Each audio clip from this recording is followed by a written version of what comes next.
The rain in London fell gently yet persistently, as if it would never cease. From the tower's vantage point, the entire neighborhood lay shrouded in a dim, dismal fog, revealing only the silhouettes of rooftops shaped like isolated islands amidst a sea of mist. Those crows, their feathers dampened by the mist, perched on the dripping eaves of the belfry, their shiny black eyes searching for an opportunity to fill their bellies. Click! A panel in the clock tower was lifted, startling the crows into a harsh cawing chorus as they flapped their wings and ascended into the gloomy sky. A boy with long black hair climbed up the ladder, careful to avoid the droppings that might soil his clothes. This was his only dry outfit, and he had no desire to work in damp, unwashed trousers. Around his neck hung a bag fashioned from rubber gloves, from which he retrieved a nearly worn-out rag and a bare-board brush. He took down a plastic bucket filled with rainwater from the eave and began scrubbing the bird droppings from the clock tower with determination. Even though it would soon be covered again by the birds, he was eager to keep every corner of the church a place he had called home for 11 years spotlessly clean. The cramped belfry barely accommodated the boy's developing frame, and he would occasionally bump against the green-rusted bell, producing a dull thud that echoed in the confined space. Wincing from the impact, he pressed the bruised spot with the back of his hand and continued to scrub intently. He had more tasks to complete. Soon, he would descend to assist Sister Malika with the daytime mass. Afterward, he planned to help old Iggy at the hardware store, which would not only earn him a little extra money, but also spare Sister Malika from preparing his evening meal, allowing the other children to have a bit more to eat. I've grown up. I shouldn't burden Sister Malika further. Go. At the sound of an odd call, the boy whipped around, his dark eyes gleaming with realization. A clumsy gray owl was caught mid-flight, suspended in the air by an unseen force. Locking eyes with the owl's bulging yellow gaze for merely a heartbeat, he noticed it was clutching a letter in its beak. Despite the rain falling like fine threads of mist, the envelope remained completely dry, adorned with elegant green cursive that read, To Omu Messiah, Clock Tower, Rodell Church, Hogsmeade District. The black-haired boy, Ohm, widened his eyes in astonishment. This was the first time anyone had ever sent him a letter in his 11 years of life. To prevent the clumsy bird from getting hurt, he gently grasped its wings and, in that moment, released what he referred to as his psionic ability. Once free, the owl delivered the letter to Ohm, gently nipping his finger in apology before flitting to a nearby railing to preen its damp feathers. Ohm, however, paid no heed to the owl's actions, his sole focus on the letter in his hand. He eagerly broke the wax seal and read through the entire note in a blur. Hogwarts, Albus Dumbledore, Magical Academy, Minerva McGonagall won Dragonhide gloves. He read the brief letter multiple times, each word igniting waves of excitement within him. I'm truly not alone. There's a school filled with people just like me. An overwhelming sense of happiness enveloped Ohm. He could finally attend school openly, no longer needing to hide his abilities. Most importantly, the school would provide a stipend of 200 galleons for someone from a muggle background like him. Though he was unsure of the value of a galleon, the figure of 200 sounded substantial. Additionally, he had saved some money from his odd jobs over the years. It should be enough for his education. What would that magical school be like? What kind of lives do the other students lead? Want to make friends my age? At that moment, a plump, round-faced owl noticed the boy staring into space with a silly grin. It emitted a high-pitched hoot, flapping its wings to urge the boy to respond quickly. Oh dear, it says I must reply by July 31st. And today is the 29th. Ohm finally registered the urgency on the letter, but he had no pen or paper on him. With no other option, he turned to the gray, round-faced owl with its amber eyes. They'll go downstairs to get paper and pen. You just wait here, all right? Ohm felt foolish for talking to an owl at that moment. To his surprise, the owl nodded, folding its wings and closing its eyes in a mock slumber. Thank you. Ohm grinned, carefully folded the letter, and tucked it into his pocket, dashing down the tower. He tore off a small piece of oil paper from the kitchen, used to wrap dark bread, and, with a pink pencil he found on the road, he wrote as neatly as possible. Dear Ms. McGonagall, I have received your letter and will gladly attend Hogwarts School of Witchcraft and Wizardry. I am very much looking forward to meeting you. Yours sincerely, Omu Messiah. The note was tiny, and after writing those few brief sentences, there was hardly any space left. Like a nimble goat, Ohm climbed to the top of the tower and spotted the owl still perched in place, allowing a sigh of relief to escape him. He was genuinely worried that this whole experience might be a dream, a mere mirage lost in the fog. He reached out to gently pat the owl's round head and offered the note at its beak. Please make sure this gets delivered. The clumsy, round-faced owl took the tiny note in its beak, nudged Ohm's palm with its head before flapping its wings vigorously and disappearing into the vast curtain of rain. Ohm watched the direction in which the owl flew away, pulling the original letter from his pocket to read it once more as if he wanted to imprint each letter in his memory. Afterward, he promptly finished cleaning the clock tower and packed up his things to head down. He couldn't wait to share his joy with Sister Malika. He would also dig up all the money he had saved over the years, using it to buy the items listed in the letter. Hogwarts, here I come. Unbeknownst to him, his every action was being observed by an old man. The man was tall, with snowy white hair and a beard. His stunningly blue eyes shone brightly from behind half-moon spectacles, and his long nose was crooked, having been broken at least twice. He wore a light purple robe embroidered with stars and a wide-brimmed pointed hat, standing at the entrance of Rodell Church, seemingly invisible to the pedestrians who walked by, their gaze passing right through him. Had any witches or wizards passed nearby, they would have easily recognized the identity of this old man. The greatest white wizard, headmaster of Hogwarts, Albus Dumbledore.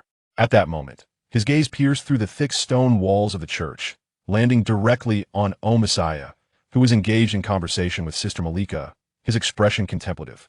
The owl that had delivered the letter circled in the sky before gracefully landing on the man's broad shoulder, delivering the note it carried in its beak. The small handwriting prompted Dumbledore to stretch his arm and squint to decipher it. Upon confirming Ohm's affirmative reply, he straightened his robes and pushed open the large door of the church. Chapter 2. Albus Dumbledore's sister. I swear this is no prank. A genuine owl has delivered me a letter.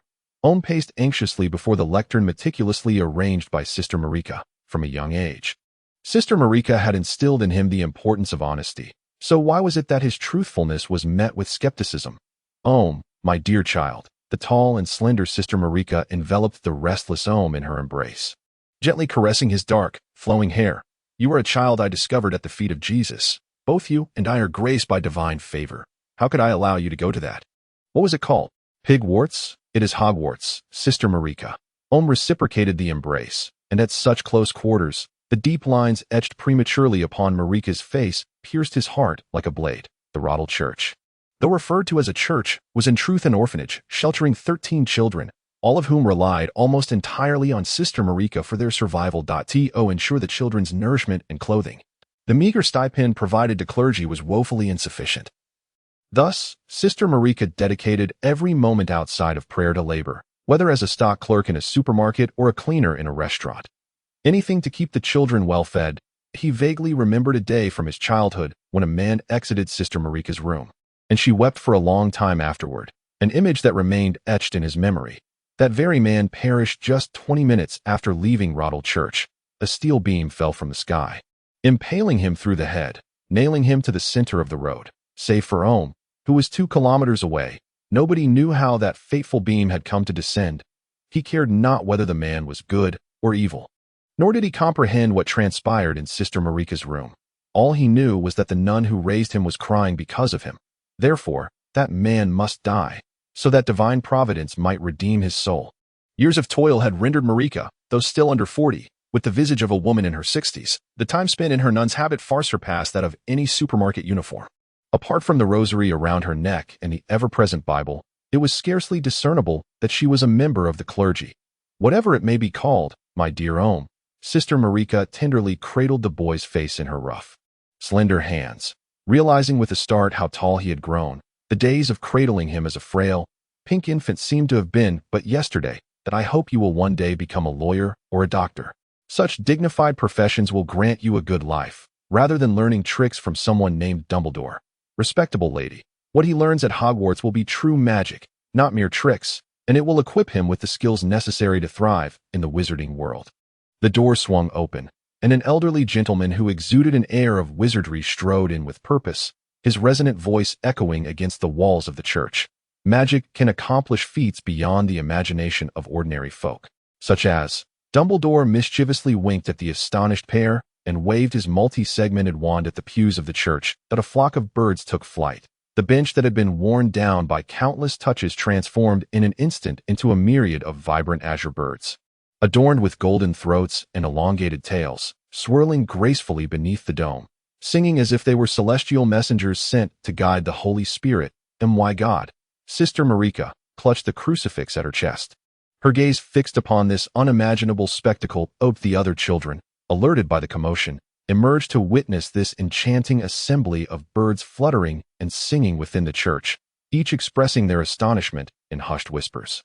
With a gentle smile, Dumbledore lightly tapped his wand. The birds spiraled down, alighting upon the heads, shoulders, and hands of the children, who joyfully caressed these lively creatures, their fingertips brushing against the resplendent azure feathers and smooth beaks. Omu cradled a small bluebird in his hands, feeling the warmth of its body and the rhythmic beating of its heart. Incredible! This was indeed a living being. To transform wood into life was nothing short of miraculous. Sir, could I also achieve such a feat? Omu gazed at Dumbledore, his eyes brimming with anticipation. If I could turn a table into a turkey, a book into bread, then Sister Marika would no longer need to worry about the children going hungry. Malia need not lean on her nearly broken cane. Blazer could have his own pillow, and Lawrence could use ample burn ointment. Perhaps I could even conjure 2 or 3 new outfits for the unfortunate little Lonnie. Allowing her to change daily, Dumbledore nodded kindly toward Omu and addressed the still-dazed Sister Marika. As you can see, your child Omu possesses talents akin to my own, or rather, a divine gift. Hogwarts School was established to teach children how to harness their abilities. That we offer a full-time education, with all expenses covered, and should Omu excel, there are additional scholarships available, having served as headmaster for nearly a century. Dumbledore understood that the clergy's disposition was generally conciliatory and moderate. If one were to suggest that this was a talent of the child, they would likely dismiss it. However, if one were to proclaim it a gift from God, they would be more inclined to send their child to Hogwarts. I understand that I agree to Oumu's enrollment at Hogwarts. As she felt the lively bluebird upon her fingers, Marika realized that the child she had nurtured would embark on a path beyond her imagination. As a mother, all she could do was quietly support Omu. Splendid! Dumbledore joyfully waved his wand, and the little bluebird reassembled into the well-worn bench amid the children's disappointed sighs. He retrieved a heavy pouch from beneath his light purple starry robe and handed it to Sister Marika. This is Oumu's educational grant for the year. Do not worry, madam. His schooling expenses will be sponsored by the educational fund established by the Ministry of Magic. Worry? No. Sister Marika gazed at Oumu's yearning expression, and a mist filled her pale green eyes. She wished to expose him to the wonders of the world beyond, yet feared he might never return. The fledgling eagle will inevitably leave the nest. Yet when it soars through the skies, gazing down upon the vast landscapes, will it still remember that dilapidated eyrie? Fear not, Sister Marika. Sensing the sorrow in the nun's heart, Omu gently kissed her cheek and murmured, "You are my true mother." This profound bond of nurturing, though not of birth, was indelibly etched in Omu's heart. "Sir, you must be Professor Dumbledore," Omu said, extending his right hand toward the elderly man with a head full of white hair. "I am Omu Messiah. It is a pleasure to make your acquaintance. Just call me Professor." "Omu," Dumbledore replied, shaking Omu's hand. As he gazed into the boy's prematurely wise eyes, Dumbledore's thoughts drifted back 50 years to a similar visit, to a similar orphanage, and to another gifted boy, whose gaze had been as cold and unyielding as a winter riverbed. Unlike this boy, whose heart radiated warmth akin to the early summer sun. From the moment he entered, Dumbledore maintained a subtle, low-intensity mental connection, extracting Omu's thoughts through fleeting eye contact. This child had not once considered what life as a wizard might entail. His thoughts were solely occupied with the well-being of his family. He was merely an 11-year-old boy to such remarkable love. On the 1st of August, someone will come to take you shopping for school supplies, so do not let the opportunity pass you by. Dumbledore ruffled Omu's coarse black hair, bowed to Sister Marika, and turned to leave the church. Meanwhile, not far away on Privet Drive, a family was fleeing their home, beleaguered by the relentless onslaught of letters. Chapter 3. The Giant and the Boy. Harry awoke, yet did not open his eyes. The previous night, he had accompanied the Dursleys to a small house on this desolate island, where a giant had knocked on the door in the dead of night, presenting him with his very first birthday cake and revealing that he was a wizard, while also delivering a curly pig's tail to his cousin Dudley.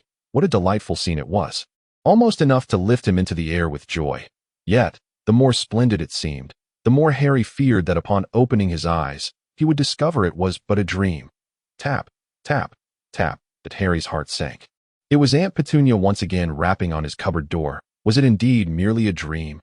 Tap, tap, tap. The knocks grew increasingly urgent, and Harry realized that if he did not get up to prepare breakfast, he would soon suffer the consequences. Reluctantly, he sat up. "That I'm awake. I'm awake." Fumbling for his glasses, Harry was astonished to find that it was not Aunt Petunia at all, but rather a barn owl tapping at the window of the island cottage.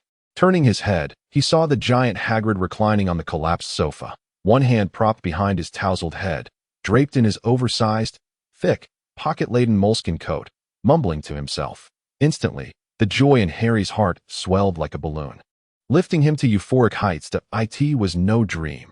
He truly was a wizard. He flung open the window, and the barn owl hopped inside, extending its right talon, which was bound with a newspaper. "Thank you, Owl," Harry exclaimed as he reached to untie the newspaper, only to receive a sharp peck on his finger from the owl. He was inhaling the cool air, rubbing the area where he had been bitten, and nudged the still slumbering Hagrid. "Hagrid, an owl has delivered the newspaper. Give it 5 nuts," Hagrid mumbled drowsily. "Nuts? Those little bronze coins." Harry reached into the pocket of Hagrid's moleskin coat, his fingertips brushing against a kettle.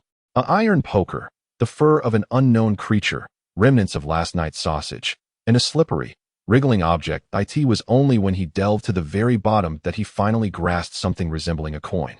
Counting out 5 before stuffing them into the small pouch on the owl's left claw, successfully retrieving the newspaper from its grasp, Hagrid let out a long, resounding yawn, stretched lazily, and rose to his feet, taking the newspaper from Harry's hands. "Good morning, Harry. Good morning, Hagrid. Is this a wizard's newspaper?" Harry gazed intently at the rolled-up paper, where moving images were distinctly printed on the surface. Indeed, the Daily Prophet. Every wizard enjoys reading it. Hagrid chuckled as he unfurled the newspaper, briefly turning the front page towards Harry before flipping it back to read a few lines himself, smacking his lips loudly. "The Ministry of Magic always manages to make a mess of things." What is the Ministry of Magic? Harry found himself brimming with curiosity about every term that tumbled from Hagrid's lips. "Well, it's akin to the Dothamd at a town hall for muggles." Hagrid scratched his scruffy beard. "I believe you mean government." Harry corrected Hagrid's pronunciation, standing on tiptoes to glimpse the contents of the Daily Prophet. Close enough. Hagrid casually flipped through the entire newspaper, folding it and tucking it into his clothing. "All right, Harry, we have much to do today. Shall we enjoy some sausage with your birthday cake? Cold is just as delicious." With that, he revealed a mysterious smile. "Today marks your first step into your parents' world. That at 5 in the morning, I'm awoke." Having already dressed, and began to pace back and forth in the hall, checking the calendar every few minutes to confirm that today was August 1 st. "For heaven's sake, Omu Messiah," groaned from the bench, propping herself up to whisper, "Could you sit down and take a break?" In the Rottle Church, the older children slept on the pews designated for prayer, allowing the sole bed to be given to the 5 or 6-year-olds, and making it more convenient to rise and deliver newspapers or milk. Sister Marlica occupied a rickety armchair, enabling her to rise occasionally to ensure the children were sleeping soundly. Marlenia was 2 years younger than Omu, naturally visually impaired, and with only her right leg, having been abandoned at the entrance of Rottle Church by her biological parents. If not for Sister Marlica's selfless care, she might have perished in that frigid winter night. She possessed a mane of beautiful red curls, porcelain-like skin so pale that one could see fine red veins beneath, and large, lifeless eyes obscured by a layer of milky haze. Every evening, Marlenia diligently visits the nearby clinic to gather and launder the bed linens and patients' garments, often toiling late into the night. Thus, she is also the one most prone to morning irritability. Apologies, Marlin. Realizing the inappropriateness of his actions, Omu unfolded the neatly folded blanket once more and draped it over Marlenia. Perhaps due to the abandonment she suffered in winter, Marlenia harbors a deep fear of the cold, and during this rainy season, she frequently trembles uncontrollably. Just as Omu was about to rise, Marlenia grasped his hand. "Let me see you once more," she whispered, tightly clutching the palm of the boy, which was marked with countless tiny wounds and calluses. "What's wrong? Have you forgotten what your brother Omu looks like?" Despite her words, Omu obediently leaned down, placing Marlenia's hand upon his face. This was the way the naturally visually impaired Marlenia perceived others. Omu felt Marlenia's fingers, cracked from exposure to cold water, caress every inch of his skin. And while he felt a pang of sorrow, he silently vowed, "Once I master the art of conjuring bread and cream, I shall ensure a life of comfort for all of you. Anyone who stands in the way of my dream shall be erased from existence." As Marlenia's fingers brushed against Omu's sunken cheeks, She realized he had once again shared his food with others. Sighing, she said, "When you reach that place, take care of yourself. You must eat well to have the strength to learn.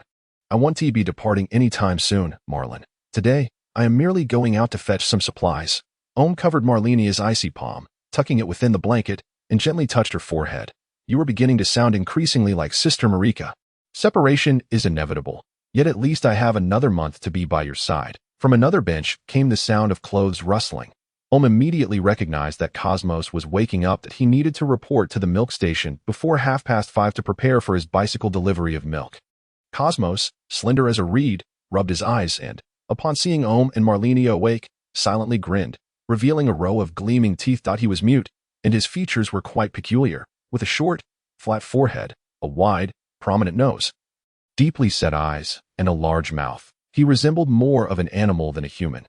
Nevertheless, the children at the orphanage adored him for his remarkable ability to craft whimsical toys from assorted odds and ends, bringing much joy to their surroundings. Cosmos silently pushed the door open and dashed outside. Ohm, noticing this reckless lad had forgotten to close the door behind him, shook his head in exasperation and rose to shut it. The noise of the door closing caused Aaron, who was sleeping beside it, to smack his lips and turn over, covering his head. He was an apprentice carpenter, often laboring throughout the day, and after such toil, not even the loudest thunder could rouse him from slumber. "What time is it?" Marlenia inquired as she heard Ohm stealthily return. Ohm glanced at the wall clock, which was older than Sister Marika. In the dim light that it's just before 5:15 to avoid disturbing anyone further. Ohm leaned in and softly whispered into Marlenia's ear, "You sit here and awaken me at 6 o'clock, as I shall prepare breakfast for everyone." Marlenia cradled her pillow in her arms, resting her head on Ohm's lap, and playfully pinched his nose. "You are not allowed in the kitchen, do you hear? Ohm is quite versatile.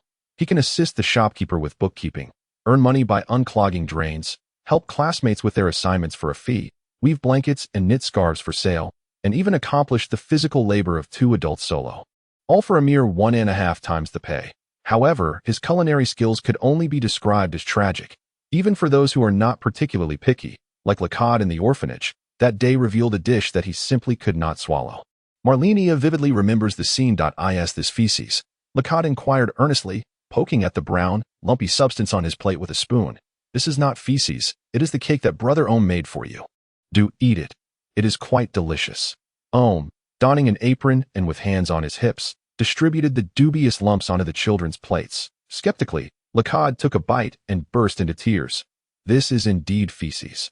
From that day on, the little ones at the orphanage vied with one another to learn how to cook, and Ohm was never again permitted to step foot in the kitchen. All right, go to sleep now." Ohm gently stroked Marlenia's vibrant red hair, soothing her softly. "Is it truly that inedible?" The stray dogs outside the church seemed to enjoy it immensely, did they not? Chapter 4. Ohm and Harry. When Harry and Hagrid strolled through the streets and arrived at the entrance of Rottle Church, they found the church's doors wide open, revealing a solitary figure seated on a bench, bathed in the sunlight that had long been estranged from London, filtering through the stained glass. Today, Omu Messiah, with his charming appearance, had secured a splendid task from a kind-hearted old woman to fold woolen socks for sale, earning a penny for every 20 pairs, and it was paid on the spot. The group of children, filled with enthusiasm during their summer break, eagerly rushed to work, understanding the immense effort Sister Marika invested for their sustenance and tuition, thus wishing to lighten her burden through their own endeavors. Sister Marika had left early to clean at a restaurant in the city, leaving only Ohm behind in the church. Hagrid peeked inside, knocked on the door frame, and cleared his throat with a hearty sound. "Omu Messiah?" Startled, Ohm sprang to attention, as if his backside were equipped with a spring, wondering if Dumbledore had forgotten him. "Yes, sir, I am Omu Messiah," gazing up at Hagrid, who stood at least as tall as 2 adults stacked upon one another. Ohm exclaimed in awe, "Good heavens, you are remarkably tall, sir." Not merely tall, the bearded man before him resembled a standing brown bear. He donned a coat with numerous patchwork scars, with only a small portion of his face emerging from his fluffy hair and beard, his eyes gleaming darkly like beetles. This is an extraordinary individual, reminiscent of Dumbledore, whose uniqueness is immediately discernible. Ohm contemplated as he approached Hagrid, clutching the 200 galleons bestowed upon him by Dumbledore, along with his own savings of £70 and the letter from Hogwarts. "Sir?" he inquired. Hagrid chuckled, giving OM's shoulder a hearty pat. No need for formality. Just call me Hagrid. I'm here on Dumbledore's instructions to escort you to London for your shopping. Let us be on our way. OM was taken aback by the sheer strength of this giant, causing his knees to buckle slightly under the force that it was. At that moment, he noticed a boy accompanying Hagrid, whose disheveled hair and bespectacled visage had previously escaped his attention. OM's eyes lit up. This was clearly another young wizard headed to Diagon Alley. Surely, they were kindred spirits. Greetings, I am Omu Messiah. A pleasure to make your acquaintance. Having navigated the bustling streets for many years, OM had developed a thick skin and a friendly demeanor, extending his hand towards the bespectacled boy with ease. Harry, who had never had many friends, felt somewhat awkward, hesitantly shaking OM's hand and murmuring in a voice as faint as a mosquito's, "I'm Harry Potter. It's nice to meet you." The boy's palm felt as hard as wood. Calloused and scarred, with a robust frame that was nonetheless lean. His bronze skin was taut against his bones, cheeks sunken and features strikingly defined, with hair and eyes as dark as night. The radiant smile that seemed to emanate sunlight was instantly endearing to Harry. Hagrid beamed at Harry and remarked, "It appears you've made a new friend. Both of you are first years this year, residing in the Wickenham district, so it's fortuitous you can journey to Diagon Alley together." "My goodness, I had no idea there was another wizard so close to me," Owen mused, as he ajar the church door and addressed Harry. "If only we had met sooner, we would undoubtedly have become great friends." "I think so too." Harry imagined how different things might have been had he known OM earlier. Perhaps the two young wizards could have joined forces against Dudley and his cohorts. Moreover, OM's formidable appearance suggested he was certainly more capable than his increasingly porcine cousin. "It is never too late to make a new friend," Hagrid boomed, shaking his thick beard. "Our next stop is the Muggle subway, which will expedite our journey to the Leaky Cauldron. I know a shortcut to the subway station." "Sir, Hagrid," OM volunteered, for no one knew the backstreets better than he, particularly in comparison to Harry, who seldom ventured out, and Hagrid, who had scarcely visited Muggle neighborhoods. "Splendid. It seems we shall save some time. We can rely on you, OM," Hagrid responded cheerfully, relieved to have a guide to the subway station. As OM led the way, he observed the interactions between Hagrid and Harry with keen interest. Hagrid seems to regard Harry with utmost importance, making every effort to keep him within his line of sight at all times, and often exclaiming over the most mundane things. "Did you see that contraption, Hagrid bellowed, pointing at a parking meter by the roadside. "What a peculiar invention by Muggles." Truth be told, even without his exclamations, Hagrid's imposing stature invariably drew the gaze of passers-by, causing and Harry to be scrutinized numerous times. With his thick skin, could endure the attention, but Harry wished he could simply cover his face and walk away. "Hagrid, what does Muggle mean?" This term frequently uttered by Hagrid piqued curiosity. "Did I know this one?" Harry interjected, having received a brief explanation from Hagrid earlier on their journey. "Muggle is the term wizards use for ordinary people who cannot perform magic." Nodded in understanding and continued to inquire, "Do wizards not use things made by ordinary people? Why rely on Muggle items?" Hagrid snorted dismissively. "Wizards' creations are far superior to theirs. The pictures in their newspapers don't even move. So, wizards have newspapers with moving pictures?" Exclaimed in astonishment, struggling to reconcile the concept of a newspaper with animated images. Wasn't that akin to a piece of paper replacing the function of a television? Indeed. Look, Hagrid produced the Daily Prophet, which had just arrived that morning. Though it had been relatively smooth, the newspaper was now crumpled and stained with what appeared to be a blood-like mark from Hagrid's chaotic pocket. Yet could clearly see the images within were animated. The printed figures were devouring the cakes in the pictures. A broomstick fashioned from ink was indeed soaring with a wizard aboard. A wizard, proudly displaying 8 teeth, held up a book emblazoned with his own likeness. The very cover of the book in the newspaper was moving. Was captivated, yearning to uncover the magic that made such wonders possible. This was several dimensions beyond the creations of ordinary people. If he could sell moving books to Muggles, would he never have to worry about money again? But no, if it were that simple, someone would have certainly done it already. This indicated that wizards were not entirely free. There must be administrative bodies akin to a parliament governing them, preventing their appearance in the Muggle world. Otherwise, he would never have been devoid of any magical news all these years. Thoughts raced through his mind. Carefully folded the extraordinary newspaper and returned it to Hagrid. "This is truly remarkable.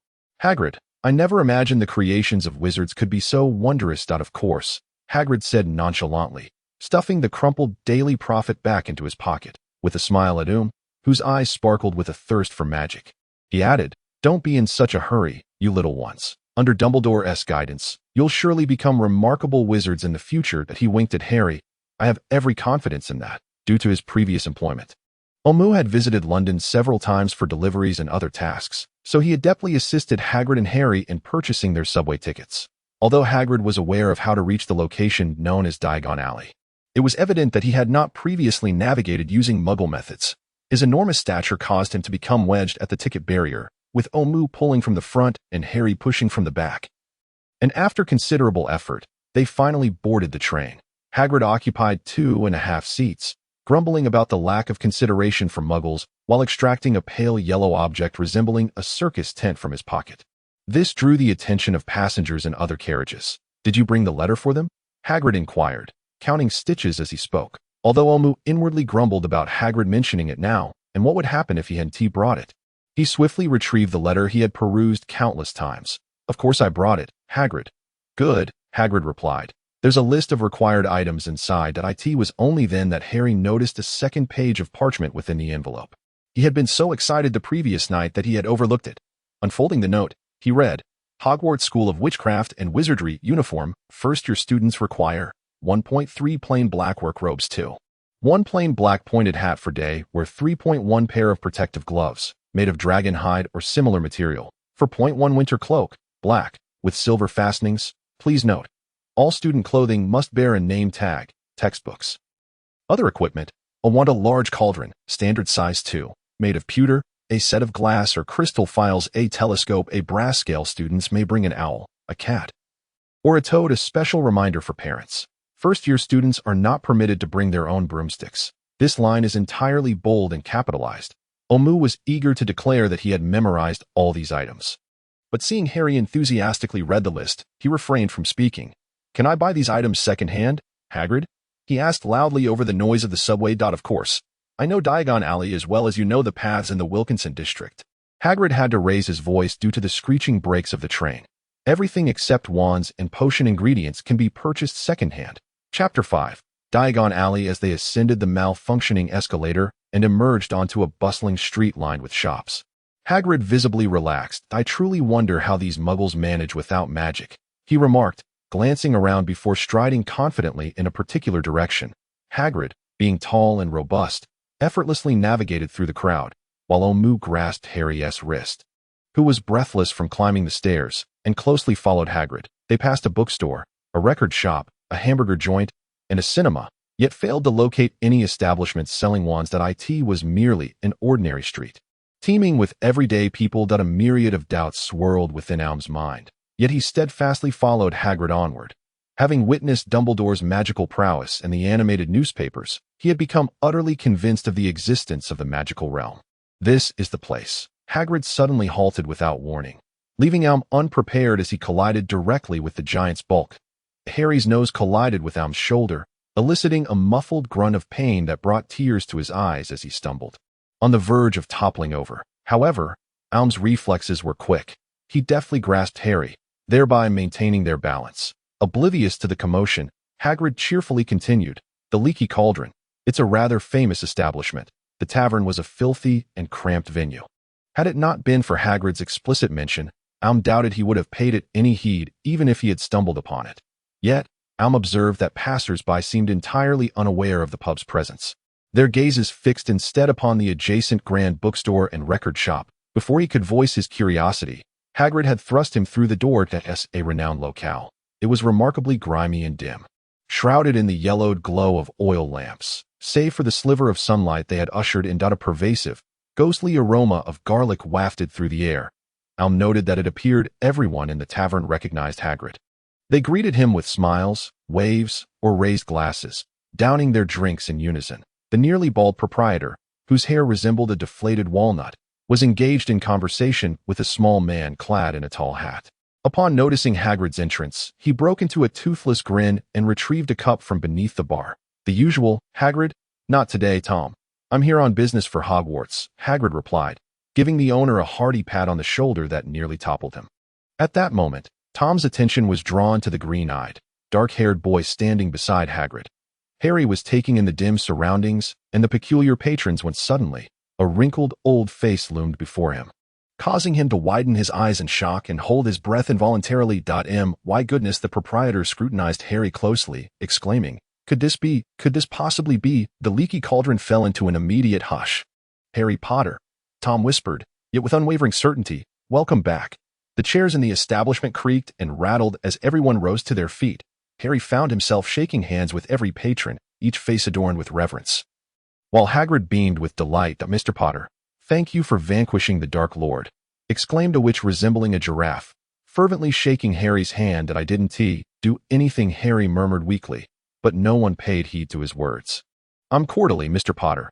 I can hardly believe I'm finally meeting you. The wizard in the tall hat grasped Harry's other hand. Hello, it's such an honor. Mr. Potter, such an honor, he babbled, his handlebar mustache twitching with excitement. The patrons jostled one another, eager to extend their hands toward the young boy, yearning to touch him or leap onto tables for a clearer view of the scar upon Harry's forehead. The individual known as Kidori, after shaking hands with Harry, circled around once more, eager for another handshake, while his grand top hat was lost amidst the throng of people. Hagrid, Omu tugged vigorously at Hagrid's sleeve and inquired, is Harry very famous? Famous is an understatement, Omu, Hagrid replied, tears streaming from his beetle-like eyes. He produced a handkerchief the size of a tablecloth from his pocket and, with a slight choking in his voice, recounted, when he was merely a year old, his parents, the illustrious James and Lily, were tragically slain by a dark wizard in their attempt to protect him. When that dark wizard sought to take Harry's life, the curse rebounded upon himself, and on that fateful night, the shadow that loomed over the entire magical world finally dissipated. No longer did people have to live in fear of the dark wizard's wrath. Can you fathom the feeling of being spared from such peril, Omu?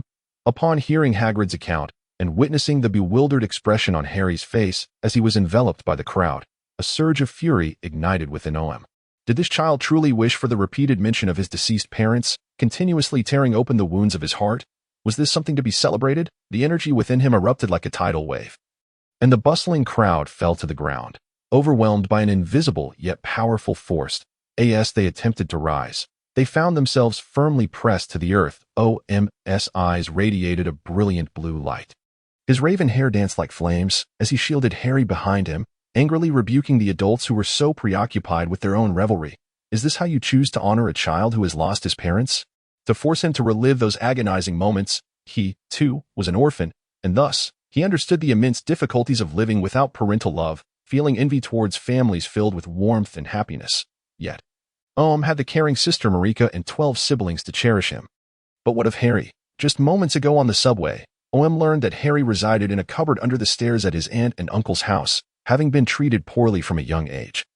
Bullied by his cousin, and often subjected to beatings and hunger. He had no one left who loved him. These adults were utterly oblivious. Each handshake they anticipated was merely rubbing salt into Harry's gaping wounds. In that instant, the bar fell into a profound silence, as Harry gazed gratefully at Omu's tall, slender silhouette. This boy, whom he had known for less than 2 hours, was resolutely standing up for him.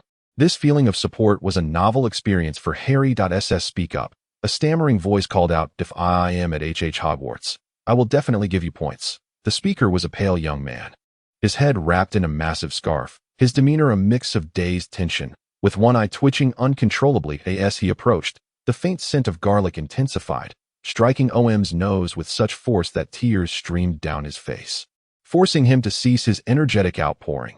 The individuals pinned to the ground exhaled in relief, casting fearful glances at the youthful Omu as they rose, brushing off the dust from their robes. Professor Quirrell, Hagrid remarked. Harry, Omu, Professor Quirrell is one of your instructors at Hogwarts. Good day, Professor Quirrell. May I inquire what type of magic you teach? Omu, wiping away his tears, asked in a subdued tone, defense against the dark arts. Quirrell's voice was mumbled, as though he were reluctant to elaborate. He turned to Harry and said, this is something you no longer need to learn. Is it, Mr. Potter?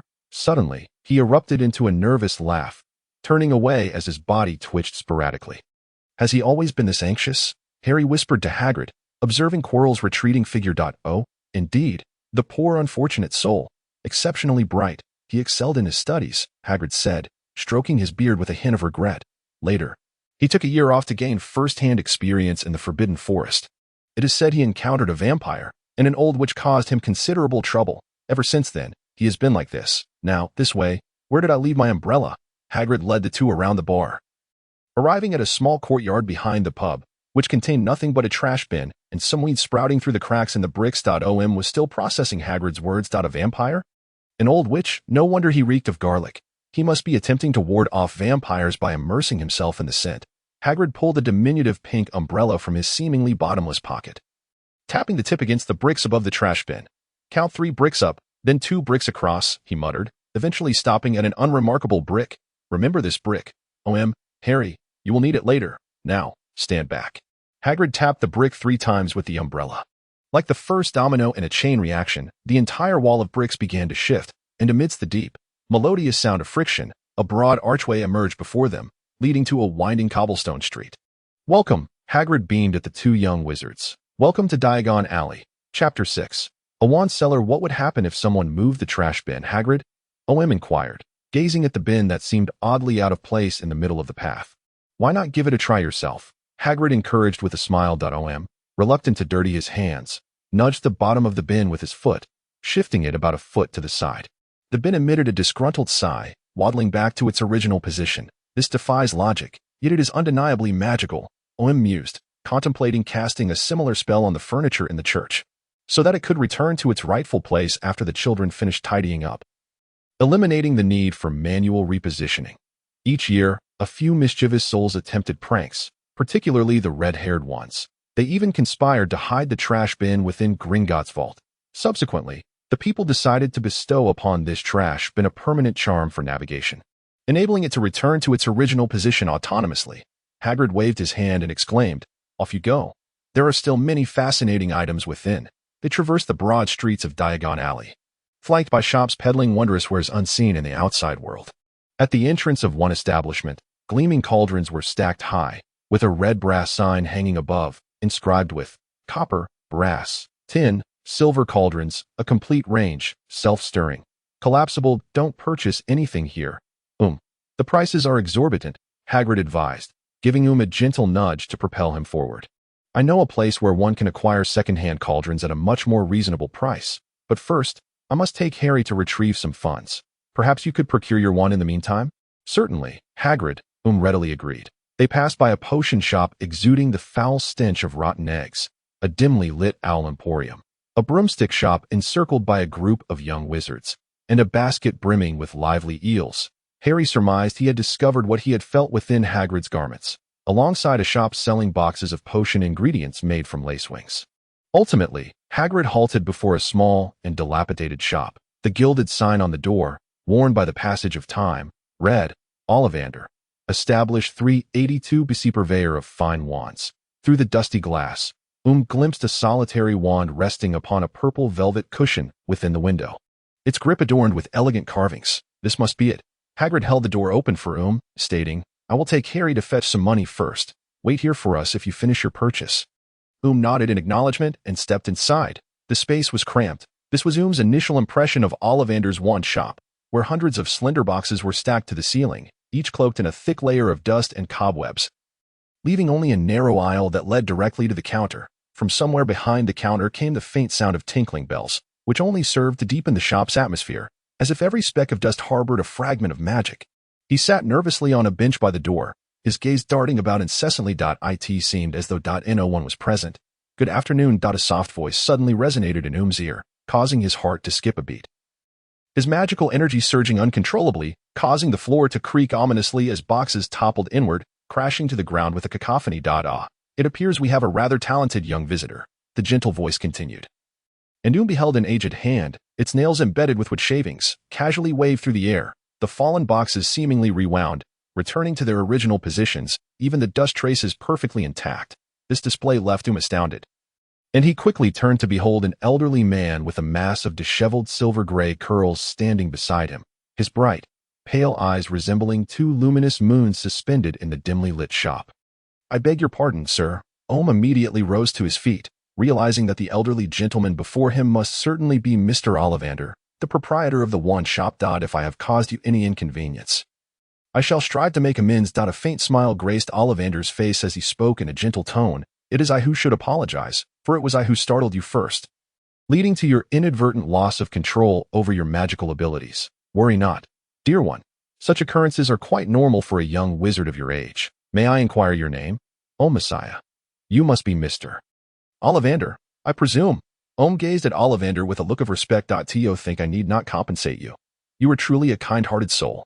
Though Sister Marika has always taught me that one must make restitution for any items inadvertently damaged in the shop.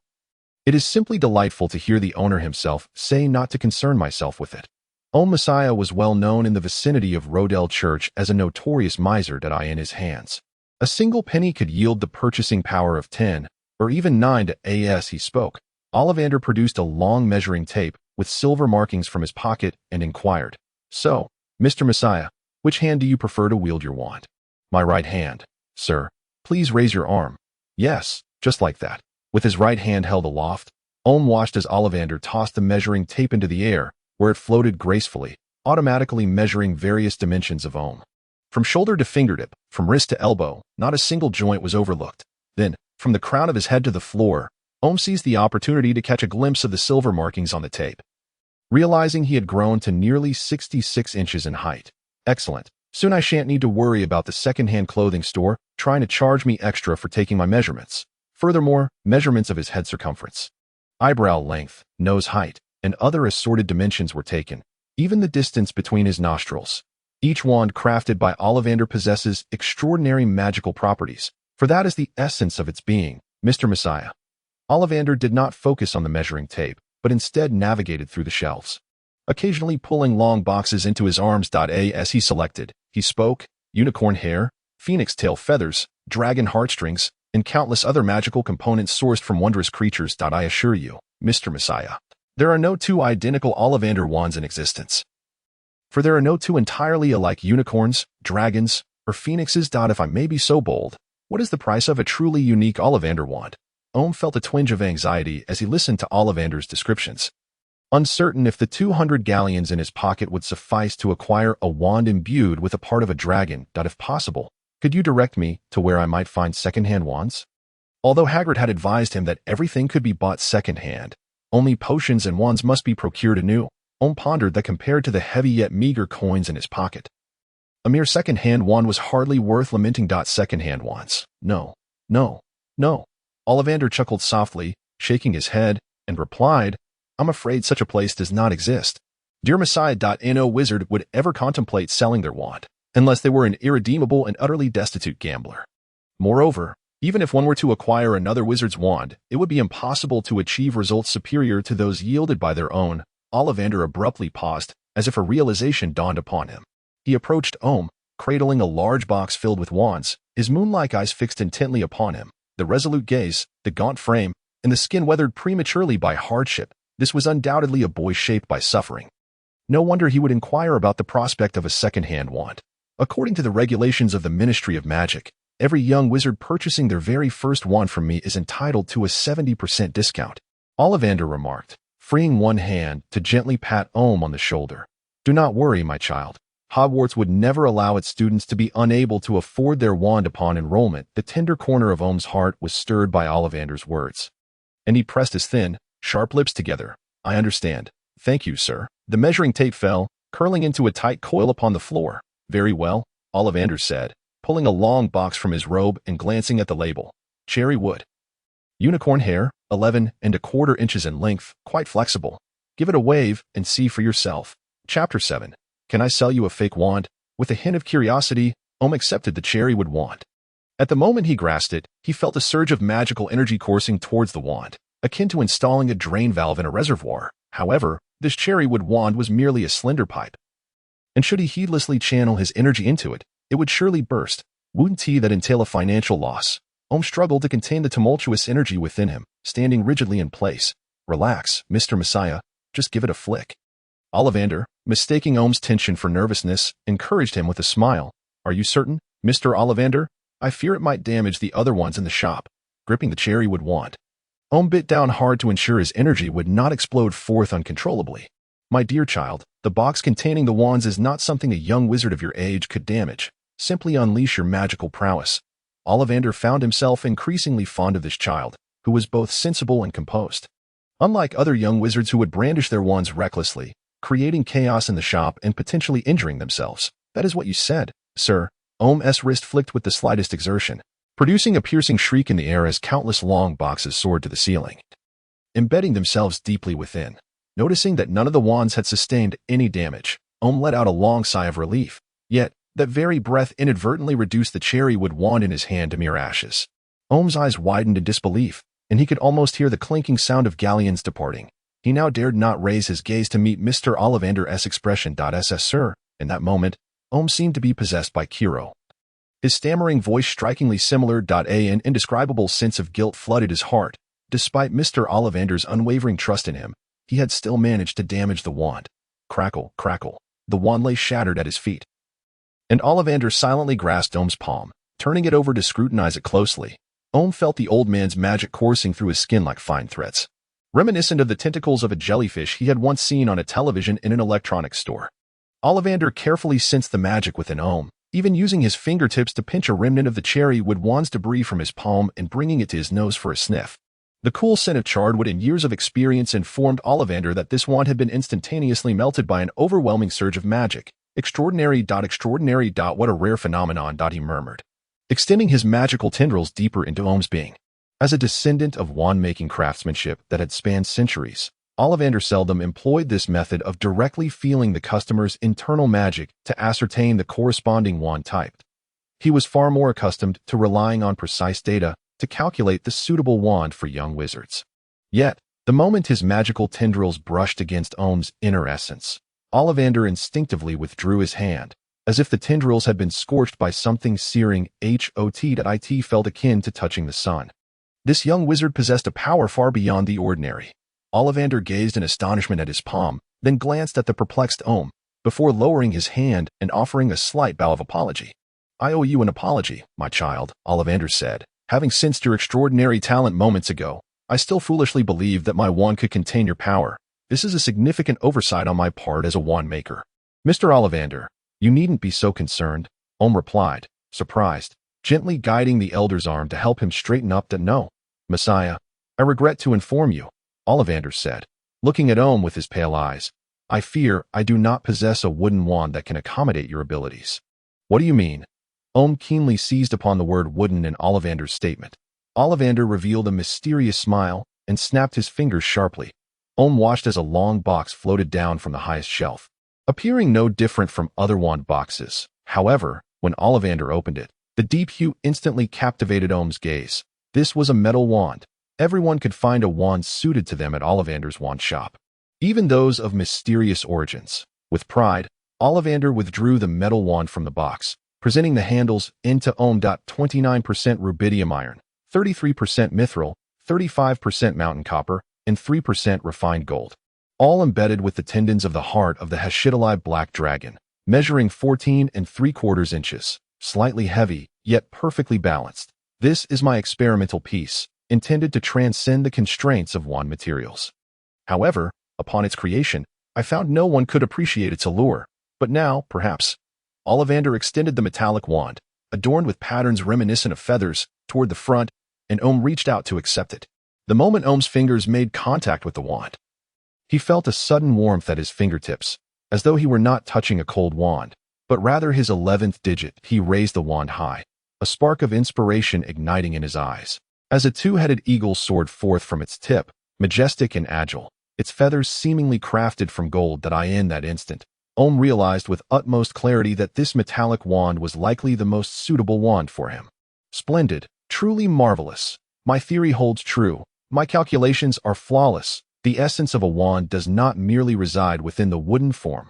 Ollivander raised his hands in jubilance, bouncing about like a child, his gaze fixated, almost obsessively, on the two-headed eagle swirling within the shop, tears even welling in his pale, colorless eyes. For the aged wand maker, a successful experiment surpassed all else. Not until the eagle disintegrated into shimmering motes of light did he withdraw a handkerchief, stained with oil and wood shavings, to dab at the corners of his eyes. I commend you, Omu Messiah, for you have unveiled a new possibility for wands. I merely wave the wand, Mr. Ollivander, Omu insisted, repeatedly shaking his head, though his gaze remained unwaveringly on his wand. This was an instrument capable of transforming benches into soaring birds. With his own wand in hand, he had undoubtedly taken a small step along the path of wizardry. Hadn't he? How much does it cost, sir? Omu inquired, retrieving a pouch of galleons from within his robes, mentally bracing himself for a significant expenditure. Money? No, no, dear child. Ollivander waved his hand, restoring the shop to its former state. His eyes filled with paternal warmth as he continued. Before your arrival, I had believed my theory regarding metallic wands to be flawed, yet you have helped me demonstrate that while my theory may require adjustments, it is not erroneous. For this alone, you need not pay for this wand. Noticing Omu's hesitance, Ollivander understood the boy's reluctance to accept such kindness. The elder tapped his forehead gently and suggested, perhaps you could send me a letter each week, sharing your experiences with the wand, enabling me to make further modifications. What do you say, child? I shall not forget, Mr. Ollivander. Omu comprehended fully that the elder was merely offering him reassurance in taking the wand, his suggestion of correspondence serving to soothe his own heart. This prompted Omu to resolve to purchase an owl from the recently passed Owl Emporium. He believed that befriending a wizard as wise and skilled as Mr. Ollivander was a rare opportunity, especially since both Ollivander and Dumbledore possessed white hair. Perhaps wizards with silver locks were inherently formidable? At that moment, the shop door was pulled open from the outside. Chapter 8. The Wholesale Center of Mysterious Beings features Harry and Hagrid, each clutching an ice cream cone, while Harry struggled to carry a heavy bag. Hagrid, beaming widely, handed his cone to OHM. "It seems you've acquired your wand." Hagrid remarked, leaning down to squint at the metallic wand in Omu's hand, adding, "An unfamiliar design. You must take good care of your wand, Omu. Mr. Ollivander's wands are the finest." "Indeed, Hagrid, I hold that belief without a doubt." "And thank you for the ice cream," Omu replied, tucking the wand into his right sleeve. He took a tentative sip of the intriguing new treat. Delicious, so sweet. The mingling aromas of crushed hazelnuts and chocolate enveloped his palate. And after swallowing, he savored the rich essence of milk. Could there truly exist such a delectable indulgence? "You ought to thank Harry. He insisted on buying you one as well." Hagrid nonchalantly waved a hand. Harry, slightly embarrassed, lowered his gaze and took a bite of his raspberry and nut-infused ice cream, murmuring, "Good things are meant to be shared with friends. That's what the teachers at school taught me." After all, Omu was the first, aside from Hagrid, to stand up in defense of his peers. Omu managed to suppress the surging magical energy within him, yet he could not quell the upward curve of his lips. He raised his ice cream towards Harry and said, "Thank you, Harry, my friend." "Rubius, Rubius Hagrid," came Ollivander's delighted voice as he hurried over, grasping Hagrid's enormous hand. "What a joy it is to see you again." "An oak wand, 16 inches long, slightly curved, am I correct?" "Indeed, sir," Omu noted as he observed Hagrid's sudden shift to nervousness. Ollivander's tone turned reminiscent as he remarked, "That was a splendid wand. However, I suspect they must have broken it when they expelled you." "Correct." At that moment, Ollivander's demeanor was as grave as Sister Marika's upon discovering Lonnie gazing at the stars from her window in the dead of night. Yes, it was indeed broken. Hagrid, whose feet were clad in boots the size of dolphins, muttered slowly, before suddenly brightening, "But I still have the broken wand. Yet you surely no longer use it, I presume?" Ollivander inquired eagerly. "Of course." "Oh, certainly, sir," Hagrid hastily responded. Omu and Harry exchanged glances, both recalling Hagrid's pink umbrella that had knocked open the door to Diagon Alley. The whereabouts of the broken wand were becoming increasingly evident. Ollivander cast a skeptical glance at Hagrid and turned to Harry, saying, "Welcome to Ollivander's wand shop, Mr. Potter. It is a pleasure to meet you. You bear an uncanny resemblance to your father, James. Your eyes are strikingly identical to Lily's. And, indeed." The old man leaned closer to Harry, extending a pale, elongated finger to gently sweep aside Harry's fringe, revealing the lightning-shaped scar upon his forehead. As those two moon-like eyes drew nearer, Harry instinctively recoiled, a shiver of trepidation coursing through him, as though goosebumps were about to erupt. "This is the result of the wand I sold." Ollivander's voice carried an air of regret as he spoke softly. 13.5 inches in length. "Made of you. Its power is formidable, indeed, yet I never anticipated it would fall into the hands of you-know-who, and be used in such a manner. Had I known. Omu frowned slightly, for this was the second time he had heard the phrase you-know-who in just a few short hours, igniting a curiosity within him about this figure whose name was scarcely uttered. Seizing the moment while Ollivander was measuring Harry, Omu turned to Hagrid and inquired, Hagrid, do you know who truly is? Why does everyone harbor such fear of him? Hagrid shuddered, fear evident in his voice as he replied, No, no. O.M., I can divulge anything, but I cannot speak his name. Why should one fear a name? Hagrid, has he not already been vanquished by Harry? Can he leap out from under the chair to frighten us again? O.M. patted the bench upon which he sat, encouraging Hagrid, Be brave. I believe that in this bustling Diagon alley, filled with wizards, no one can harm us. Very well. Very well. You clever little rascal. I shall only say this once. Hagrid nervously stroked his bushy beard, confessing, He is called. The giant swallowed hard, yet words eluded him. It's right on the tip of your tongue. Hagrid, you can do it. O.M. urged, shaking his fist in encouragement. He is called Voldemort. Hagrid shivered, trembling from his hair to the tip of his beard, pleading, Do not compel me to utter that name again. In any case, you know who is a very wicked wizard. He revels in slaughter, delights in torment, relishes the anguished cries of those whose lives he extinguishes, and always leaves a mark upon his victims. O.M. Can you imagine? When you see the dark mark of you-know-who hovering above your home, that you know what awaits you inside. It is the most terrifying thing for anyone. O.M. envisioned a sinister symbol hovering above the Church of Riddle, and upon entering, he beheld Sister Mary and his siblings sprawled in a pool of blood. A surge of energy coursed through him. The image struck fear into his heart. His hair writhed like serpents, and he comprehended why everyone trembled at the mere mention of Voldemort. The heart-wrenching sense of helplessness was indeed dreadful. It seems you have grasped the gravity of the situation. Fortunately, you know who has been eradicated by Harry.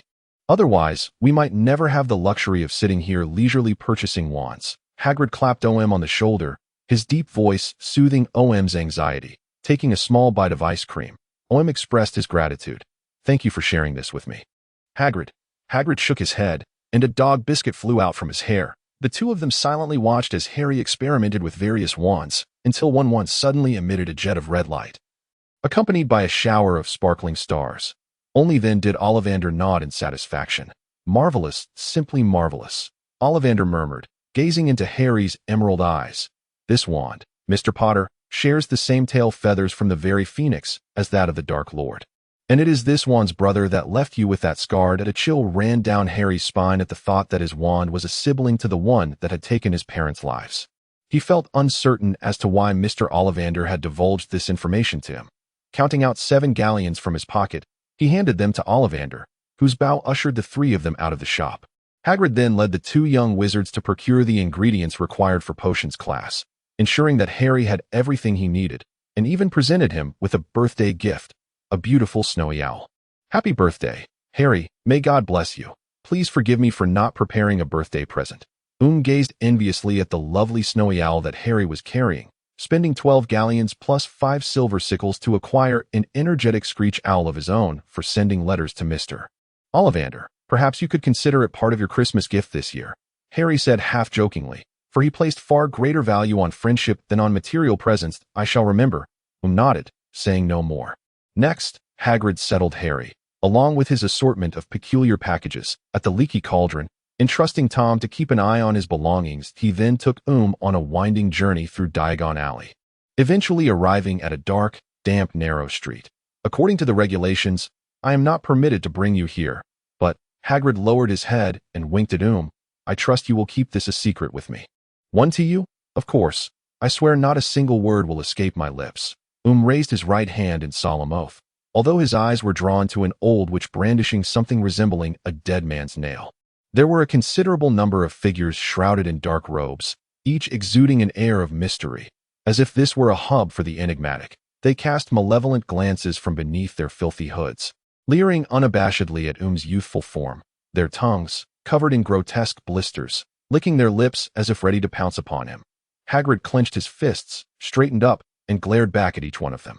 When he saw the group of mysterious individuals avert their gaze in fear, he snorted disdainfully, gripping S shoulder as they continued onward. Suddenly, a bony hand emerged from the shadows, reaching for the pouch of coins in arms.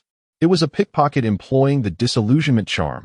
Hagrid's eyes narrowed, and as he prepared to raise his hand, quicker on the draw, flicked his wrist, and a dark, metallic wand slid effortlessly into his palm. You think you can touch Gringotts Messiah's money? In your dreams. At that moment, A spell materialized in Omu's mind. Exploding blast. With an instinctive roar, Omu unleashed a brilliant azure spell that shot forth. Striking directly upon the outstretched palm of the oblivious thief, a dull thud echoed as the unfortunate pickpocket's entire arm was obliterated, sending him hurtling into the display window of a dark magical materials shop. By Merlin's beard, Omu, what have you done? Hagrid exclaimed incredulously, tugging at his beard. When did a wizard of Muggle descent acquire such formidable power and magic? Chapter 9. Before parting, the tip of the metallic wand emitted wisps of smoke. And Omu, taken aback by his own might, resolutely pointed the wand at the gaping hole created by the thief, wiping the foul, sticky blood from his face. His jet-black eyes scanned the surrounding cloaked figures with a chilling intensity as he solemnly declared, "No one touches my money except Sister Malika, not even God." In Omu's mind, the hierarchy stood, the nun equated to siblings, both surpassing himself and even God. The cloaked figures regarded Omu's wand with trepidation. Retreating to the sides of the street to clear a path, Hagrid cautiously glanced around, ensuring no ministry officials lurked nearby, and briskly led Omu forward by the ARM.IT. Was then that Omu noticed the name of the dim alleyway emblazoned on the wall, Upside Down Alley. "You acted recklessly, Omu," Hagrid admonished as he walked, using his tablecloth-sized handkerchief to wipe Omu's face. "Fortunately, this is Upside Down Alley. Aside from the patrolling Aurors, no one will concern themselves with your actions here, but your behavior was improper. Very improper. Do you understand? I apologize, Hagrid," Omu replied, tucking his wand back into his sleeve and turning his coat inside out to conceal the splattered blood. As an orphan, he was no stranger to being targeted by ruffians. They might be after money or merely seeking amusement, yet when they chose to confront Omu, they would soon wish they hadn't. Years of street brawling had endowed Omu with a wealth of experience. He knew precisely where to strike a knee to cripple a leg, where to land a punch to induce bile, and from which direction to ambush to render an opponent helpless. Omu was never merciful. He merely allowed his enemies to witness the mercy of God. Despite his youth, he possessed immense strength and a ruthless approach, and no one had ever managed to catch him inflicting harm. Even though the thugs he had incapacitated over the years could have formed 2 reinforced battalions in the hospital, thus, to this day, no one dared to approach the orphans of Roddle Church, fearing they might return home one day only to find Omu waiting with a sharpened screwdriver in hand. By Merlin's beard, where did you learn such powerful spells? Hagrid remarked, glancing back at the sizable hole left by the thief. Even among adult wizards, few can cast such potent incantations. Omu found it difficult to articulate the state he had just experienced. He had merely intended to push the thief away, and the incantation had surfaced in his mind. Even though he had never studied magic before. I don't know, Hagrid. It just appeared in my head, Omu admitted candidly. Even in the realm of magic, the emergence of peculiar thoughts is hardly a favorable occurrence. Hagrid stated solemnly, "I shall inform Dumbledore of this matter, but I will not disclose it to anyone else. Now, both of us harbor secrets that require discretion from one another. It is only fair." Omu comfortingly patted Hagrid's small arm, beyond that height he could not reach. "Alas, I will," Hagrid sighed, carelessly stuffing a handkerchief into his pocket, adding, "because Dumbledore has told me that you are an exceptionally good child. I place my trust in you, Omu." The image of the tall, white-bearded elder with astonishingly blue eyes surfaced in Omu's mind. Professor Dumbledore. Does he truly have such faith in him? Omu discovered that his sense of belonging to Hogwarts had intensified. Hagrid accompanied Omu to Diagon Alley, where they procured a second-hand pair of dragonhide gloves and books, alongside a set of seemingly new glass vials and several feet of parchment that emitted a suspicious fishy odor. They then visited a cauldron shop owned by a man who resembled a turkey, purchasing a tin cauldron with only a few shallow scratches at an incredibly low price, to the extent that Omu and Hagrid spent a considerable amount of time knocking and prodding it before deciding to buy. When selecting robes, the cunning witch shopkeeper offered to sew name tags for a small fee. However, the resourceful Omu would not allow anyone to pilfer unnecessary coin from his pocket. He adamantly declared he would sew them himself and pressured the witch into giving him a large paper bag to carry the patched second-hand garments. Or else he would threaten to set her shop ablaze. Omu bought all the robes several sizes larger, ensuring he would not need to purchase new ones for several years. When it came time to wear them, he could simply fold the excess and stitch it in place. Lastly, at a stall run by an Arab, he acquired a telescope, a balance scale, and a massive suitcase into which all their belongings were packed. Witnessing Omu's animated bargaining, reducing the Arab's asking price of 15 sickles for the suitcase down to 9 sickles and 20 nuts, Hagrid was utterly astonished. He had never been so meticulous in his own purchases, typically inquiring about the price and buying if he could afford it, or opting for an alternative if he could not. As they made their way back to the leaky cauldron, Hagrid reminisced. When I was a student at Hogwarts, I too scoured Diagon Alley, picking up bits and pieces just like you. Om, dragging his hefty suitcase, looked up and inquired, I just heard Mr. Ollivander mention that you were expelled from Hogwarts. What was the reason? Hagrid closed his eyes, slowly shaking his head, and succinctly replied, a misunderstanding. Noticing the pained expression on his face, Om realized he had asked a rather foolish question and quickly shifted the topic, saying, Hagrid, do you know how we are to reach Hogwarts? Look at my memory. I almost forgot. Hagrid gave his head a firm slap, reached into his coat pocket, and retrieved 2 parchment envelopes with his thumb and forefinger. One is for you, and one is for Harry, Hagrid said, placing both letters into Om's hands. On the envelope, no name was inscribed, and it was evident that the contents were identical. Om, with his arm hooked around the handle of his suitcase, freed a hand to open one of the letters, only to discover a train ticket to King's Cross Station, dated for departure on the 1st of September. Most strikingly, the ticket indicated to wait at platform 9, which prompted Om to curiously inquire, Hagrid, could this ticket be printed incorrectly? You'll find out when you get there, Hagrid replied, a grin spreading across his face that I wouldn't want to deprive you of your surprise. As Om and Harry waved goodbye to Hagrid at the London Underground station, Om descended the malfunctioning escalator, burdened with both his and Harry's luggage. I wish I had your strength, Harry remarked enviously. Clutching the snowy owl he had named Hedwig in his left hand, while his right assisted Om in carrying the brown owl named 14, that a clever mind is sometimes more advantageous than a strong arm. Harry, Om stated, placing the suitcase down on the platform and wiping the beads of sweat from his forehead with his sleeve, observing Harry, who was wobbling under the weight of the 2 owls. He added, certainly you do need to build some strength, if only to ensure that cousin of yours doesn't dare to bully you. Once aboard the subway, passengers curiously gazed at 14 and Hedwig, who were peacefully slumbering in their cages. Om retrieved the train ticket from his pocket and handed it to Harry. If your cousin bothers you again over the next month, let Hedwig send me a message. I shall leave a rather profound impression on him. Watching Harry open the envelope, Om noted the bewilderment mirrored on Harry's face regarding the words Platform 9, leading him to shrug and say, Hagrid refuses to reveal anything. Perhaps we will discover we need to tap the bricks with a wand when we arrive. Well, perhaps you're right, Harry replied, nodding in confusion, ruffling his already disheveled hair further. After a moment of contemplation, he mused, King's Cross Station isn't a place we can reach by subway. I might need to ask my uncle to drive us there.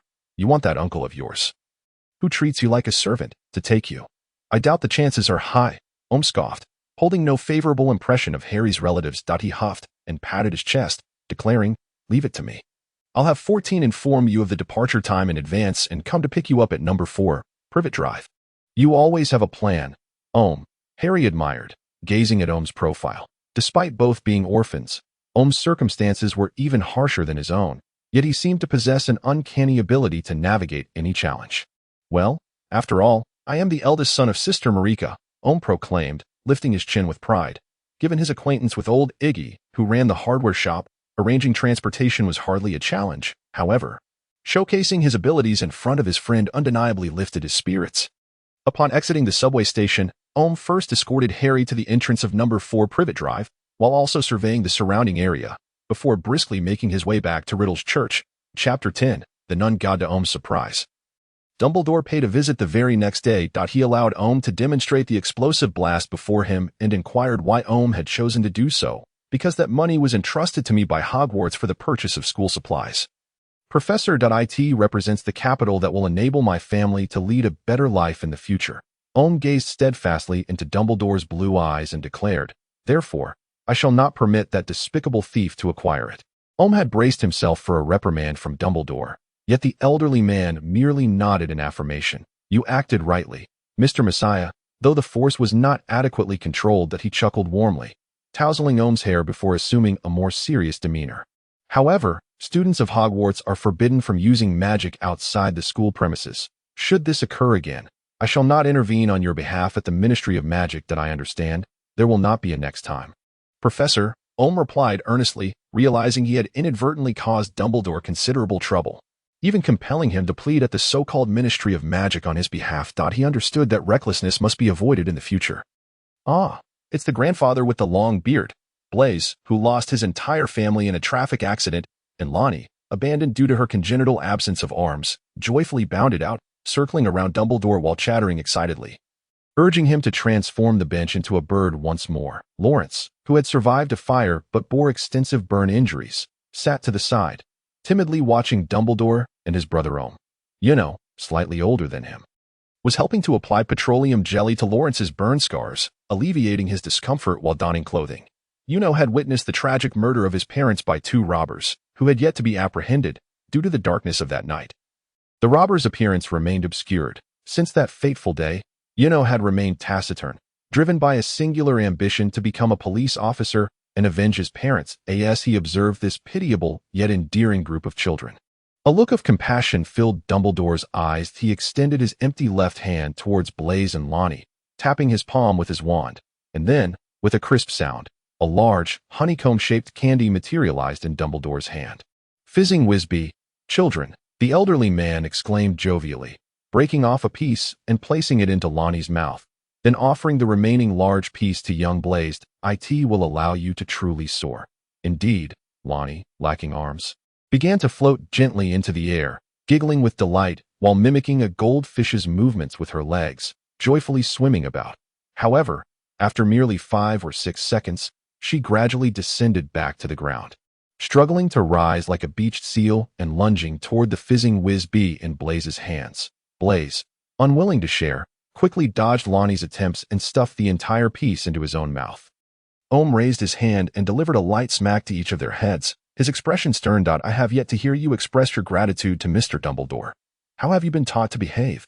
"Thank you, Mr. Dumbledore." Two little ones were at the age of losing their baby teeth, their gap-toothed smiles mumbling a garbled thanks to Dumbledore as they bowed deeply, making him fear they might topple over. "No need for thanks, children," the elderly man chuckled, his eyes crinkling with delight as he tenderly stroked their soft hair. "Each of you may have but a small piece. We must leave some for those who are not at home. Ronnie, you've already had your share, so refrain from taking more." Om tilted his head towards Lawrence and saying, "Off you go. At your command, Om. Your will is the beacon guiding my path," Blaise exclaimed in a sing-song voice. And as he noticed Om raising a hand to swat him, he playfully ducked and scampered away. "What a delightful bunch of children they are, aren't they?" Dumbledore observed with joy as he watched the children frolic. This scene always reinvigorating him. Charming, yet a band of little rascals. Om sighed with a hint of exasperation. "I hope Mariania can manage them well while I'm away." Just then, soared too high. Landing squarely atop the napping Mariania, she let out an irate shriek, leaping up and hopping on one leg, wielding her cane with the agility of a predatory bird, despite Yuno's desperate attempts to hide. Mariania, with her dulled eyesight, could still accurately pinpoint his figure through her keen sense of hearing, delivering swift thwacks of her cane upon Yuno's thigh and rear, eliciting yelps of protest from him. There was no escape, no refuge. Lawrence, Ronnie, and Blaise crouched beneath the bench, clutching their heads, Lawrence and Blaise each using a hand to shield Ronnie's head, daring not to make a sound. Om exchanged a glance with Dumbledore, murmuring, "It seems I was overly concerned." At that moment, darted forward, and with a sharp crack, Mariania's cane struck the ground, shattering into 2 pieces. Having served her faithfully for nearly 6 years, as Mariania stumbled, teetering on the brink of falling, Om rushed forward to steady her frail form. Gasped, clutching his sore posterior, casting a resentful glance at his obliviously unconcerned leader. The other 3 little ones stifled their laughter, their faces flushed. Dumbledore, however, gazed thoughtfully at the remnants of the cane on the floor, withdrew his wand, and said to Om, "Pay close attention. Om, I shall teach you but once." With that, Dumbledore traced a path in the air with his wand, pointing it directly at the broken cane, pausing before announcing, "The incantation is restoration to original. You must wave your wand and recite the spell simultaneously, both beginning and ending together. Now, give it a try." "But, Professor," Om said, his wand slipping from his sleeve, a hint of confusion in his voice, "didn't you just tell me that Hogwarts students are forbidden from using magic outside of school?" "Om, I am the headmaster," Dumbledore replied playfully, his left hand grasping his right wrist. "Wherever I am, Hogwarts is present. Now, let me see where the limits of your talent lie," he added silently in his heart. "Very well, as you say." "Professor," Alm waved his wand following Dumbledore's earlier demonstration, clearly enunciating the words, restored to its original state, that a surge of warmth flowed from his fingertips into the wand, and as he directed it towards the broken cane, a shower of brilliant sparks erupted from its tip, seamlessly rejoining the two segments of the cane, appearing as good as new. Wow, the four children exclaimed in awe, with Yuno even forgetting the pain in his backside. Joining the other three in a dance reminiscent of a cannibalistic tribe around Alm. Alm is a wizard. Alm is a wizard. Alm is a wizard. They sang in a cacophonous melody, their movements synchronized as they swayed their hands and feet. Go away. Go away. Unable to contain his joy, Alm playfully shooed away the lively little ones, laughing heartily as he picked up the cane and tucked it under Marlenia's arm. Thank you. You are truly wonderful. A gentle smile flickered in Marlenia's vacant, clouded eyes. To succeed on the first attempt is remarkable, Alm, Dumbledore remarked, smiling as he applauded, before bending down to pinch Lonnie's cheek and tipping his hat in reverence to the crucifix of Jesus. Then, taking his leave, in the deep of night, after everyone had fallen into slumber, Alm recounted his experiences in Diagon Alley to Sister Marika in vivid detail.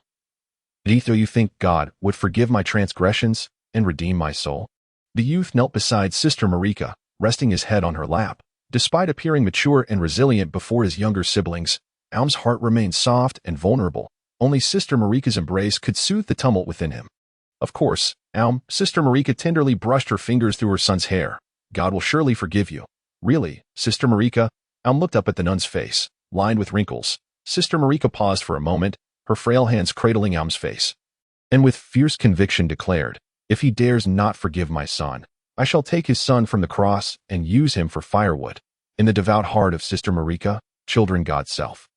However, when God seeks to harm his children, none God. Chapter 11. The beginning of the journey. In the following month, Alm voraciously devoured the second-hand books purchased from Nocturne Alley, each yellowed and creased page capturing his gaze with every letter. Simultaneously, he maintained correspondence with Harry and Mr. Ollivander. Although Alm could not wield magic, Mr. Ollivander was more than willing to share the history of wands and some maintenance tips with the clever and gifted young lad. Perhaps you might consider coming to my shop to assist during the holidays. This was mentioned in one of Mr. Ollivander's letters, and Alm understood that the old gentleman intended for him to become an apprentice. He promptly discussed it with Sister Marika and, with his belongings in tow, moved into Ollivander's wand shop in Diagon Alley. He slept behind the counter, diligently assisting Mr. Ollivander in shaping wand blanks each day, cutting various woods into appropriately sized segments, or experimenting with newly crafted metal wands. Under the watchful eye of Mr. Ollivander, and following a correspondence with Dumbledore, Alm was granted permission to wield magic. Occasionally, Mr. Ollivander would impart a few spellcasting techniques to Alm, such as nonverbal incantations and wandless magic. Both of these skills proved exceedingly challenging. Even Alm could barely manage the nonverbal levitation charm, while more intricate spells eluded his grasp. Wandless magic seemed an elusive aspiration. Without his wand, Alm could only clumsily manipulate his magical energy to push or pull, and his more advanced attempts merely resulted in trapping others within a cocoon of magical force, which hardly constituted true magic. Do not be disheartened, Alm, Mr. Ollivander remarked sternly, as Alm, panting and drenched in sweat after depleting his magical energy time and again, listened intently. You are doing remarkably well. Even I could not have achieved better at your age. On Harry's end, there was little of significance, although his aunt and uncle had shown him a slight improvement in their demeanor, if one could consider a shift from hostility to indifference as progress. He now possessed his own room and no longer had to reside in the cupboard under the stairs. He felt a pang of envy towards Alm, who was able to dwell in the bustling wizarding Diagon Alley. Yet he found himself devoid of funds, save for the wizarding currency, rendering him unable to take the subway. He could only resort to perusing books for amusement. Alm's pet monkey-faced owl, number 14, was quite lively yet remarkably low maintenance. Rather than consuming owl feed, it preferred to soar outside and catch mice for sustenance. Initially, Alm worried about number 14 going hungry, but when the owl returned day after day with dead mice to present to him, Alm could only maintain an awkward yet courteous smile. Thank you, but I really don't eat. Oh, please, do not place that dead mouse on my blanket. That day, Alm, the epitome of cleanliness, washed his blanket 3 times over. Aside from this annoyance, number 14 proved to be an exceptional messenger, capable of transporting 13 tubs of ice cream from Florian Fortescue's ice cream parlor in London to the Roddle Church in one swift flight, ensuring that the nuns and every child could indulge in the delightful magical treat. It was only during these moments that Alm would exhibit a rare streak of generosity. Life continued in this orderly fashion until Thank you immensely for your guidance during this time. Mr. Ollivander, Alm said sincerely, leaning against his suitcase at the entrance of the wand shop. It was August 31 SD, and the following day marked his departure for King's Cross Station. Alm intended to spend one last evening with his family before setting off. Were it not for you, the development of my metal wand would not have progressed so swiftly. You have been of tremendous assistance, Alm, Mr. Ollivander replied, smiling as he handed him a palm-sized notebook filled with his musings on wand making. Feel free to peruse it. It may serve as a pleasant diversion. Without waiting for Alm to express his gratitude once more, Mr. Ollivander turned and re-entered the shop, closing the door behind him. Alm, adhering to his meticulous nature, performed a respectful gesture towards the now-closed door before dragging his luggage toward Gringotts, the Wizarding Bank, where he exchanged his remaining 107 galleons for 535 pounds, leaving him with only 8 sickles and 17 nuts. Alm departed from Diagon Alley and ventured to the market, where he spent a modest sum on chicken and pork, along with an assortment of vegetables and storable potatoes. He also procured some long-lasting black bread and, after a moment's reflection, treated each child to a delightful donut. Upon returning to the Roddle Church with his bounty, Alm was greeted with enthusiastic warmth from the children, all of whom joyfully indulged in their sweet confections. Save for Marlenia, who stood with her arms crossed and a visibly displeased expression, scratching his head, Alm mustered the courage to sit beside her, swaying a still-warm donut tantalizingly before her nose. Dearest Marlin, would you not care for a bite of this delectable donut? He teased. I could just as well take a bite out of you. Marlenia retorted through gritted teeth. Did you not promise to stay with us for a month? What's this rush to leave? Nonsense. If I were to depart, how would I savor your exquisite stew, Marlin? Alm replied, feigning despair. He gently took Marlin's hand from her lap, cradling it in his, and said, Forgive me. Dear sister, I have broken my word that I in truth. Marlin had a deep fondness for the ice cream Alm sent her. Aaron suddenly popped up from behind the two, uttering a quick remark before sprinting away, nearly escaping the swipe of Marlenia's cane. Children, it's time to eat, Sister Marika called out, her face breaking into a radiant smile that smoothed her wrinkles. Alm returned, seemingly unchanged in stature, perhaps even a tad sturdier. Much to Sister Marika's delight. Do not think I have forgiven you, Marlenia exclaimed, rising to snatch the donut from Alm's grasp and taking a fierce bite. After the meal, Alm presented the remaining sum of over 400 pounds to Sister Marika. Alm, you ought to keep some for yourself, she admonished sternly, extracting 4 50-pound notes, contemplating for a moment before adding 2 more. Take this. There will always be expenses out there. This money will not serve in the sorcerer's realm. And I have already set aside some for myself. Mother, Alm replied, shaking his pockets to let the coins jingle merrily. Alas, when will you learn to think of yourself? Sister Marika sighed, caressing Alm's sunken cheek. Her eyes glistening with tears, she made the sign of the cross on her chest, removing the dusty crucifix necklace from around her neck and placing it around Alm's. Leaning closer, Sister Marika whispered in Alm's ear. Once you polish away the tin from the crucifix, you will find it is made of gold. Do not disclose this to anyone. Alm's eyes widened in astonishment, and just as he opened his mouth to respond, Sister Marika swiftly covered his lips, firmly ushering him out. Hurry off to bed, she instructed. Tomorrow morning, Grandfather Andre will drive you to the station. But, Alm began to protest, only to have Sister Marika firmly shut the door behind him.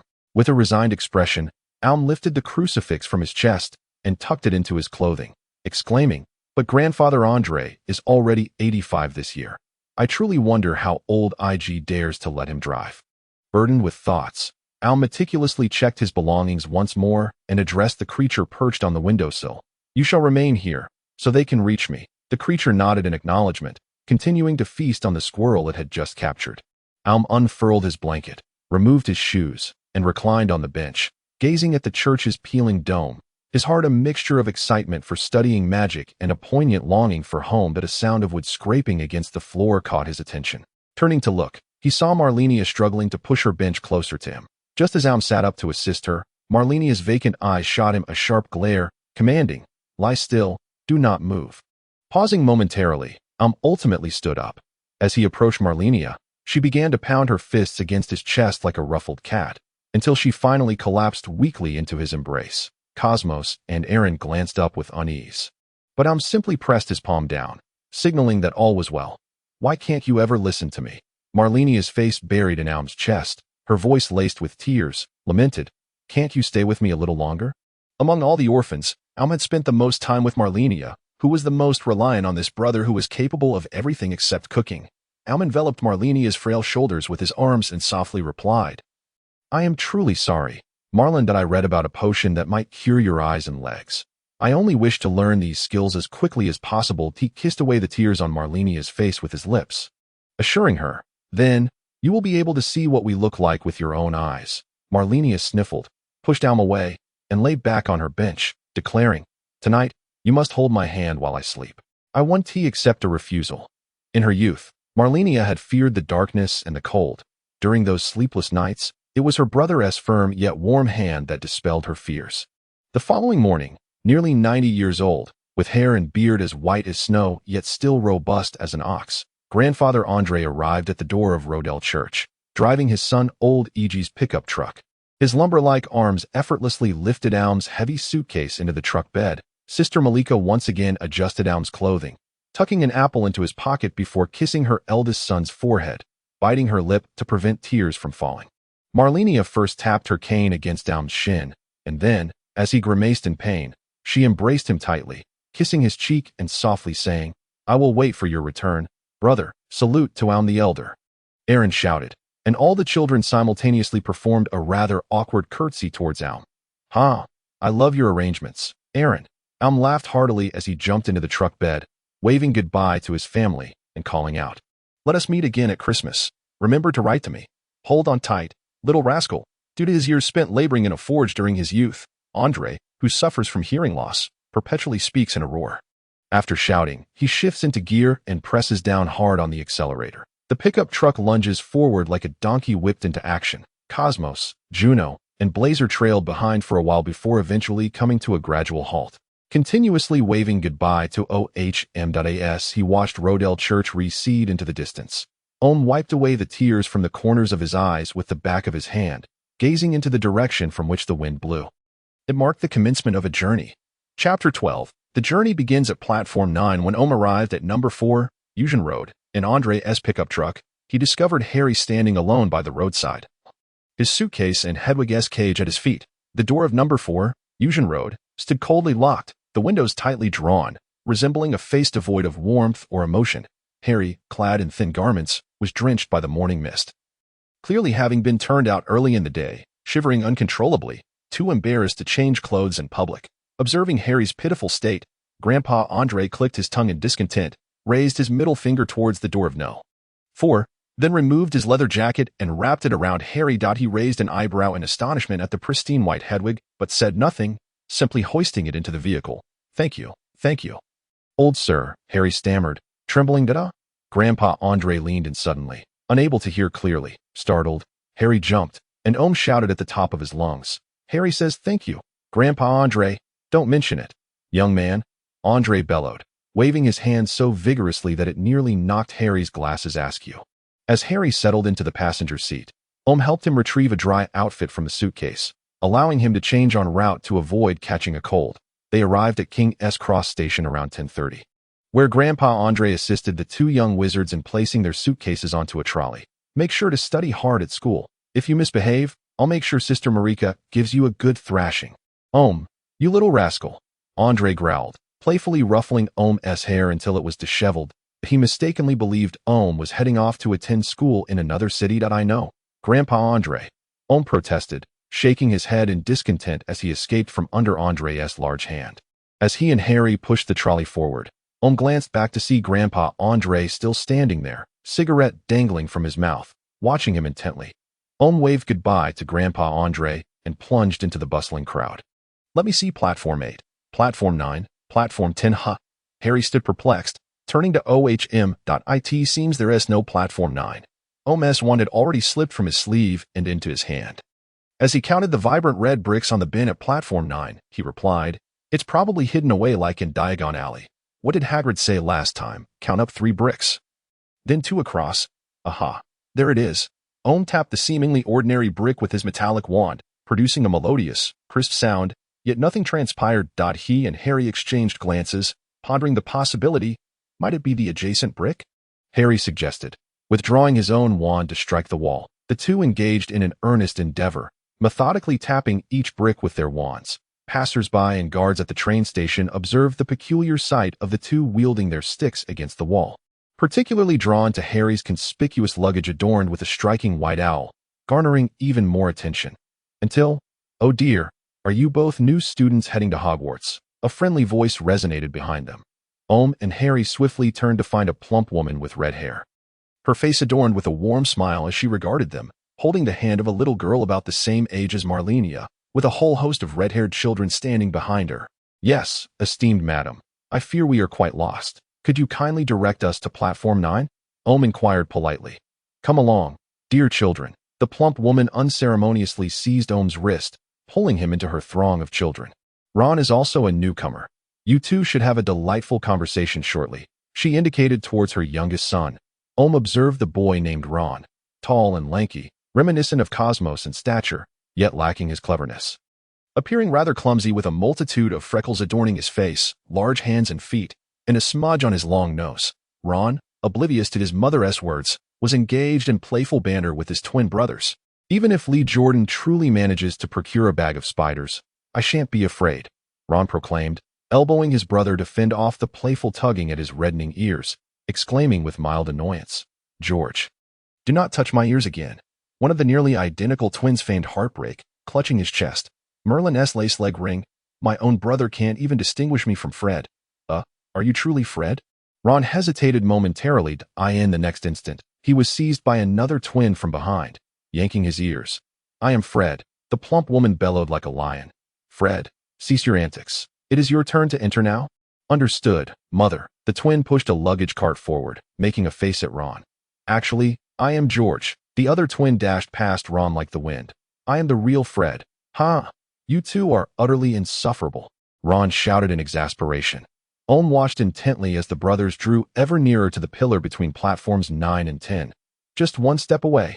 Suddenly, they vanished. "Just run forward, my dear," the plump woman chuckled, giving Omu's shoulder a gentle nudge. With a slight pursing of his lips, Omu deftly tucked his wand back into his sleeve, offering a reassuring nod to the visibly anxious Harry. He then grasped the handle of the trolley with both hands and surged forward. His pace quickened cautiously as he remained vigilant for any pedestrians who might unexpectedly appear. Closer and closer he approached. The front of the trolley collided with the solid post, and then his own arm, until finally, his entire being passed through. Omu turned to glance back, only to find the passageway behind him sealed off by a sturdy brick wall, transformed into an iron archway. He had traversed through it without a hint of sensation. That formidable barrier had merely been an illusion.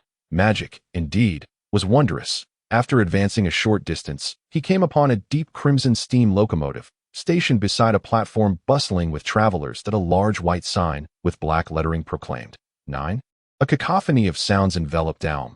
Every individual was speaking loudly. Luggage being dragged produced an irritating clamor. Owls cooed within their cages, nibbling on owl pellets or mice. Various cats meandered between people's ankles, occasionally causing someone to stumble. Bulbous toads were cradled or supported, emitting deep croaks that a myriad of robes suddenly filled Omu's vision, wide-brimmed pointed hats flitting about like flying saucers. He also spotted a group of young wizards clad in robes adorned with the Hogwarts crest, each carrying their own broomsticks, striding confidently into the carriage. Omu stood still for a moment, and soon Harry and Ron rushed in one after the other. Harry charged ahead with his eyes shut tight, and Omu quickly sidestepped, reaching out to grasp Harry's clothing while shouting, "Harry, stop, there's a track ahead." "Oh, my goodness." Harry opened his eyes, leaning back desperately. Omu and Ron abandoned their luggage, collectively halting Harry's trolley just inches from the tracks. "You are incredibly reckless. If we hadn't caught you, you would have surely been injured." Omu delivered a playful slap to Harry's forehead, causing him to crouch down, clutching his head. "That hurts, Omu. I would have preferred to fall." Harry gasped in protest. "Good, that's the point, to teach you a lesson. And you?" Omu turned to Ron, who had offered his assistance. The tall redhead, fearing Omu might turn his attention to him, took 2 steps back, displaying a look of trepidation. Omu paused for a moment, then quickly comprehended the situation, smiling as he extended his hand towards Ron. "Thank you for your help. I am Omu Messiah, and this reckless one is Harry Potter." "Oh, I'm Ron Weasley," Ron exclaimed, astonished as he looked at Harry, before taking Omu's hand. "No need for thanks. It's nothing. You really are Harry Potter?" Chapter 13. FF and the Little Rabbit. What? Oh, of course, I suppose there's no one else with my name. Harry stood, the lightning-shaped scar on his forehead shining as if it were about to glow.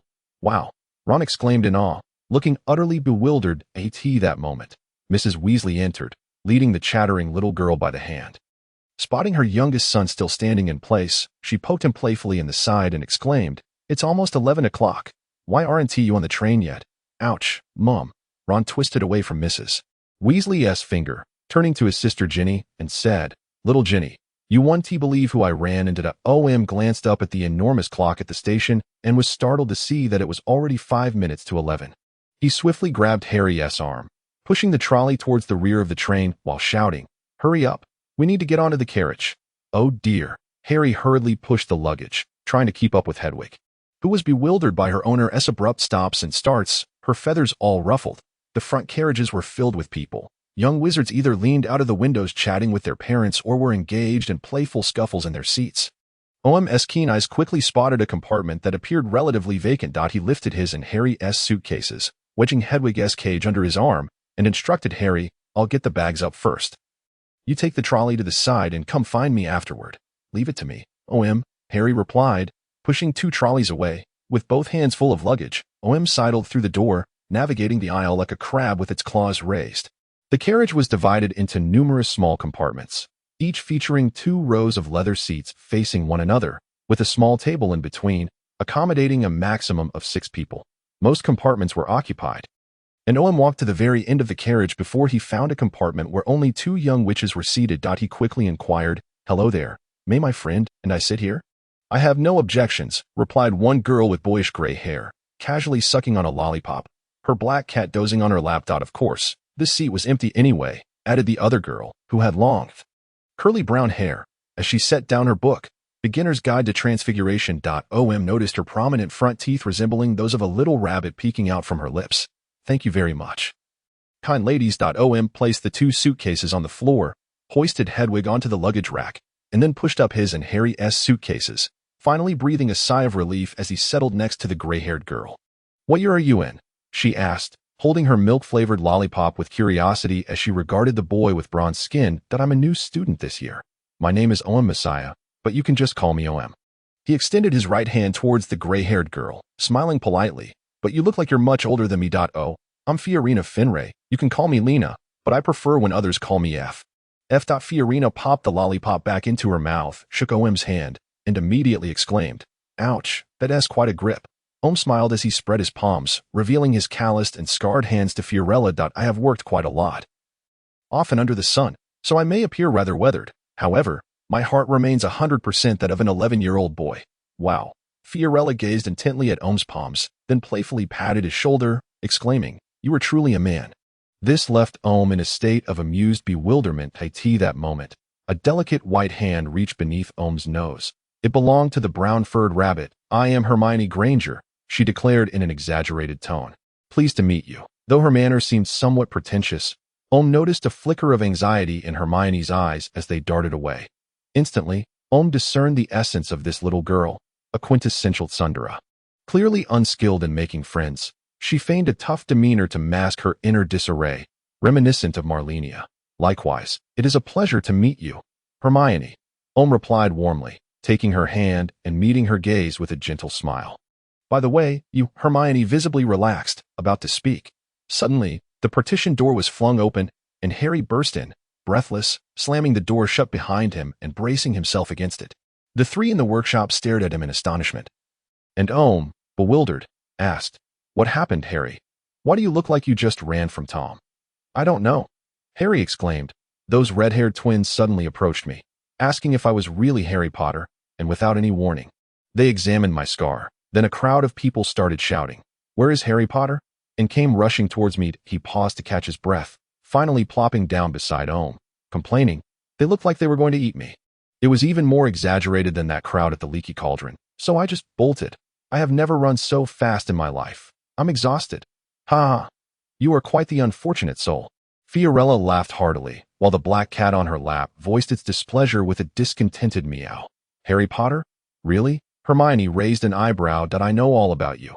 It's all in the books I've bought.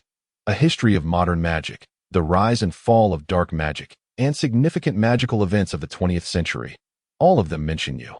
Huh, what? Is he really famous? Fiorella asked, looking perplexed. Famous doesn't even begin to cover it. Omu sighed. I would wager that the young wizards born in recent years have grown up hearing tales of Harry. Oh, right. Omu extended his hand towards Fiorella and Hermione. Harry, this is Fiorella Fenray, and this is Hermione Granger. Hermione. You already know who this is. Hello. Harry stammered, feeling shy in front of the girls. Hello, Harry. You must know a great deal of magic. Right? Hermione scrutinized the slender boy with green eyes.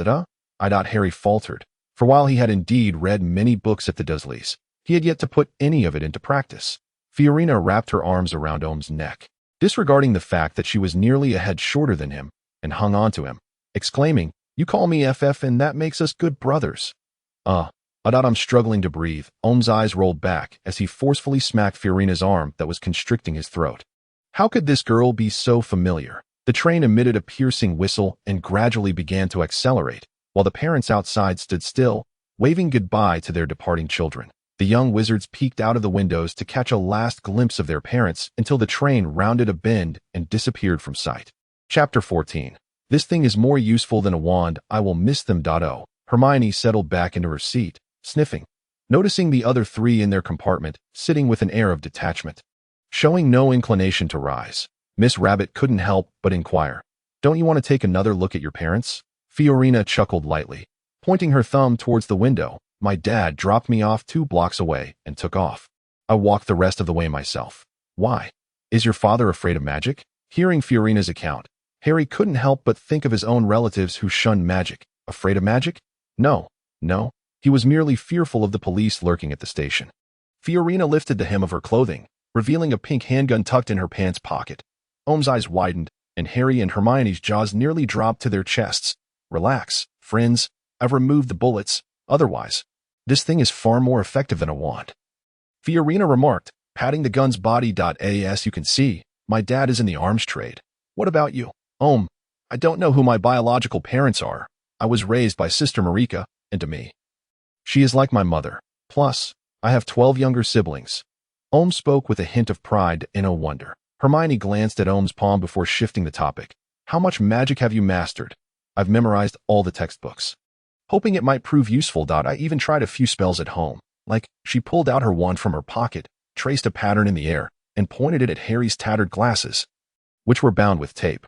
Repaired to its original state, in an instant, Harry's glasses were restored. The tape unwound itself, leaving him with a brand new pair. How could you use magic at home? Omu exclaimed in surprise. Professor Dumbledore told me we cannot use magic outside of school. It would attract the Ministry of Magic's attention, and we might even be expelled from Hogwarts. Really? Is that true? Hermione asked, a bit flustered. But I've used magic many times at home, and I never saw anyone from the Ministry come. Who is Dumbledore? Harry admitted his ignorance. Calm down. Fiorina said nonchalantly. If no one stopped us, then the Ministry of Magic must have turned a blind eye. As my father often remarked during his business endeavors. She adopted a stern expression, mimicking her father's tone. Lena, the law does not state that it is prohibited. Therefore my business is entirely legal and compliant. These two matters are fundamentally different, aren't they? Omu critiqued. Though, they're quite similar, Fiorina replied, cradling the black cat sprawled across her lap. Although I have yet to master magic, my cats certainly can. Light, perform for them. The black cat meowed, leaping into the air and executing a backflip, transforming into a top hat adorned with 2 pointed feline ears. Fiorina placed the hat atop her short gray hair, striking a proud pose with her hands on her hips. What do you think? Isn't light impressive, purchased from Diagon Alley. Remarkable, Harry exclaimed, glancing at his snowy owl. Hedwig, can you? Hedwig clicked her beak, turning away to ignore him. The door swung open again, revealing Ron. Hello, he said, somewhat timidly. Everywhere else is full. May I sit here? The group nodded in agreement, and Omu stood to assist Ron in placing his suitcase on the rack. Introducing him to the 2 girls, he settled beside Hermione. Are you all Muggle-born? Ron asked, somewhat astonished. Ron, is your entire family comprised of wizards? Omu inquired curiously. Oh, yes, I suppose so. Ron scratched the back of his head, uncertain why Mum seems to have a distant cousin who's an accountant or something, but we hardly discuss him. The black cat, Light, transformed back with a thud, landing on Ron's lap. its pink nose twitching inquisitively. Ron nervously clutched the pocket of his chest, saying, "This is not cat food for you. Come back, Light," Fiolina commanded sternly. The black cat let out a sound, its amber eyes reflecting a hint of human-like disdain. Nimbly leaping back into Fiolina's embrace, finding a comfortable spot to nestle. Only then did Ron release his grip, revealing that his pocket contained a plump, gray mouse, its paws resting on the edge of the pocket. Peering out with wide, green bean-sized eyes, for the remainder of the time, the others primarily listened as Omu and Hermione engaged in a discussion about the content of their textbooks. The two academic enthusiasts had memorized their materials, effortlessly recalling a plethora of definitions and concepts. Having studied at Ollivander's for over 20 days, Omu demonstrated considerable proficiency in the various magical applications from the book, particularly impressing with a silent levitation spell that left the brown-furred rabbit in awe. Moreover, he possessed insightful knowledge regarding wand woods, cores, and carvings, as well as the properties of various magical metals. However, Hermione had acquired several books that were not included on the reading list, her breadth of knowledge astonishing. Even if it often came across as recitation, the sheer ability to retain such vast amounts of information was indeed remarkable.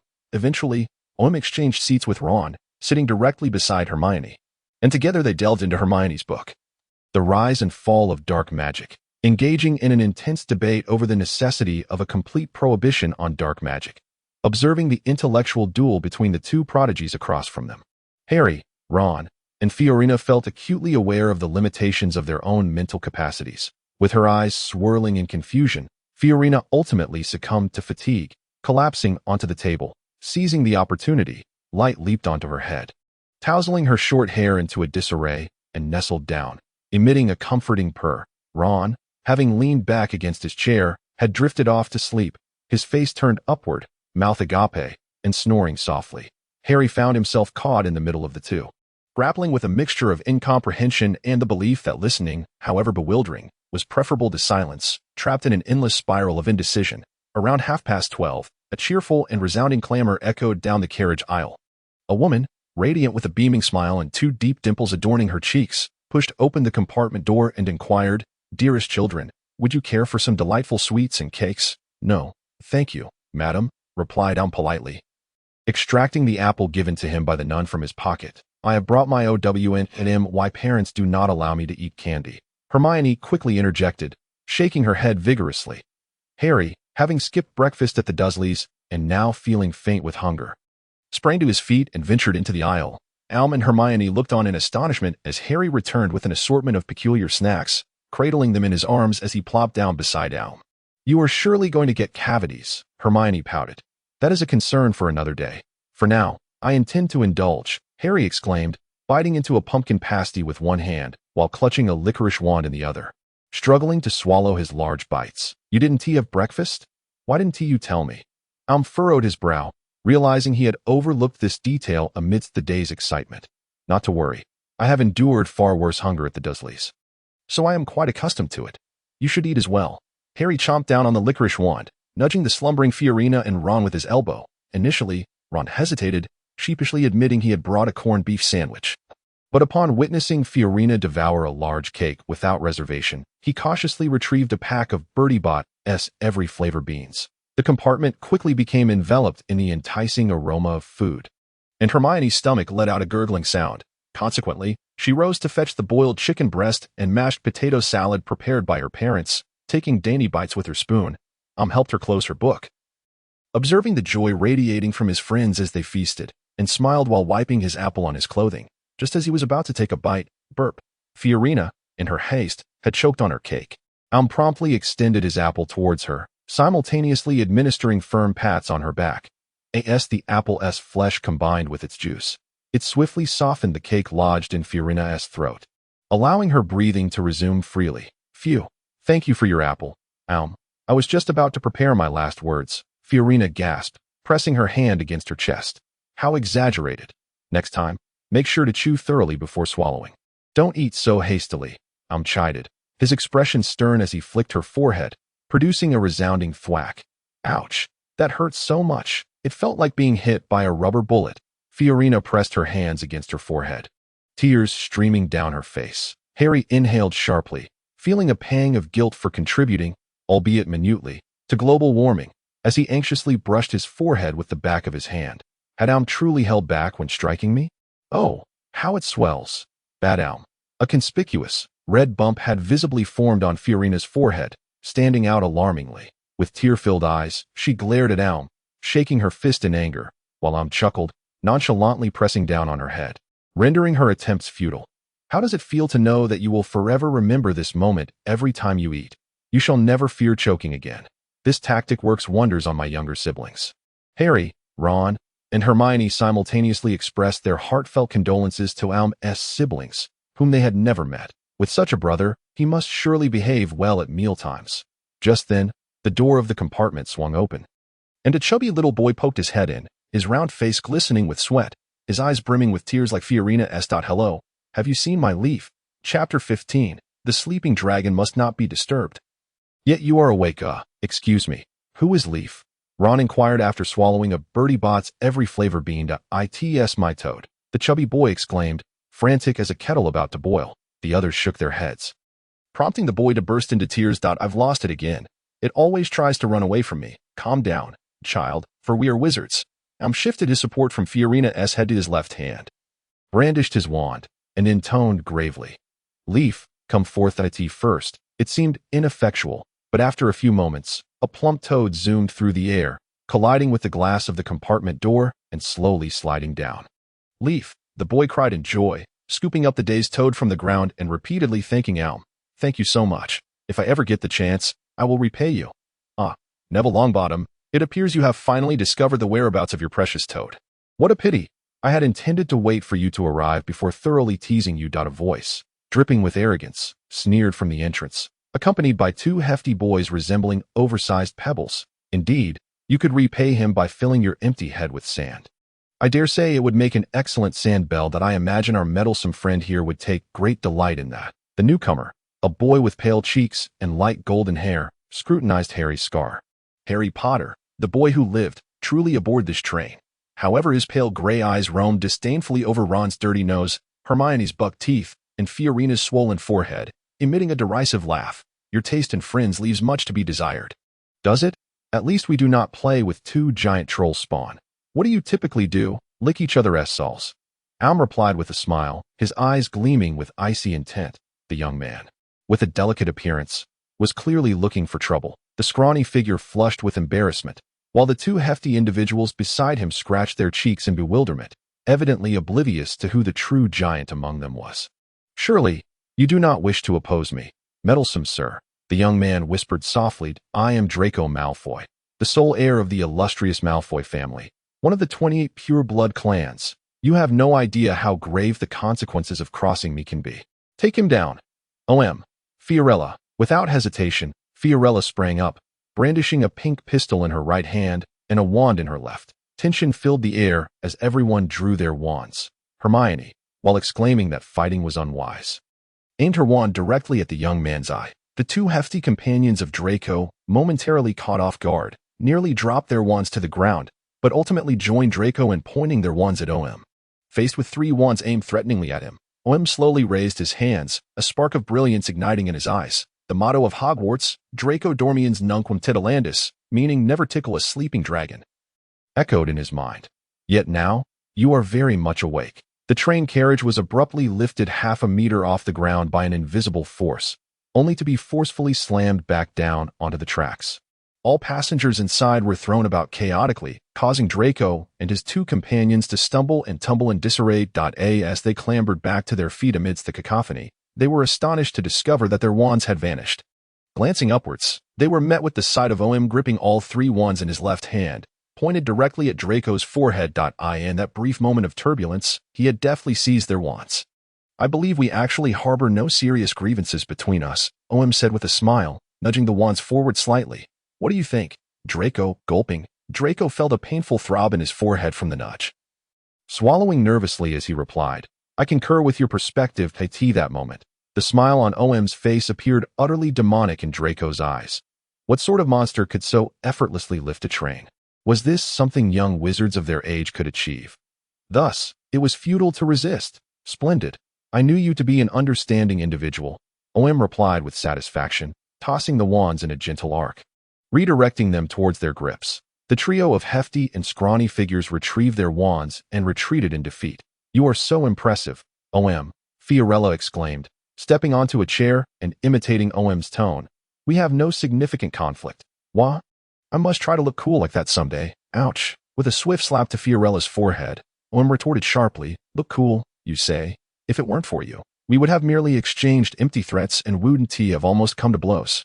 Fiorella, cradling her head, sank onto the chair, lamenting, "I was merely trying to support you.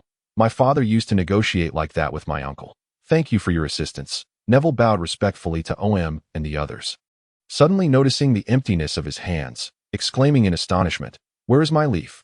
How could I have lost such a large leaf?" "Ah, just now."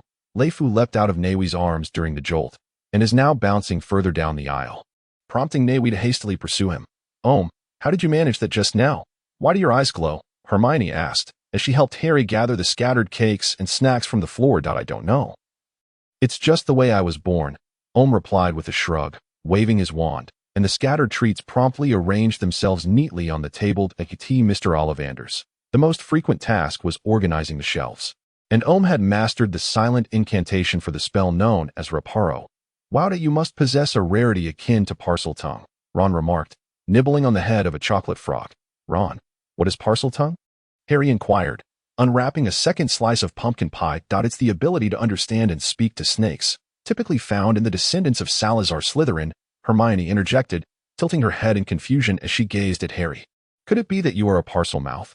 No, Harry recalled that Hagrid had once told him the mysterious figure who had killed his parents was a student from Slytherin, a house notorious for producing dark wizards. Deep down, he was reluctant to accept the notion that he might be a parcel mouth. The afternoon passed peacefully, with the warm sunlight lulling the group into a drowsy state. Fiorina was soundly asleep with Lete in her arms. Hermione was still engrossed in her book, occasionally stifling a yawn. Ron was quietly explaining the rules of Quidditch to Harry while enthusiastically promoting his favorite team, the Richard Cannons. Omu, meanwhile, perused the notes left by Mr. Ollivander, pondering deeply. Must a metal wand necessarily take the form of a stick? Could one forge a longsword and wield it as a wand?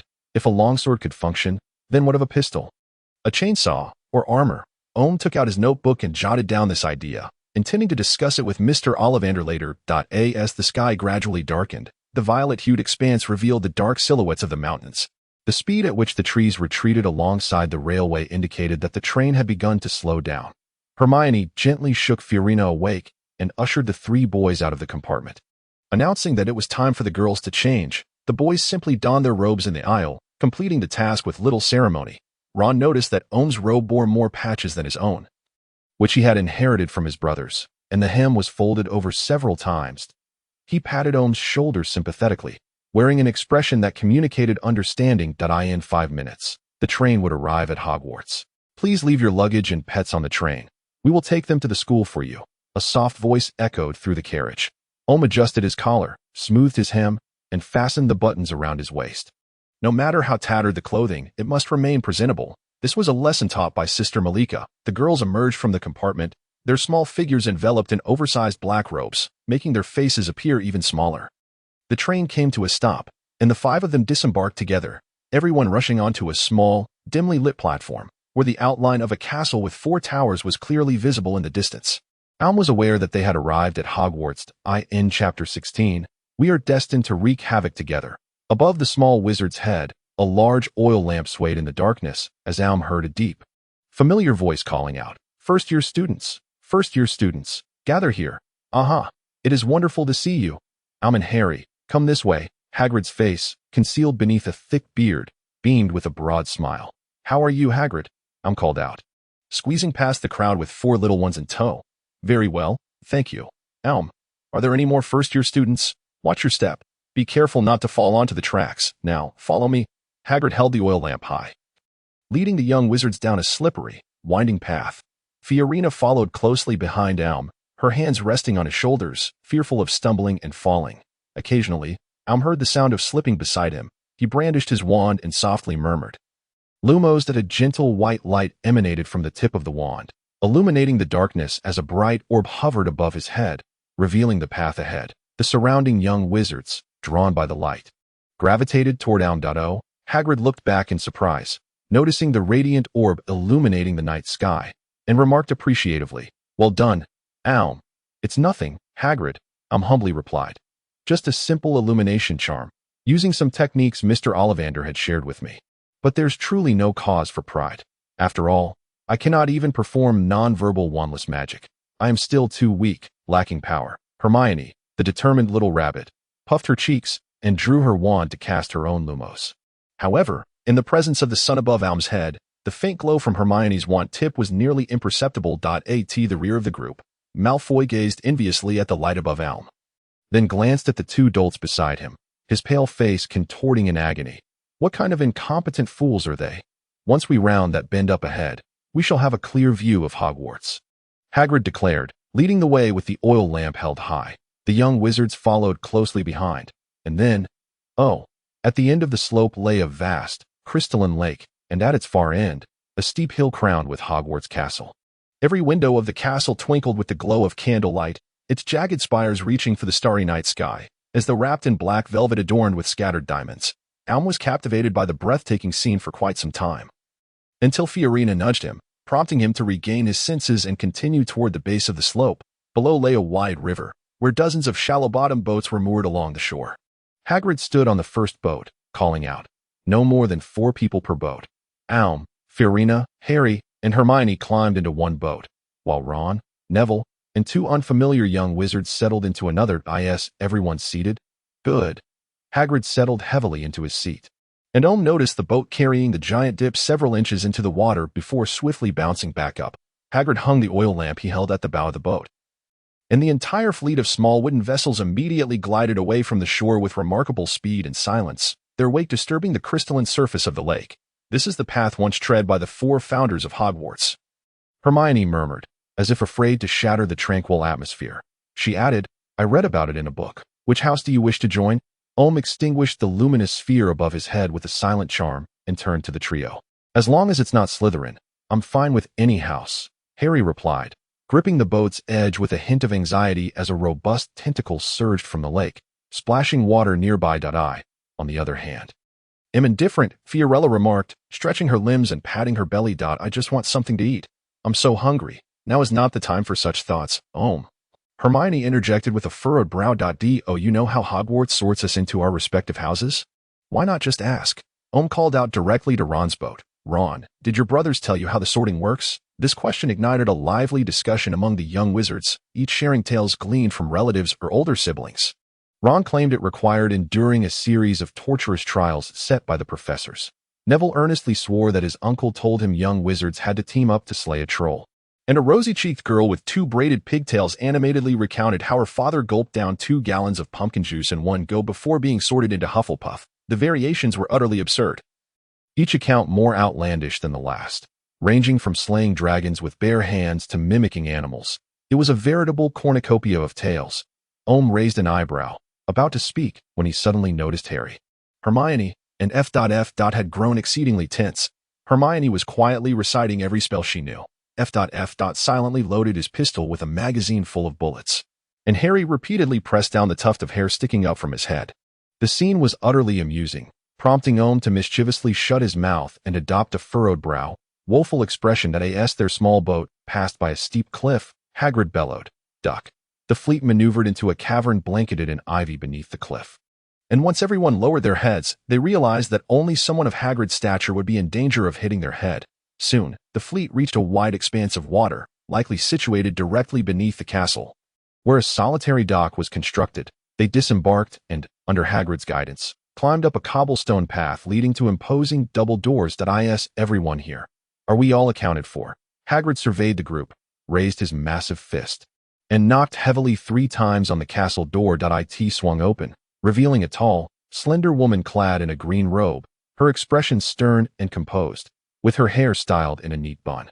The moment Ohm laid eyes on her, he was reminded of a strict mathematics teacher from his previous school. Their demeanors were not merely similar, but strikingly identical. It was clear that neglecting to complete her assignments would undoubtedly lead to dire consequences. In the 1st grade, new students gathered around Professor McGonagall. "Thank you, Hagrid," she said, her piercing gaze emanating from behind her square spectacles, sweeping across the faces of each little one. "Follow me." The entrance hall was vast, nearly as expansive as two riddled churches combined, with stone walls adorned by flickering torches and a chandelier of crystal hanging overhead. The candlelight refracted through the crystals, illuminating the interior as brightly as daylight. They proceeded along the marble floor, and as they passed a grand door, Omu could hear the buzzing chatter of hundreds of voices from within. However, Professor McGonagall did not pause. She continued to guide them to a small, empty room at the far end of the hall. They stood crowded together, hiding behind Omu, his hand never straying far from the pistol at his waist. Curiosity filled the air, for there were neither foul-smelling trolls nor pumpkin juice to be downed in one gulp. "Welcome to Hogwarts," Professor McGonagall announced from a raised step, her voice crisp and resonant. "The feast is about to commence, but before you take your seats, it is imperative that you ascertain which house you shall enter. The sorting ceremony is a significant ritual, for it will determine with whom you will attend classes, reside, and spend your leisure time over the next 7 years." She cleared her throat and continued. "The 4 houses are Gryffindor, Hufflepuff, Ravenclaw, and Slytherin. Your outstanding performance within the school will earn points for your house, while infractions will result in deductions at the end of the year. The house with the highest score will be awarded the House Cup. A prestigious honor indeed. I hope you will all strive to bring glory to your respective houses." With only a few minutes remaining before the ceremony would commence before the entire student body and faculty, "I suggest you tidy yourselves up and present a more spirited demeanor." Professor McGonagall's gaze briefly lingered on Neville's crumpled cloak and the dirt on Ron's nose, yet she said nothing further and departed. "If I don't mind you being so close, but I ask one thing of you." Omu shifted slightly to distance himself from the pistol at Fiolina's waist. "Please, whatever you do, don't accidentally discharge that." "Discharge? How could I possibly do that? I've been handling firearms since I was 3. I've shot more sparrows than you've seen in the boys' restroom." She continued. "You can distract the troll up front while I cover you from behind." "Emptying my magazine. Trust me, we will wreak havoc." "Oh, what is that?"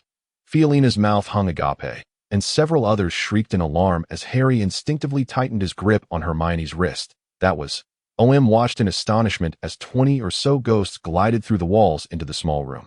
Their pearl-white, translucent forms moved silently, whispering amongst themselves in a commotion that it appeared they were debating whether a certain Peeves ought to remain at Hogwarts, aside from a plump monk ghost advocating for Peeves. The other spirits seemed keen on seeing him depart.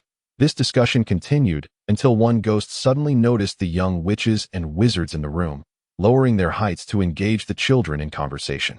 Curiosity piqued, Omu extended his palm, yearning to touch the ethereal form of the ghost, only to find his hand passing through as if it were submerged in icy waters, swiftly robbing him of warmth. Just as he mischievously pressed his frigid hand against Harry's neck, Professor McGonagall returned. "First years," from a line, her voice resonated through the small chamber. They obediently queued, exiting the room through the door from which voices had previously emanated. Entering a splendid dining hall.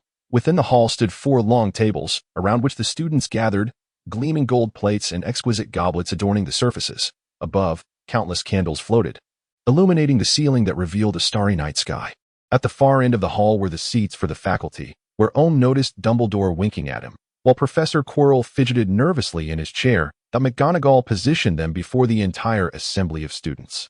Suddenly, a wooden stool, with its legs clattering, moved toward the young wizards, upon which rested a tattered and filthy hat, thickly coated in dust and grime, its patches stacked haphazardly. Merely gazing at the hat caused Omu's eye to twitch. How dreadfully dirty it was! A strong desire to cleanse it surged within him. At that moment, the hat sprang to life, opening a wide mouth and began to sing. "I am the Sorting Hat. Renowned and grand, once praised by greats for my beauty so grand. Time swiftly passes, the greats lie in graves, yet with keen insight, your thoughts I do save. Gryffindor, brave and bold. Slytherin, ambition untold. Hufflepuff, kind and fair. Ravenclaw, wisdom laid bare. Young wizards, come don me. Let me see where you fit. Ring the great bell, let voices commit. In black and white stand, kings unseen. Gold, silver, bronze, iron flow keen. Illuminating all, the cold sun gleams." As the song concluded, the hat bowed to each of the 4 tables before becoming still. McGonagall approached the hat with a scroll of parchment, declaring, "When I call your name, step forward, take a seat, and don the hat to await your house assignment." "How splendid! Just wearing the hat is all it takes." Harry exclaimed joyfully, raising his fist in excitement. Hermione, however, appeared disheartened, having diligently reviewed her studies moments before. Is that all?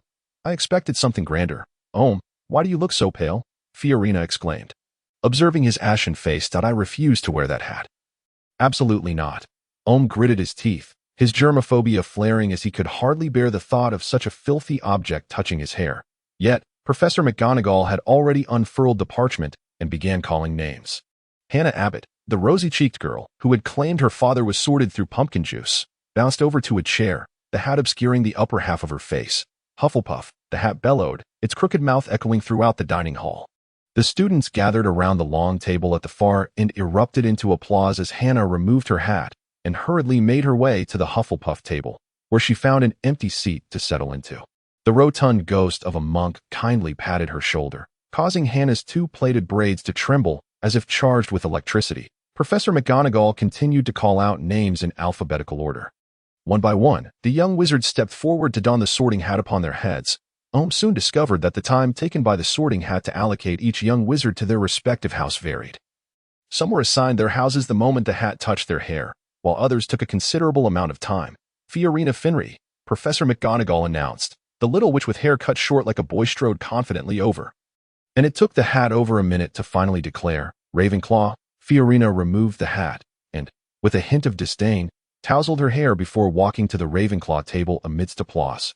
Next was Hermione, who was sorted into Gryffindor in mere seconds. Then came Neville, who nearly stumbled when his name was called, and after the hat declared him a Gryffindor, he ran off with it, having to sheepishly return it amidst laughter.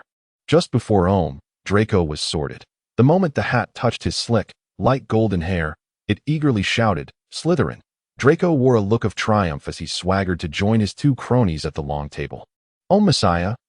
Tugged at his collar and approached with a calm demeanor, taking hold of the dirty hat that had been worn by countless others. Since avoidance was not an option, he decided to accept it. Thinking he could simply wash his hair a few extra times that evening, he sat upright on the four-legged stool, lifting the sorting hat toward his head. Just as the hat was about to touch his hair, felt it twitch slightly in his hands, followed by a booming voice proclaiming, Ravenclaw. Hermione puffed her cheeks. She believed to be an exemplary study partner, but still applauded him nonetheless, elated at the prospect of not having to wear that maddeningly filthy hat. Placed it back on the stool and strode towards the Ravenclaw table, sitting beside Fiorina. That's wonderful, I thought I was the only one in Ravenclaw, Fiorina exclaimed joyfully, wrapping her arms around his shoulders. I'm equally glad to be in the same house as you, replied, playfully linking arms with Fiorina, secretly wiping his hands clean on her robe. A tall older girl with long, curly black hair turned to them, smiling as she said, Hello, new students. I'm Penelope Clearwater, the prefect of Ravenclaw. If you encounter any issues at school, feel free to come to me. Hello, Penelope, said, shaking her hand, genuinely pleased to meet her. Fiorina quickly inquired, When do we get to eat, Penelope? Raised an eyebrow, vividly recalling that it was FF who had consumed the most on the train, leaving not even a single Bertie Bott's every flavor bean untouched. How could she possibly be hungry again so soon? At that moment, Harry was called by name, and the entire dining hall erupted into a buzzing chorus of discussions. Penelope smiled and replied, It won't be long now. Once the remaining little ones have been sorted, and Professor Dumbledore has finished speaking, we can begin our feast. It feels like an eternity, Fiorina lamented, languidly resting her head on the table as her stomach gurgled in protest. Just a little longer, there are only 3 of us left. Gently tousled Fiorina's ashen hair. Just moments ago, Harry had been sorted into Gryffindor, and the little lions had erupted in joyous celebration. At this juncture, only Ron and 2 unfamiliar young wizards remained on stage, soon to be assigned to their respective houses. Professor McGonagall rolled up the parchment, and the four-legged stools scampered away as they had arrived. Albus Dumbledore stood up with a warm smile, opening his arms wide to all the young wizards, as if nothing brought him greater joy than seeing his students gathered together. Welcome, he boomed, his voice resonant and robust.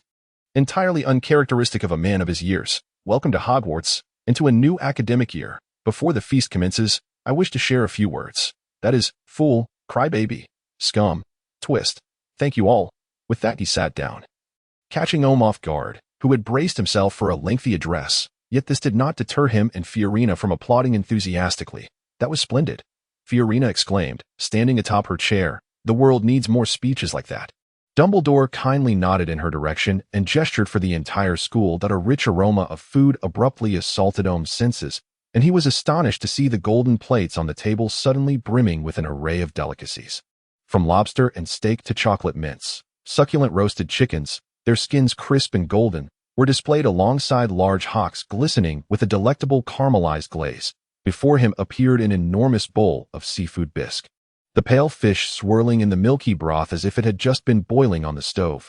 Fiorina, with a turkey leg in each hand, devoured them with gusto, her lips smeared with sauce, her eyes squinting in bliss. Omu turned to Penelope, who was ladling soup, and inquired, "Can we eat all of this freely?" Of course, Messiah," Penelope replied, blowing gently on the bisque before taking a small sip. "Go ahead. Loosen your belt and take whatever you desire." Omu opened his mouth but hesitated, whispering, "Then, may I take some food to go? I wish for my mother to savor these delights as well." What would his younger siblings feast upon today? Probably leftovers from yesterday supplemented with a few boiled potatoes. No, the nun would certainly use the money I left to procure some fresh meat and milk for them, while she herself would make do with potatoes dipped in salt. She had always been so miserly with herself. Penelope widened her eyes slightly, her gaze gliding over the patches of old Omu's robe before she deftly extracted a substantial sheet of parchment from the robe's pocket. She swiftly swept aside a generous portion of steak, lamb ribs, and a roasted chick, filling the chick to the brim with sausages, and finally wrapping them all in the parchment. She then removed her hairband and secured the package tightly. At the pinnacle of the West Tower lay the Ollered as she spoke. Penelope presented the enticingly aromatic bundle to old Omu, saying, "After we finish our meal, I can help you send this to your mother. Rest assured, this will not contravene school regulations." "Thank you, Penelope," old Omu replied earnestly as he accepted the parchment-wrapped package. "I truly appreciate it." The tall girl nonchalantly waved her hand, grabbing a heaping portion of fries drenched in rich gravy.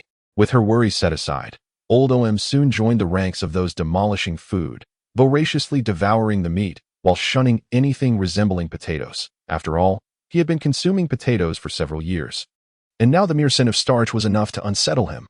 Aside from peppermint candies, old Omu sampled every edible item within reach, then filled his bowl with a generous serving of stewed lamb, savoring it alongside a German pork knuckle that left him with a mouthful of delectable grease. As old Omu tackled his fourth pork knuckle, the remaining food vanished from the platter, replaced by an array of cakes, puddings, and ice creams.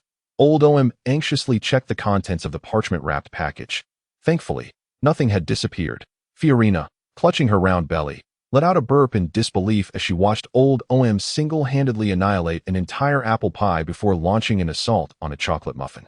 Unyielding, she picked up a jam-filled donut, took a bite, and struggled to swallow it down, causing her previously ingested food to surge upward. With her complexion paling, Fiorina hastily deposited the donut onto old Omu's plate. As old Omu devoured the donut, his deep black eyes locked onto his next target, a glistening red cherry jelly soaked in wine that it had been ages since he had relished food with such abandon. Indeed, abundant nourishment was the true source of human happiness. At that moment, a tall, long-haired ghost glided over the table, possessing a visage as beautiful as a statue, her expression indifferent yet dignified. This was our resident Ravenclaw ghost, Ms. Helena. Despite her serious demeanor, Penelope remarked, "If you ever find yourselves lost in the castle, she will gladly guide you." Old Omu nodded, having just consumed the jelly, his mouth now stuffed with a sweet syrup cake, rendering him unable to speak. After a while, the desserts also vanished from the plates. Professor Dumbledore rose once more, tapping his spoon against the goblet, silencing the entire dining hall, where the only sound was the occasional burp. "Now that everyone is sated, allow me to request that your drowsy minds lend an attentive ear to this old man's clitch. First-year students, take heed. The forbidden forest to the west of the castle is strictly off-limits to all students. Some of my old classmates have already experienced the consequences firsthand." His blue eyes briefly glanced at Ron's twin brother. "Additionally, Mr. Filch has asked me to remind everyone not to use magic in the corridors during breaks. The tryouts for the Quidditch team will be held in the second week of this term. For more details, please consult Madam Hooch, the flying instructor." This moment, a gray-haired woman with hawk-like yellow eyes rose from the faculty table, nodding at the students. "She bears a striking resemblance to you." Omu nudged Fiolina, who had just caught a glimpse and thought she saw FF 40 years into the future. "Just the hairstyle, right? My eyes are far more beautiful than hers." Fiolina pointed to her olive green irises, expressing her dissatisfaction. Finally, I must inform everyone that those who do not wish to encounter unexpected and excruciatingly painful fates should refrain from entering the corridor on the right side of the 4th floor. Dumbledore stated in a very serious tone. OM raised an eyebrow, recalling the story of the destruction of Sodom he had read in Sister Marika's Bible, where Jehovah, in his great power, obliterated that sinful city. While an angel sternly warned Lot, one of the righteous in Sodom, and his wife not to look back during their escape, lest they face dire consequences. Lot's wife, unable to suppress her curiosity, turned to glance back and was forever transformed into a pillar of salt. Now, Dumbledore's actions seemed akin to that angel. Did he truly wish for us to venture to that place? In contemplation, OM joined the others in singing the school song, tucking the parchment into the large pocket of his robe, and followed Penelope and another male prefect towards the Ravenclaw Tower. After ascending several long and winding staircases, Fiolina began to experience abdominal pain from overeating. It seems her appendicitis has flared up. But it's nothing serious. OM realized the cause as he noticed her grimacing while clutching her right side, and turning his back to her, he said, "Come on, I'll carry you up. You're too kind." Fiolina replied weakly, wrapping her arms around his neck, her small face nestled against his back. "It's nothing. I often carry my younger siblings like this." OM adjusted his hold on her to ensure her hand cannon didn't jab into his kidneys, chuckling as he added, "Of course, they are not nearly as heavy as you." "I take back what I just said. You are an enormous troublemaker," Fiolina exclaimed in exasperation. OM ignored her and turned to the female prefect, Penelope, saying, "Would you kindly lead me to the Olary?" Chapter 18. The Advance of OM Now? Penelope looked at Fiolina on OM's back and asked, "Should we first return her to the Ravenclaw dormitory?" "Wherever OM goes, I go," Fiolina managed to say, her grip on him tightening as she struggled to catch her breath. All right, you all wait here for me while I speak with Ogly." Penelope nodded and went to converse with the male prefect for a few moments before returning to guide them up another staircase. In Hogwarts, every staircase possesses a whimsical nature, shifting its direction at various moments, and some steps may vanish the instant one attempts to tread upon them. Should one fail to memorize their positions, they risk becoming ensnared or suffering a grievous tumble. It is said that this peculiar design was conceived by one of the founders, Lady Ravenclaw, with the intent of keeping students' minds perpetually agile. However, in reality, this design claims a fresh batch of unwary ankles each year, leaving Madame Pomfrey of the infirmary lamenting her fate in exasperation. Penelope, accompanied by OM and Fiolina, ascended to a foreboding tower. Replete with the scent of bird droppings, at its center stood a stout column, adorned with an assortment of branches, upon which a solitary few owls perched, their bulbous eyes fixated on the intruding young wizards. Penelope raised her hand, prompting a sizable horned owl to swoop down. She caressed its feathers and instructed OM, "Present it with the package. You may either convey the address verbally or inscribe it upon the parcel. These owls shall utilize their innate navigational magic to reach their destination." OM gently set the slumbering Fiolina down and retrieved a parchment-wrapped morsel from his pocket for the horned owl to grasp. "Please deliver this to Sister Marika at Roddle Church in the Wiggins district of London, and do refrain from nibbling on it," he requested. The horned owl emitted a hoot, seemingly protesting OM's insinuation regarding its professional integrity, before nipping at his fingers and seizing the package's tie with its claws, soaring into the night. "Now, let us hasten our departure." Penelope glanced at her watch, realizing they had yet to return to the dormitory. If caught by a professor, they would undoubtedly face a deduction of points. Does your stomach still ache? It ought to be feeling better by now." OM nodded and turned to Fiolina. "Huh? Of course it hurts." Would you carry me back?" Fiolina paused momentarily, then placed her hands on her stomach, casting a pitiful glance at OM. "You simply wish to avoid walking, don't you?" OM replied with a look of disdain. Yet he bent down nonetheless. Having been an elder brother for many years, OM had cultivated a habit of caring for others. "Hooray for OM the Great!" Fiolina exclaimed playfully as she leapt onto his back. Pointing forward, "Charge ahead." Weren't you just calling me a supervillain?" OM muttered sullenly. Don't mind those trivialities. You are my very best OM." Penelope led the two of them down and up the winding staircases, spiraling in dizzying circles until they reached an aged wooden door, bare save for a bronze eagle's head, which clutched a circular ring in its beak. As Penelope rapped upon the door, the eagle head stirred to life, emitting a melodious and gentle voice. When you run against the wind, is it you who moves, or the wind? I believe it depends on my heart. Even if I remain still, if the wind moves, then I too am in motion, Penelope replied. That is a sound argument. The bronze eagle nodded, and the door creaked open of its own accord. Penelope led the way, addressing Omu and Fiolina. Our Ravenclaw Tower does not require passwords like Gryffindor and Slytherin. Nor does it necessitate knocking on a wooden barrel as Hufflepuff does, as long as you can provide an answer that satisfies the eagle-shaped knocker.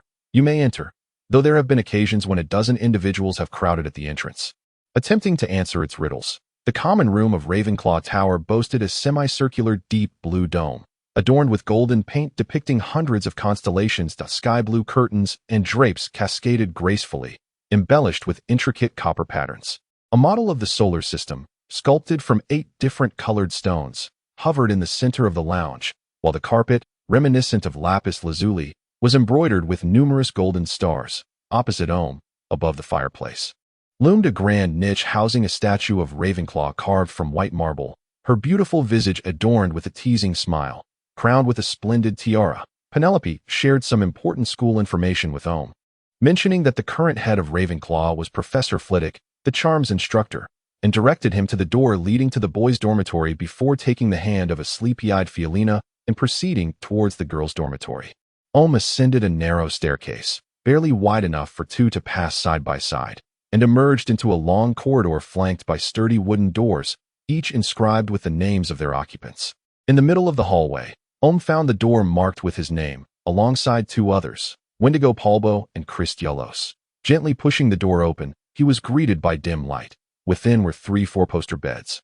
The 2 boys already fast asleep, their rhythmic breathing emanating softly from behind the curtains. One was snoring. What a blessing! Omu noticed his suitcase at the foot of the unoccupied 4-poster bed, and on the pillow lay a piece of parchment, illuminated by the moonlight streaming through the window. It was Omu's class schedule for the semester. The first lesson tomorrow morning was potions, located in the deepest underground classroom of the castle. Alongside the Hufflepuff badgers, Omu retrieved a change of underwear, a towel, and a large bar of soap from his suitcase. He neatly folded his robe, though each bed was accompanied by a small wardrobe. Omu preferred to avoid any noise that might disturb others' dreams. Venturing into the washroom at the back of the room, Omu was astonished to find a rather modern chrome shower nestled within the medieval castle, and a pristine ceramic sink. Beside the washroom door rested a wicker basket, its surface gleaming, while a varnished birchwood sign hung on the wall, reading, "Please place dirty laundry in the basket. House elves will wash and iron them for you." After bathing, Omu donned his nightclothes and lay upon the bed, his body sinking into the soft mattress, hands resting behind his head, eyes gazing up at the canopy of the 4-poster. He found it difficult not to fall in love with Hogwarts, the exquisite surroundings, amiable classmates, and an endless supply of food. Yet he was apprehensive that once he acclimated to life here, he might not wish to return to the narrow pews of Rodell Church at that moment. The visage of Sister Marika, with her prematurely wrinkled face, surfaced in Omu's mind, alongside the joyful smiles of his younger siblings as they bid him farewell this morning, and the warm embrace bestowed upon him by Marlenia. "You have already sworn an oath, Omu Messiah," he reminded himself internally. "You pledged to ensure they would live well." Indeed, his purpose in coming here was not merely to enjoy a few hearty meals, but to shield his family from the scourge of hunger and cold in the future. "You are here to acquire skills, not to indulge. Do not relax your resolve. Intensify your efforts." Omu silently admonished himself as he retrieved the crucifix rosary gifted to him by Sister Marika from his collar. He pressed a kiss to the crucifix, whispering, "Good night, Mother." He wondered if Sister Marika had received the package. Before he could ponder this further, sleep overtook him. Chapter 19. The first lesson at 6 o'clock the following morning. Omu opened his eyes promptly, rising to wash and dress. His roommates still slumbered, and he reviewed the day's schedule. Inserting his wand into the sleeve of his right arm, he quietly extracted the textbooks he would require for class today: potions and elixirs, standard spells, beginner, and dark forces. A guide to self-defense. That he tucked several sheets of parchment into each book and bound the 3 hefty volumes together with an old belt from Ag, slinging them over his shoulder. Next, he placed a quill and an ink pot into the pocket of his robe, finally retrieving a tin cauldron from the bottom of his trunk. Herbs wrapped in oil paper nestled alongside glass vials, cradling it under his arm. These were essential items marked on his class schedule for potions. Though classes did not commence until 8, Ohm was determined not to engage in passive learning. Thus, he resolved to find a quiet corner where he would not disturb others to review the potions textbook once more. Mornings in England often began shrouded in a thick mist. Peering out the window, Ohm could see nothing but a dense white fog. He exited the Ravenclaw Tower and retraced the route he had taken the previous evening to the dining hall. Ohm possessed an excellent sense of direction and memory. The twists of the staircase and the vanishing steps were firmly etched in his mind, presenting no challenge whatsoever. The dining hall was devoid of patrons. The enchanted ceiling cloaked in swirling clouds, casting a dim white light that rendered the vast space eerily mysterious. Yet this did not deter Ohm. His wand slipped from his sleeve, casting a light charm that ignited a soft glow the size of a ping-pong ball, allowing it to float before him. Seated at the long table of Ravenclaw, he placed the cauldron at his feet and diligently began reciting from his textbook, his voice echoing through the empty hall. As he reached the 6th paragraph on page 84, detailing the preparation steps for the draft of living death, the door to the dining hall swung open. Ohm continued his recitation, casting a quick glance. To his surprise, it was Mr. Filch, the castle caretaker, now busily unlocking the various main doors of the castle. The individual, rather unpopular among the students, appeared aged and frail, with a sparse mane of chestnut hair and a long, notably hooked nose. His perpetually wide, bloodshot eyes were a striking feature. Mr. Firk kept a gaunt Maine Coon cat, which he affectionately referred to as Madame Loris. This red-eyed, long-haired creature had a knack for suddenly appearing behind students attempting to break the rules, and would summon Mr. Firk with its hoarse voice, leading every student to harbor a desire to kick it. Mr. Firk was taken aback to discover that there were young wizards who rose even earlier than he did. He suspiciously approached Ohm from behind, peering over at the unopened book before him, and upon hearing Ohm reciting, he snorted through his nose and walked away. Ohm, unfazed by Mr. Firk, merely quickened his recitation, eager to finish this book before perusing standard spells. Beginner. However, it was not long before Hermione entered, her backpack slung over her shoulder and her hair resembling an impending explosion, while desperately attempting to tame her unruly locks with a small comb. She mumbled the contents of History of Magic. Upon hearing that Ohm was nearing the completion of potions and elixirs, Miss Beaver's eyes ignited with a flame of determination. She plopped down across from Ohm, her words spilling forth at a pace akin to a machine gun. Ohm regarded her with mild curiosity, offering a friendly nod to Hermione before returning to his own rhythm of studying. As the clock struck 7, the dining hall gradually filled with more patrons, and the long tables began to showcase breakfast items such as bacon, fried eggs, and sandwiches.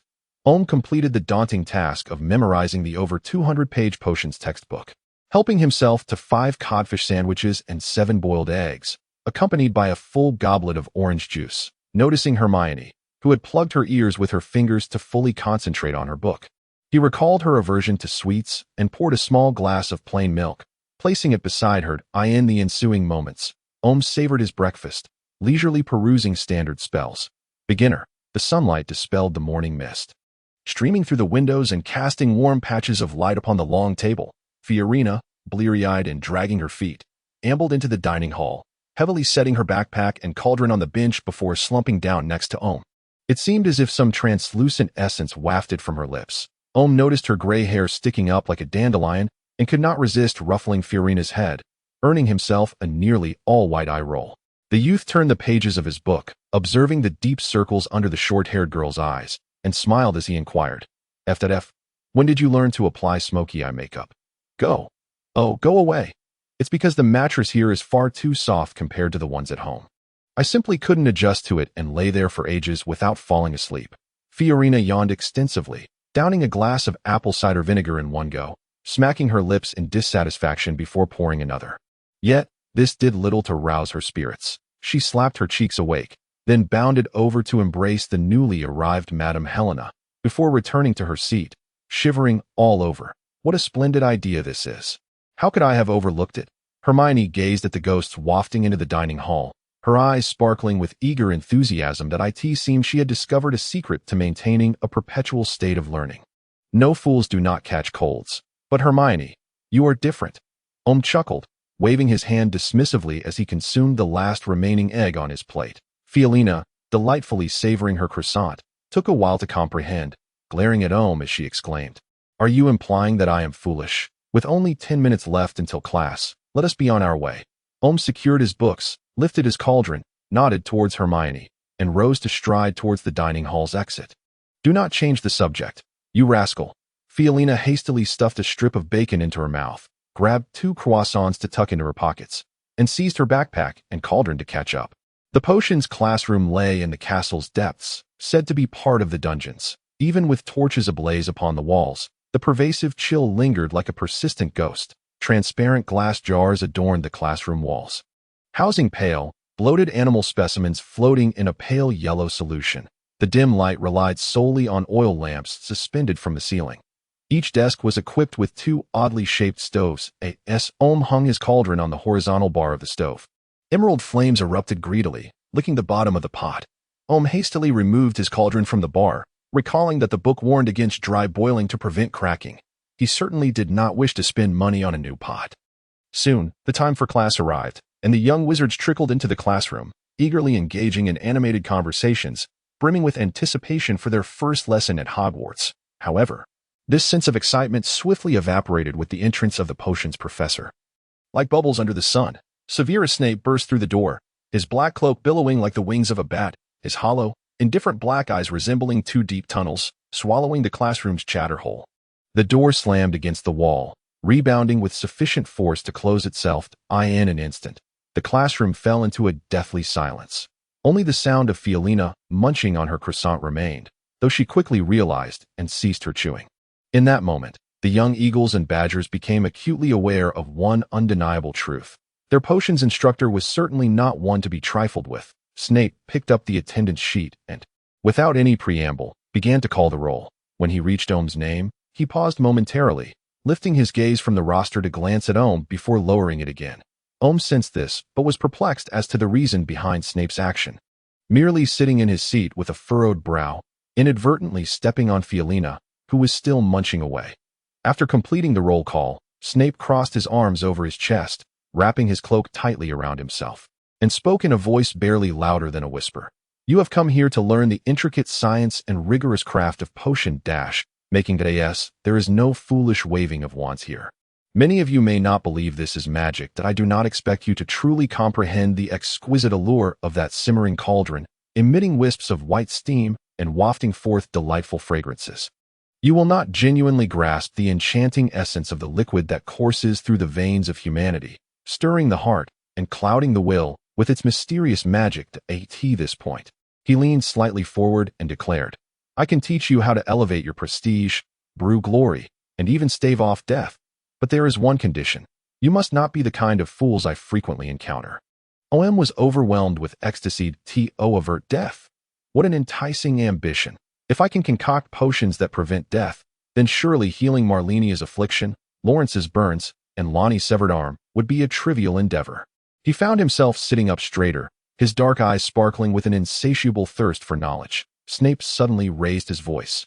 "Omu Messiah." Omu immediately stood, feet apart, hands clasped behind his back, and responded with clarity, "Yes." "Professor, at what stage does the scabies potion become explosive?" The potion master's gaze swept over Omu's dark hair and patched robe, piercing directly into the boy's eyes. In those eyes, Snape saw a reflection of his younger self. "If the cauldron is not sufficiently cooled before adding the porcupine quills, it will produce green smoke and dissolve the cauldron, resulting in splattering potion, Professor," Omu answered meticulously. "What are the primary ingredients of the confusion potion?" Snape leaned against Omu's desk, his words flowing with rapidity. "Sneezewort, woundwort, and Angelica." Professor Omu held Snape's gaze unwaveringly. Indeed, rising early for revision proved to be a wise choice. How should mugwort be treated when brewing the elixir of life? A barely perceptible smirk played at the corners of Snape's mouth as he escalated the difficulty of his inquiry. This was already sixth-year material at Hogwarts, without having the entire brewing process committed to memory. Even sixth-year students preparing for their OWLS would need a moment to ponder their response. Let me see just how exceptional this boy favored by Dumbledore truly is. Immerse the mugwort leaves in 75 degrees Celsius of mortar rat's juice. Heat it to 117 degrees Celsius after 6 heartbeats. Tap the side of the cauldron 4 times with your wand, cool it down, and then retrieve the mugwort leaves. Reduce the remaining liquid until it becomes slightly viscous. Emitting a faintly bitter aroma, OM answered with remarkable fluidity, his excellent memory allowing him to leaf through magical potions and elixirs in his mind, merely reciting the contents from the mental tome. His classmates exchanged astonished whispers, as many young wizards had only just opened their potions textbooks for the first time that day. The 3 questions posed by the potions professor left them utterly stumped. Yet this seemingly shabby individual could respond with such eloquence, prompting them to think. Who do you think you are? Silence. Snape stated coldly, his merciless gaze silencing every young wizard who had dared to speak. He swung his robe and strode to the podium, seizing a piece of chalk to inscribe upon the blackboard, simultaneously declaring, "It appears not all minds are devoid of substance. Perhaps this semester I shall finally impart the art of potion making. Rather than concocting brews alongside a gaggle of new guinea baboons. Sit down, Messiah, 1 point for Ravenclaw." Yes, Professor. In the ensuing moments, the other young wizards harbored a fervent desire to demonstrate before Snape that they were not akin to new guinea baboons. However, it soon became evident that potion making was not merely a matter of brute strength. When the young wizards endeavored to concoct the Scabbers potion themselves, Ernie Macmillan from Hufflepuff inadvertently added an excessive amount of venomous snake fangs, and the flames of the cauldron were a tad too vigorous, leading to a chaotic spectacle. Whoosh! OM and Fiorina witnessed Ernie's cauldron lid soaring majestically into the air, toppling an oil lamp from the ceiling, causing flaming oil to rain down, prompting the young wizards to scatter in panic. Furthermore, thick black smoke billowed from his pot, emitting an exceedingly foul odor, reminiscent of ignited woolen socks worn for months by someone with sweaty feet. "Idiot!" Snape bellowed, abruptly extinguishing the flames with a flick of his wand, checking for any young wizards who might have been scorched, while assigning Ernie the task of transcribing the recipe for the Scabbers potion 100 times. He was forbidden from approaching the cauldron until the task was completed. It only Messiah who has brought both eyes and intellect. If you cannot comprehend the words on the blackboard, I shall request Professor Dumbledore to hire a troll as your literacy instructor. Poor Ernie, beset by Snape's venomous tirade, sported a face blackened by smoke as he slumped over his desk, transcribing the text. At the end of class, Snape assigned homework, a brief essay on why animal tissue often requires cooling before being added to potions. 10 inches in length. Due next potion class. Did you notice that? OM? Fiorina remarked as they placed their cauldrons and equipment in the storeroom adjacent to the potions classroom and proceeded towards the charms classroom upstairs. What? A large question mark appeared above OM's head. Professor Snape bears a striking resemblance to you. Fiorina's face was alight with a mischievous grin. Stinky OM. I told you that you resembled Madame Hooch. Now you look even more like that old bat. Only the hairstyle. All right.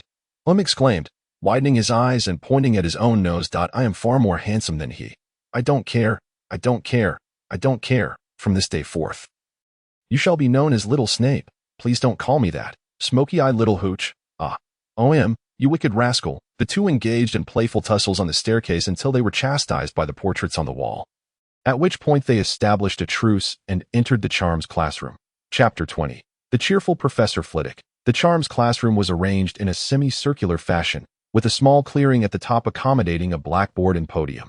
Upon noticing the 4 hefty tomes stacked upon the chair behind the podium, OM was instantly reminded of the diminutive Professor Flitwick, who had sat beside Professor McGonagall during the sorting ceremony the previous night. The seats in this classroom are arranged in a tiered formation. The desks rise higher towards the back of the room, necessitating a climb up the adjacent stairs. OM resolutely occupies the front row, directly facing the podium, where he carefully lays out his quill and parchment. Fiorina, with evident reluctance, takes her place beside him. In the past, she would often doze off in the last row at school. She mutters complaints under her breath, yet shows no inclination to change her seat. With a brief moment before class begins, OM extracts parchment from his potion book and commences the assignment set by Snape. Although the content is not particularly complex, he writes slowly and meticulously, as he wishes to avoid any corrections that would waste precious parchment space. After all, a single canute is only sufficient to purchase 4 standard-sized sheets of parchment. During his primary school years, OM frequently earned money by writing assignments for others, which honed his exquisite handwriting, resembling printed text. despite his unfamiliarity with the quill and the absence of ruled lines on the blank parchment. He manages to inscribe each word with precision. Fiorina, on the other hand, is far more brusque. She transcribes lengthy passages from the book, interspersing a sentence or two of her own insights. The letters she writes always tilt charmingly to the left, with spaces ample enough for a hippogriff to soar between them. When the class bell rings, Omu has barely written 5 inches, while Fiorina has already dried the ink on her paper, triumphantly lifting her delicate chin towards Omu and tucking her parchment into her book. Omu rolls his eyes, gently blowing on his parchment to dry it before placing it atop his textbook to air out. Professor Flitwick, diminutive in stature with pointed ears and a head of neatly parted black hair, sports an elegant mustache. He climbs onto a chair propped up by 4 hefty tomes and, with a warm smile, begins to take attendance. The young eagles, recently having endured Snape's rigorous scrutiny, breathe a sigh of relief. This professor appears far more amiable, truly befitting the title of their house's head. During the lesson, Professor Flitwick distributes a feather to each student and starts instructing the young wizards on the levitation charm. "Observe my mouth movements, children," he exclaims, his voice high-pitched and delicate. "Wingardium Leviosa." Ensure that Leviosa is pronounced clearly and distinctly. He accompanies this with a subtle flick of the wrist, prompting them to wave and swish their quills in unison. Once Professor Flitwick confirms that each student can pronounce the charm correctly, without mistakenly uttering F-azes and summoning an irate buffalo, he instructs them to set down their quills and take up their wands for free practice. Fiorina learns at an impressive pace. Wielding her mahogany wand, she successfully makes the feather float after just 2 or 3 attempts. Professor Flitwick is overjoyed, bouncing on his chair and nearly toppling off. "Look, we have a clever little witch who has grasped the technique. 5 points to Ravenclaw," he exclaims. "What? Oh, Merlin above. What do I see?" Omu calmly wields his metal wand, employing the skill of silent casting to execute the levitation charm, a task he has mastered with ease. Beautiful silent casting. Dear students, this technique is one that even many 5th graders have yet to master. Well done, Mr. Messiah. 10 points for Ravenclaw. The other little eagles are eager to try their hand at the silencing charm. After all, it is far more elegant to wave a wand and achieve results than to recite incantations aloud. Yet, despite the little ones turning crimson as if afflicted by severe constipation or muttering spells under their breath, not a single feather budged. After being sternly reprimanded by Professor Flitwick for attempting potion-making before mastering the basics, they had no choice but to recite their spells vocally and practice their wand movements diligently.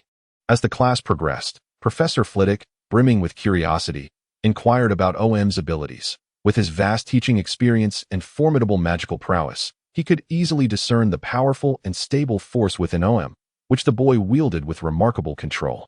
Unlike the other young wizards, whose magical energies fluctuated wildly and required verbal incantations to channel their power, Omu showcased a different level of mastery. Omu also shared some challenges he faced while practicing spells. And after Professor Flitwick's insightful and thorough explanations, Omu felt a significant enhancement in his understanding of silent casting.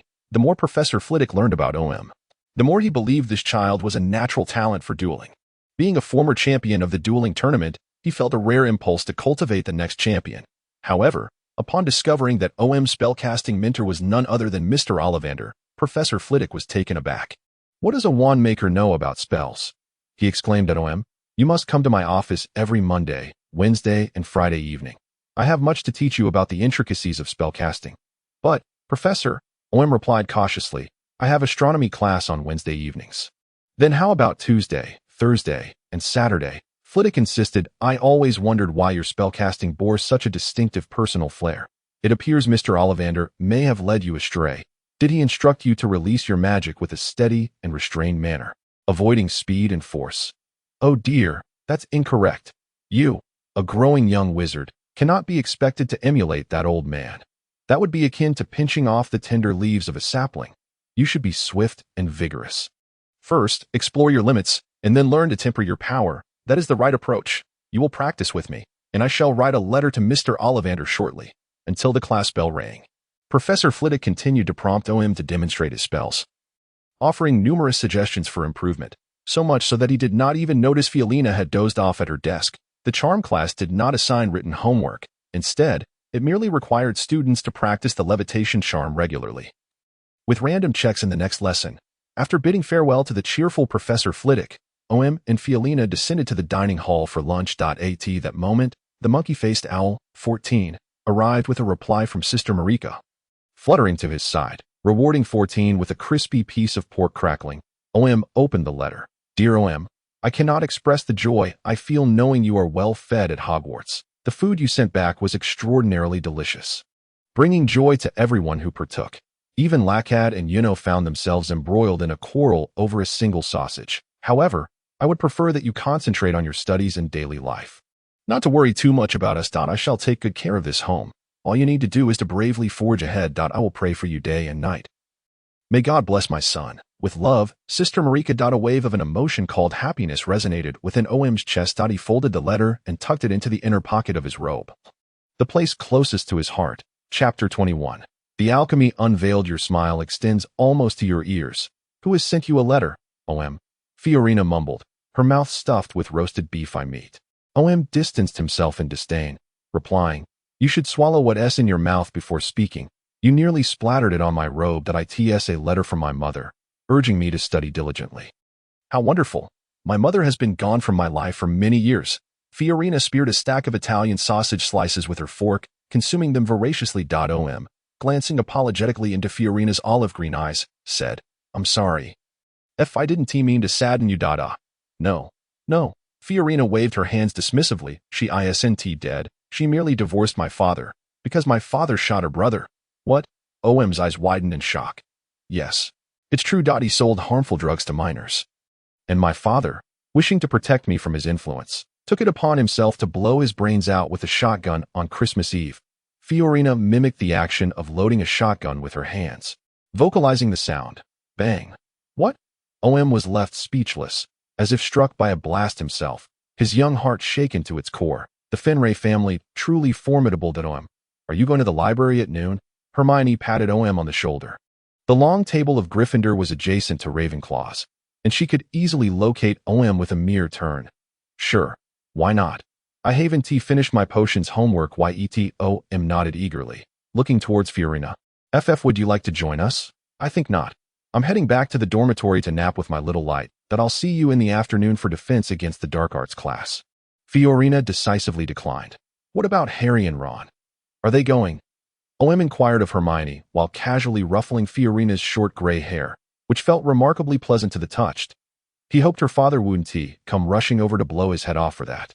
Harry is coming with us.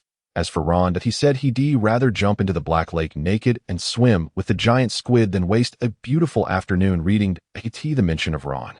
Hermione couldn't help but roll her eyes, wearing an expression of impatience. Clearly, she viewed Ron's behavior as a squandering of precious time on trivial pursuits. After satisfying their hunger, Omu and Harry followed Hermione through staircases and corridors. Making their way to the library, Omu's gaze was drawn to the medieval plate armor lining the corridor, or more precisely, to the weapons they wielded. Among them stood a pair of imposing German two-handed greatswords, each as tall as Omu himself, boasting enormous cross-shaped hilts adorned with circular embellishments on either side, and featuring a pair of smaller crescent blades along the length of the main blade. The sleek and robust lines of the greatsword captivated Omu deeply, its unique aesthetic charm making him fall in love with it at first sight. How exhilarating it would be to cast spells with such a formidable weapon. Omu could not help but envision himself, his metallic wand transforming into something rather flamboyant within his sleeve. That a man ought to wield a great sword.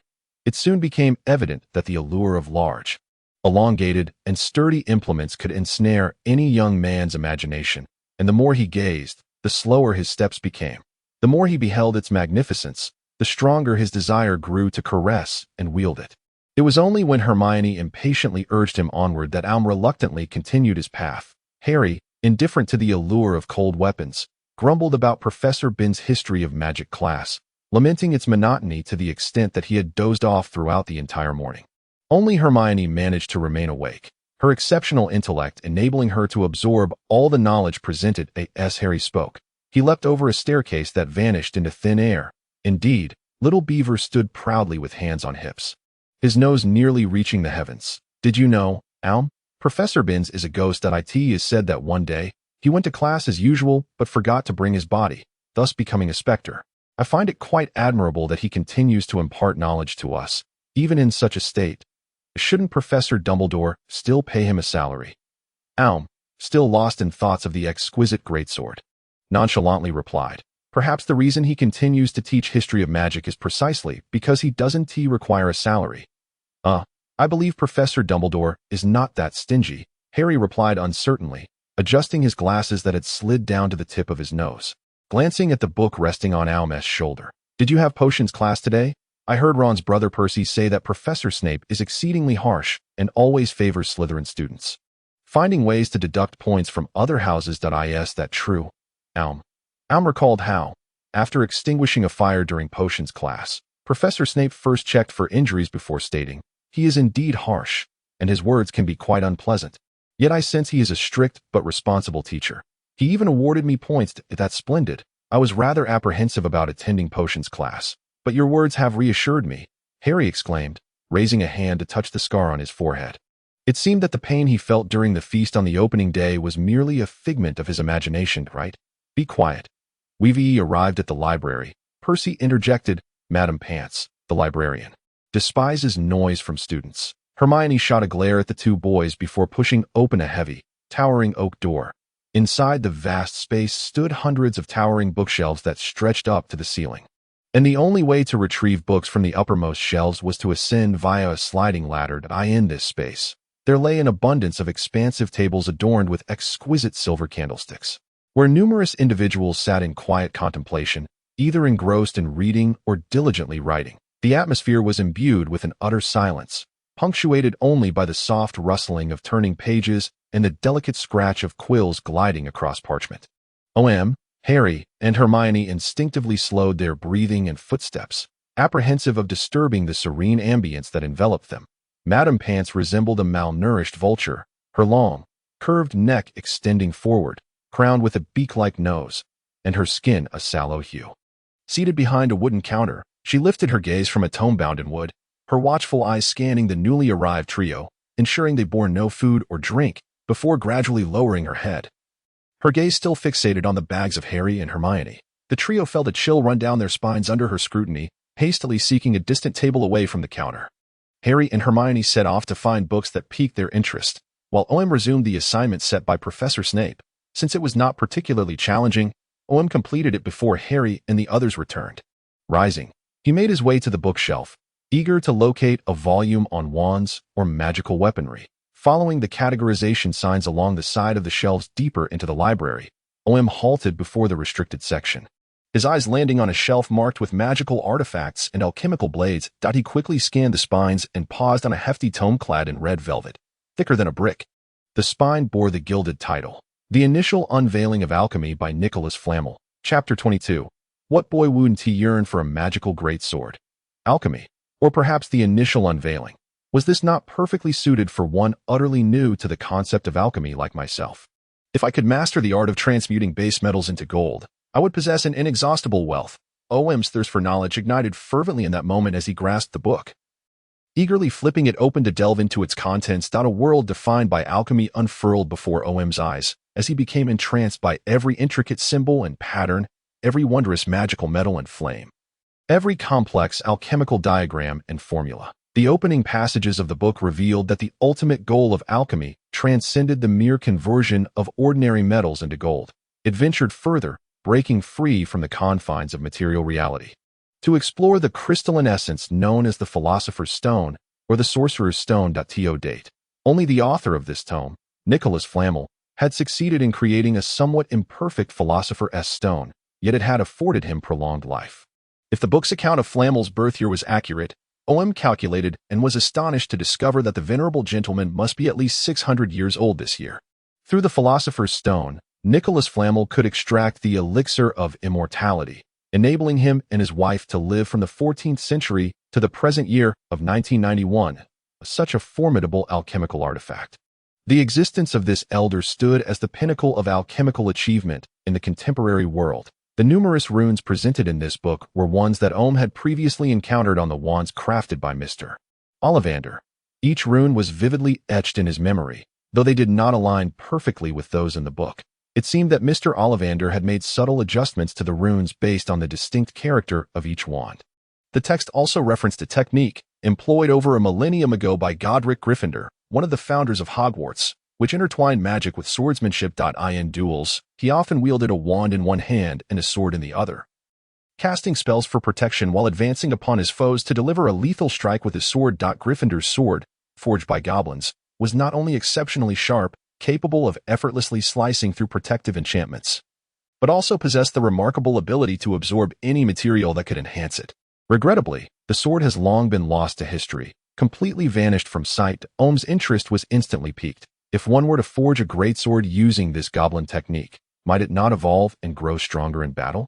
Yet, upon reflection, that there appeared to be no immediate context for combat in no matter. After all, it would simply be magnificent. Alas, the book offered scant information on goblin forging techniques, merely skimming over the topic in a few lines. Leaving Omu restless with curiosity, he tucked the tome The Fundamentals of Alchemy under his arm and scoured the shelves, hoping to uncover any volume dedicated to goblin craftsmanship. The truth, however, was disheartening. The most abundant literature on goblins focused solely on their orchestrations of rebellions, detailing their cruelty towards humans and their inherent greed and cunning, with nary a mention of their unique forging techniques. Conversely, Omu discovered numerous tomes on wizarding craftsmanship, diligently noting their titles and shelf locations. Intending to peruse them after finishing The Fundamentals of Alchemy, that he recalled the wisdom imparted by Sister Marika. One should not allow the thirst for knowledge to devolve into insatiable greed. The adage "too much cannot be consumed at once" was a lesson he later shared with Lacade to dissuade him from overindulging. Upon returning to his seat with the book in hand, Omu noticed that Harry and Hermione had also returned with books of their own. Harry was engrossed in a biography of Quidditch teams, while Hermione was perusing the Ministry of Magic's official publication restrictions on the reasonable use of underage magic. Her brow furrowed in concentration. Not wishing to disturb them, Omu immersed himself in the pages of The Fundamentals of Alchemy, the ancient art rendered accessible through the compiler's descriptions, with numerous terms from ancient Hebrew annotated and explained in English. Clearly, Nicholas Flamel had penned this book with the intent of enabling as many individuals as possible to learn alchemy without hindrance, even going so far as to recommend a series of supplementary texts that complemented the knowledge within, each with its own specialized focus. Omu meticulously transcribed the titles concerning the smelting of magical metals onto his parchment, intending to read them at a later time. Time flew when one was absorbed in an endeavor. Had it not been for Harry's chance glance at the clock on the wall, the three would likely have been late for their afternoon classes. Omu borrowed the Beginner's Guide to Alchemy from the library, cradling it along with his own books as he dashed headlong into the Defense Against the Dark Arts classroom, just as the bell for class rang. Upon pushing the door open, he was assaulted by an overwhelming, almost palpable stench of garlic that surged towards him, causing tears to stream from his eyes like a faucet turned wide open. The air in the classroom ignited a fiery sensation in his throat, as if he had inhaled flames. It was utterly absurd. This classroom could only be likened to a torturous chamber for vampires, where even a person of sound constitution would find it difficult to endure such a pungent and acrid aroma. "Messiah, it is a pleasure to see you. Please, do take a seat," stammered Professor Chilo from the lectern, his head adorned with a large, thick, deep purple Sikh turban, which made his head appear disproportionately large. He seemed to relish the horrid scent that permeated the room. Omu could distinctly observe a relaxed expression in Professor Chilo's eyes. Either this man possessed an inexplicable fondness for garlic, or the odor concealed some of his secrets. However, Omu's brain had been so thoroughly baked by the garlic stench that there was no room left for contemplation. He hurriedly made his way to the back of the classroom, drawn by the sight of a figure swathed in fabric beckoning him. Upon approaching, Omu recognized the tightly wrapped individual as Fiolina, who had draped her robe over her face, tying the sleeves atop her head in a grand bow. Even the small hawks and badgers nearby began to mimic her, removing their robes and fashioning them atop their heads. Their eyes reddened and streaming with tears from the garlic onslaught. Omu settled beside her, covering his mouth and nose with his sleeve, barely managing to survive in the Defense Against the Dark Arts classroom. "I suspect this is a form of dark magic in itself," he murmured to Fiolina. "For as long as my odor is sufficiently repulsive, no one will dare to approach and harm me." Fiolina, wiping away her tears with reddened eyes, replied, "We must endure this for another hour and a half. Once class is over, I shall write to my father and request he send 2 gas masks." Soon, it became evident that, in comparison to the dreadful stench of the classroom, Professor Chilo's teaching prowess was far more dismal. He read from the textbook in a stuttered, incoherent manner, which infuriated Elm, especially after Professor Flivy had refined his own spellcasting habits. He felt that Professor Chilo offered nothing of merit. Fiolina, in her misery, oscillated between drowsiness induced by Chilo's slow and muddled voice and the sharp garlic scent that forced her to remain alert. Caught in a relentless tug-of-war between the two states. Initially, the small hawks and badgers attempted to open the windows in a bid for relief, but after repeated failed attempts, they resigned themselves to the disheartening reality of being marinated in the odor. It was only when Hannah Abbott from Hufflepuff inquired about the origin of Professor Chilo's scarf that the little creatures regained their vigor. Professor Chilo stammered that it was a gift from an African prince, bestowed upon him in gratitude for assisting in the expulsion of a soul-sucking zombie. However, when the young wizards clamored for him to recount the events, he flushed crimson, stammering and shifting his gaze. Ultimately resorting to discussing the weather in an instant. The classroom was filled with a buoyant atmosphere as the little eagles and badgers jested. Professor Quirrell, surely you haven't concocted a tale to deceive us young wizards? Quirrell stuttered in his defense. Reading is not, cannot be, deceiving, can it? OM was utterly incredulous, pondering why Professor Dumbledore would select such a simpleton to teach defense against the dark arts. Was it perhaps because Quirrell could supply the kitchen with an endless bounty of garlic? For the remainder of the lesson, OM remained engrossed in examining the borrowed tome, An Introduction to Alchemy, alongside Fiorina. The moment the bell rang for class dismissal, everyone rushed out of the classroom with palpable eagerness. Sniff, sniff. Oh dear, my clothes reek of garlic, Fiorina lamented, wrinkling her nose as she sniffed her blouse. Phew, did I feel as though I shall never desire garlic again. OM exhaled heavily, as the outside air suddenly seemed so sweet. He suggested to Fiorina, shall we take a stroll outside the castle? Perhaps we can dispel this odor and pay Hagrid a visit. Chapter 23. I challenge you to a duel, why not? I feel as if we stand here like two detonated tear gas canisters. We should hasten outside, Fiorina replied, smoothing her wrinkled robe before gently pushing OM's shoulders as they descended the stairs. As they made their way down, fellow students passing by could not help but cover their noses and flee in disarray. OM and Fiorina navigated the winding staircase to the castle's ground floor, lingering for a moment before the medieval armor at the dining hall entrance, before exiting through a side door into a vast expanse of lawn. Not far off stood the greenhouse for herbology, alongside a sizable vegetable patch enclosed by a wooden fence that a young witch from China, Qiu Zhang, was harvesting her chives with a sickle and basket, murmuring to herself, finally, I can make dumplings, and perhaps gather some for an egg pancake too.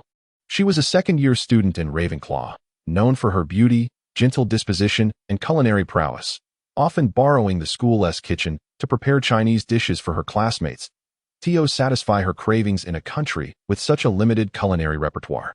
She even bartered with Professor Sprout for a small plot of fertile land to cultivate spices, achieving full marks in herbology. That in the distance lay an endless forest, shrouded in shadow, where sunlight struggled to penetrate the dense canopy of leaves.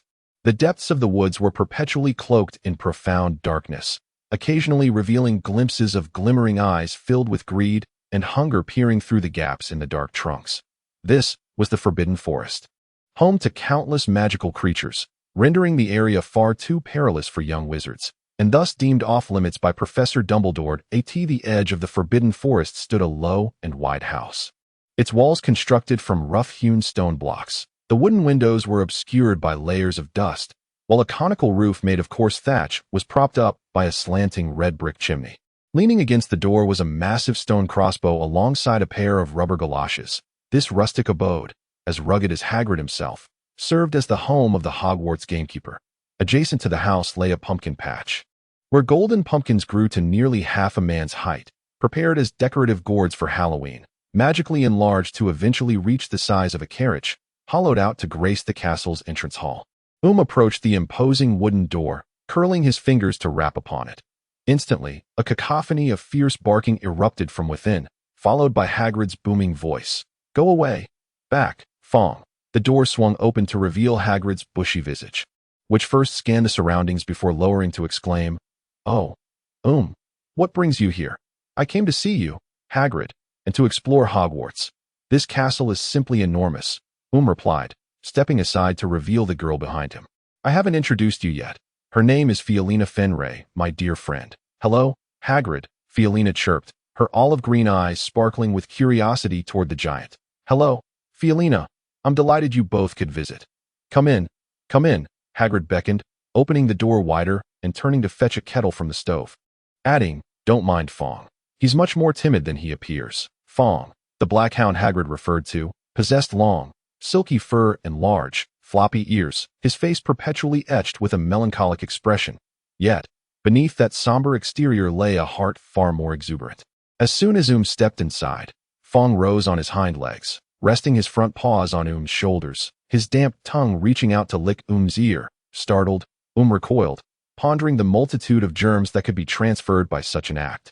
With a chuckle, Hagrid reached out to grasp Fong's collar, effortlessly lifting him into a large basket lined with a floral quilt.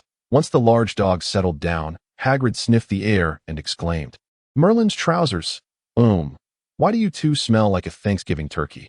Don't even mention it, Hagrid, replied, sidestepping Fong's basket as he entered Hagrid's room. I just had a defense against the dark arts class. Now you can understand why I reek of spices. That Professor Quirrell only reads from the textbook.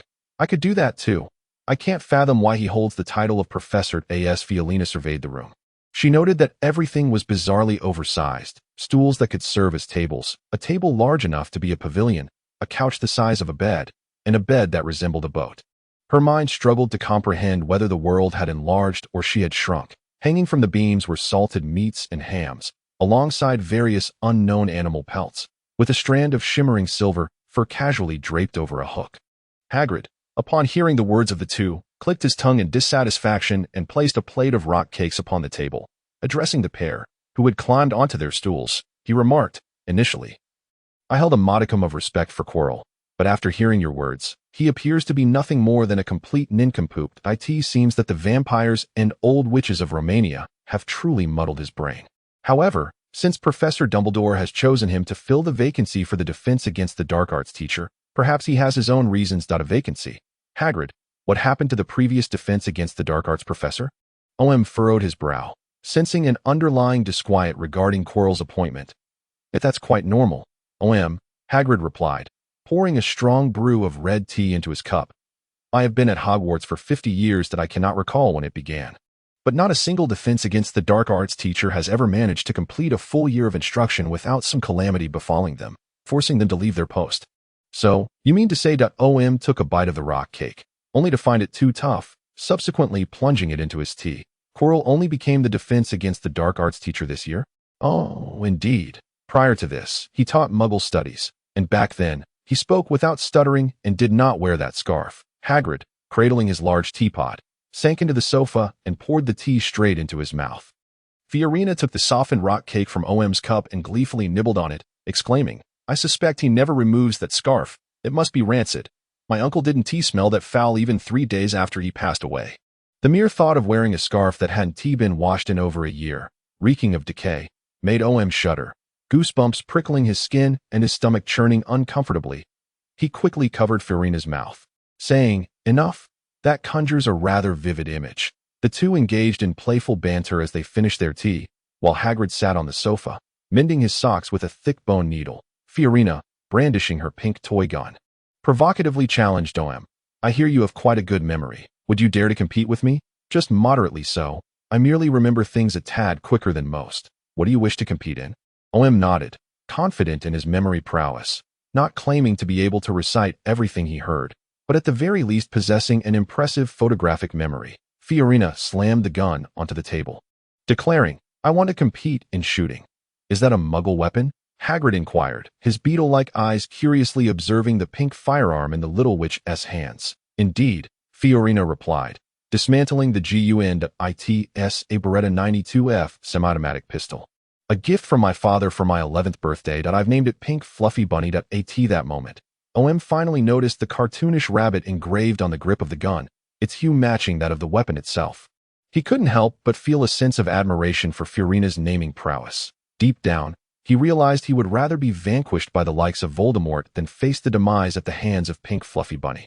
At that moment, the pastor solemnly proclaimed at his funeral, Let us mourn for Alm, who bravely confronted the ferocious assault of the pink fluffy rabbit. May we extend our heartfelt remembrance to him, and may there be no pink fluffy rabbits in heaven.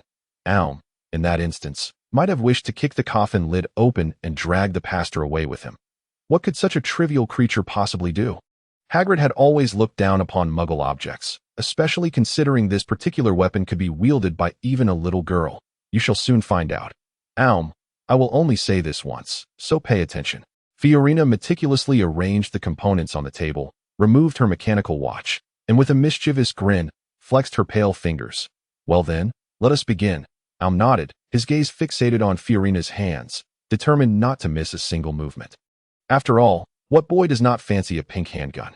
As Fiorina pressed the timer button, one hand swiftly grasped the handgun cylinder, pushing the barrel in before promptly installing the spring. Finally, she lifted the grip and pushed it forward.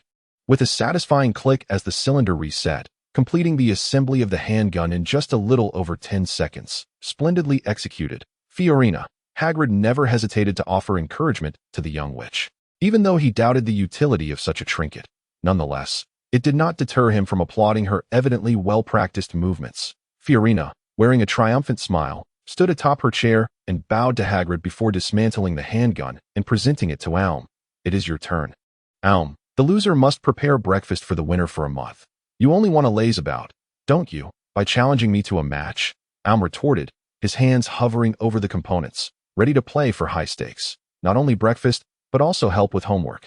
Do you think such a lowly trick could deceive me? Aum, you are truly too naive. Begin.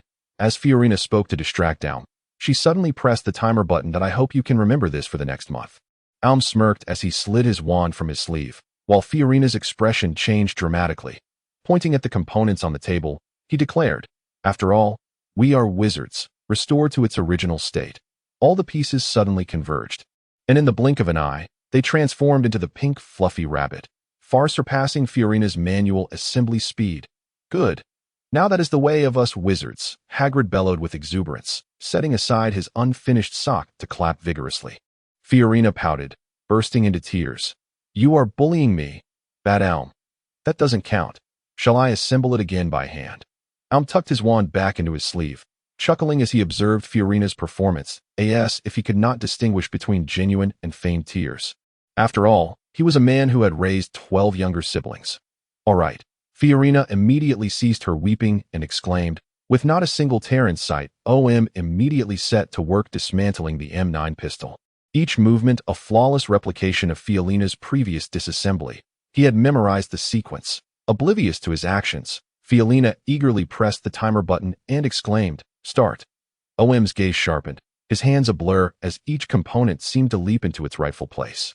As if the motions were ingrained in his very DNA from countless rehearsals, that he tossed the pistol lightly into the air, caught the frame, and presented the grip to the astonished Fiorina with a smile, saying, I want to count on you to bring me breakfast. Just help me find a couple of books on firearms. I quite admire their simple, yet intricate design. Of course, there's truly nothing in this world that can challenge you. Om? Fiorina asked, cradling her pink fluffy rabbit. Om's smile faltered as he replied somberly. Indeed, there are challenges, such as conjuring food out of thin air, for that defies the principles of transfiguration. That day, filled with enthusiasm, Om opened his textbook on transfiguration, only to be confronted with the stark reality inscribed in black and white. Transfiguration cannot create food from nothing. It can only relocate or replicate existing food. It was then he heard the sound of his dreams shattering. Clap. Gone. Fear not. Om, you are the most remarkable young wizard I have ever encountered, Hagrid said as he rose, donning cotton gloves, and retrieved a baking tray from the oven, presenting a steaming, sizzling, gargantuan cupcake that was nearly the size of a human head. The giant clapped Om on the shoulder, nearly toppling him over the table, and chuckled, If you ever feel hungry, just come knock on my door. Just don't complain about my appetite, Hagrid, Om replied, gingerly touching the largest cupcake he had ever seen.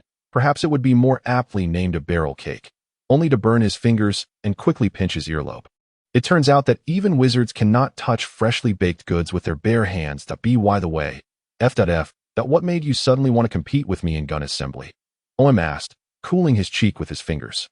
Fiorina beckoned with her finger. May I borrow your wand?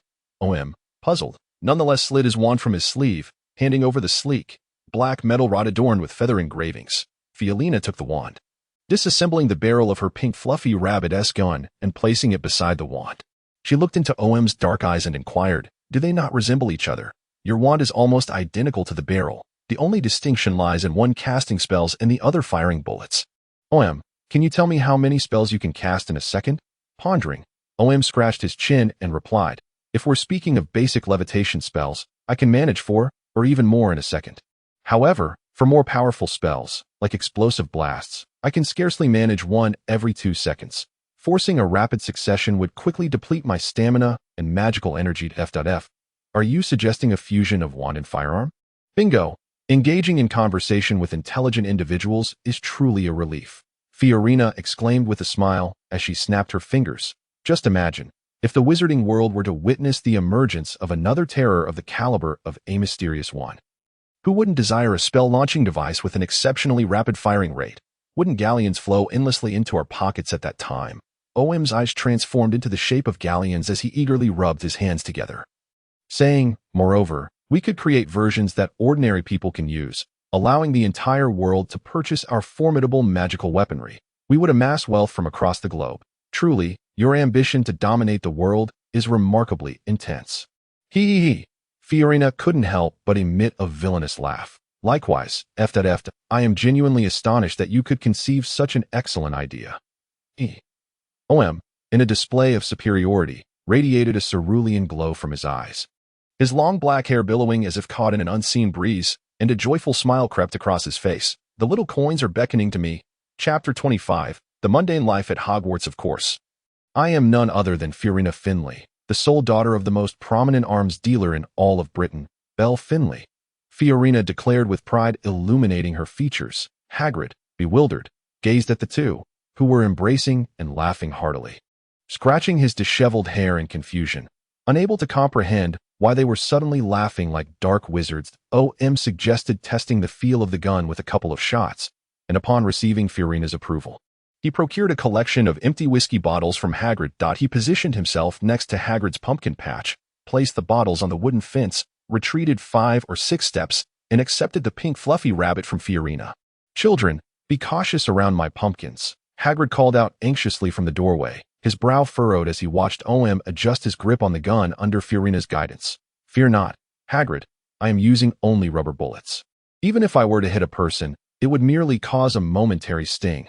Fiorina remarked nonchalantly. OM nodded at Hagrid, indicating he understood, then straightened his arms, leaning slightly forward, tightening his abdomen, with his feet apart. Peering through the sight of the pink fluffy rabbit, aligning his aim with the target. Bang, bang, bang, 3 shots rang out, and the whiskey bottles shattered in response to OM's robust physique and rapid reflexes enabled him to masterfully control the firearm. Although his shooting stance was somewhat stiff and unnatural, his accuracy was commendable. The sensation of firing a handgun for the first time was entirely different from that of wielding a wand.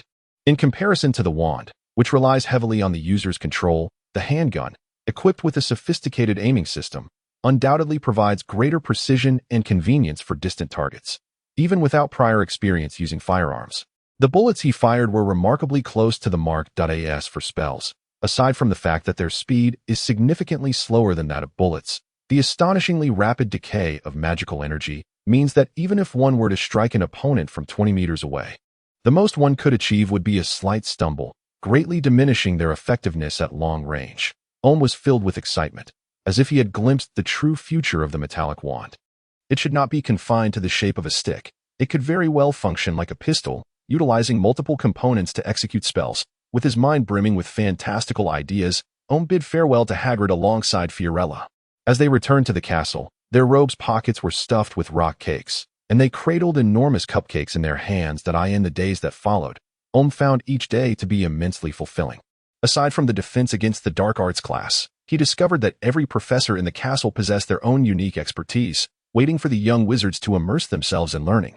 Professor McGonagall, responsible for transfiguration, was as strict as her demeanor suggested. If anyone arrived late or caused a disturbance in her class, she made sure to establish her authority from the very first lesson. Transfiguration is the most complex and perilous magic you will encounter in your Hogwarts curriculum. If anyone dares to be distracted in my class, I shall ask them to leave and never return, she declared, transforming the podium into a bobbing, comical white pig, only to revert it back amid the astonished gasps of her students. Ohm understood how to win the favor of such a stern teacher. by imposing even stricter standards upon himself. He flawlessly executed every task assigned by Professor McGonagall. When tasked with turning a matchstick into a needle, he conjured a golden needle adorned with exquisite engravings. When asked to transform yarn into pasta, he produced a fragrant strand of spaghetti, as if it had just emerged from boiling water, glistening with sauce. Through his remarkable skills in transfiguration, Omu quickly became Professor McGonagall's favorite student, earning over 10 points for Ravenclaw in every lesson. While being exempt from the transfiguration homework, Professor Snape, on the other hand, admired Omu's meticulous approach to potion making. Every potion he concocted nearly mirrored the effects documented in the textbook. Though this student's long black hair was far tidier than his own, Snape could still see a reflection of himself in Omu. However, he was not fond of Omu's overly cautious style in potion preparation, believing that while caution was essential, a touch of risk was equally necessary. Messiah, you are fully aware that adding more crushed mint leaves would yield superior results. Why must you be as stingy as a Siberian squirrel, adding only a pinch? Snape inquired, his large hooked nose sniffing the potion Omu had brewed, his face stern amidst the silence of the classroom. But, Professor, Omu replied, exasperated, the ingredients I purchased will only last until the end of the term. I certainly do not wish to run out before the final exam. Snape shot him a sidelong glance, coldly retorting, fetch some from my storeroom, before turning to inspect other students' cauldrons. Herbology and care of magical creatures classes proved somewhat uncomfortable for Omu. Although he could acquire wondrous knowledge, he found it challenging to avoid soiling his robes with fertilizers and magical creatures' fur. This triggered his obsessive cleanliness, and like many others, he would rush back to the dormitory for a shower after each herbology lesson. Fiorina teased him, calling him a fastidious little princess, only to have the exasperated Omu retaliate with a flick of his finger, leaving her with tear-filled eyes. If it were merely ordinary soil, I would have tolerated it, Omu thought, as he observed Fiorina deftly encasing the seeds of the mandrake in fertilizer, shaping them into spheres to ensure they absorbed ample nourishment. He then remarked, but the fertilizer we use is all derived from fermented dragon dung. From that day forth, among those who returned to the dormitory for a bath, there was an additional little witch with gray hair. Mr. Ollivander, upon receiving a letter from Professor Flitwick, readily consented to Omu accompanying him to learn dueling techniques. Though he still hoped Omu would utilize his holiday time to experiment with metal wands in the shop, every Tuesday, Thursday, and Saturday at 6 o'clock in the evening, Omu would energetically make his way to Professor Flitwick's office, only to return exhausted 2.5 hours later. Professor Flitwick's training methods were quite extreme. Beneath his amiable and cultured exterior lay a heart that thrived on explosive intensity. He initially instructed Omu to set aside silent casting and wandless magic, urging him to unleash his full power upon the humanoid target crafted from bronze alloy. Blast impact! Omu bellowed hoarsely as he dashed back and forth, shooting orbs of energy from the tip of his wand, causing the target to soar into the air, bombarded by a barrage of luminous projectiles that twisted and scattered in mid-flight. Not fast enough. Omu, don't slow down your feet. Your opponent won't just stand there foolishly. Aim carefully. If you can strike the chest first, do not aim for the head. Your magical output has yet to reach its limit. Restore it to its original form. Professor Flitwick stood atop a chair cushioned with books, encouraging loudly while mending the shattered humanoid target. Continue. Omu gasped. I am limitless. Blast impact. He pounded his aching thighs, igniting the remnants of stamina within him, his eyes shimmering with azure energy as his lean physique moved like a cheetah within the office. Chapter 26. The art of sword and wand duels. The frequent sounds of explosions from the office naturally drew the curiosity of young witches and wizards who peered in through the door, whispering amongst themselves about the ongoing special training. Everyone was aware that Gryffindor had welcomed a jack-of-all-trades this year, and they knew that Ravenclaw had a remarkably capable gentleman who not only managed to extract points from Snape, but also secured an exemption from Professor McGonagall's transfiguration assignments. The strictest witch in all of Britain. How could this not pique the interest of other young wizards in Omu? When they witnessed Omu shatter the incredibly hard bronze alloy into fragments, they realized that perhaps there truly existed a prodigious genius in this world. Particularly Harry, who had previously come to observe, felt a wave of shame wash over him as he saw Omu, another orphan like himself, undergoing such rigorous training. Silently, he resolved to strive for improvement, vowing not to spend his days like Ron, merely playing wizard's chess or gobstones. He wanted others to remember him as Harry Potter. not merely as the scarred savior. During this period, Fiolina found herself no less burdened than OHM.I in her quest to develop firearms capable of unleashing magic. The young girl had her father send a plethora of books on firearm construction, meticulously analyzing and designing from the most fundamental aspects. Were it not for the owl's staunch refusal, Fiolina would have eagerly transported all the firearms and ammunition from her home. Hermione was exceedingly pleased to have 3 study partners. Yet she resolutely declared that she would never relinquish her position as the top student to anyone else. Now, she immersed herself in books while walking, dining, and attending defense against the dark arts classes. Utterly consumed by her studies at 8:30 in the evening, Omu concluded his duel training for the day, collapsing wearily into a reclining chair, drenched in sweat. The void of magical energy and the depletion of physical strength rendered his fingers almost incapable of gripping his wand. Bare-chested, he gulped down water and wiped the sweat from his skin, his robe and shirt having long been discarded in a heap beside him, since Omu had received ample nourishment at Hogwarts. His cheeks had begun to fill out, and his bare torso increasingly resembled that of a robust young man. Professor Flitwick observed Omu with satisfaction, waving his wand to summon several enticing pineapple cakes that danced exuberantly from his desk drawer. Hopping before Omu and vying for his attention to indulge. Omu, Professor Flitwick said kindly, your maximum magical output has seen yet another improvement today. There is nothing more splendid than this. Merlin bless. Perhaps I may truly witness my student hoisting the trophy for the duel championship. Oh, without your guidance, my magical prowess could not have progressed so significantly, Omu humbly replied, brushing the dark hair sticking to his forehead back and stuffing the pineapple bread into his mouth, ravenous from his exertions. After satisfying his hunger, Omu posed a question that had long been simmering in his mind. Professor Flitwick, why has Godric Gryffindor's sword wand dueling technique been lost to time? Wouldn't having a sword or shield at hand prevent one from becoming utterly defenseless after losing grip of their wand? Omu inquired while getting dressed. Quite simply, Omu. First, not everyone possesses Gryffindor's formidable physique and exceptional swordsmanship. Second, not everyone is as wealthy as Gryffindor, capable of acquiring a goblin-forged sword. Third, and most crucially, in Gryffindor's era, spells were often lengthy, affording the sword-wielding Gryffindor the opportunity to close the distance. However, modern spells tend to be brief and swift. While their power may not rival that of ancient incantations requiring lengthy chants, they effectively eliminate the possibility of close combat. Professor Flitwick elaborated, drawing from his experiences as a former duel champion, having studied these ancient techniques and even attempting, in his youth, to duel as Gryffindor did, with a sword in one hand and a wand in the other, utilizing his small and agile frame to defeat numerous opponents. Now, though his magical abilities had advanced with age, his physical strength had waned, and the once fiercely formidable Flitwick had become merely an amiable old professor. Omu nodded thoughtfully in response. For others, attempting to engage in close combat with another wizard may indeed prove to be a formidable challenge. However, possessing a potent spiritual ability enables one not only to deftly deflect spells, but also to summon the opponent directly to oneself. Since I cannot approach you, why not come to me instead? This is what one might call reverse thinking. Nevertheless, it is certain that the one being summoned will resist fiercely.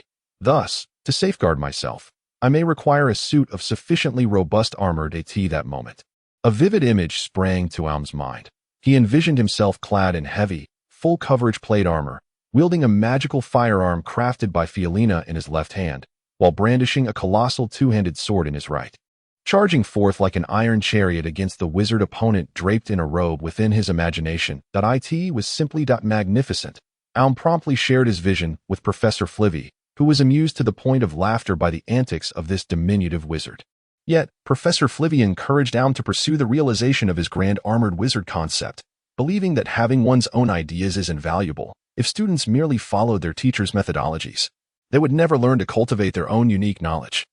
He even penned a note granting Omu special permission to select a suit of armor from the castle for his research. The following morning, townsfolk discovered that one of the knight armors stationed at the entrance of the dining hall had vanished, never to reappear. Subsequently, Omu found himself with an additional task. After each day's classes, he would shoulder a Germanic two-handed sword taller than himself and run to Hagrid's hut to practice his swordsmanship. Fortunately, the library's extensive collection provided ample resources, allowing Omu to effortlessly locate a manual on two-handed sword training. He dedicated half an hour to memorizing the contents of this book, which was otherwise overlooked by all but those students who had chosen Muggle studies for their E.W.T.S. On a Friday at the end of September, after the morning's transfiguration lesson, a famished Omu and Fiolina hastily entered the dining hall, taking a seat on the long bench as they awaited the meal. During this time, Fiolina's hair had grown increasingly disheveled, as she had begun studying runes 2 years ahead of schedule. These enchanted characters, often inscribed by ancient Norsemen on weapons and garments to achieve various wondrous effects, had been modernized. The arrangement of rune symbols could yield results akin to spells. Fiolina believed that the future of magical firearms lay in rune symbols, and thus she had been diligently poring over modern rune annotations and the 400 rune combinations to memorize for Omu's alchemical aspirations were temporarily halted, as the materials required for basic alchemical arrays outlined in the fundamentals of alchemy were prohibitively expensive, beyond even the means of selling himself. Consequently, he too turned his attention to the study of rune symbols. Hoping to engrave a set of enduring protective runes upon his two-handed sword and armor, while the two were engrossed in their studies, Harry, his face a mask of anger and indignation, along with a perplexed Hermione, entered the room. Chapter 27. When problems cannot be resolved. Snape? Harry seethed, slamming his book onto the table before plopping down beside Omu. He absolutely despises me. That old bat. How could that possibly be? Why would he harbor such animosity towards you without reason? Given his position as a professor, Hermione, seated beside Harry, gently patted his back, urging him not to be upset and to indulge in some of his favorite fruit pie. What happened? What's the matter? Omu looked at Harry, who was sulking, and reached out to tidy the scattered books. As Hermione continued to pat Harry's back, she recounted, "Today we attended our first potions class. Professor Snape took attendance, and upon calling Harry's name, he made a rather snide remark. That's hardly significant." Harry shouted in anger. "Malfoy does that all the time. I've long since become indifferent to it that moment. He stared at me like a cobra, bombarding me with 3 questions. I answered them all, yet he still deducted 20 points from Gryffindor, simply because I didn't stand up straight while responding. I had thoroughly prepared the material beforehand." He was momentarily at a loss for words, his frustration choking him. Hermione quickly patted him on the back, turning to Omu to explain. "Professor Snape also remarked that Harry is as arrogant as his father. He may insult me, but he cannot disparage my parents." With a furious roar, Harry drew the attention of young wizards across the dining hall. Pondering thoughtfully, Omu rose to pour Harry a glass of orange juice. Watching him drink, he could deeply empathize with Harry's fury. Since entering the magical realm, Omu had frequently heard others praise Harry's parents as exemplary wizards, leading Harry to cultivate a flawless image of them. This was entirely natural. In Omu's view, Sister Marika was the best mother in the world, and he too would not tolerate anyone speaking ill of her. Even in the orphanage, whose parents had perished during a robbery, held on to a positive image of them as selfless protectors rather than as selfish cowards who abandoned their son. Was this a good thing? Indeed, it fostered the growth of orphans into individuals capable of genuine love, rather than emotional voids or character flaws. However, it also rendered Harry prone to irrational fury whenever faced with any flaws of his parents, blinding him to the underlying reasons. Omu lowered his head, lost in thought. Why would Snape deem Harry's father arrogant? Could there be an irreconcilable conflict between them that extended its animosity to the next generation? At that moment, a detail from Harry's earlier words caught Omu's attention. Snape had gazed at Harry's eyes like a serpent. Omu distinctly recalled hearing Mr. Ollivander mention that Harry resembled James, while his eyes were akin to Lily's. As the pieces of the puzzle fell into place, a thunderclap of realization struck Omu's mind. Could it be that Professor Snape? "Harry, I believe I might understand why Professor Snape is so unfriendly towards you," Omu said, fixing a serious gaze upon Harry's emerald eyes. "You truly possess an insight." "Omu, you are indeed a master of emotions," Fiorina jested, while savoring a freshly baked meat and potato pie. "Don't interrupt, Lena. Omu, please tell me why." Harry's face was alight with eagerness and yearning as he gazed at his friend. He was desperate to uncover why his esteemed father was the recipient of nothing but Snape's disdainful appraisal. "However, what I am about to divulge may not be respectful to you, your parents, or Professor Snape. Do you truly wish to hear it?" Omu raised a hand to signal Harry to calm down, issuing a warning. "Omu, you are one of the most astute wizards I have ever encountered." Hermione shot him a disapproving glance. "So I choose to trust you." "I must know. I need to know." Fiorina nodded vigorously, munching on a watermelon as she added, "Yes, Omu, do hurry. We are all so curious about the entangled emotions in this tale." Ohm cleared his throat and gestured for them to lean in closer, lowering his voice as he spoke. Is it conceivable, could it be possible that initially, Snape and Harry's mother, Lily, harbored mutual affections? However, later on, Harry's father, James, also developed feelings for Lily, ultimately winning her heart. Following this event, Snape grew to despise James, which explains his aversion towards Harry, who bears an uncanny resemblance to his father. What? How could it be so coincidental? Do you think this is some evening soap opera? Hermione's expression was one of incredulity. Meanwhile, Harry, consumed by anger, fell silent. His eyes widened slightly, his complexion paling as he bit down on his fingers, a look of panic and astonishment creeping into his gaze. It appeared that Snape only exhibited calmness when gazing into his own eyes. At all other times, he wore a mask of disdain. Could it be that his father was indeed a villain who stole the affections of others? Observing Harry's expression, Ohm realized that Harry had plunged into a whirlpool of anguish and doubt. He patted Harry's shoulder and said, "I'm merely speculating. Consider it a story, and do not take it to heart." "No, I must know the truth," Harry retorted defiantly. His gaze flickered momentarily before he slapped his thigh and retrieved a crumpled note from his pocket. The note bore hasty handwriting. "Dear Harry, I know you have no classes on Friday afternoon. Would you be able to join me for tea? I am eager to hear about your recent classes. Please have Hedwig send me a response. Hagrid." "Hagrid!" Harry exclaimed, suddenly elated as he displayed the note to Ohm and the others. "He knew my parents. He must know something. I need to ask him." "Oh dear, why complicate matters?" Fiorina said impatiently, running her fingers through her hair and slapping the table with force. "But aren't you trying to resolve the issue of Snape's insults towards your father?" Harry paused. Yes. Do you have any good ideas?" Ohm raised an eyebrow, surprised that the usually carefree Fiorina would possess insights on resolving such intricate emotional dilemmas of the older generation. Don't digress. Fiorina reached out to cover Ohm's mouth and continued to inquire of Harry. "Are you currently distressed because you cannot solve the problem?" "Yes," Harry nodded repeatedly. That makes it easy." Fiorina clapped her hands and, lifting her robe, rummaged for something. Ohm exchanged a glance with Hermione, a sense of foreboding creeping into his mind. Last time Fiorina retrieved something, it seemed to be, "Since we cannot solve the problem, let's eliminate the one who created it." Clang, clang, clang. An M1917 Smith Wesson revolver. Fiorina slammed a revolver down before Harry. "Where on earth did you acquire this new firearm?" Ohm exclaimed, taken aback. He should not have harbored any expectations from this little witch hailing from a family of arms dealers. "I never claimed. I only brought a pink fluffy rabbit." Fiorina smiled sweetly at Harry. "Promoting her idea, just a single shot at Snape, and all problems vanish, right? Whoever uses it knows. With one bullet, worries dissolve. Why not hurry and purchase one, darling?" As the four finished their lunch and made their way to Hagrid's hut, Fiorina continued to cradle her swollen forehead with both hands, casting a mournful glance at Ohm, muttering, "If they don't allow sales, then so be it. Why must they hit me?" Chapter 28. Let us deal with the one who causes problems. Ohm knocked on the door of Hagrid's hut. But unlike last time, there was no barking from within. He stood outside with his hands clasped behind his back, waiting for a while. Yet Hagrid did not come to answer. It seemed Hagrid was not home. Ohm turned to survey the surroundings, noting the absence of the crossbow that usually leaned against the wall, and no smoke was rising from the chimney. Evidently, Hagrid had left the hut for some unknown purpose. Hermione, without lifting her head, flipped through her books, casually remarking, "Could it be that we arrived too early? How could this happen?" Harry lamented, tugging at his hair and kicking a stone on the ground. "I've said it before. The best solution is to deal with the one who causes the problem. Look, the M1917. Hey. Don't shoot. Don't shoot. Can't I keep quiet?"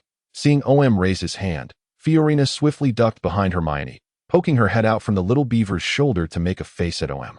Ohm rolled his eyes at her and said to Harry, "Let us wait here for a while. Since Hagrid wrote you a letter, he surely wouldn't break his promise. I suppose that's all we can do." Harry nodded resignedly. Fiorina and Hermione found a leafy maple tree and sat side by side in its shade. Hermione read her spellbook while gesturing with her wand. Fiorina stared at the rune combinations, murmuring to herself, her fingers unconsciously tugging at her hair. Ohm picked up a leather bundle taller than himself, resting against Hagrid's wall. This leather came from a deceased knight's steed, its body skinned after Hagrid discovered it, and untied the knotted hemp rope, revealing a giant sword, its cold gleam piercing the air. He draped his robe over a branch of the tree, flexed his wrists, ankles, and shoulders, and hoisted the sword. which was taller than him, onto his shoulder. Turning to a bewildered Harry, saying, "Step back a bit. I wouldn't want to accidentally hit you." Harry took 2 steps back, and Omu chuckled, saying, "A bit farther. This thing has quite a wide range when swung." Watching as Harry retreated 5 or 6 steps, Omu nodded, gripping his right hand beneath the crossguard of the sword and his left hand above the pommel's balance sphere, pushing the massive sword away from his body and positioning it along the midline. The blade's tip inclined towards the heavens. His feet were planted shoulder-width apart, both front and back maintaining the same distance, with the entirety of his soles grounded. The toes of his left foot pointed forward, while those of his right foot angled 45 degrees to the right. This constituted the most fundamental stance in sword fighting. Each time Omu executed this movement, he could distinctly feel his body becoming remarkably stable, and the spread of his legs facilitated swift and agile movements in any direction, eliminating the concern of tripping over himself. Omu adjusted his breath, first slowly raising the 18-pound sword overhead, then gradually bringing it down in a vertical chop. According to the descriptions in his texts, this motion enhanced his dominant hand's control over the auxiliary hand's force. Thus, each time Omu practiced, he commenced with 60 slow and steady vertical strikes. Next came 60 V-shaped cuts, which differed from the vertical strikes in that the V-shaped motion emphasized the rotation capability of the swordsman's thoracic spine, thereby augmenting the force of the strikes. Omu raised the massive sword to the side of his ear, bringing it down to rest before his abdomen, then lifted it to the other ear, repeating the process in a continuous cycle. Following this were 60 X-shaped cuts, where Omu swung the blade from the upper right to the lower left, executing a vertical flick before pausing next to his left ear, then slicing from the upper left to the lower right, reiterating the earlier actions. Once these warm-up exercises concluded, a slight sheen of sweat appeared on Omu's forehead. He leaned the sword against his chest, flexing his somewhat sore wrists before resuming the wide stance. Harry, observing from the sidelines, was perplexed, unable to comprehend the value of these exercises that resembled an elderly lady's fitness routine. Yet, in the next moment, Omu swung the enormous sword. The 1.9-meter-long blade traced arc after arc beside him, delivering downward slashes, upward cuts, and even lifting the entire sword overhead, executing relentless attacks from both sides like the blades of a helicopter. Coupled with Omu's solid and stable footing, he could fluidly advance, retreat, or swiftly pivot to strike at targets behind him in an instant. The heavy sword, a palm's width, produced a deep whooshing sound as it sliced through the air, reflecting a cold, sharp sheen under the afternoon sun. Omu appeared enveloped in a metallic realm, impervious to even the drifting leaves that dared not breach his silvery glow. Omu furrowed his brow slightly. This speed still fell short of his satisfaction, achieving only 2 effective strikes per second, leaving considerable openings. However, given his current physical condition, this was the utmost he could accomplish. Even if he disregarded the risk of injury to hasten his pace, it would only result in a mere 3 to 5% increase in sword speed. Ultimately, it would prove counterproductive, leading to a scolding from Madame Pomfrey at the school hospital. The core of it all. These vulnerabilities stemmed from his insufficient strength and frail physique. Besides how he longed to grow up immediately. As Omu reflected upon his own techniques, Harry stood in stunned silence, overwhelmed by the sheer power and beauty of the giant sword's maneuvers. It was as if a butterfly forged of steel harbored within its graceful flutter a tempest of destruction. Even Hermione, usually engrossed in her reading, found herself inadvertently captivated by Omu's training, a flicker of intrigue evident in her gaze. Only Fiolina raised her hand to block her ears, isolating the heavy sound of wind from the outside, muttering a curse at the barbarism of melee weapons, and resumed her reading. You've arrived. Children. A colossal figure emerged from the dimly lit forbidden forest. Upon spotting the young wizards outside his hut, the previously somber expression of Hagrid transformed into a warm smile, clad in a coat of mole fur. He cradled his enormous crossbow, the cuffs stained with specks of silvery liquid, as his bear-like black dog Fong trotted alongside him. Good afternoon, Hagrid. Omu sheathed his sword, resting its blade against his chest while his right hand circled below the guard to grasp the weighted ball. He perceptibly noted a flicker of concern in Hagrid's eyes and inquired, "What troubles you? Has something occurred in the Forbidden Forest?" "Indeed, Omu, you astute little fellow." Hagrid sighed heavily. "Something attacked a unicorn, nearly killing one of them. Fortunately, they possess formidable magic, and I arrived just in time. Poor Hannah, she'll likely bear that horrific scar for the rest of her life. How are you, Harry?" Not so well, I fear, Hagrid.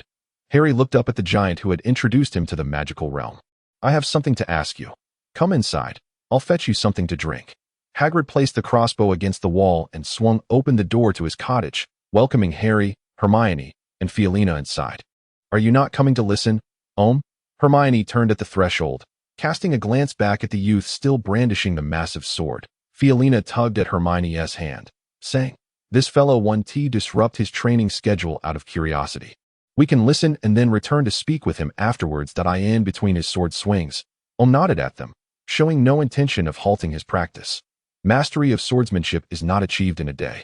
It requires relentless honing of one's body to become one with the weapon in hand, allowing for true dexterity. Moreover, in Omu's vision, he aspired to wield the colossal sword while chanting spells. A feat demanding an extraordinary synergy of physical strength, mental acuity, and magical prowess, one he was far from achieving at present. Therefore, he urged himself, Do not stop, Omu. Inside the cottage, Hagrid retrieved 3 bottles of butterbeer from the cupboard. Deftly prying off the caps with his thumb and handing them to the young wizards, he then produced a stack of rock cakes and took down a piece of cured meat from the beam above. Placing it on the table, Fong, panting and eager, stood up to lick Hermione's face. Oh dear. Ha, good doggy, what a sweet boy. Hermione joyfully stroked Fong's sleek, furry back, her affection for such cuddly creatures evident. Harry took a sip of the butterbeer, feeling the rich creaminess and the spicy zest of ginger enveloping his palate. The flavor was sweet, yet not cloying, and he instantly developed a fondness for the beverage. However, his internal queries remained undiminished by the delightful taste of the butterbeer. Hagrid. Harry pondered his words as he observed Hagrid wielding a large knife to slice the cured meat. What kind of person was my father during his time at school? A nostalgic glimmer appeared in Hagrid's eyes as he sliced the meat into thin pieces.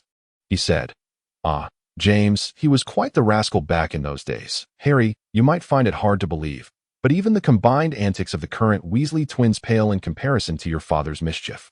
He always loved to tease the Whomping Willow at school, surrounded by a throng of friends, and he excelled at Quidditch. Everyone adored him. Harry hesitated for a moment before asking, What about Snape? He seems to harbor a strong dislike for my father. Nonsense. Hagrid placed the sliced meat alongside the rock cakes. They were classmates. Why would he dislike your father? Harry sensed that Hagrid was avoiding his gaze, and he loathed himself for lacking the perceptive skills of someone like Hermione, for at least then he could glean something from Hagrid's expression. Yet Professor Snape not only targeted Harry during class, but also remarked on his father's arrogance. Hermione scratched her ear in thought, eyeing Hagrid suspiciously. Do you know something about their past, Hagrid? Hagrid mumbled something, stuffing a rock cake into Hermione's mouth, effectively silencing her inquisitiveness. How is your little gun project coming along? Hagrid inquired of Fiorina, the gadget you and Hermione have been preoccupied with lately.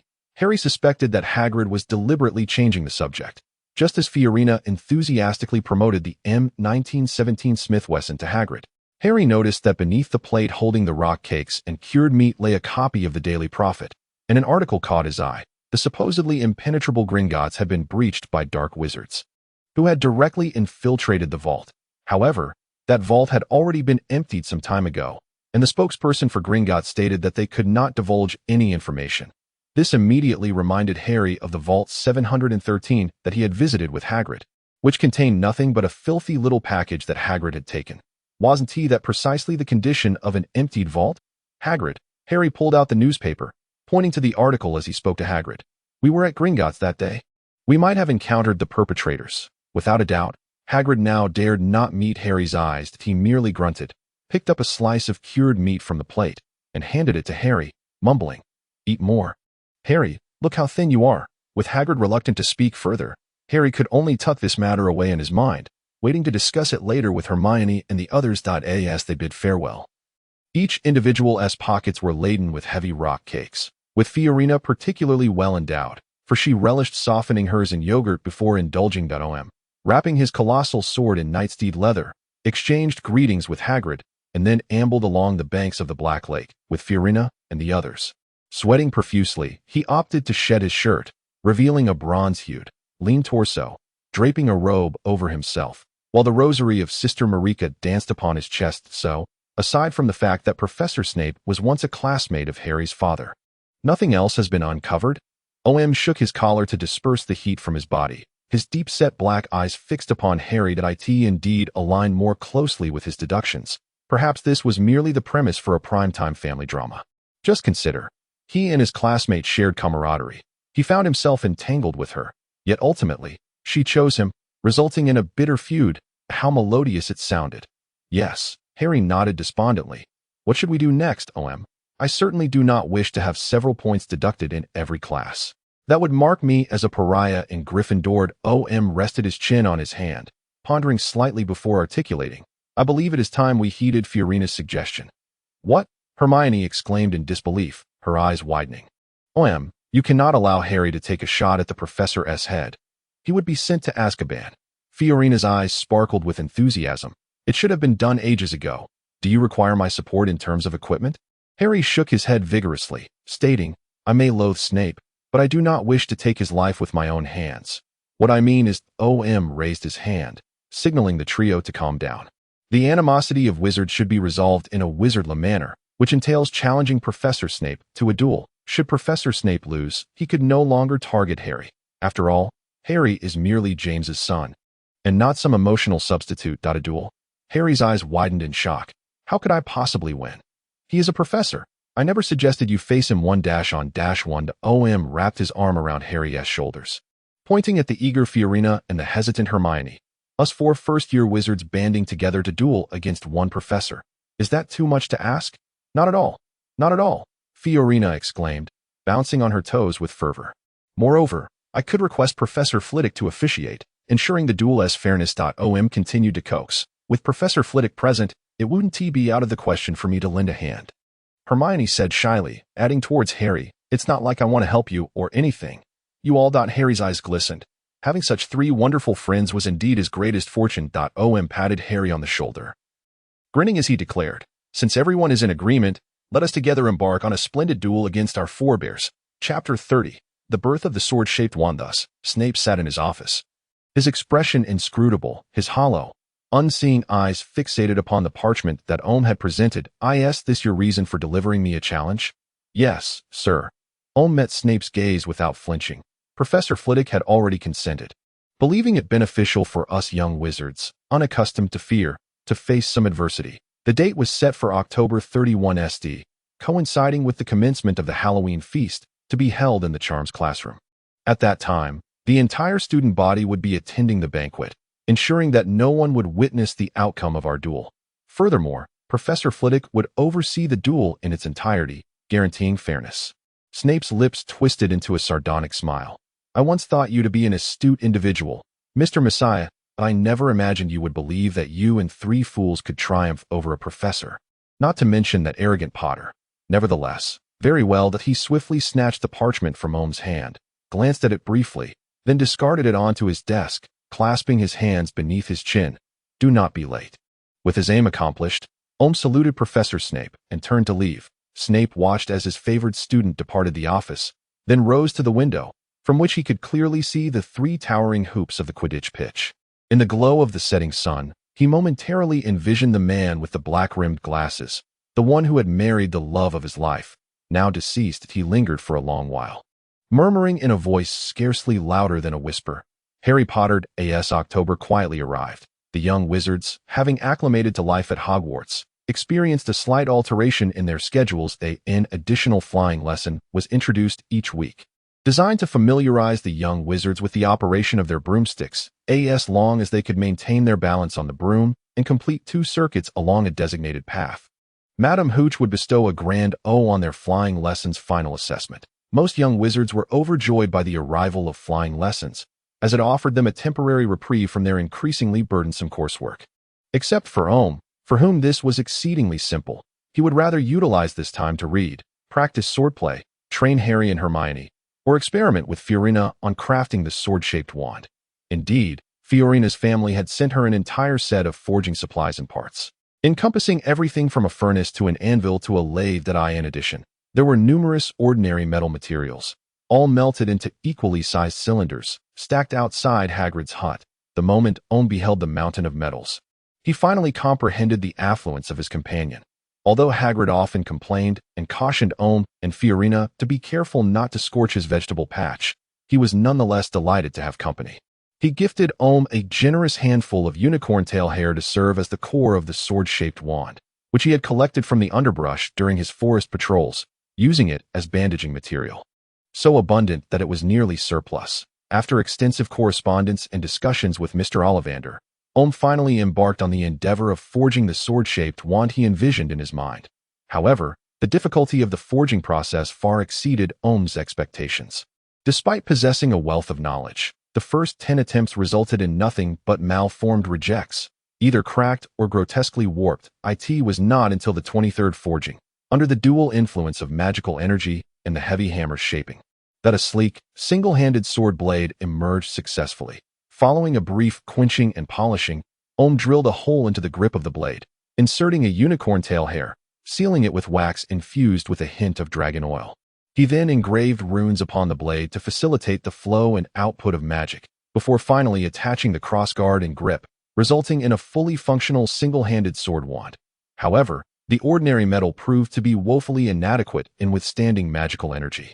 After firing 20 full-power explosive shots, the entire sword melted into molten iron. After discussing with Fiolina, Omu decided that for the next sword, he would first etch runes symbolizing resilience onto the surface using acid, followed by the engraving of magical runes. This strategy proved effective, as the sword withstood 50 shots. It became evident that if more runes could be etched into the blade through acid corrosion, its overall durability could further increase. Yet, augmenting the runes would inevitably reduce the space available for the engraving of magical runes, potentially resulting in a mere sturdy iron sword rather than the wand Omu desired. At this juncture, Harry offered a suggestion inspired by the Russian nesting dolls he had received for his cousin Dolly's birthday. He proposed initially forging a smaller sword, then etching the runes before covering it with molten metal to create a sword of normal size, allowing the runes to take effect without compromising the space for magical runes. This notion found favor with Hermione, who recalled from her readings that runes could operate on a separate object, thus enabling both layers of the sword to be effective simultaneously. Ancient wizards often employed this technique on their sheaths to ensure their weapons remained sharp upon drawing or to imbue them with lightning and flames.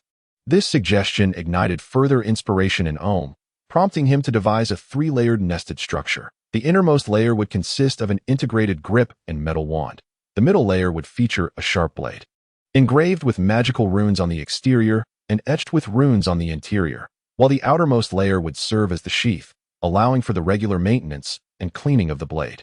This design would ensure both sturdiness and the seamless flow of magic, while also permitting the wand to be separated from the blade for standard use, relieving Omu of the burden of additional upkeep for the blade housed within the sheath.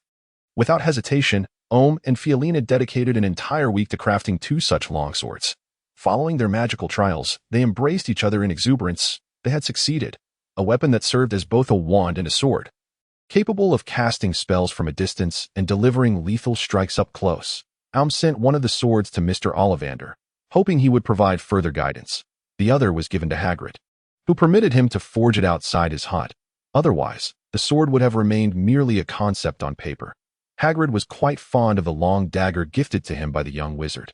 He hung it at the head of his bed, occasionally taking it down to handle with utmost care, showing no intention of using it, while Omu and Fiolina were fervently engaged in their smithing. Hermione and Harry busied themselves with their respective pursuits. Harry made a remarkable impression in flying class, catching the eye of Professor McGonagall, the head of Gryffindor House, and was selected to join the Quidditch team a year early, assuming the position of seeker, just as his father had done.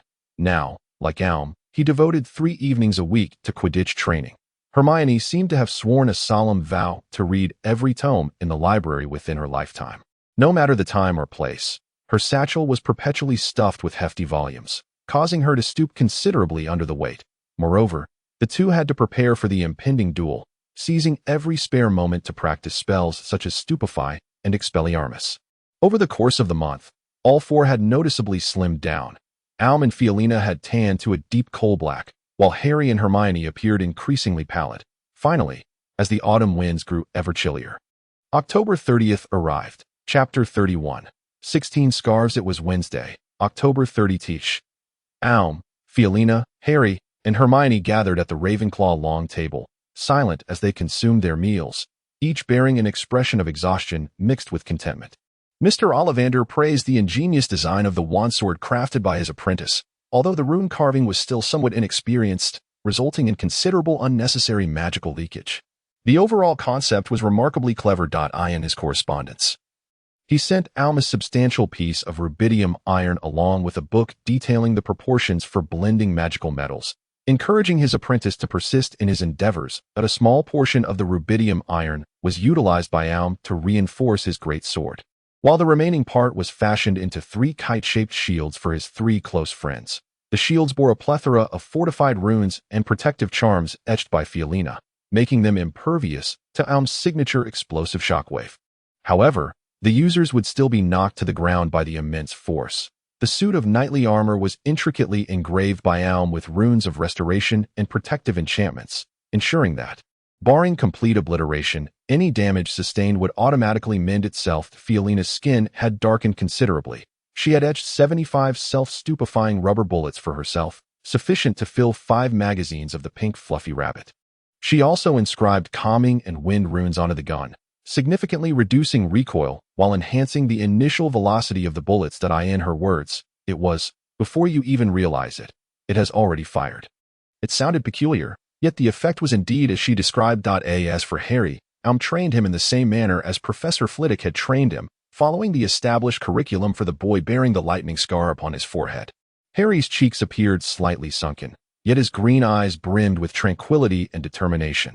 After a month of intensive spell practice, he could clearly sense his swift progress and burgeoning strength. This sensation was utterly addictive. Although he would typically engage in a game of wizard's chess with his roommate Ron upon returning to their dormitory, he now found himself unconsciously waving his wand even during moments of rest, softly muttering incantations. This peculiar behavior left Ron hesitant to challenge him to a game, fearing he might unexpectedly collapse in a spell-induced daze. As Hermione observed her companions growing increasingly powerful, with the day of their duel with the professors drawing near, she felt compelled to push herself harder. Even while dining, her bloodshot eyes remained glued to her books. Even the strict Professor McGonagall occasionally urged the little know-it-all to ease her tension, reminding her that maintaining such a high level of strain would ultimately lead to a breakdown. In return, Hermione now possessed the most extensive repertoire of spells among their quartet, particularly excelling in the incantations for rapid revival and healing. She seemed to treat these 2 spells as if they were coffee. At the moment when consumed his 8th piece of Eye of Newt, a paper origami swallow alighted on his fork. Grasping it in his hand, looked up towards the direction from whence it came. It was Professor Flitwick, who winked at and gestured toward the paper swallow before returning to his meal. Unfolding the swallow, discovered a note inscribed with the message, "Tomorrow night's duel training is cancelled. Take this evening to rest well and prepare for your duel with Severus. P.S. Severus is exceedingly fond of offense, to the extent that he neglects defense. P.S. Both Professor McGonagall and I have wagered that you will triumph." Set down the note, bemused, realizing that the usually serious and stern Professor McGonagall had taken to gambling, and with Professor Flitwick no less, that he couldn't help but wonder how many other professors were involved in this wager. As he scanned the faculty table, was astonished to find that nearly all the professors, upon noticing his gaze, cheerfully raised their cups in salute, including Professor Dumbledore. Hagrid even toasted him from afar, draining an entire bottle of tequila in one go. The only exception was Professor Snape, whose gaze was as frigid as 2 icicles, causing to instinctively shrink back, lowering his head in trepidation, fearful that he might lose points for Ravenclaw during class. Speaking of points, there were 4 enormous hourglasses at the entrance of the dining hall, filled not with sand, but with colorful gemstones representing each house. Whenever a professor awarded points to a student, the corresponding house's gemstones would tumble from the upper chamber to the lower, while points deducted would have the opposite effect. The tally was clear for all to see. Positioned at the entrance through which every young wizard would pass, the hourglasses served to foster a sense of collective pride and enhance motivation for learning, thanks to the efforts of and his trio.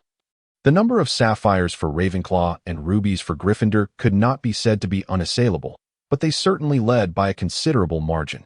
Even if Professor Snape favored Slytherin, it was undeniable that, barring any unforeseen circumstances, this year's House Cup would likely be contested solely between Ravenclaw and Gryffindor. The other young wizards privately referred to these 4 as the 4 great scholars of Hogwarts. Undeniably, under the influence of the quartet, Numerous young wizards have indeed adopted a more enthusiastic attitude towards the study of magic, much to the professor's delight. Informing the other three of this news, Elm resolved to return to the common room that evening to peruse a book. Seeking a mental respite from the pressing thoughts of forging the magical sword, Fiolina and Harry readily concurred. Yet Hermione wore an expression of profound anxiety. "I don't know what else to do besides studying," she exclaimed, her voice tinged with tension. "I can't even ascertain if the spells I have mastered will prove useful. After all, our opponents are professors." Elm immediately discerned that Hermione had likely overindulged in the quick revival potion, resulting in her unusually heightened state of agitation. He exchanged a knowing glance with Harry, discreetly producing his wand from his sleeve to cast a silent stunning spell upon the little beaver. Instantly, Hermione's eyes fluttered shut, and Harry, agile and adept, caught her, hoisting her onto his back as they made their way to the infirmary. "How many times has this happened now?" Fiolina inquired, nibbling on a fruit tart. 16, 17. "Oh dear, I've lost count," Elm replied, exasperation evident as he tapped his forehead. The sheer volume of knowledge requiring retention during this period had rendered Elm's mind somewhat desensitized to such repetitive occurrences. "Once you two become daft, I shall be the wisest at Hogwarts," Fiolina chuckled, reaching for another piece of fruit tart. Elm nodded vigorously. "Ah, indeed. Henceforth, I shall refer to you as the great sage, for it seems most fitting." Fiolina rolled her eyes, the contrast vividly pronounced against her dark complexion. Suddenly, Elm pondered whether Fiolina could now conceal herself in the shadows and startle passers-by. Unable to suppress a chuckle, only to receive a swift punch from an irate Fiolina on his shoulder, the two playfully tussled their way back to the common room. The Ravenclaw Tower, being the tallest after the Astronomy Tower, came at the price of a common room that, despite the crackling fire, remained rather chilly at night. Elm had lamented this numerous times, for a simple permanent warming charm could easily remedy the situation, yet the Lady Ravenclaw refused to expend the effort, citing a desire to maintain a calm and clear mind. Selecting a sofa near the fireplace, Elm settled down leisurely to peruse Hogwarts, a history. Upon reaching the chapter detailing the wisdom of Lady Ravenclaw, he recalled Hermione's pallid face, drained of color due to her excessive consumption of the quick revival potion. If only he could concoct a similar charm, a permanent low-intensity quick revival. Surely it would be well received by the students. This trinket seemed far more advantageous than the magical sword, which, despite its dual functionalities, offered limited practical applications. Elm extracted a piece of parchment from his robe to jot down his thoughts, lest he forget them in due time. At that moment, Fiolina bounded down from the dormitory, cradling her black cat, Light, and plopped down, inadvertently shoving Elm into the corner of the single sofa. "What are you doing?" Elm gasped, struggling for breath. "That's my spot. My father always says that the position you snatch is the most comfortable," she retorted gleefully. Fiorina exhibited no intention of yielding, directly extending her hand to press against Ohm's face, attempting to push him away. Startled, Ohm clasped Fiorina's frigid palm, concern etched on his features as he gazed at his friend. "Why is your hand so cold? Have you caught a chill?" "No, not at all." Fiorina evaded Ohm's scrutiny, herself puzzled by her actions. After all, girls are simply averse to the cold, aren't they? Ohm, in a moment of vexation, struck his forehead, recalling that Marlenia and Lonnie also shared this aversion to cold. How could he have forgotten such a detail with his otherwise sharp memory? He promptly rose, thrusting his book into the girl's embrace. Shedding his own robe to drape it over Fiorina, carefully tucking in the edges, he inscribed a request for wool on a piece of parchment, dashed upstairs to retrieve a skein from his suitcase, and then hurried back down, flinging open the door to the common room and rushing outside that he intended to visit the Ollery, enlisting the help of an owl to procure several large rolls of fine yarn from Diagon Alley. For he wished for the nun, every child at the orphanage, and all his friends to possess thick, warm scarves to wear. Just as Fiorina regained her composure, Ohm had already vanished from sight, prompting her to mutter, half amused and half exasperated, "Fool." Meow. Light leaped onto Fiorina's lap, with a soft thud transforming into a plush, thick pillow, crowned with two gently quivering cat ears. "Thank you, Light." Fiorina patted the little cat pillow, positioning it behind her head, wrapping herself snugly in Ohm's robe, and quietly resumed her reading. Chapter 32. The Armor Fusion, October 31, 1991, Thursday. The air suddenly turned cold and rigid, the distant mountains cloaked beneath deep gray clouds and ice. The biting wind whistled like a blade, swirling with an array of fallen leaves and crystalline snowflakes, whirling about the courtyard of Hogwarts Castle. After concluding the morning herbology class and finishing a shower in the frigid dormitory, Omu, alongside Fiorina, made their way downstairs to the dining hall to satisfy their hunger, joining Harry and Hermione as they headed toward Hagrid's hut. Compared to the chilling common room of Ravenclaw, Hagrid's abode radiated warmth, prompting everyone to collectively exhale in relief as they shed their heavy winter cloaks and hung them on the rack. "Today is the day, isn't it?" Hagrid remarked with a beaming smile, pouring a splash of brandy into the steaming pumpkin juice and handing it to the shivering little wizards. "Indeed, Hagrid, I have a feeling that you are quite eager for tonight's duel, aren't you?" Omu accepted the pumpkin juice and took a sip, feeling a warm surge coursing down his throat and igniting his cold body from within. "Oh, everyone is looking forward to it. This is the first time in many years at Hogwarts that students are challenging professors, especially such talented little ones as yourselves. Everyone is eager to see how it will turn out." Hagrid gulped down a generous mouthful of brandy, burping contentedly. Omu could hardly be oblivious to the fact that when Hagrid spoke of everyone, he was clearly referring to the entire teaching staff. With a resigned nod, he indicated his determination to strive for victory. If he could defeat Professor Snape, would it not be possible for him to promote his enchanted sword, recalling Snape's ice-piercing gaze from the previous night? Omu shuddered violently, casting the thought from his mind. What a jest! Rather than allow Professor Snape to accompany that cadaverous visage on a sales pitch, it would be more prudent to summon a giant from the marshlands for assistance. At least the giant might occasionally exhibit a charming foolishness. Hermione brought a substantial portion of pork chop for Yaya, who squatted beside the voracious hound, stroking the fur along its back. She looked up at Hagrid and inquired, "Hagrid, have they found the perpetrator who injured the unicorn in the Forbidden Forest last time? Speaking of which, it infuriates me." Hagrid slammed the bottle of liquor onto the table, exhaling a pair of boozy sighs from his nostrils. "After that incident, I kept vigil by the unicorn herd for an entire night. But despite several days of waiting, nothing transpired, so I returned to sleep. Yet, scarcely had I slept a few hours when a unicorn came thundering to my door, claiming that the fiend had re-emerged and had injured several more unicorns. I suspect that wretched scoundrel resides deep within the Forbidden Forest, fully aware of my comings and goings. What could motivate such a villain? Does he not realize that harming unicorns, those sacred creatures, would invoke a curse?" Harry asked, perplexed. "Blood," Hagrid replied. "The unicorn leader informed me that after injuring its kin, the wretch could not restrain himself from sucking their blood. That is even more peculiar," Omu pondered, frowning slightly. "When that villain's tongue encounters the unwillingly offered blood of the unicorn, although he might gain enough energy to prolong his life, his existence is doomed to an unfortunate end. What manner of being would recklessly pursue life in such a fashion?" At that moment, a name thundered through Omu's mind, and he murmured, "Voldemort. All the wizards claim that Voldemort is dead, yet no one has ever laid eyes upon his corpse. At the site of the Savior's birth, there lay only the lifeless forms of James and Lily, and the wailing infant Harry. Could it be that he was merely gravely wounded by some external force while attempting to kill Harry? Is it possible that he never truly perished, but instead lies in wait, dragging his broken body into hiding, silently biding his time for a resurgence? Might he currently be concealed in the Forbidden Forest of Hogwarts, observing Hagrid's every move, poised to feast on the blood of unicorns? The more Omu contemplated, the more unnerved he became, realizing that such a deranged terrorist could be lurking so close to the students. He hurriedly conveyed his suspicions to Hagrid. Upon hearing the name Voldemort, Hagrid trembled from head to toe, yet merely waved his hand dismissively. "Impossible. Omu, absolutely impossible. After that incident, I requested Professor Dumbledore's assistance to scour the entire Forbidden Forest. Aside from the slightly irritable five-legged creature on the other side of the mountain, all was normal." He took a sip of brandy and continued, "This is something Professor Dumbledore assured me of. That fellow is definitely not the Dark Mark. Most likely, he is just a famished vampire or something of the sort. Since that incident, the unicorns have not been attacked again, which indicates that the scoundrel must have perished somewhere in the depths of the Forbidden Forest. It is far too dangerous for you to reside here alone, Hagrid."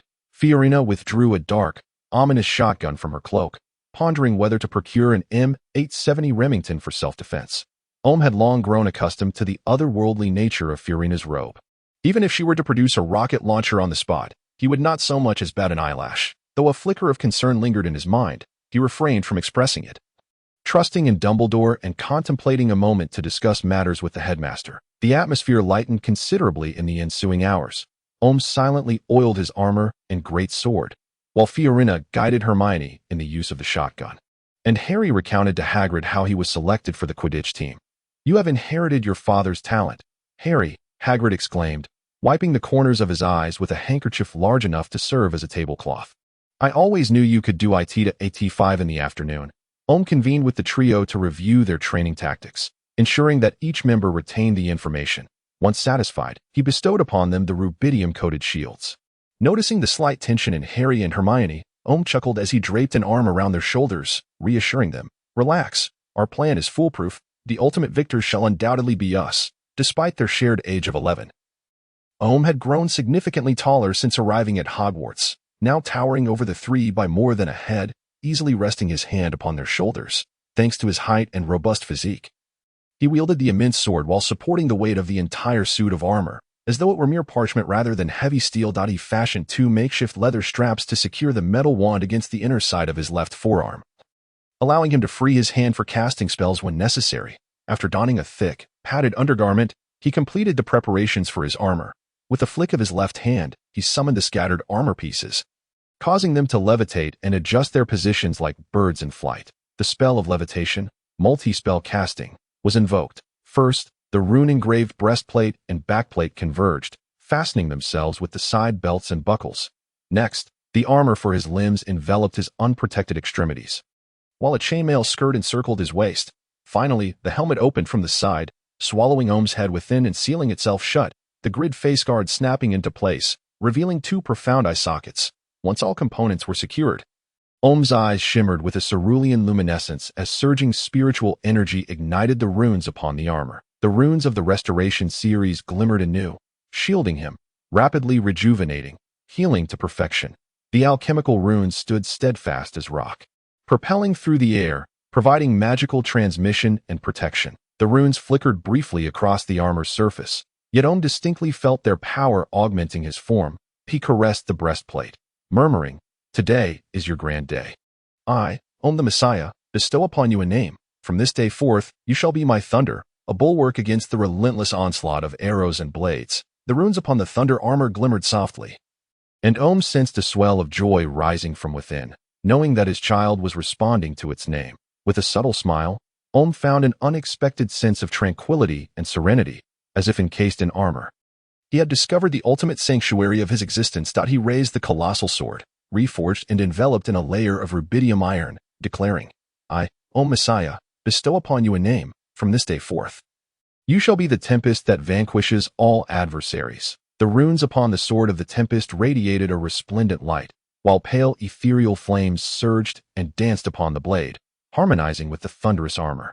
They sang, they prayed, they offered their praises, praises to their master, praises to their progenitor, praises to Omu Messiah. Chapter 33.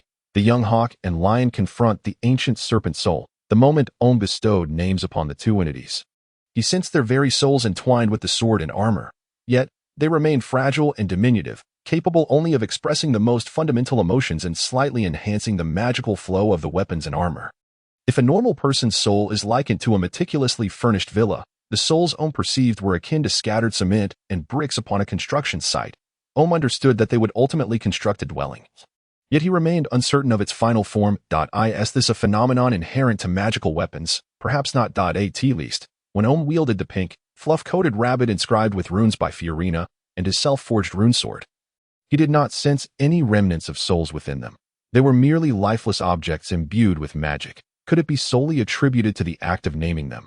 "Ohm, why are you dawdling?" Fiorina inquired, observing her dear brother frozen in place after donning his armor and raising his sword. Unable to restrain herself, she nudged him. "We must depart. The banquet is about to commence. And I certainly do not wish to incur Snape's ire for tardiness." It was merely a fleeting moment of inspiration. "No matter, let us proceed." Ohm regained his focus, noting that the three of them had already donned their winter cloaks and slung their kite-shaped shields upon their backs. With everything prepared, he nodded and donned his own cloak. As darkness enveloped the sky, the wind and snow intensified, were it not for the warm glow emanating from every window of Hogwarts Castle, illuminating the night. One might fear that a careless young wizard could easily lose their way upon the vast lawn. Hagrid forged a path ahead, his massive form shielding the young wizards from the biting cold. his large boots compacting the snow into a solid pathway. Fiorina, Hermione, and Harry kept their heads down, closely trailing behind Hagrid, while Omu positioned the colossal sword against his breastplate and followed at the rear. Ensuring no one fell behind. As they approached the castle, the fierce cold wind suddenly ceased, and the group eagerly dashed into the corridor, brushing off the snowflakes that had settled upon their heads and shoulders. Parting ways with Hagrid at the entrance to the dining hall. I await your good news, Hagrid encouraged Harry with a fist pump. Go on, Harry, show Snape a thing or two. The castle was adorned with Halloween decorations. Fluttering bats weaving through the crystal chandeliers, while the hollowed pumpkins glimmered with a ghostly green flame. The stone statues and suits of armor along the corridors startled with unexpected, hollow, and eerie laughter. There were also spectral knights riding ghostly steeds, who howled as they galloped through walls, brandishing their long swords and chain flails with reckless abandon, while attempting to beckon the armored Omu to join their ranks. A group ascended the main staircase, passing the defense against the dark arts classroom on the third floor. Upon catching a whiff of that familiar scent of garlic, Omu suddenly halted, casting a gaze of uncertainty towards the odor-laden wooden door. What is it? Is something amiss? Hermione nearly collided with Omu's back as she inquired. Her voice laced with curiosity. Omu pushed up the visor of his helmet and turned to Fiorella, who was inspecting a pink fluffy rabbit cartridge, saying, "Eft, do you recall mentioning that there was a foul odor beneath Quirrell's turban?" Of course, it was unmistakably the stench of decay, Fiorella declared, pointing to her nose. With my extensive experience, I could never be mistaken. Omu widened his eyes slightly, gazing at them with solemnity. Under normal circumstances, how could a healthy adult male emit the scent of death? If he reeks of such decay, does that not imply his life is drawing to a close? Perhaps he never removes his turban, and his head has rotted away. Fiorella tilted her head. Suddenly, Harry recalled the creature that troubled Hagrid, exclaiming, "Omu, are you suggesting that the unicorn was attacked by Quirrell, and his intent was to slow the decay of his own body? But why would he do that? Is he injured? Or has he been poisoned by some creature?" Hermione's expression darkened, her fingers interlocked tightly. "Perhaps it is even worse, my friends, that I fear it may be." Fiorella and Omu exchanged a glance. Speaking in unison, "Voldemort, regardless of what afflicts Quirrell, we must inform the professors." Omu lowered his visor. "Let us hurry and seek out Professor Flitwick and Professor Snape." The four of them dashed forward, bounding up the stairs to the fourth floor and plunging into the charms classroom. As they pushed the door open, they were met with a spray of Snape's venomous words. "Potter, I understand your ineptitude in potions is due to your underdeveloped brain. But your current rudeness suggests your cerebellum is utterly stunted." Snape turned from the window to glare at Harry, a look of palpable disdain on his face. "That I fear you are following in your father's footsteps, dreaming each day of becoming a Serbian gorilla astride a broom." Harry seethed with rage. "You." Omu swiftly covered Harry's mouth from behind. Futile anger would change nothing. Only tangible strength could alter others' perceptions. Moreover, there were matters of greater urgency at hand. "Severus, as a professor, mind your language." Professor Flitwick called out from atop a chair elevated by 4 hefty tomes. Snape shot him a sidelong glance, snorting disdainfully. Crossing his arms and turning away from Harry, "Professor, I have something of utmost importance to report to you." Omu stepped forward, meeting Professor Flitwick's dark eyes with a grave expression. Professor Flitwick continued to scrutinize the complete suit of knightly armor adorning Omu, a smile playing upon his lips as he remarked, "The art of dueling with a sword and staff. I presume, it appears you wish to draw the fire upon yourself, thereby providing an opportunity for those 3 to strike." "Oh, what is it, Omu?" Severus Snape, standing nearby, cast a sidelong glance, indicating his attentiveness. After a moment's contemplation, Omu intertwined the enigma of the blood-sucking creatures in the Forbidden Forest, the putrid odor emanating from Professor Quirrell's turban, and the mysterious vanishing of Voldemort years ago, articulating his hypothesis to the 2 professors. In summation, my friends and I harbor doubts about the possibility that Voldemort, during Professor Quirrell's investigation in the forests of Romania, might have somehow taken possession of Professor Quirrell's body, returning to Hogwarts in his guise to recuperate. At the mention of Voldemort's name, Professor Flitwick trembled noticeably, subsequently casting a questioning glance at Professor Snape. Omu noted this detail, yet he revealed not a hint of emotion, silently committing it to memory. "If it truly is Voldemort, I mean, the Dark Lord, then we are in grave peril," Hermione exclaimed, her agitation palpable as she paced anxiously. "We must inform Professor Dumbledore at once." "No," Snape replied, shaking his head with calm assurance. "Miss Granger, I must unequivocally convey to you all, with your fanciful imaginations, that Quirrell remains Quirrell. He has not been supplanted by the Dark Lord. This," his hollow gaze fell upon Ohm, "is a fact confirmed by both myself and Professor Dumbledore." "But, Professor Quirrell," Fiorella began, eager to assert that she had not misjudged the scent of decay surrounding Quirrell. Yet Ohm raised a hand to silence her. "I understand, Professor Snape," Ohm replied with serene composure. "Quirrell remains Quirrell." "What?" Harry could scarcely believe that his friend would dismiss his own deductions in a fit of anger. He pointed an accusatory finger at Snape. "I see his intent to collude with Quirrell. Harry," Ohm raised his voice, turning to glare at the disheveled young wizard. "Trust in Professor Dumbledore." Harry opened his mouth, took 2 heavy breaths, and fell silent. Professor Flitwick clapped his hands, his eyes gleaming with anticipation as he looked toward Ohm and Snape. "Very well. We have set aside our sumptuous feast to convene for a matter of greater import. Let us commence a duel between students and professors." Chapter 34. The Claw of Terror. With a flourish of his wand, Professor Flitwick initiated the transformation of the tiered classroom of spells. The ground became level, and tables and chairs began to levitate, shrinking in proportion and hovering gracefully in the palm of Professor Flitwick's hand. After stowing these exquisite, diminutive pieces of furniture into his pocket, Professor Flitwick cleared his throat and, with grave solemnity, proclaimed, "Competitors, please take your positions." Snape emitted a non-committal grunt through his nose as he strode to one end of the classroom, drawing his wand from within his robes. Holding it loosely, its tip angled toward the ground, Ohm strode purposefully to the far end of the classroom, shedding the winter cloak that draped over his armor. His eyes shimmered with psychic energy as an unseen force surged through him, igniting the runes upon his colossal sword.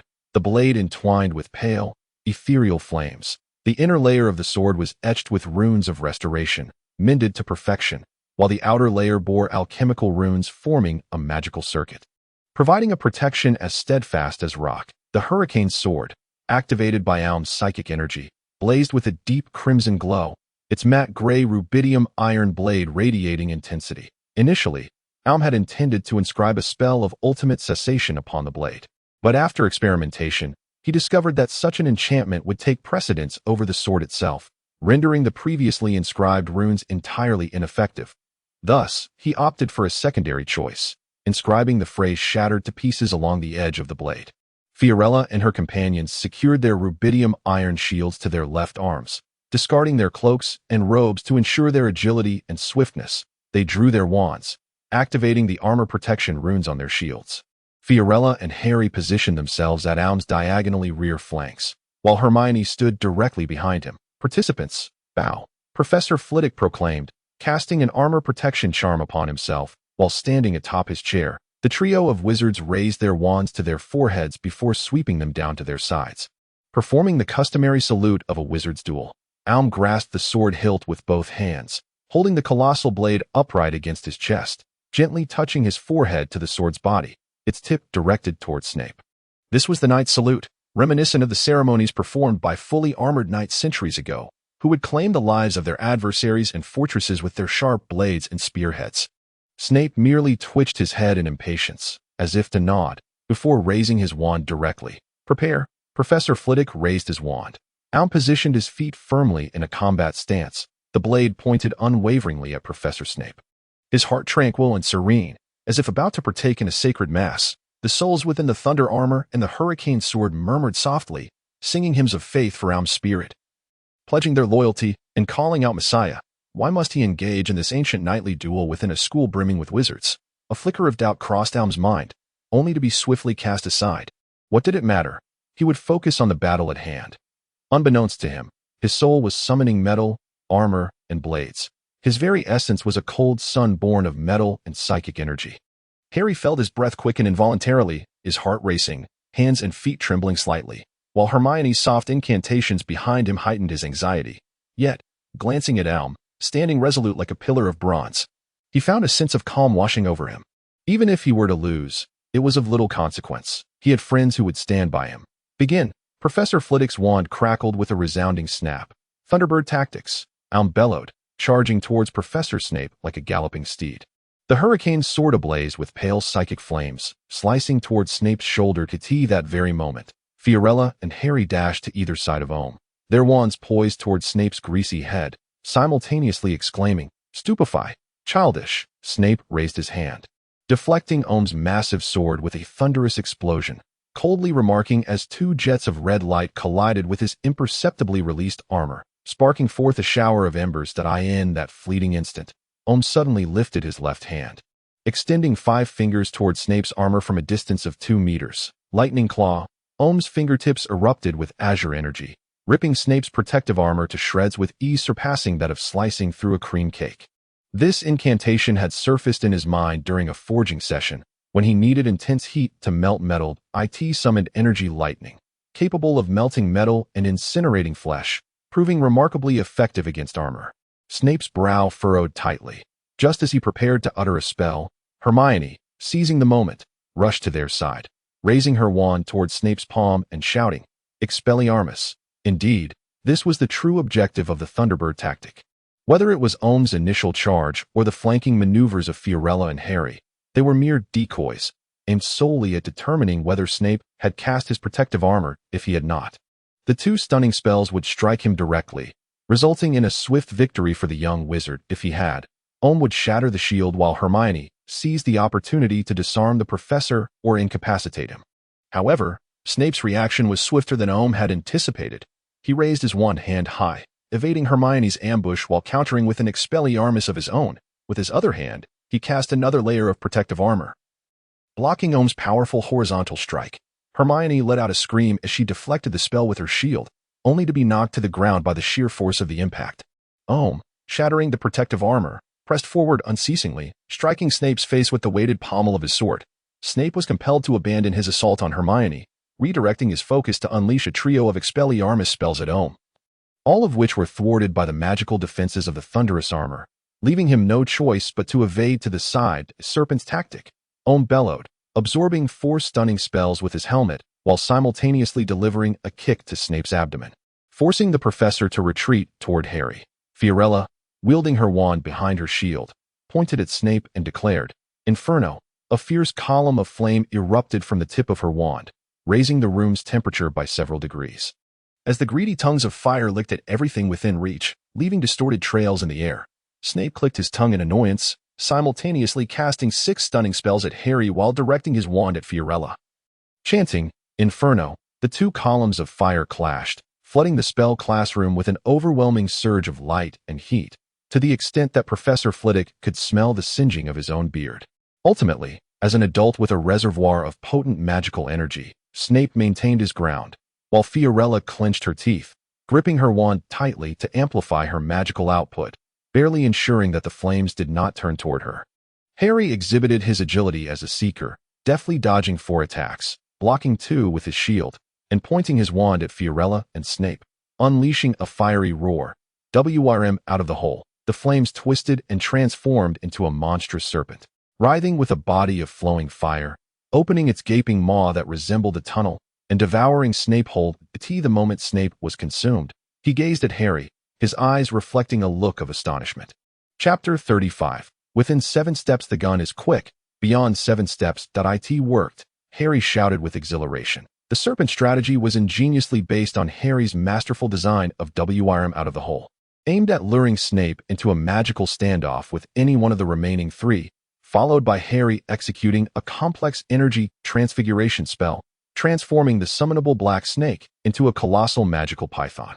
In Omu's eyes, a spark of realization ignited as he abruptly turned to Hermione, bellowing, "It's not over yet, Fiorella." Hermione felt a chilling dread as she looked up, only to see Snape gradually materializing from the air behind her. An illusion spell.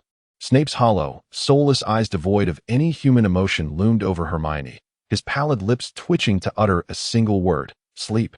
Bang, bang, bang, bang, bang. A pink fluffy rabbit appeared in Fiorella's hands, firing 5 shots directly at Snape's forehead. 5 rubber bullets etched with the spell of slumber traced vivid red arcs through the air. However, it was futile. Snape had already fortified himself with a protective charm during the casting of the illusion spell.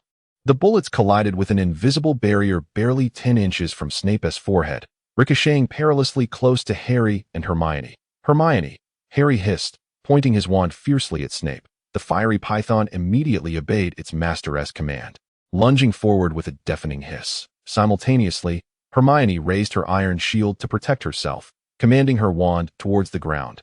Thunder explosion. The immense recoil from the explosive spell propelled Hermione away from Snape, allowing the fiery python to leap gracefully over her, its fangs bared as it aimed to bite Snape. All spells. Snape staggered 2 steps from Hermione's incantation, yet his wand remained unwaveringly pointed at the approaching python. Are futile.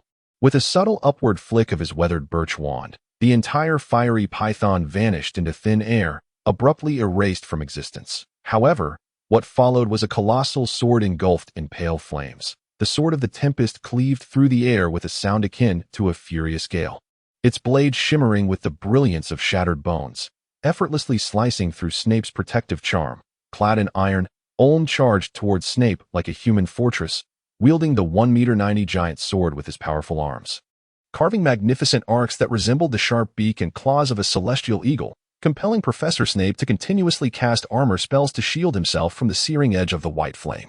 Yet, with each shattering blow against the armor of protection, Omu deftly harnessed the recoil, allowing the sword of the hurricane to accelerate through a series of agile spins, each slash swifter and more forceful than the last. Severus Snape sought to evade, attempting to barter space for a moment's respite. But how could Omu acquiesce to his desires? The tidal force of spiritual energy bore down upon Snape's ironclad charm, pinning him firmly in place, compelling him to expend his own magical essence to withstand the strikes of the hurricane's sword.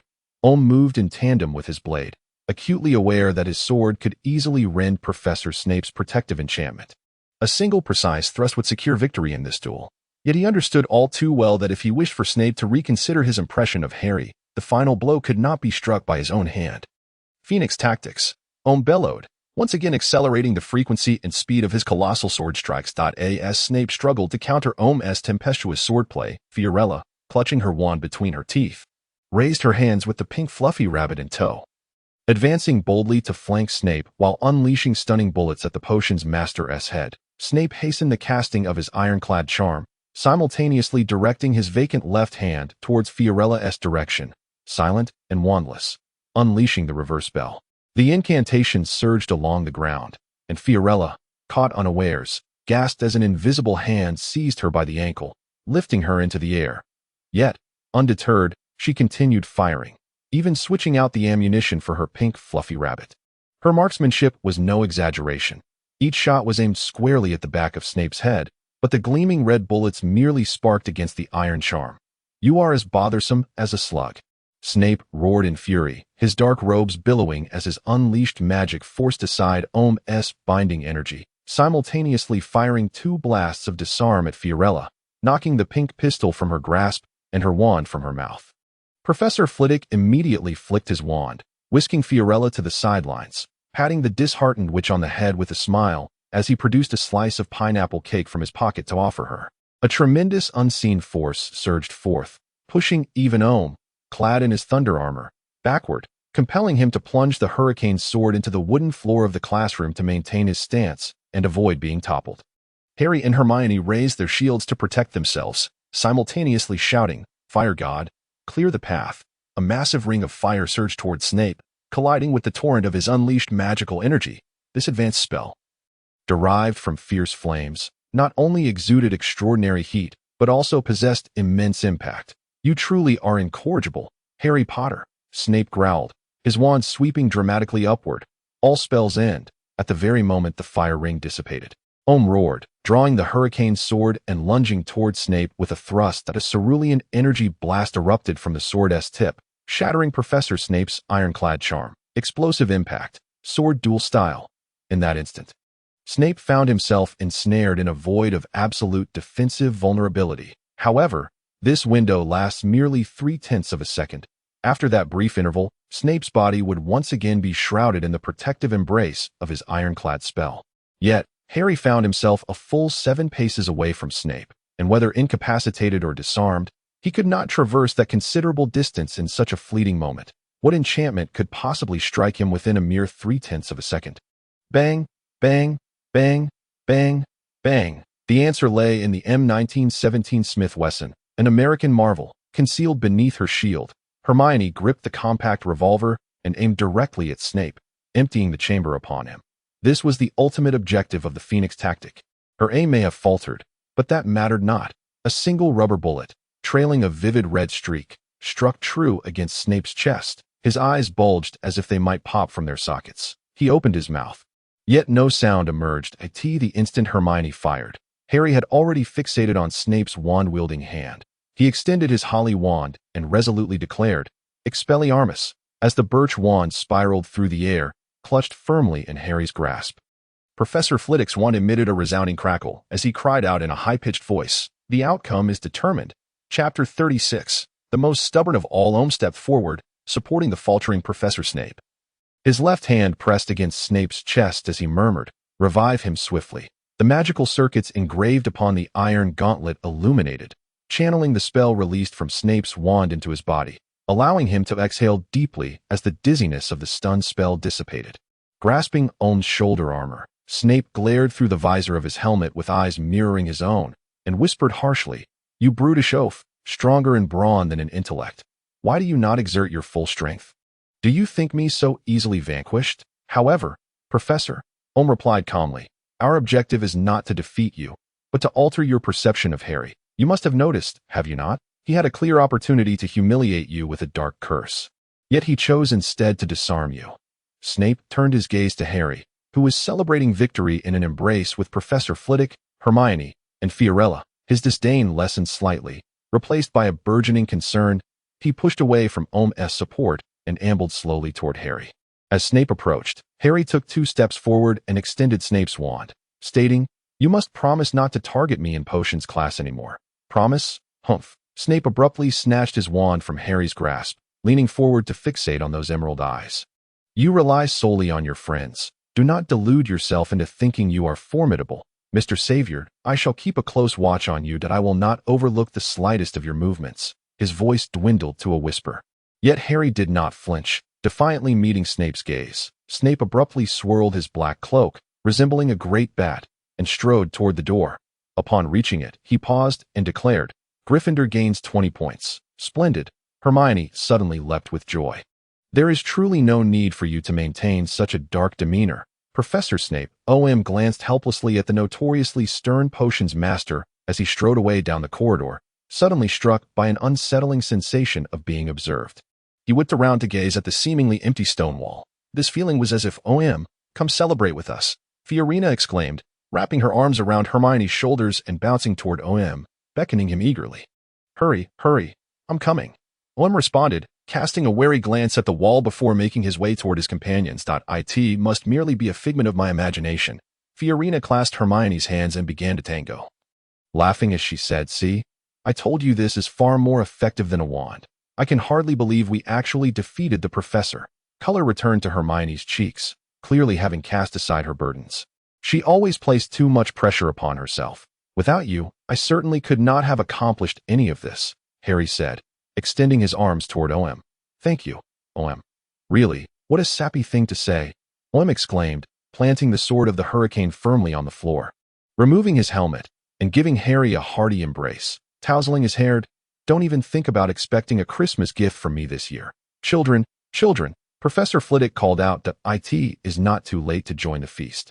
Let us raise our glasses in celebration of our victory. As Omu and his lively entourage descended the stairs, the charms classroom was left with only Professor Flitwick, who, while retrieving miniaturized desks and chairs from his pockets to restore the classroom, gazed at the empty stone wall and said, They have departed.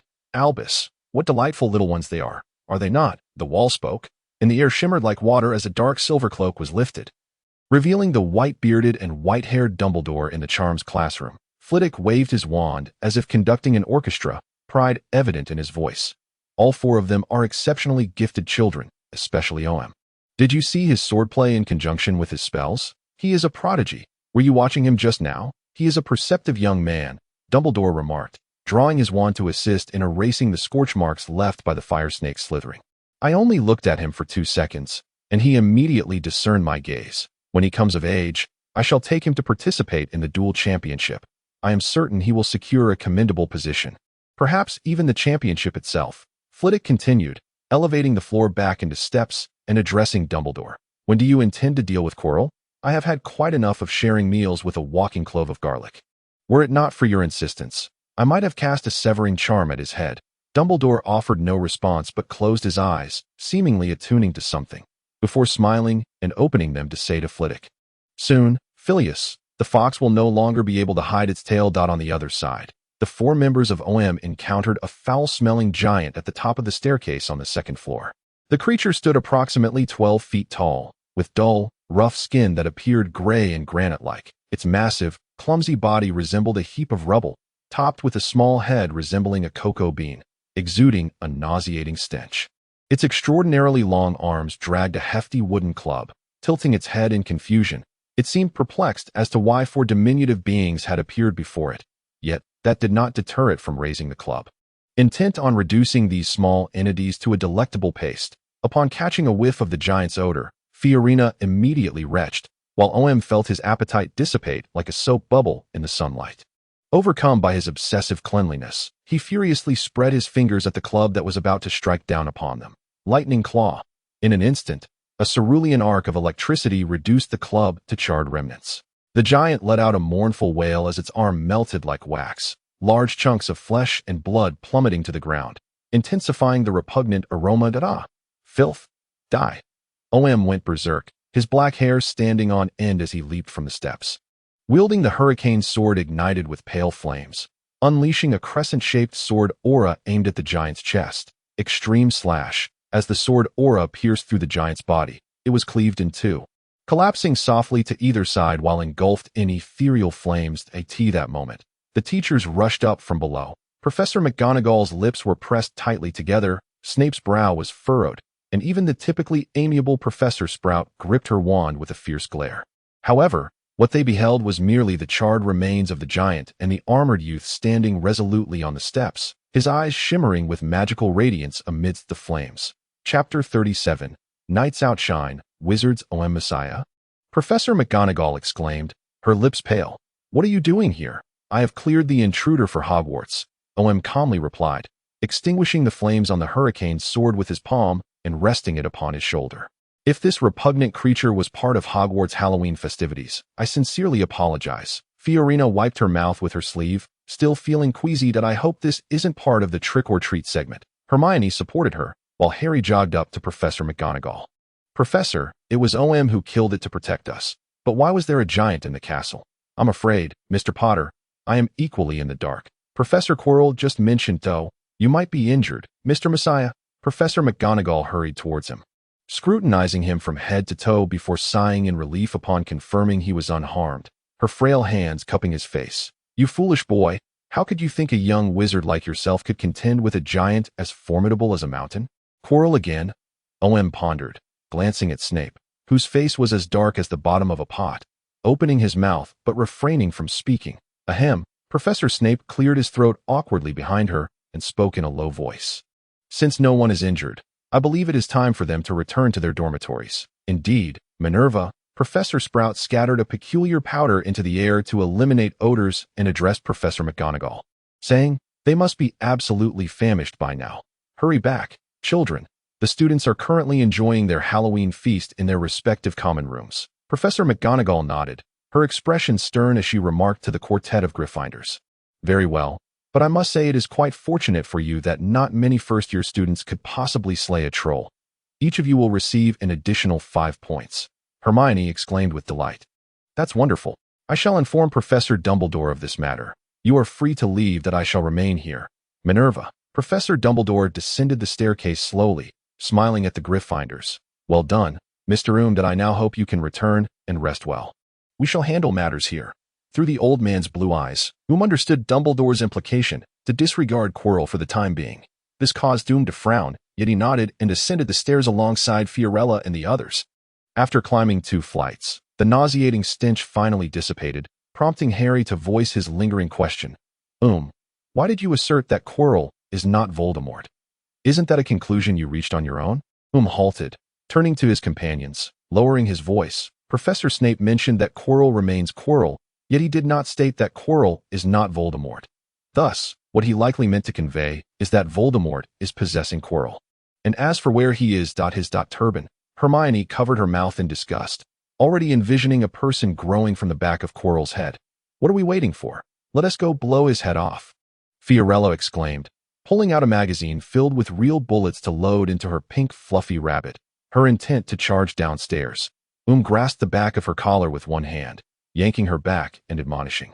Do not act impulsively. Professor Dumbledore has already hinted that we should refrain from confronting Quirrell tonight. He may have his own plans. However, Harry began to protest, but raised a hand to silence him, saying, Do you recall what Professor Dumbledore stated at the beginning of term?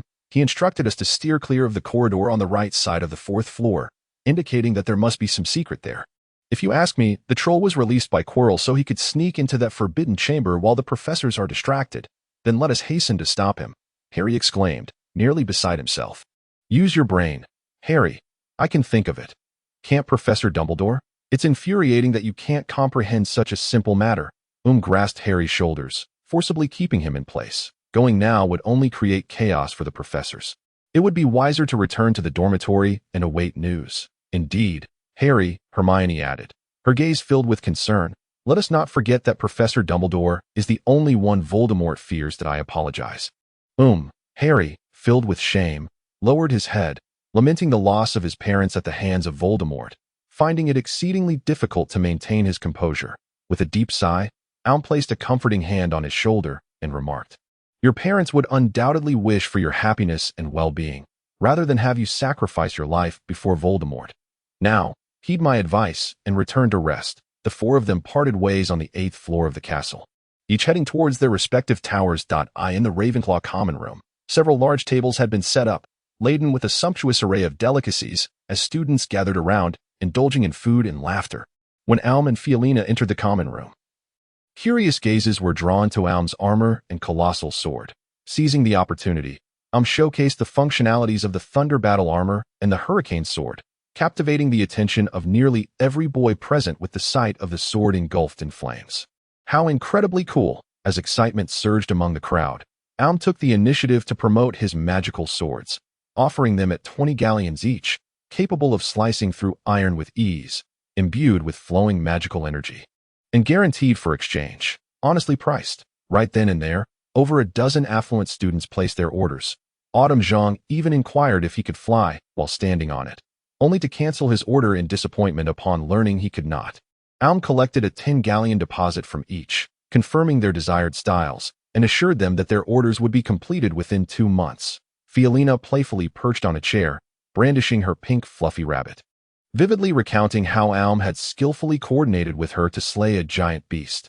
Naturally, some expressed skepticism, given that Alm consistently outperformed others in both weaponry and academics. Fiolina, hands on her hips and standing on the bench, declared, Professor McGonagall personally awarded extra points to both Alm and me. Ask her if you doubt it. However, she was promptly knocked off by Alm's playful kick, after Alm recounted how he had cleaved the giant in 2. He posed a question to everyone. Do you know why I am so formidable? The crowd erupted in a cacophony of responses. Because of the sword. Because of your armor. Because Alm knows magic that we do not. Incorrect. Alm leaped onto the table, his eyes sparkling with intensity, as he raised the Hurricane sword, aflame with pale fire, while the runes on the Thunder Battle armor shimmered like stars. In that moment, everyone was entranced by his commanding presence. Falling silent as they gazed up at the young and powerful boy, he bellowed, Because knights are mightier than wizards. Chapter 38. The headmaster's afternoon tea invitation. The crowd fell silent for a brief moment before nodding in agreement.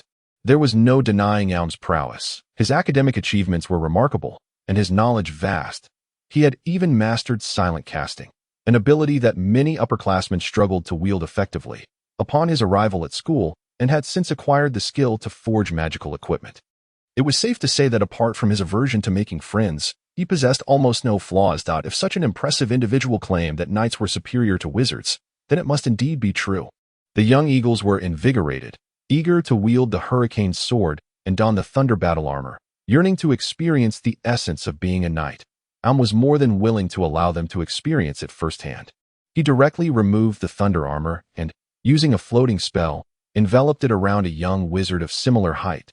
He then handed the gigantic sword to him, instructing him on how to adopt a proper stance for swordplay. This left Fiorina gritting her teeth in frustration, utterly perplexed as to why no one at this school could appreciate the allure of firearms and insisted on reveling in the brutishness of melee weaponry instead. The gathering continued late into the night, with each young eagle acutely aware of the weight of metal, let alone wielding the colossal sword. Merely holding it and striking a dashing pose caused their hands to tremble uncontrollably.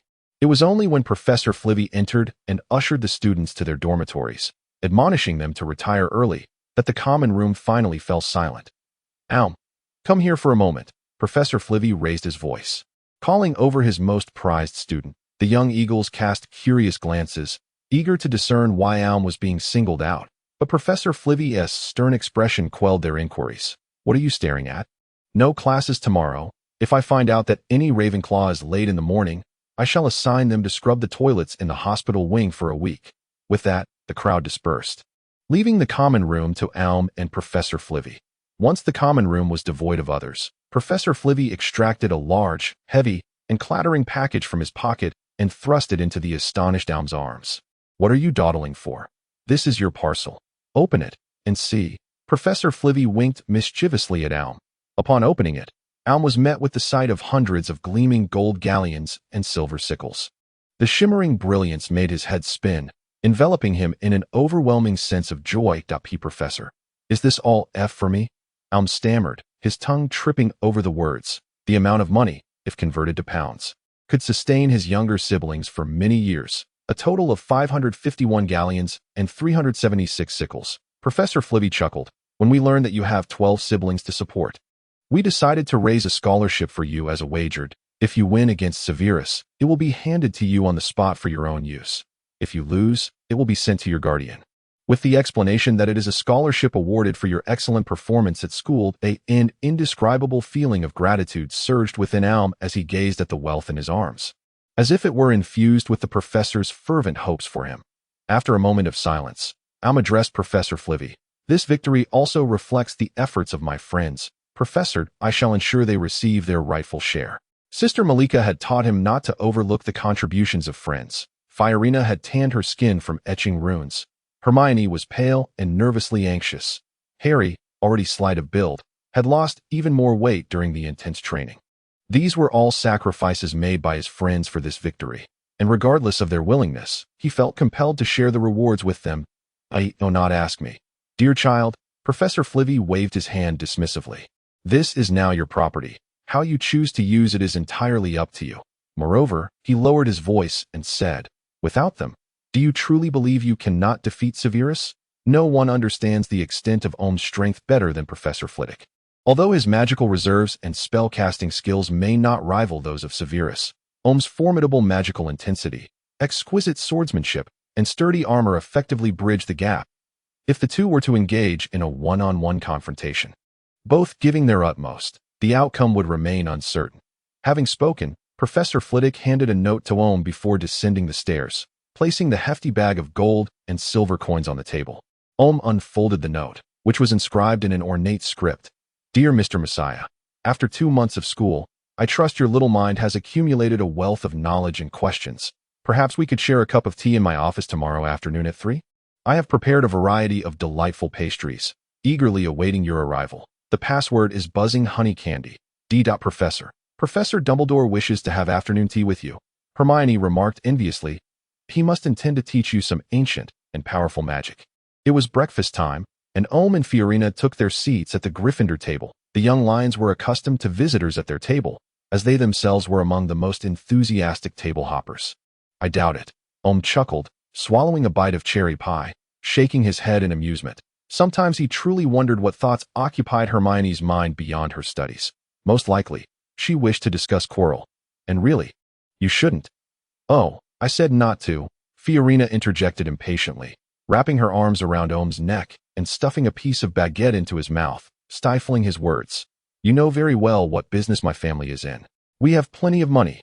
"Indeed, Ohm," Harry chimed in, taking a sip of his oatmeal, generously sweetened with honey. "My parents left me an inheritance. At least I need not worry about my sustenance in the magical realm until after graduation." Hermione poured a glass of orange juice for the choking Ohm and remarked, "My parents are both dentists, and as their only child, I want for nothing. You should save your scholarship to buy winter clothes and food for your siblings." You all. Ohm felt a surge of warmth flow through him, nodding vigorously as he said, I understand. Thank you. You really are such a fuss budget. Fiorina pouted, poking Ohm's cheek with her finger. She grabbed a cheese bun from the table, stuffed it into her mouth, tugged at Ohm's clothing, and mumbled, Class is about to start. Let's hurry. At 3 o'clock in the afternoon, Ohm arrived alone at the third floor of the castle, standing before a massive and grotesque statue of a water drake. Password, the stone beast intoned dully, buzzing honey candy. The stone creature, displaying an agility unexpected for its size, leapt aside to reveal a spiraling staircase. Ohm ascended, climbing until a light sheen of sweat appeared on his forehead, at which point he was greeted by a grand door adorned with exquisite carvings. Through the small window at the side, it was evident that he had reached the pinnacle of Hogwarts Castle. In other words, one must ascend at least 5 flights of stairs to reach the headmaster's office. Within his mind, Ohm cursed the entire family of the individual responsible for designing the entrance to the headmaster's chamber, wiped the sweat from his brow, and straightened his attire before politely rapping 3 times on the door with his fingers. Chapter 39. The so-called prophecy. At the very moment Ohm ascended the staircase leading to the headmaster's office, a head wrapped in a turban cautiously peered out from a corner, observing Ohm's tall silhouette, nearly indistinguishable from that of an adult, with a cold, unsettling gaze that starkly contrasted with his usual demeanor.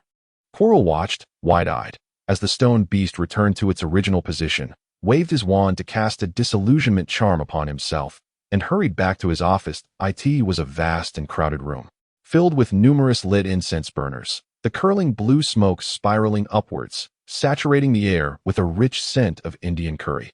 Quirrell glanced around to ensure he was not being followed before shutting the door.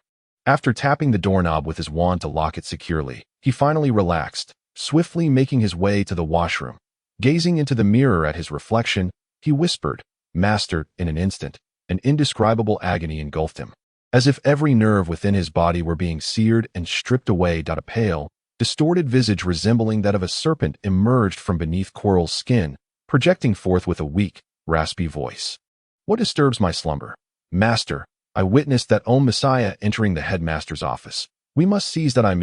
I suspect he and Dumbledore may be scheming something that could jeopardize your quest for the Philosopher's Stone. Quirrell carefully weighed his words, terrified of inciting the wrath of the twisted soul residing within him. That old Dumbledore, he can no longer thwart my rise and resurrection. The pale serpent's face twisted into a mocking grin, its eyes, mere slits, suddenly radiating a fervent glow. I have seen. While I drifted through the world in spirit form, I beheld. The sacred number 7, a number imbued with magic. The blessed number bestowed by the sages. Ah, indeed, 7-fold blessings. Voldemort suddenly erupted into uncontrollable laughter, his tone filled with joy and benevolence. Quirrell felt a chill run down his spine. The back of his head itched unbearably, and his hands sprouted grotesque, translucent sores that oozed pus, exuding a faintly discernible, horrific stench that even the incense could not mask. A master, he stuttered, overwhelmed by a tidal wave of terror that drowned the remnants of his sanity. Voldemort abruptly ceased his laughter, his expression darkening as he commanded, Take me to a place. The door swung open. Ohm stepped into a vast and crowded circular chamber, filled with an array of whimsical, small sounds. Upon a slender-legged table lay an assortment of peculiar silverware, spinning and releasing wisps of smoke. The walls were adorned with portraits of former headmasters, both male and female, each softly snoring in their respective frames. In the center of the room stood a massive table, its legs resembling claws. Upon a shelf behind the table lay a tattered and crumpled wizard's hat. Adjacent to the table stood a beautifully carved brass perch, upon which rested a magnificent bird adorned with resplendent crimson feathers and an elongated tail. A phoenix. Welcome, Mr. Messiah, Professor Dumbledore exclaimed as he rose from the grand table, his arms outstretched to embrace the inquisitive Ohm, who was curiously examining the peculiar silverware. Would you care for a cup of Ceylon black tea? I am amenable to any beverage, Professor Dumbledore, Ohm replied with a polite nod, approaching the table where an upright back chair evidently awaited his presence. He seated himself and watched as a ceramic teapot, accompanied by teacups, scuttled along the table, pouring a fragrant cup of rich black tea for him. Lifting the cup in a toast to Professor Dumbledore, he took a delicate sip under the kind gaze of the elder. How sweet, he exclaimed, finding it difficult to discern the aroma of the tea amidst the overwhelming sweetness. What quantity of sugar has been added? This is scarcely more than syrup, so sweet it borders on bitterness. Would you care for some of Duke Honey's newly released cockroach confections to accompany your tea? Dumbledore inquired, resembling a grandparent revealing hidden treats to a grandchild. As he produced a large box from the drawer, filled with magical candies that scuttled and flapped about, resembling genuine cockroaches. These were gifted to me by Ambrosius, the owner of the candy shop. They are no longer available on the market, and I am quite fond of their licorice flavor. The moment OM laid eyes upon the cockroaches, a wave of revulsion swept over him, causing a shiver to course through his body. He discreetly pushed his chair back, certain that his expression mirrored that of someone afflicted with lockjaw, and managed a strained smile. That I fear I am allergic to cockroaches, Professor, whether they are real or merely an illusion. That is indeed unfortunate, Dumbledore replied, nodding in understanding, blissfully popping one of the cockroach candies into his mouth, chewing it heartily, and taking another generous sip of the overly sweet tea.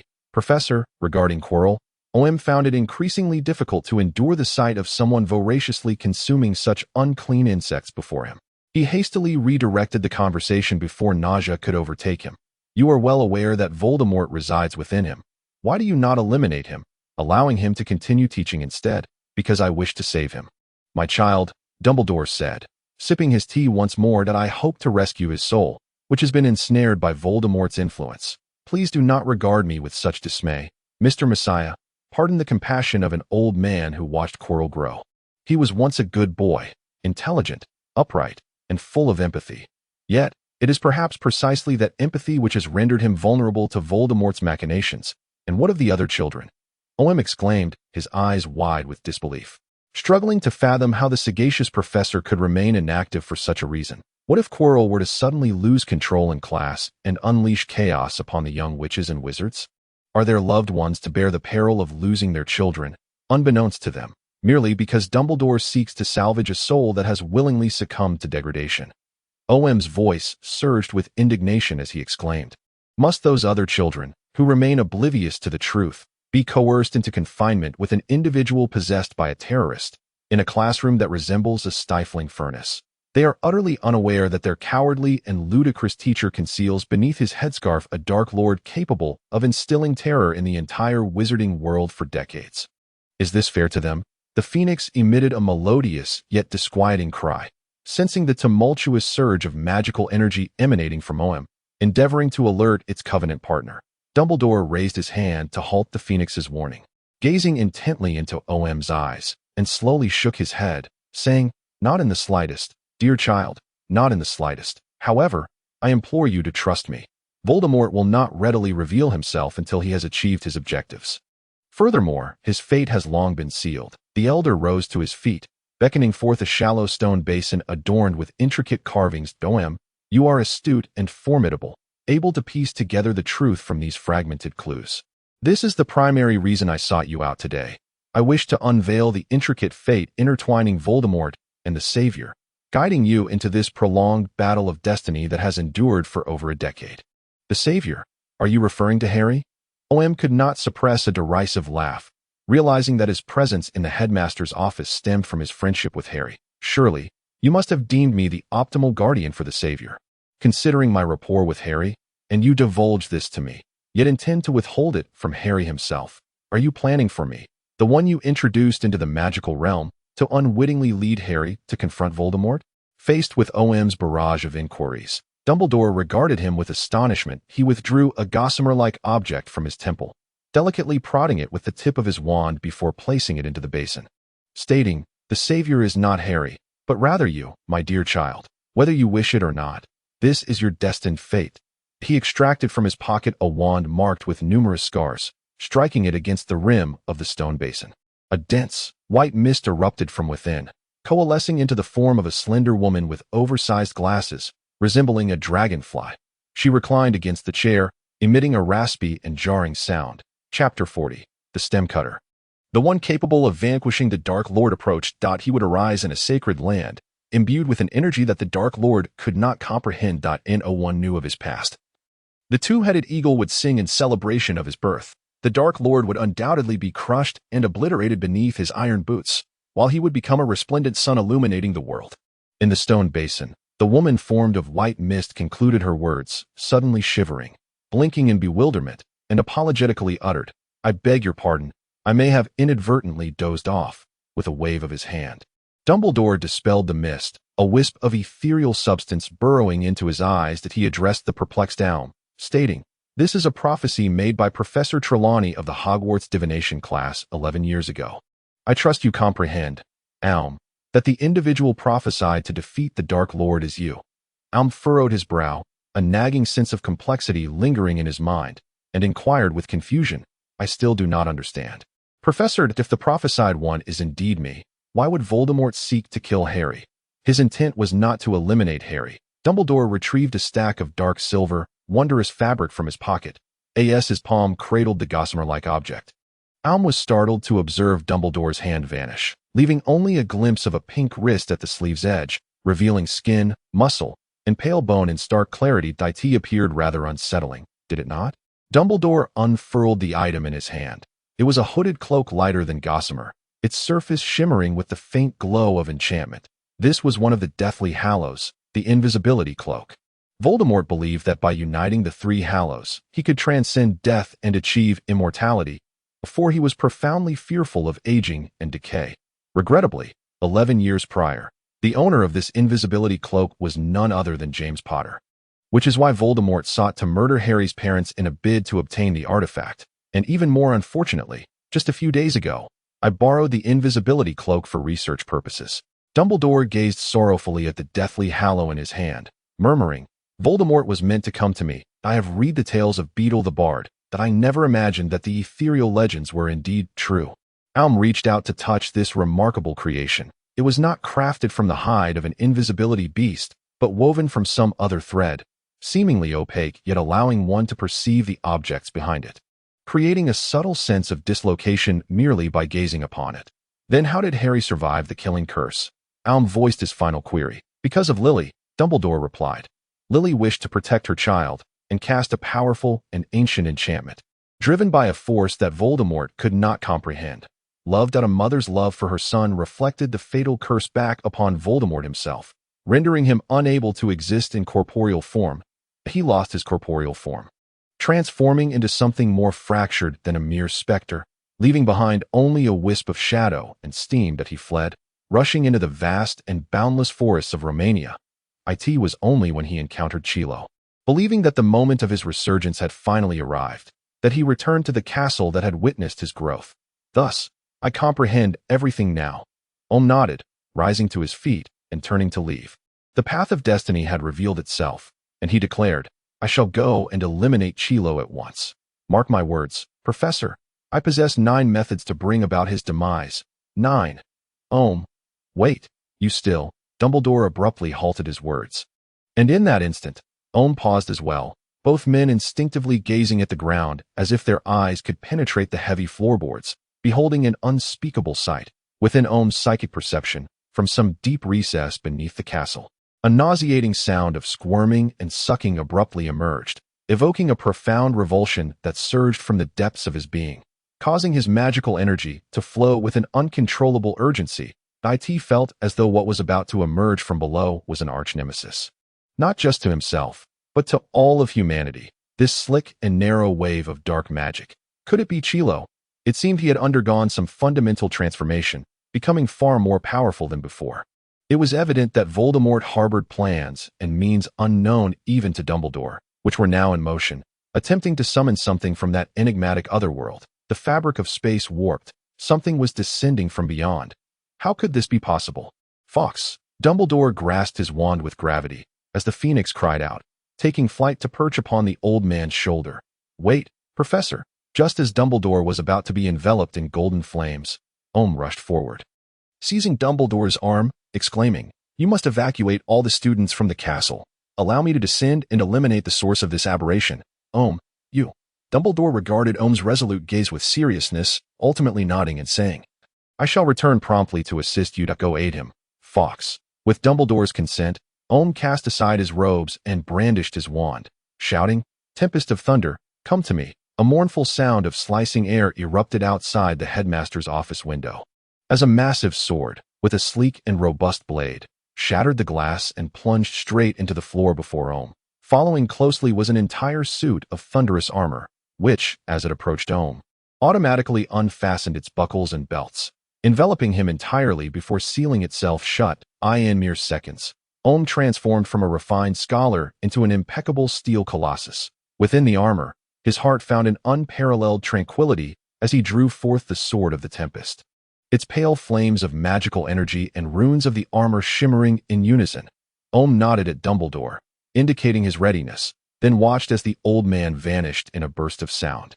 Turning to face the phoenix, Fawkes, with a soft trill, Fawkes flew over, gripping Omu's shoulders with its talons, as magnificent golden flames ignited in the air, completely obscuring Omu's vision. In that fleeting moment, Omu felt as though he had traversed through a long, narrow conduit, each rib tightly compressed against his internal organs. This abhorrent sensation arrived swiftly and departed even more rapidly, scarcely allowing him the time to blink before he found himself standing in a dim, desolate plaza flooded with stagnant water. Undoubtedly, he was beneath the castle. Before him loomed a colossal statue resembling an ancient monkey, its beard cascading down to its bare, bony feet. Before the statue lay a grotesque serpent, swollen and decayed, riddled with tumors and festering sores, its scales peeling and flaking away, revealing the internal organs through the putrefaction of its surface. Omu recognized the shape of the serpent's scales. It was unmistakably a monstrous serpent that had lived for countless years.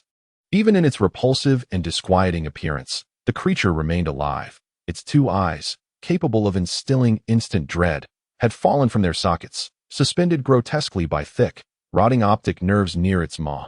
Upon its head was a visage unmistakably that of Chilo. No, Voldemort. The squalid surroundings, the nauseating adversary, and the eerie atmosphere that distorted reality ignited a fury within Omu. His eyes sparkled with arcane energy, his dark hair danced like flames, and a blade wreathed in fire pointed directly at the pallid figure atop the serpent's head. It was a humanoid entity, possessing only its upper body. That was Chilo, facing away from Omu, its legs fused with the serpent's head, and its bloodless skin was marred by green and deep purple blisters. A grotesquely contorted face sprouted from the back of its head, twisted as if melted wax, with scarlet eyes resembling slits, and where a nose ought to be, only a narrow fissure quivered. This abominable being emitted a laugh reminiscent of an infant's, its ominous pupils deriding the diminutive night below, squeezing forth a phrase from its lips, riddled with blisters and sores that it proclaimed. "Omu Messiah, my fated adversary, you shall become the finest offering to my father. Listen, sevenfold curses, sevenfold diseases, sevenfold blessings." Father, what could that mean? A coded message. Before Omu could ponder further, Voldemort, fused with the serpent, raised his arms in a frenzy and cried out, "Sevenfold curses, sevenfold diseases, sevenfold blessings, in exchange for the soul of my servant and the flesh of the serpent. Grant me eternal life and unceasing power. Arise, arise, gardener of the trimmed garden, cutter of the stalks, heed my call." No sooner had he spoken than the serpent's putrid belly erupted violently, a massive mechanical claw bursting forth, laden with pus and excrement, crashing heavily onto the waterlogged floor. Chapter 41. Behold, this is how the guardian of the gods is summoned. As the serpent's decaying flesh was torn apart, Omu watched in disbelief as an enormous half-mechanical life form emerged from the serpent's slender body. This grotesque creation possessed 6 crab-like, sharp, robust mechanical legs, while its upper body was a mound of rotten, swollen flesh, with 2 thick bone spines jutting from its shoulders, forming a monstrous humanoid shape. Its left arm had been replaced by a mechanical claw driven by colossal pistons, while 3 chitinous, elongated tubes sprouted between the fearsome pincers of its right arm. The claw incessantly opened and closed, squeezing the swollen pustules on its surface, which erupted, ejecting a viscous, purulent fluid. Voldemort's grotesque visage shifted from the back of Chilo's head to a green skull adorned with 2 pointed horns. He opened his mouth, filled with blackened, decayed teeth, and emitted a retching roar directed at Ohm. This indescribably bizarre creature planted its sharp 6 legs onto the ground. The accumulated water transformed into a foul slurry, and the rocky surface was suddenly overrun with grotesquely pulsating, tubular flesh. These fleshy tubes, in hues of dark green and deep crimson, voraciously swallowed the putrid mixture of feces and urine, subsequently spewing it into the air, seemingly offering a grotesque salute to the birth of the stalk cutter. In that very moment of Voldemort's complete transformation, The corpses of the basilisk and Chilo instantaneously decayed, giving rise to countless bloated maggots crawling through the putrid flesh. They rapidly pupated and metamorphosed, ultimately coalescing into a cloud of flies that enveloped the stock-cutter's head like a shroud of death. Faced with this towering behemoth standing nearly 20 meters high, Omu exhibited no signs of retreat. The rampant growth of the tubular flesh on the ground signified the immense infectious nature of Voldemort's current state, capable of distorting reality and conjuring swarms of decay from thin air. Most crucially, through Omu's psychic perception, he distinctly sensed thousands of diseases surging forth from Voldemort, saturating the entire space. Were it not for his formidable psychic prowess obliterating the airborne pathogens, he would have likely succumbed to a state of utter rot. Should Voldemort escape from this place, the young wizards outside would lack the magical strength to resist him, leading to unimaginable consequences. Therefore, I must obliterate you here and now. The stock cutter raised its bulky mechanical pincers, advancing towards Omu with its 6 legs entwined with veins. While 3 chitinous tubes in its right arm sprayed yellow-green pus at him, the cerulean light burst forth from the eyeholes of its helmet as Omu charged forward. Summoning claws of lightning from his palms to disperse the incoming pus, he swung the hurricane sword, unleashing a colossal wave of sword energy composed entirely of pale, ethereal flames aimed at Voldemort's throat. Extreme severance. The stock cutter raised its mechanical pincers to deflect the sword wave, spewing a foul bile at the rushing Omu, while simultaneously bringing both pincers crashing down upon him, with a thunderous explosion from his sword strike. Omu charged through the scattered bile, witnessing the colossal pincers descending upon him, and bellowed, "Fire God, clear the way." The expanding ring of fire repelled the stock cutter's assault, causing its upper body to tilt backward uncontrollably. Seizing this opportunity, Omu thrust his sword fiercely at Voldemort's head, as runes along the blade flared to life, launching a glowing orb the size of a rugby ball from the tip of his sword. Impact bomb, sword duel style. At that moment, the stock cutter's chest suddenly tore apart, expelling a torrent of putrid, decayed entrails, while a resilient tongue, covered in countless blisters, struck the glowing orb mid-air, detonating it in an explosive burst. Yet this luminous projectile merely served as a ruse for Omu, who seized the opportunity to wade through the filth, treading upon the grotesquely elastic flesh tube, and directly charged beneath the stem cutter. The sword of the Tempest cleaved towards one of the stem cutter's 6 robust legs, its incandescent blade, augmented by Omu's psychic energy, slicing through nearly 20 centimeters of metallic armor at the joint, searing the aberrant flesh enveloped beneath, and severing one of the limbs of this twisted creation that a torrent of purulent blood, a mingling of red and yellow, erupted forth, imbued with a formidable corruptive force that instantly penetrated the protective runes inscribed upon Omu's thunderous battle armor. Upon contact with this foul ichor, the surface of the armor became ensnared with contorted, pulsating veins and tumorous growths, attempting to envelop Omu entirely. Omu heard the anguished wails of the nascent soul within the thunder armor. A profound sorrow welling up within him, he felt as though the burgeoning flesh upon his armor rendered his body exceedingly heavy, his senses blurring and spinning, evidently indicating that the reality-distorting power of the stem cutter had breached the defenses of his psychic energy and armor, directly affecting him. Feeling the damage inflicted upon him, the stem cutter let out a nauseating roar, its elongated tongue slithering towards the filth beneath, writhing within the murky liquid like a serpent coiling around Omu's form. In response to such an ardent embrace, Omu wielded the blazing blade. The keen, incandescent sword of the Tempest cleaved the aberrant tongue in twain. Yet, to his dismay, the severed portions continued to coil around him from behind, ensnaring both him and his sword. Omu found himself entirely immobilized, drenched in the vile saliva secreted by the tongue, feeling it constrict tighter, the armor upon his body and the bones within beginning to creak ominously. Amidst this boundless agony, he heard the sorrowful lament of the mechanical soul within the tempest and thunder, as if lamenting its own frailty. Moreover, that strange aura of reality distortion had commenced its insidious assault upon Omu's flesh. He could distinctly feel sharp, warty growths and enormous, translucent pustules erupting upon his skin, the pain excruciating and the itch unbearable.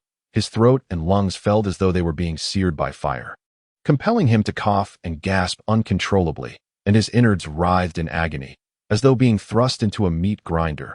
Omu endeavored to save himself, but under the torment of hundreds, if not thousands, of diseases. He found himself unable to cast even the simplest levitation spell, let alone a more formidable incantation. The stem cutter lifted Omu before it, its serpent-like elongated pupils gleaming with delight, not in haste to end Omu's life, but rather to revel in the sight of its nemesis being slowly tormented by affliction.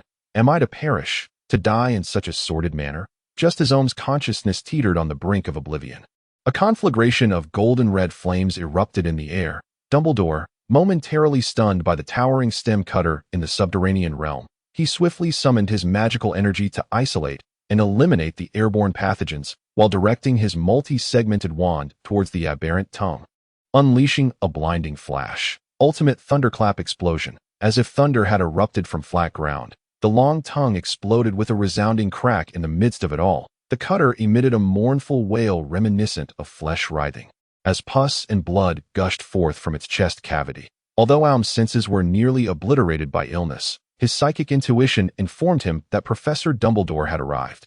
Yet, he was acutely aware that unless he vanquished the affliction within him, even if he freed himself from the clutches of the cutter, he would merely be a burden to Professor Dumbledore, a walking vessel of contagion. What means could possibly expel the malignant essence within him? Akin to a maggot burrowing in bone. The answer was, call forth the guardian. Omu plummeted. He strained to part his lips, swollen with blisters and tumors, and cried out, "Guardian!" In that instant, the vast and cavernous underground space was flooded with a cold, yet gentle, resplendent golden light. Chapter 42. The eagle's hymn. As the disease ravaged Omu's body, he found himself in a daze, beholding a grotesque, bloated creature. It bore bifurcated, diseased horns atop its head, possessed a corpulent belly, and was enveloped in a swarm of buzzing, decaying flies. Its mouth was filled with twisted, deformed teeth, yet it offered a benevolent smile, arms outstretched. Omu understood. This enormous green entity clearly intended to welcome him into its embrace. However, in that fleeting moment, as Omu uttered the call for the guardian, a colossal golden sun, filling his entire field of vision, incinerated the grotesque creature into ashes with its cold, merciless flames. Omu opened his eyes, feeling the weight of his back crashing heavily against the ground. Splattering a foul, putrid mire, his chest rested a two-headed eagle, radiating a golden brilliance capable of dispelling malevolent essences. Witnessing that light, the cutter's grotesque, noseless visage contorted with fear, yet it dared only to stand its ground. Emitting a show of defiance through its roars, Omu rose from the ground, the eagle at his chest taking flight. He discovered his senses were keen, his skin smooth, and even the internal afflictions had vanished entirely. The runes on his armor and colossal sword were dim and distorted, yet there were no signs of putrid flesh or grotesque growths. This is, Omu murmured, what it means to harness the power of the guardian. Summoning the guardian requires a surge of positive emotion. Moments ago, Omu had fervently envisioned Sister Marika and his siblings living harmoniously within a magnificent cathedral, free from the burdens of want, all devoid of disabilities and ailments. Such imagery filled his heart with fleeting joy, successfully invoking his guardian spirit. Could a guardian truly achieve such feats? Dumbledore stared in astonishment at the two-headed eagle spiraling above Omu, a sight he had not witnessed in over a century. The golden guardian manifesting before him, the eagle emitted a triumphant cry, descending upon the back of Omu's head, its talons merging with the thunderous armor, the golden radiance saturating the entire suit of thunderous mail. The twisted blade of the hurricane's sword straightened on its own, igniting for the first time with a fiery crimson blaze. The mechanical soul of tempest and thunder sang in ecstatic harmony. As the celestial eagle unfurled its vast wings, seemingly to embrace the youth, Omu felt an overwhelming tranquility wash over him, a potent and irresistible surge of spiritual energy emanating from within, compelling him to slay the aberrations and extinguish the heretics. The stock cutter could not permit its foes to gain strength before its very eyes. That it forcefully suppressed its inner dread, propelling itself forward with its 5 elongated legs in a swift, ferocious charge, brandishing its grotesquely swollen limbs, attempting to crush Omu into a pulpy mass with its mechanical pincers. Dumbledore unleashed a barrage of thunderous explosions aimed at the stock cutter's head. However, even as flesh and blood erupted in chaos, the stock cutter did not relent in its assault. The elder could only shout, "Run, Omu, run! It is not I who should flee," dragging the blazing edge of the hurricane's sword. Ohm sprinted towards the descending mechanical claw of the stock cutter. Determined to confront the one who had embraced heresy, with a fierce cry, dread claw lightning, a torrent of potent spiritual energy shot from Ohm's eyes, obliterating the colossal mechanical claw into a storm of shattered fragments. As the stock cutter, bearing a visage reminiscent of Voldemort, emitted a bone-chilling wail, Ohm, clad in golden armor, unleashed a sweeping crescent blade of energy, severing 3 of the creature's heavily armored appendages, ultimate cleave, standing resolute amidst the splattering of crimson and yellow ichor. Ohm, as if divinely inspired, pronounced a steadfast prayer. I am but a mortal, and mortals are all cowards. A spherical field of spiritual energy dispersed the viscous blood, causing the stock cutter, now deprived of one leg, to teeter and lurch, its remaining right claw reaching for Ohm's head. Now is the time for the Guardian. Only death is weak. Ohm roared his incantation, raising his hand to unleash an explosive projectile that cleaved the advancing claw in twain. With the hurricane sword striking with the ferocity of a soaring eagle, the stock cutter's remaining claw was swiftly severed by the fiery blade. It emitted a nauseating howl, its gaping chest and abdomen erupting with a torrent of foul blood. Attempting to tarnish Ohm's form, a sacrificial offering to the Father who bestowed upon it power and life, confronted with the stock cutter's desperate thrashing, Ohm steadied his sword, proclaiming aloud the prayer, I bear the weight of humanity's dignity, and I shall shatter the cowardice within. A colossal, ethereal double-headed eagle surged forth from Ohm's chest, its icy, radiant light igniting the stock cutter into a towering inferno, despite its mournful cries and futile writhing. It could not avert its grotesque body and twisted soul from being wholly consumed and purified by flames. This was, indeed, the celestial eagle's benediction. The luminous feathers of the double-headed eagle dispersed throughout the subterranean chamber, neutralizing the strange, distorted atmosphere that permeated the space. The fetid mire transformed into stagnant water, and the writhing tendrils of flesh disintegrated into dust. The countless lethal microbes in the air simply ceased to exist. All returned to order, with no trace of heresy remaining. Ohm gazed at the soaring, double-headed eagle above, and in a moment of reverie, he glimpsed a towering figure, crowned with a halo of radiant sunlight. Draped in magnificent, weighty armor, a man with flowing black hair. Their eyes met for but an instant, and then the golden guardian eagle behind Ohm vanished, leaving him engulfed by an overwhelming wave of fatigue, as though swept away by the tide. Having exhausted his magical energy, a veil of darkness descended before his eyes that in a daze. He faintly heard the voice of Professor Dumbledore, as though it were emanating from an exceedingly distant realm. And then he fell into oblivion in an opulent and resplendent manner. Lucius Malfoy was leisurely sipping his afternoon tea, occasionally tossing a handful of feed to observe the white peacocks he had raised eagerly pecking at the offerings. What a splendid day it was, he mused, plucking a cookie from the cake platter on the table. However, a wave of familiar yet terrifying magical energy surged from his estate, and this sensation was unmistakably. A cold sweat broke out on Lucius's back. He hastily discarded the cookie and dashed into the secret treasure chamber of his abode. Amidst a plethora of exquisite jewels and gilded artifacts, lay an old, black leather tome that appeared incongruous among the surrounding treasures. Swallowing hard, Lucius cautiously opened the cover of the book. On the blank pages, it seemed as though an invisible hand was wielding a quill, inscribing letters with meticulous precision, spelling out, Tom Marvolo Riddle. Then, in a swift transformation, the letters rearranged to reveal, I am Lord Voldemort. Chapter 43, Forever Angry, Forever Pure, Forever Loyal in a Boundless Brilliance. Ohm sat in a detached and serene posture. His heart was devoid of joy or sorrow, as if he were to merge seamlessly with the armor adorning his body and the throne beneath him. Ohm was attuned to the metallic prayers, gazing down upon the reverence of gears. Inhaling the incense wafting from pistons he beheld. Indeed, he saw the furious, fiery human skull, the loyal and sacred wings of the eagle, and the eternally pure and immaculate forged from metal. He observed the mountain-like weight of armor, the extraordinary blade of the severed sea, and the colossal machinery soaring through the air. All beings, all creations, all machines, they all cried out, sang, and offered praises, their voices intertwined, coalescing into a torrent of resounding waves. They proclaimed, forever angry, forever pure, forever loyal. He awoke. Ohm realized he was awake, yet could not open his eyes. His body was devoid of strength, every muscle fiber excruciatingly sore. An agonizing emptiness and thirst resonated deep within him. He had utterly exhausted his magical energy, and now he was to pay the price. He faintly discerned the sound of a girl's voice, but before he could ascertain her identity or what she had said, he succumbed to unconsciousness once more. When he roused again, Omu struggled to open his eyes, finding himself beneath the lofty, ornate dome of the school infirmary, sunlight filtering in through the windows in dappled patterns. Beyond the distinct scent of antiseptic that permeated the infirmary, he detected a peculiar, warm fragrance, such a familiar scent. It was her. Omu realized that his mind was functioning as sluggishly as rusted gears. It took him a full 10 seconds to comprehend that someone was leaning over his bedside.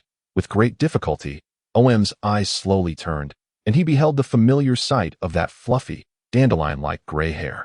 He mustered all his strength to part his lips, uttering a whisper, F.F. At this. The small head trembled slightly, and Fiorina abruptly lifted her gaze. Omu noticed the remnants of sleep etched upon her cheeks, and a dry smile struggled to form at the corners of her mouth as she said, Do take care not to catch a chill. Fiorina vigorously rubbed her eyes, confirming that Omu was indeed awake. Then she sprang up, flinging aside the curtain and dashed out, shouting, Madam Pomfrey, Omu has awoken. Silence. This is a hospital. The kind yet authoritative voice interrupted Fiorina's exuberance. Omu heard swift footsteps approaching, and the curtain surrounding his bed was drawn aside. Warm afternoon sunlight illuminating his face. Entering was a woman clad in a black and white nun's habit, her countenance both stern and benevolent. She was Madame Pomfrey, the school nurse. Leaning down, she placed one hand upon Omu's forehead and the other on his wrist to check his pulse. Inquiring gently, Is there anything amiss, Mr. Messiah? Fiorina, peering over Madame Pomfrey's shoulder on tiptoe, displayed concern in her large olive-green eyes. Indeed, Madame, my stomach. Omu nodded solemnly, but suddenly broke into laughter as Madame Pomfrey's expression shifted dramatically, exclaiming, I am simply famished. I feel as though I could devour an entire roast turkey. Ouch! Madame Pomfrey pinched Omu's ear with annoyance, clearly displeased with his jest. She then retrieved her wand, lightly tapping it atop his head and chest a few times to ensure all was well before rising to inform him. Food will be brought shortly. I must now notify Professor Dumbledore that you have awakened. With that, she departed briskly, and Fiorina immediately leaned in, hands on her hips, interrogating, You, of all people, and I thought of you as a good brother. Why didn't you call me to lend a hand during the fight? You all know? Omu questioned, perplexed. Based on his understanding of Professor Dumbledore's character, unless absolutely necessary, this matter would likely remain a secret between the two of them. Surely he would not divulge such sensational news as Voldemort's recent resurrection and subsequent demise to everyone. Of course we know, Professor Dumbledore himself mentioned it. You two ventured into the Slytherin Chamber of Secrets. Then, weren't you the one who was ambushed by a treacherous red cap after battling the basilisk? Fiorina, like a feline, crept closer to Omu's face, urging, Quickly tell me, how long was the basilisk, 30 feet or 40? Harry and I bet on 40 feet. Only Hermione doubts such a colossal serpent exists. Omu paused in contemplation, realizing Dumbledore's intentions. The old man sought to prevent panic among the school and its students. Thus, he smiled at Fiorina, replying, I fear I must disappoint you. The basilisk was at most 28 feet long, but that is already a giant among basilisks. By the way, may I inquire how long I have been asleep? Ah, how infuriating. It turns out to be so little. You have been sleeping for a full 24 hours. Fiorina, in her frustration, retrieved a small notebook from her bosom, scribbling and sketching something within its pages. Now I owe Hermione 16 chocolate frogs, and Harry owes her 20 pumpkin pasties. Oh well. After all, she doesn't even indulge in sweets. In the end, they will all be mine. Watching the girl transform into a state of exuberance, couldn't help but chuckle. Wasn't he the very purpose of vanquishing Voldemort to bring forth more joyful smiles in this world? For a brighter future, I implore you to perish, Mr. Voldemort. A house elf delivered a large bowl of rice porridge sweetened with honey, accompanied by a small piece of rather bland bread. Though simple, it was undoubtedly the best nourishment Omu had encountered after an entire day without sustenance, being easily digestible and providing substantial satiety. However, Omu soon embarrassedly discovered that his arms felt as feeble as overcooked spaghetti, rendering him unable to lift the spoon. F, could you possibly? Omu gazed pitifully at Fiorina, the food tantalizingly within reach, yet utterly unattainable. This torment was beyond articulation. It was akin to the distress of being unable to relieve oneself due to a belt constricting one's waist. How absurd. What was I thinking about while dining? Surely, it was the repulsiveness of Voldemort's transformation that left such an indelible impression. All Voldemort's fault. Look at you, struggling so. Let me feed you instead. Fiorina lifted the large bowl, plopping down beside Omu's bed, scooping a generous spoonful of steaming porridge and, without hesitation, thrusting it toward Omu's mouth. Naturally, Omu resolutely refused, tightly sealing his lips and emitting muffled sounds of protest. Drink up, quickly. Fiorina attempted to force her way through, exclaiming in frustration, "Why won't you drink?" Just as Dumbledore stepped into the infirmary, he was greeted by a resounding scream. "I'm burning." Chapter 44. The Room of Requirement. Omu felt a searing sensation engulfing his mouth. He gasped for breath, feebly raising a defiant middle finger at the rapidly retreating silhouette of Fiorina. "What a delightful young lady, is she not?" Dumbledore remarked with a twinkle in his eye, producing a crystal-clear vial from his robes and pouring its contents into the corner of Omu's mouth. A refreshing sensation, imbued with the essence of herbs, instantly alleviated the burning in his mouth. Omu smacked his lips and turned to Professor Dumbledore, stating, "It seems you need not trouble yourself with how to save Quirrell's soul. Professor, the prophecy has come to fruition." Dumbledore assisted Omu into a sitting position, placing a pillow behind his back, and with a tone of regret, said, "Indeed, Omu, I feel quite ashamed. I neither restrained Quirrell in a timely manner, nor was I of much help during the subsequent battle." Reflecting on Dumbledore's explosive intervention that had freed him from the entanglement of the long tongue, Omu shook his head. "Please, do not say such things, sir. Without you, I would have been reduced to a puddle of muck in the basement. By the way, where are my armor and weapons? That is the very reason for my presence here." Dumbledore retrieved a deep purple silk pouch and deftly untied its cord as soon as the pouch was opened. A twisted iron-clad arm agilely emerged, followed by a severely damaged leg armor, then a breastplate, and a helmet. Finally, a colossal sword, grotesquely deformed and nearly severed in two, appeared. They sensed the presence of their master and father.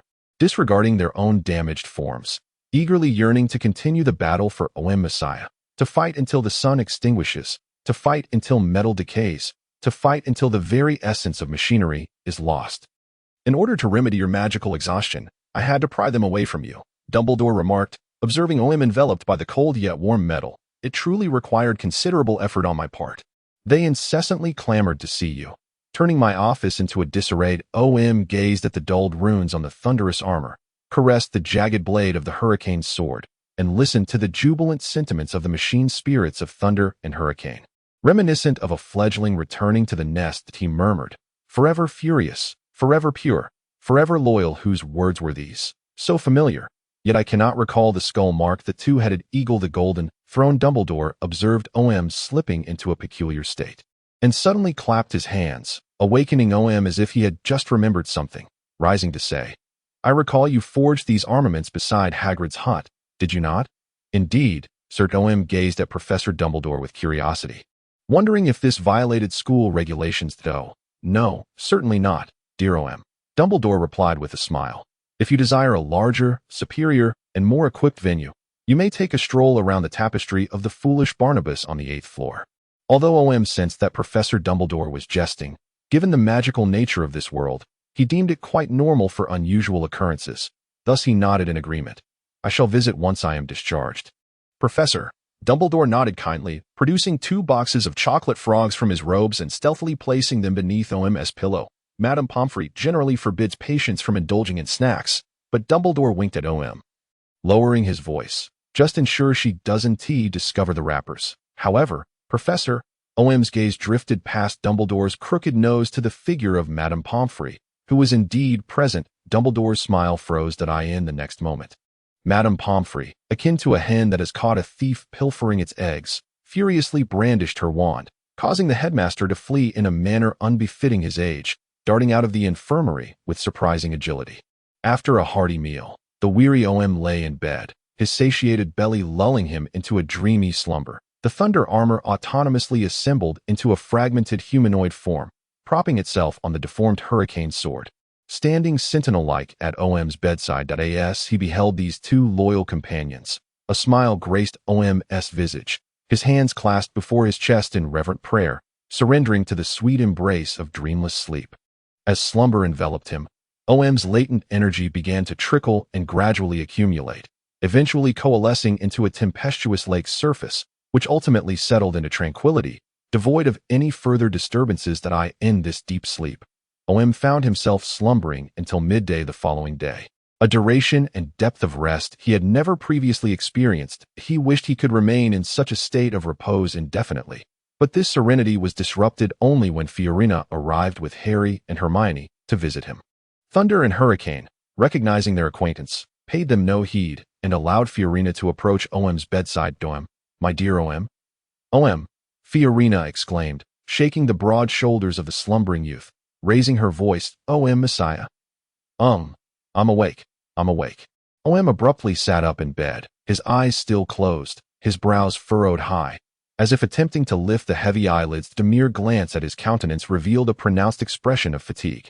"What transpired? Are aliens attacking Earth?" he inquired with a long yawn.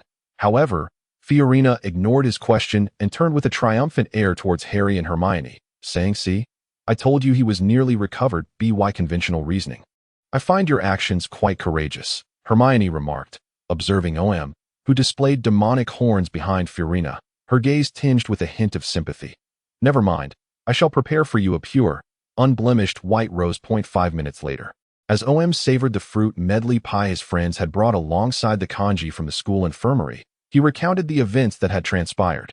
Although Dumbledore had not revealed the truth to the public, OM believed his friends, especially Harry, had the right to know the reality. Thus, Voldemort was reduced to a pile of ashes, and then I lost consciousness, he concluded. Swallowing the last bite of fruit pie, he cast an eye roll at the pitifully staring Fiorina and said, "Release her." Thunder, with a loud clatter, Thunder's armor, maintaining an inverted position at the bedside, disassembled, causing Fiorina, her face flushed, to tumble onto the floor. She lay there, gasping heavily, defiantly raising her middle finger at OM. "So that's why Dumbledore was so serious when he let us out of the castle that day." Hermione mused, resting her chin on her hand, suddenly raising her head in alarm. "Professor Quirrell is dead. Surely, the final exam for defense against the dark arts won't be cancelled." Fiorina substituted her middle finger for a thumb, muttering sulkily, "You're certainly the more competitive one, Hermione. Voldemort is truly dead." Harry found it challenging to articulate his feelings at that moment. He had prepared himself for 7 years of arduous study at school, planning to seek vengeance for the murder of his parents after graduation, only to have his best friend casually inform him, "Hey, mate, I've avenged your parents for you. Here are your enemy's ashes, all neatly packaged for your convenience. Just sign here and leave a good review." What was this peculiar sensation akin to that of a courier? His emotions were complex, to say the least, yet ultimately, he let out a deep sigh and sincerely expressed his gratitude to OM, saying, "Thank you, OM. If not." "Hey, silence," OM interrupted, raising a finger towards Harry, an inexplicable aura of pressure stifling the words that were about to escape his lips. "That I did not undertake this for your gratitude. You know, now, you must live for yourself. Do you understand?" After finishing their meal, OM, with the approval of Madame Pomfrey, was officially discharged. Accompanied by 3 companions and 2 enchanted spirits, he made his way towards the 8th floor of Hogwarts Castle. Following the fierce battle with the stock cutter, OM realized that his equipment possessed a critical flaw. The sword was not sufficiently large, and the armor lacked adequate thickness. He was now determined to see if the place that Professor Dumbledore mentioned, which boasted more forging equipment, could elevate his gear to a new level. Chapter 45. Bigger, better, stronger. The 8th floor, being so remote and devoid of any intriguing secret passages, was typically only traversed by students heading to astronomy class or returning to their dormitories, leaving only couples seeking clandestine rendezvous. Just like now, had he not just spotted Penelope, our Ravenclaw prefect? OM stealthily peeked around the corner, his face betraying his curiosity, and there was Percy, the Gryffindor prefect. Hermione covered her face, also peering out from behind Fiorella's small head, her eyes wide as she glimpsed through her fingers that it was unmistakably them. Fiorella's head peeked out beneath Hermione's, observing the couple at the window, her disdain evident as she scoffed. They appeared as if they were intent on devouring each other's noses. How revolting! Harry raised his head from the back, asking, "Why are we watching this? Are we really going to just walk out?" Hermione shot a glare at Harry over Fiorella's head, exclaiming, "That would be far too embarrassing. What difference does it make? It's still better than us. Shoo. Omu interjected, placing a finger to his lips to silence the impending quarrel between the two, then pointed towards a small, narrow door at the side of the corridor, typically leading to Filch's broom cupboard. Though occasionally one might stumble upon a secret passage, a faint sound of suppressed laughter emanated from behind it. Clearly, they were not the only four indulging in this clandestine observation. Omu exchanged glances with the others, a mischievous smile playing on his lips as he tapped his wand against his head and whispered, "Disillusionment charm." A chilling sensation cascaded down from his crown, enveloping him entirely. Watching as his hand vanished into thin air, Omu nodded in satisfaction. He silently approached the narrow door, grasped the handle, and yanked it open with vigor. Two identical red-haired boys tumbled out, rolling on the ground. None other than Ron's twin brothers, Fred and George. "What are you doing here?" Percy shouted in indignation, his ears flushed a deep crimson as he stormed forward, wand in hand. The twins were utterly unable to ponder the reasons behind their tumble. Instead, they sprang to their feet and dashed away, casting a playful glance back at their brother while making faces and teasingly exclaiming, "I shall write to Mother and inform her that Percy kissed a girl, if they are not merely gnawing at each other's faces." The other twin burst into laughter and joined in the banter. "How dare you, Tarantella!" Percy's wand unleashed a flurry of spells, all of which the twins deftly evaded as they leapt about. As the trio continued to distance themselves, Penelope stomped her foot in vexation, calling out, "Percy, don't chase them, come back." Oh dear. Ultimately, the four of them engaged in a merry chase, making their way toward the bustling lower levels of the building. Meanwhile, Omu and Fiorella, freed from their disillusionment charm, leaned against the railing of the 8th floor, listening intently to the resounding shouts of George or Fred echoing through the corridors and stairwells. "The prefect is in love. My brother has a girlfriend. Ah, you two are in big trouble." Percy's furious roar followed. "TSK, TSK. If they were caught, they would surely face dire consequences," thought Omu solemnly as he made the sign of the cross in front of him, praying that God would bless these lambs tormented by love, and wishing that heaven knew no disillusionment charms. "Amen. Isn't the true instigator you? You charlatan." Fiorella shot a glare at the pretentious fellow, delivering a swift kick to Omu's calf. "To be honest, before receiving the letter delivered by the owl, I had genuinely considered becoming a priest when I grew up." Omu exhibited no shame whatsoever, turning to stride down the 8th floor corridor, declaring that they were now in search of a tapestry depicting the foolish Barnabas teaching a troll to dance ballet. Truly fitting, Harry could not help but remark, reflecting on the pungent odor of the troll he had encountered. Finding it hard to fathom how anyone could entertain the notion of instructing such a foul-smelling creature in the art of ballet, the tapestry was not difficult to locate, or perhaps it was simply too conspicuous.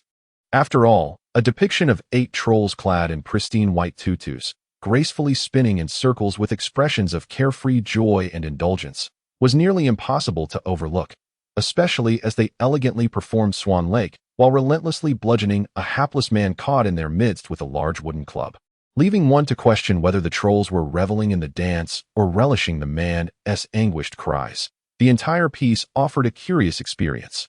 One glance elicited a how utterly bizarre, while a second glance reaffirmed the same sentiment. "This is the kind of thing that brings regret for a moment if not seen, but lifelong regret if viewed," Hermione remarked, wiping away tears brought forth by the absurdity. The image of those one-legged spinning trolls would likely linger in her mind for a considerable time.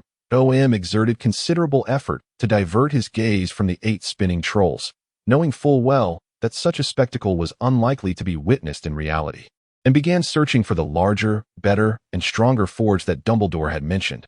However, even after thoroughly examining every inch of the empty corridor's walls, he found not a single concealed door.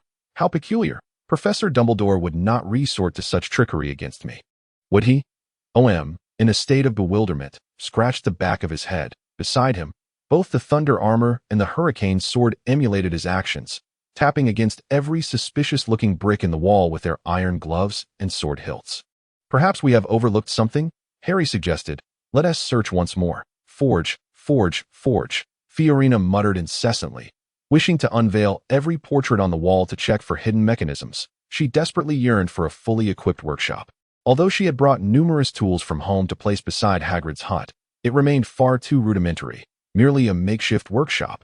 Fiorina was determined to craft a magical gun from scratch, Yet the precision of her homemade components was far from assured, and forcing them together might very well result in a catastrophic explosion. Not to mention, most tasks necessitated the use of magic. The most pressing issue was that her humble workshop was, astonishingly, outdoors. While she was indifferent to the color of her skin, the agony of sunburn was undeniably painful. "Look, there's a door." Just as Fiorina was lost in her thoughts, Hermione suddenly exclaimed, pointing at a door that had seemingly materialized opposite the ridiculous tapestry.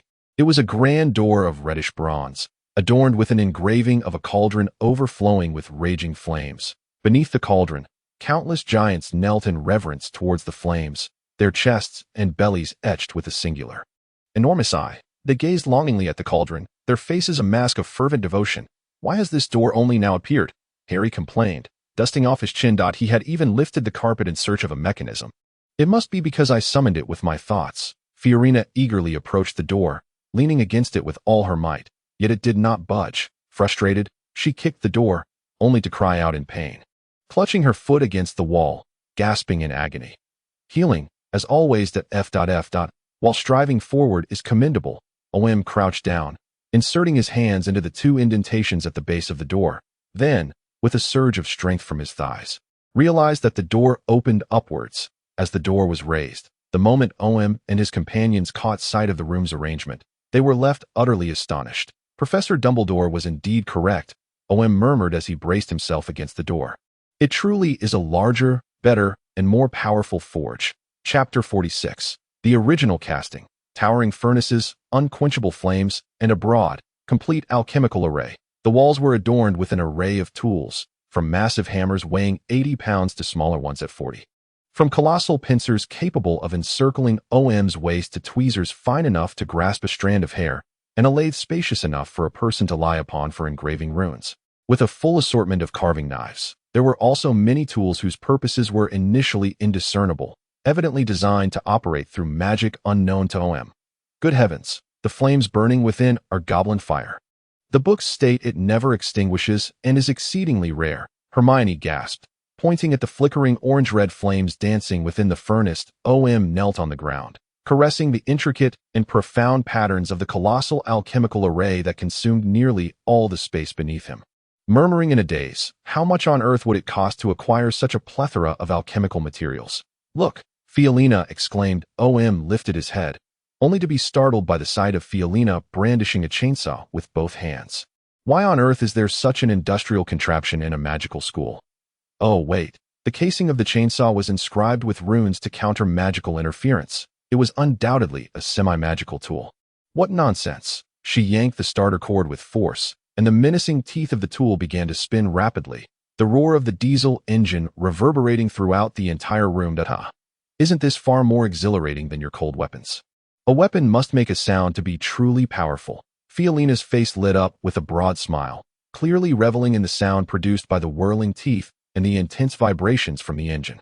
Nonsense. I dare say you've never experienced the exhilarating sensation of a blade slicing through flesh, the thrill transmitted through the metal sword into your hand.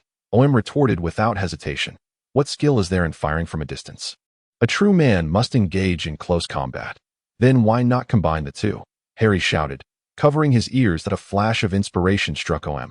If the blade of his hurricane sword could transform into a spinning chainsaw, its lethality would be beyond description.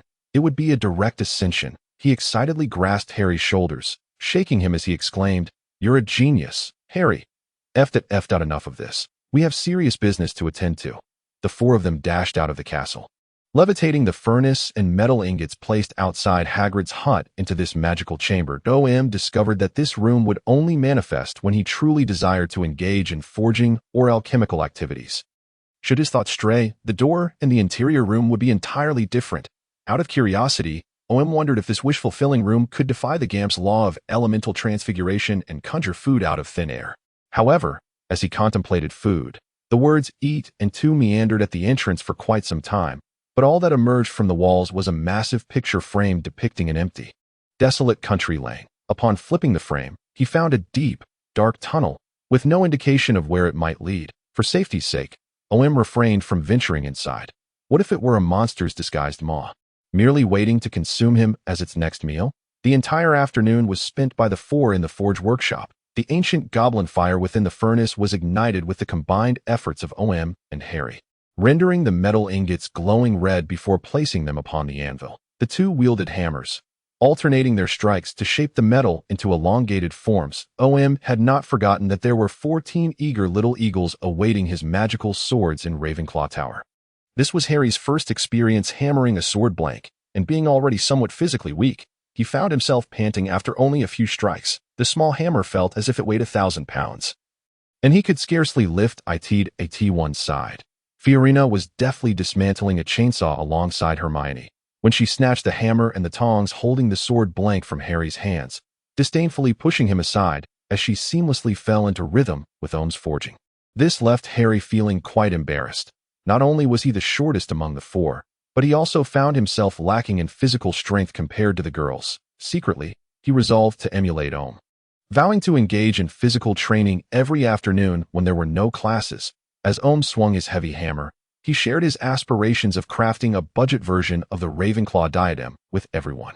This was met with enthusiastic encouragement from Hermione, who promptly thrust the partially disassembled chainsaw into Harry's arms, leaned over the table, and began sketching blueprints. She meticulously calculated the size of the headband, the arrangement of runes, and the compatibility of materials, inscribing a multitude of potential runes on parchment. Given the existence of a prototype, the entire process of forging and rune engraving the magical sword took merely 3 hours, aided remarkably by magic, resulting in an unexpectedly smooth and efficient endeavor. The sword was designed in the style of a Roman gladius, featuring basic magical circuits, solid as a rock. The blade's interior was etched with a few runes, flickering with flames and radiance, ensuring that when wielded, the entire sword was enveloped in fire and light, creating a stunning visual effect. Finally, Omu carved a large Roman numeral I at the base of the hilt, intricately engraving a human skull at its center. This would serve as the emblem of their original forge workshop. He sheathed the magical sword into a cleaned and etched rune scabbard,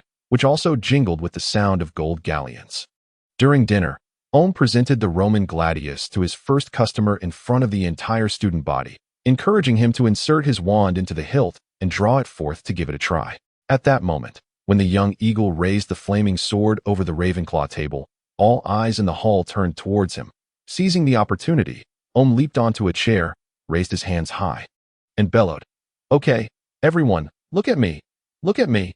I have an announcement. The original Forge magical sword is now available for pre-order. 20 galleons each, ready for collection within 2 months. Guaranteed repairs and exchanges. Fair to all.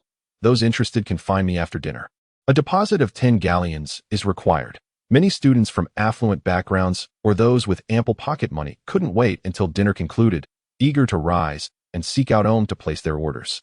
Others, with less money in their pockets, merely wished to approach the young eagle who had purchased the original magical sword to test its feel for free. Then there were those like George and Fred, who intended to engage Omu in discussions of a more adult nature, namely, collaboration. In an instant, the entire dining hall descended into chaos. Ultimately, it was Professor Dumbledore who stood up to issue a crucial directive. Finish your meals first.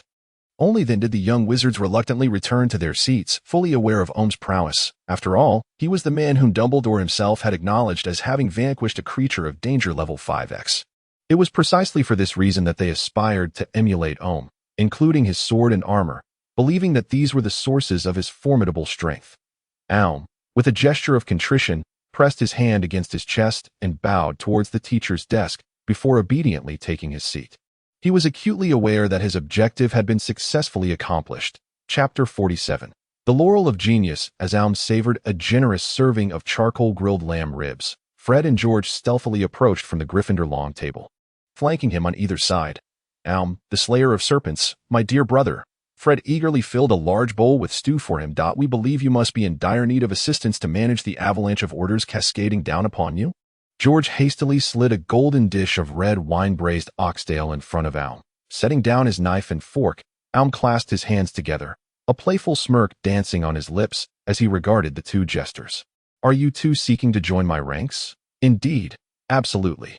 The brothers nodded eagerly. They often crafted magical trinkets for their pranks, such as canary biscuits and tongue-tying toffees. However, those were mere trifles, yielding only a few sickles after days of effort, which, when divided between them, left little to show for their toil. Hence, upon hearing that Alm could sell a raw-cast magical sword for 20 galleons, and that so many were interested, they felt an overwhelming urge to prostrate themselves before him, nearly sliding to their knees. If they could master the art of sword-making, they could open their own shop after graduation. What great fortune that would bring! Observing the brothers' yearning expressions, Alm merely smiled slightly. What do you know of the art of alchemy? Fred's eyes widened. We can learn it immediately. And what of your understanding of runic symbols? Alm continued his inquiry without pause. That we won't be studying that until next year. George replied, somewhat sheepishly. I see. Alm raised his goblet, sipping his orange juice. That I'm afraid you do not meet my requirements. Perhaps you might spend some additional time at the library to study earnestly. Fiorina dramatically pulled out the exceptionally thick tome titled 400 Runic Combinations Essential for OWL Exams from her bag and slammed it onto the table, defiantly raising her chin towards the astonished George and Fred. As long as you master this book, we shall consider allowing you to join us. The speaker may have been dismissive, yet the listeners perceived the challenge. Several Ravenclaw students nearby gazed intently, silently resolving to dedicate their evening to studying runic symbols, rather than merely skimming through them before exams as they had done in the past. Alm watched as the Weasley twins departed, crestfallen. It was not that he lacked compassion. It was simply that Fred and George possessed no relevant knowledge at present. He had no desire to instruct two novices when inundated with a multitude of orders. Moreover, all the knowledge and skills he had acquired could be studied within the hallowed halls of Hogwarts library. The only distinction he held was the application of that bookish knowledge to practical endeavors. Yet, for individuals remained insufficient for the task at hand, especially considering that both he and Harry had training sessions scheduled for the evening. Fiorina was singularly focused on crafting a magical pistol, while Hermione excelled at compiling data, drafting blueprints, and arranging runes, but lacked in hands-on forging skills. Alas, a solution must be devised, lest my academic pursuits and daily life become engulfed by these orders. While the prospect of earning money is indeed exhilarating, the acquisition of knowledge holds even greater significance. Are you pondering how we four might work with greater efficiency? Fiorina propped her chin upon her hand, her luminous olive-green eyes narrowing upon the furrowed brow of Alm. Alm stared at her in astonishment, wondering how this girl could resemble a worm writhing within his belly. In an instant, he regained his composure and tilted his head to inquire. Do you have any ideas? Quite simple, Fiorina replied, plucking a macaron and placing it in her mouth, her pink tongue delicately licking the corner of her lips. Your thunder armor is capable of moving on its own, is it not? If you were to create several more suits of armor, it would be tantamount to having numerous tireless workers at your disposal. However, I have yet to master the art of bestowing them with souls. Wait a moment. Alm glanced at the Ravenclaw student who had just taken the Roman short sword from his hands. Perhaps I can make another attempt. He rose and approached the Ravenclaw, requesting the sword. After a moment of contemplation, he channeled his entire life force into the blade. The sword's edge ignited in a fierce blaze, each rune shimmering like stars. Alm raised the Roman gladius and proclaimed with authority, I, Omu Messiah, bestow upon you a name. From this moment forth, the one who wields you shall possess a heart of fearless resolve. The flame's sword, transforming into the roaring head of a lion before diving back into the sword, extinguishing the fire. In that instant, Alm distinctly felt a nascent mechanical soul take form within the blade. He cradled the sword and returned it to the Ravenlaw boy, saying, its name is Courageous Heart. Treat it well, and it shall respond to your call. The boy, bewildered yet intrigued, grasped Courageous Heart. The moment his fingers wrapped around the hilt, a surge of confidence enveloped him, propelling him to new heights. He comprehended the spirit of the machine, grasping its determination. The confusion regarding his studies evaporated in an instant. What challenge could possibly hinder him now? Damn it, what challenge could possibly hinder him now? Well, perhaps it wasn't so exaggerated. He merely sensed a slight acceleration in his thought process, making decisions with a newfound decisiveness. He likely wouldn't be troubled again by the choice between a bacon sandwich or a tuna sandwich for breakfast. So that's it. I understand now, Alm exclaimed, enlightened by invoking his own name and infusing an object with life force, while simultaneously bestowing it with a name. He could summon a mechanical soul from the inanimate. Yet why does such energy reside within me? Life force is not magic.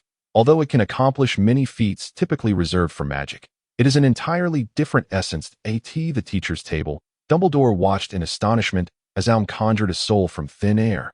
So taken aback that he forgot to swallow the morsel in his mouth. Once he regained his wits, he resolved to write a letter to his old friend in France. Perhaps he should purchase a magic sword from Alm to send along as well. After dinner, Alm lingered in the dining hall for quite some time, receiving 53 orders, over half of which were from Slytherin. This group of serpents was even willing to pay a premium to elevate their orders to the forefront. All in the name of the prestige of a pure-blood family. This prompted Ohm to silently mock the Slytherins for their foolishness and wealth while cheerfully placing their orders at the top, ensuring the first batch would be completed. Among the orders were 2 from professors. Professor Dumbledore purchased a wand, claiming it was to support student entrepreneurship, while Professor Goshawk, who taught runes, sought to express his gratitude to Ohm for fostering students' enthusiasm for learning rune magic. That evening, the 3 of them gathered in the room of requirement. Harry had been whisked away by Gryffindor's captain, Wood, for intensive training ahead of the upcoming Quidditch match against Slytherin. Ohm laid the collected orders and over 500 galleons in deposits on the table, wiping non-existent sweat from his brow, his face radiating the smile of a farmer witnessing a bountiful harvest. Come, it's time to divide the spoils. Ohm jangled the heavy pouch, ready to pour the gleaming galleons onto the table. When Hermione waved her hand, "You two should share with Harry. After all, I haven't contributed anything substantial to the forging of the sword, so I feel rather guilty accepting this money," just as Ohm and Fiorella opened their mouths to respond. Hermione pulled out a large piece of parchment adorned with intricate designs and a multitude of runes, spreading it across the table. Leaning forward with hands braced on the surface, she revealed a confident smile. "However, I want half of the profits from selling this laurel crown." Chapter 48. How can you sleep at your age, in the depths of the night, within the room of requirement? Ohm, I can't take it anymore. Please let me be. Fiorella's eyes were glazed, her lips slightly parted, as she gasped for breath. Sweat clung her long, wavy hair to her fair skin, and Hermione murmured, "It's so hot, it's been going on for too long. I really can't stand it. Let us be. Bare-chested." Ohm set down his iron engraving tool and delivered a slap to each of their foreheads, his expression dark as he admonished, "Do not think this will exempt you from labor. Hurry up and illuminate the runes on the laurel crown. I'm almost finished with the engraving." "Tisiched, you have no compassion whatsoever." Fiorella pouted, channeling the scant magical energy remaining within her through her wand into the crown laid upon the table. Though referred to as a crown, Ohm had no intention of making it visually appealing as a prototype. He had merely fashioned a dull steel ring, likely to be lost among the pile of bearings. Yet, on this small steel ring, a total of 406 minuscule runes needed to be engraved, the foundational magical circuitry, magical perception, and a framework as solid as a rock were established. With ample empty space reserved for a group of 5 runes: concentration, clarity, swift recovery, restoration, and disruption, woven into the form of laurel leaves upon the steel ring. The inclusion of the disruption rune stemmed from Ohm's recollection of Hermione's hyperactive and anxious state following her excessive use of swift recovery, leading him to insist on adding a safeguard against overindulgence. The purpose of the Jessie crown was originally to enhance concentration and agility of thought. However, it is not uncommon for some individuals to develop a dependency, choosing to wear the crown continuously without removing it. The combination of timed intervals and disturbances can compel users, after 1 or 2 hours of use, to forcibly interrupt the rapid recovery and restoration processes inherent in the crown, thus achieving a state of mental relaxation for the wearer. This very design has caused the number of runes that Alm must engrave to surge from 278 to a staggering 406. Nevertheless, for the sake of product safety, to avoid future complaints, and to prevent financial losses, it was worth it. Fiorina's magic caused the intricate runes on the crown to glow, allowing Alm to clearly ascertain whether his engraved runes could effectively channel magical energy, or if his heavy-handedness had deformed them, resulting in magical stagnation. This was Alm's first attempt at engraving such minute runes, which left him unable to divert his focus to infuse his spiritual energy into the crown. Even with the assistance of Fiorina and Hermione, and with his eyes nearly pressed against the steel ring, it took him nearly 4 hours to complete the engraving of all the runes. During the final set of engravings, the 2 young witches had to alternate their magical output almost every 5 seconds, their foreheads and faces drenched in cold sweat. This heightened Alm's concentration. He was determined not to let a single mistake squander the effort of his friends. Ultimately, at 11:33 in the evening, the Jessie crown, Alpha Experimental Edition, was completed. The 2 young witches collapsed onto the chairs beside him, exhausted. Alm casually wiped the iron shavings from his trousers and solemnly placed the rough crown atop his head. As he infused it with spiritual energy, he felt the fatigue that had accumulated from hours of engraving dissipate entirely. A refreshing sensation enveloped his weary, blurred vision, and his sluggish thoughts transformed into a nimble clarity. He even found himself pondering which type of metal could best amplify the crown's capabilities, and the realm of wandless magic seemed tantalizingly within reach. Did he realize this was merely the crown draining his own vitality, and quickly removed it? In an instant, fatigue surged back like a tidal wave. Omu swayed slightly, pressed his hand to his forehead, and placed the crown on the table. That it seemed prudent to include a bold, capitalized warning in the user manual: prohibited to wear while fatigued. Omu patted his cheek, the sting driving away his weariness. He donned his clothes and said to Fiorina and Hermione, "I plan to show this crown to Professor Goshawk tomorrow. Perhaps there is room for improvement." "You decide," Hermione replied dully. I just want to take a nap. But we can't sleep here. Let's hurry back to the dormitory before we get caught by the patrolling professors," Omu urged, pulling at their wrists. Yet, the two young witches clung to their chairs like stubborn gum. That he couldn't help but exclaim, "How on earth can you two sleep at your age? It's utterly baffling. I can't move anymore." Fiorina pouted in dissatisfaction, only to suddenly look at Omu with a pitiful expression. "Will you carry me back, Omu dear?" Omu, stuffing the laurel wreath into the pocket of his robe, shook his head in resignation and replied, "I truly cannot do anything about you." In the pitch-black corridor, the mischievous poltergeist cackled joyfully as it flitted about the empty castle. It was the embodiment of all the students' desires for playfulness and pranks. Appearing as a comically diminutive man with long, oversized ears, a potato-like nose, and eyes that bulged grotesquely, while its wide mouth could easily accommodate an entire blueberry pie made by Aunt Jenny. The poltergeist was not a ghost. Yet it could pass through walls and fly, interacting with tangible objects to execute its favorite tricks. As the poltergeist wandered to the 8th floor, attempting to surprise Filch by stuffing 2 large dung balls into his broom closet. A heavy silhouette caught its attention. "Oh, what do I see?" it exclaimed. "Tsk, a little wizard who is awake at this late hour." The poltergeist floated closer, attempting to frighten the young wizard into fleeing with its usual threatening banter. So naughty, so very naughty. Perhaps I should summon that big fool Filch." The heavy figure spoke in a deep voice. "You'd best pretend you haven't seen anything, or I shall kick your behind soundly with my boot." What? The poltergeist could hardly believe it. Aside from Bloodman Barlow and Professor Dumbledore, who else in this school would dare threaten it? It immediately let out a raucous cry. A student is not sleeping. In an instant, the poltergeist found itself sealed by an unseen force. The figure's eyes sparkled with intensity as a boot entirely composed of ethereal energy materialized in the air, delivering a forceful kick to the poltergeist's rear. Ow wow! It soared through the staircase and walls like a golf ball struck with great force, trailing a long wail as it became a shining star in the night sky. If only it understood that one would not meet their demise if one did not court danger. The moonlight illuminated the figure's face, revealing Omu, who had just emerged from the room of requirement. "Well said." Fiorina clapped her hands immediately. "So, can you let us down now? What nonsense are you speaking?" Omu chuckled gently.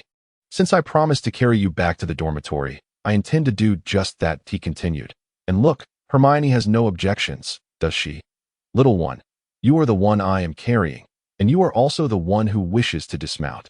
Am I meant to fulfill all your desires?" he insisted. Stay put. Strolling under the moonlight while carrying the girl seemed a romantic endeavor.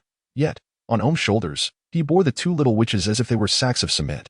Was this romance doubled, perhaps? Fiorina expressed discomfort from being pressed against his shoulder, desperately wishing to walk instead.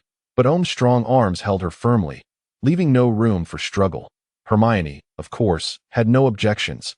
After spending the day drawing and illuminating runes, her mental and magical energy utterly depleted, she had already succumbed to sleep on Omu's shoulder. Chapter 49. "No, Fifi, please, meow, let me sleep a little longer." Hermione felt a tiny paw patting her cheek, accompanied by persistent meowing. She waved her hand to shoo it away, attempting to turn over and continue her slumber. However, a pair of arms encircled her waist, causing her chest to feel slightly heavy, rendering her unable to move. Is this sleep paralysis? Never mind. I'm so sleepy. Wait a moment. It seems neither my roommate nor I own a cat. Hermione's eyes widened in shock. The first thing she noticed was the intertwining blue and brass-colored drapes of the 4-poster bed. As she lowered her gaze, she saw a pitch-black kitten perched on her collarbone, extending its paw with pink pads. blissfully kneading her cheek. "This is the Ravenclaw dormitory. This kitten belongs to Fiorina, then. The arms around her waist must belong to." Hermione tilted her head slightly, and, indeed, spotted a gray-haired bundle resting its head against her ribcage, snoring contentedly. Fiorina's upbringing ensured she would sleep lightly, and Hermione's subtle movements instantly stirred the short-haired girl awake. Instinctively, she withdrew a pink, fluffy rabbit from beneath her pillow, swiftly cocked it, and assumed a crouched stance, scanning the surroundings with a gaze filled with indifferent malice. Hermione held her breath, terrified that the next moment the barrel would be aimed at her forehead. After a brief half-second, Fiorina realized she was still at a magical school. Instantly, she visibly relaxed, scratching the chin of Light, reclining against the pillow with a rogue grin, and using the pink fluffy rabbit to lift Hermione's chin. She teased, "Good morning, beautiful, don't you feel how warm and cozy my bed is? Stop it. How did I end up here?" Hermione pushed away the increasingly close Fiorina, glancing at her noticeably shortened silk nightgown. Her cheeks aflame as she asked, "Did you help me change my clothes too? Well, you fell asleep on Professor Ohm's shoulder last night, and since we didn't know the password to Gryffindor Tower, I had no choice but to bring you here." Observing the blush on the little beaver's cheeks, Fiorina pinched her face, chuckling, "Oh, you're blushing. Just so you know, not only did I help you change, but I also cleaned you up. It's perfectly normal for your development." Very nice steam seemed to erupt from Hermione's head as she buried her face under the covers, emitting a scream akin to boiling water. In the dining hall, Ohm approached Professor Goshawk, a tall, slender man with a ginger beard, round glasses, and rosy cheeks, appearing serious yet with a hint of playfulness. He was the professor of runes at Hogwarts. Students often speculated about his familial connection to Miranda Goshawk, the author of standard spells, depicted on chocolate frog cards, but he had never confirmed it himself at this very moment. Professor Goshawk is meticulously scrutinizing the runes engraved on the inner circle of the G-Ski Guan Alpha Experimental Edition with a magnifying glass. He holds the dark steel ring, turning it over in his hands, occasionally offering commentary. "Observe how timing and concentration are intertwined here. This not only fails to achieve the anti-addiction effect you mentioned, but when timing concludes, it bypasses disturbances and directly restarts concentration. The mind, already fatigued from prolonged focus, becomes even more intensely concentrated. Consider the consequences of that." He continues, "There is no need for clear eyes to be present in every rune group. Excessive usage can lead to irreversible damage to one's eyesight. Don't ask me how I know." The magical circuitry, however, is etched with a semblance of proficiency, displaying a touch of finesse. Yet, the depth remains inconsistent, with certain areas too shallow, causing the flow of magic to be sluggish. This must be your first attempt at engraving on a circular object. Am I right? No matter, just review it when you return. This is an impressive piece of work for first-year young wizards. He adds. "Ah, indeed. Many have attempted to replicate Lady Ravenclaw's diadem, myself included. In a few days. I shall bring you my earlier attempt as a cautionary example, though it may not inspire you further. Perhaps I could lend you a few books on this subject. Come to my office before lunch to collect them." As Ohm diligently noted these deficiencies on parchment, the students finally realized that the garlic-scented Professor Quirrell had vanished. Although they were unaware of his whereabouts, no one seemed to care. They erupted in cheers. Particularly the girls, relieved that they no longer had to endure lessons in that furnace-like classroom. Heaven knows how much pocket money they had spent on Potter's shampoo to rid their hair of the lingering spice scent. However, soon all, except for Slytherin and Ohm, found their laughter stifled, for upon entering the Defense Against the Dark Arts classroom, they discovered that while the garlic odor had dissipated, the room had become both dark and frigid. Most alarmingly, standing at the lectern was none other than the old bat, Professor Snape, in that instant. The young wizards suddenly felt a pang of nostalgia for Professor Quirrell. At least he wouldn't call them up as exemplars of a malevolent curse. Nor would he loom behind them, breathing down their necks during practicals.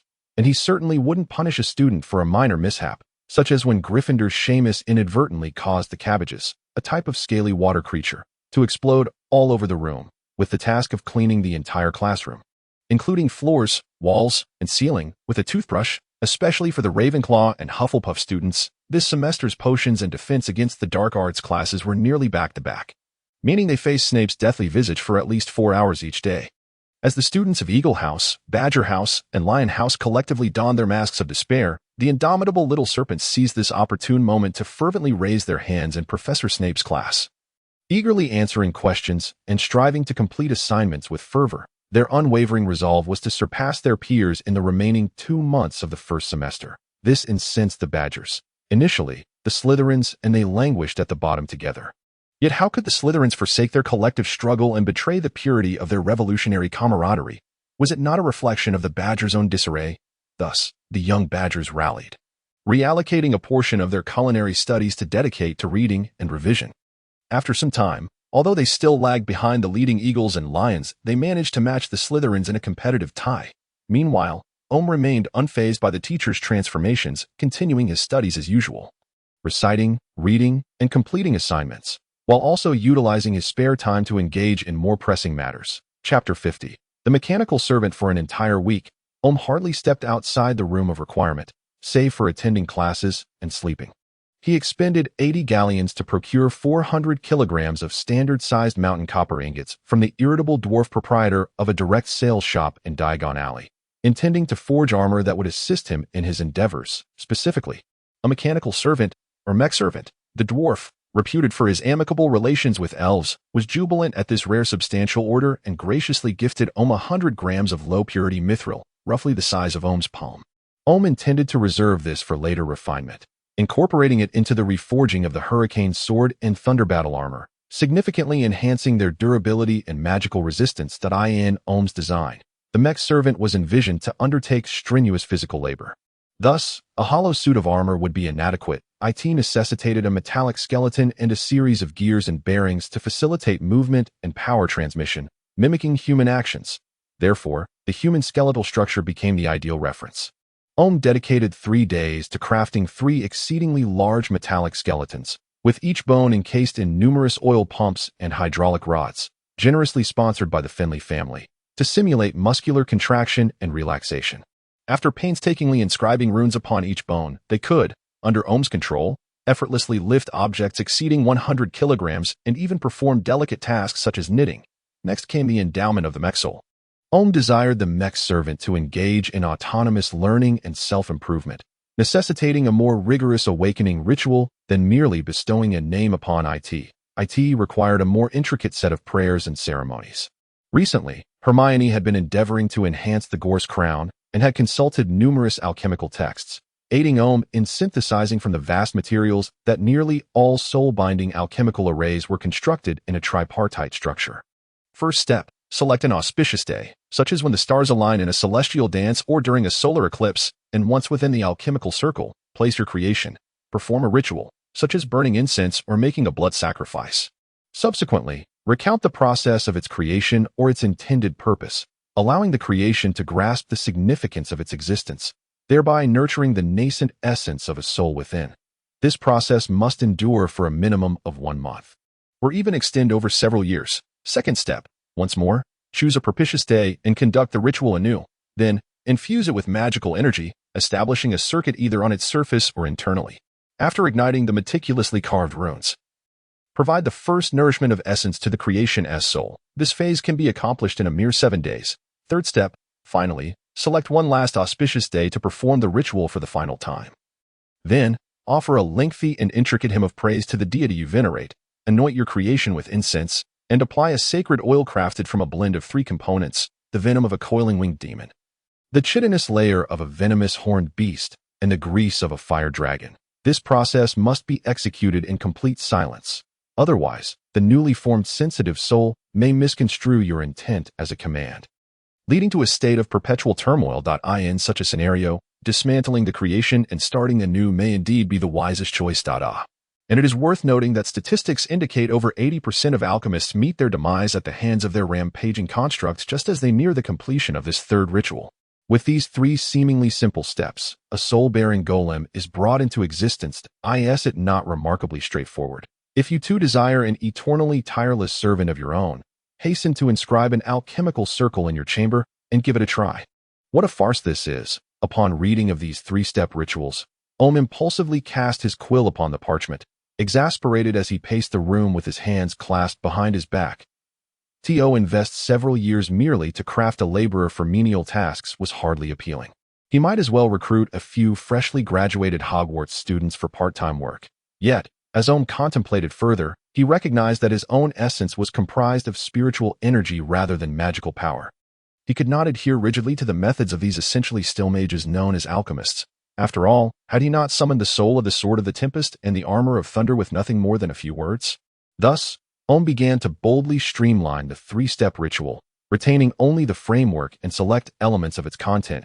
He discarded all trivial steps, such as choosing an auspicious day, anointing with sacred oil, and burning incense. Even the name of the deity to be invoked was substituted with his own. Finally, after enduring 2 consecutive nights of fervent labor, everything was in place, save for the final breeze of fortune. On Saturday morning, Omu ventured out of the castle for the first time that week to witness the Quidditch match between Gryffindor and Slytherin. Omu held no interest in Quidditch whatsoever, had it not been for the fact that this was Harry's inaugural match and that Dumbledore would be in attendance.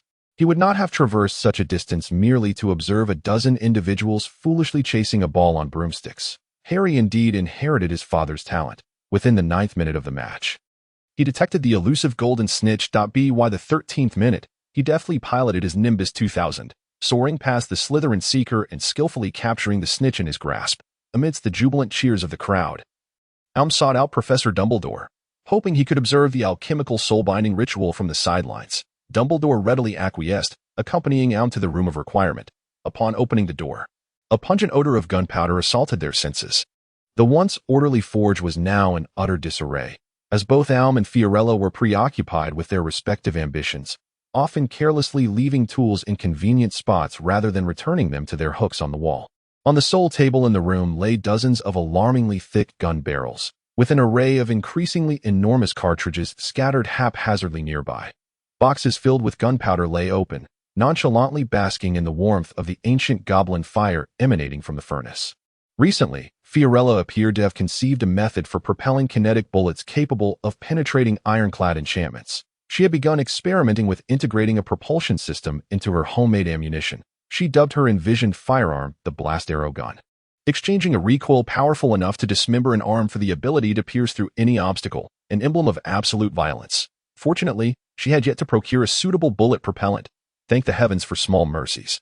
In the center of the room, 3 metallic skeletons knelt within an alchemical circle, their faces uniformly tilted upwards, their jaws agape under the influence of gravity. An uncountable number of cables, varying in thickness, connected them to a peculiarly designed pulpit. This pulpit resembled the control panel of some intricate apparatus. No, it was indeed a control panel. The iron surface was cluttered with a myriad of muggle contraptions, buttons, triggers, knobs, and switch levers, yet was adorned from head to toe with intricate magical circuits and alchemical runes, alongside cryptic skull motifs. Hundreds of strips of parchment, torn into slender lengths, were affixed to the surface of the control panel by deep crimson wax seals shaped like skulls. Each piece of parchment was meticulously inscribed with Omu's aspirations for the 3 mechanical servants. At the side of the control panel stood a towering bronze bell, its apex connected to a hefty bearing, with a pedal beneath the panel to regulate the bell's oscillation. Dumbledore was left utterly astounded. Could it be that Omu had fallen prey to some nefarious cult over the past week? Surely, he was well aware of the books this child typically read. Not only were forbidden tomes out of the question, but even materials tangentially related to dark magic had scarcely graced his perusal. How had he suddenly contrived such a contraption? Observing the astonished expression on Professor Dumbledore's face, Omu sheepishly raked his fingers through his unwashed hair from the past 3 or 4 days, having merely tidied it up superficially, and waved his wand, hastily returning the scattered tools to their rightful places. With a hint of embarrassment, he remarked, "I haven't made much progress lately, merely accomplishing a few trifling tasks." Observing the scene that resembled a live-streamed cult sacrifice, Dumbledore opened his mouth but uttered not a word. Instead, he silently mused to himself. It is imperative that Professor LeMay meets this child soon. Chapter 51. The god of all mechanisms. Omu stood before the control panel, nodding at Dumbledore to signal that he was about to commence. Glancing around, and finding no place to conceal himself, Dumbledore retreated to the wall, minimizing his presence to avoid disturbing OHM. He beheld the 3 metallic skeletons kneeling with their heads raised, their hollow eye sockets fixed upon him. Omu closed his eyes. After regulating his breathing and the flow of his spiritual energy, he suddenly opened his eyes wide. Azure lightning danced within his pupils. and a surge of spiritual energy ignited all the runes on the control panel that in the vast alchemical array inscribed upon the ground. Intricate geometric patterns shimmered brilliantly, their radiance lending a semblance of sanctity to the skeletal frames. Omu pressed down on the foot pedal, and as the great bell resonated with a thunderous roar, he slowly yet resolutely pushed the handle on the far right of the control panel to its apex. Proclaiming a loud and steadfast prayer, ring the great bell once. Lever activated, pistons and pumps engaged. Spiritual energy surged through the dozens of cables, forcefully flooding into the chest of the three skeletons. As the reciprocating pistons, symbolizing the heart and the essence of life, began to pump vigorously, just as joy began to swell within Omu at the promising turn of events, he swiftly suppressed it. There were still 2 steps to take. It was too early to rejoice that he pressed down on the pedal once more, the massive bronze bell tolling twice as the bearings turned, and Omu closed the circuit breaker switch, turning the knob to its lowest point before solemnly pressing the large red button at the center of the control panel. Ring the great bell twice. Upon pressing the button, he ignited the engine, ignited the turbine, and infused life. All mechanical devices within the metallic skeletons sprang to life. The hydraulic rods in their limbs began to contract and expand actively. The V8 engine suspended in their midsection, one sponsored by the Finley family, while the other 2 were meticulously assembled by Omu piece by piece, roared to life. The runes covering their bodies from foot to head shimmered in succession before extinguishing, conducting a self-diagnostic to ensure all functions were operational. Ultimately, all runes faded, leaving only the faint red glow within their eye sockets, imbued with fervor, gazing intently at the youth at the control panel. Both Omu and Dumbledore could distinctly perceive the emergence of 3 nascent souls from the cold metallic shells. Under the watchful gaze of the 3 red-eyed metallic skeletons, Omu felt an unparalleled tranquility and dignity, accompanied by a subtle sense of joy, akin to a shepherd beholding a newly born lamb. In stark contrast, Dumbledore was overwhelmed with a tingling sensation throughout his body. His mentor, Nicholas Flamel, had devoted centuries to the study of alchemy and had yet to succeed in creating even a single complete soul endowed with self-awareness. For that realm transcended the capabilities of humanity, as countless failed experiments had demonstrated one undeniable truth: the ability to create souls that will belong solely to the divine. With an indescribable joy coursing through him, Omu pressed down on the pedal for the final time. The great bell tolled thrice, and he spread his arms wide, channeling all his spiritual energy to welcome the arrival of his progeny and subjects into this mundane realm. The bell resounded thrice. In unison, they sang praises to Omu the Messiah. The metallic phalanges intertwined with a rasping sound, as the skeletons clasped their hands tightly to their chests, their rigid and cold visages surprisingly revealing a childlike innocence and purity. They opened their jaws, emitting a low, indistinct, and grating voice. We praise you, O God of all mechanisms, for granting us life. Our engines roar solely for you. We praise you, O God of all mechanisms, for bestowing upon us pride. Our pistons thrum solely for you. We praise you, O God of all mechanisms, for granting us glory. Our turbines spin solely for you. They paused for a moment, raising their clasped hands in exultation. Praise be to Omu the Messiah. It seemed all had unfolded smoothly, and Omu nodded in satisfaction, allowing the 3 to rise and enter standby mode, before approaching Professor Dumbledore to inquire, Professor, what do you think of my alchemical apparatus? Are there any areas for improvement? Sister Marika frequently taught him not to become complacent after achieving a success or 2, but rather to embrace his shortcomings and strive for enhancement. Moreover, a wizard as knowledgeable and experienced as Professor Dumbledore surely possessed deeper insights into alchemy than he did. Noticing Omu's eager thirst for knowledge, Dumbledore averted his gaze slightly, patting Omu's shoulder as he said, Omu, would you be interested in taking a trip to France during the Christmas holidays? Omu shook his head vigorously. His loved ones were waiting for him in England to celebrate Christmas, and he had no desire to be in another country during such a special time. Furthermore, when it came to France, all that occupied his mind were the Eiffel Tower, long loaves of bread that could serve as weapons when cooled, and a tricolor flag with 3 functions. There hardly seemed anything worth visiting. Well, French cuisine was indeed far superior to British fare, but that was about it. Dumbledore stroked his crooked nose and smiled. It appears I shall have to ask Nicholas Flamel if he can impart some knowledge to you across the English Channel. Nicholas Flamel. Omu's eyes widened in astonishment. Was it truly the Nicholas Flamel who authored the Philosopher's Stone and created the Sorcerer's Stone, the Philosopher's Stone, which provided an accessible and profound analysis of alchemy? had every word etched deeply in Om's mind. It was the very first stepping stone that opened the door to the world of alchemy. Since the moment he read it, Om had become a devoted admirer of Nicholas Flamel. Who else could it be? A sly grin spread across Dumbledore's face, reminiscent of a fox that had just pilfered a chicken. So, are you interested? Certainly. Om exclaimed, I am immensely eager to learn how the Sorcerer's Stone is crafted. However, Om tugged at his hair in distress that on one side lay the most advanced yet ancient knowledge of alchemy in the magical realm. On the other, his mother and younger siblings patiently waiting for his return to celebrate Christmas in the church.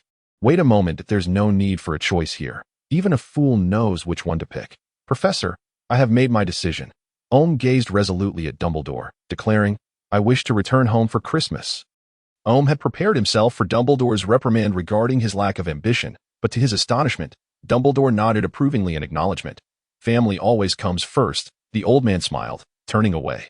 Om caught a glimpse of a glimmer in those blue eyes. Om, your choice is commendable that I shall send your original forged magic sword to Nicholas Flamel, so he may witness the emergence of a new star in the realm of British alchemy. Thank you for your affirmation. Professor, Om said, bowing respectfully to the old man's retreating figure. Dumbledore, he surmised, must have endured the pain of losing loved ones. Whose tears were those meant for? Shoving that thought deep within his heart, Om activated the 3 mechanical servants standing idly against the wall with his psychic energy. Naming them simply 001, 002, and 003, he began instructing them on how to forge a proper sword blank. The mechanical servants learned rapidly, exhibiting precision and rigor akin to true machines, yet they surpassed mere machinery in their intelligence and adaptability. Even while learning to carve runes with the rubidium iron chisel, they demonstrated the ability to infer and innovate, employing their superior joint articulation to develop a unique sculpting technique of their own.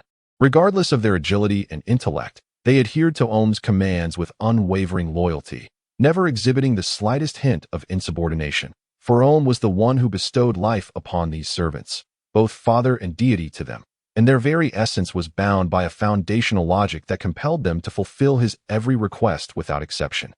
Om took great pleasure in witnessing their meticulous execution of his directives. After imparting the entire forging process of the original magic sword to the mechanical servants, he entrusted them with a substantial stack of magic sword orders from their classmates.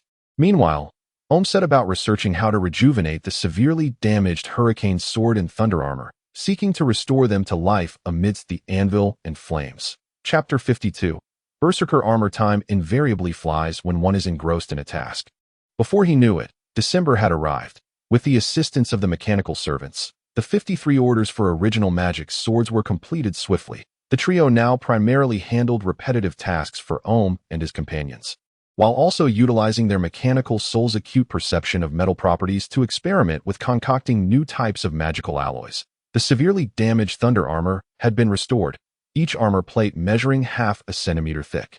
These plates were crafted by Om, who had forged sheets of mountain copper sandwiched between 2 layers of steel, employing a trifold forging method to create composite armor.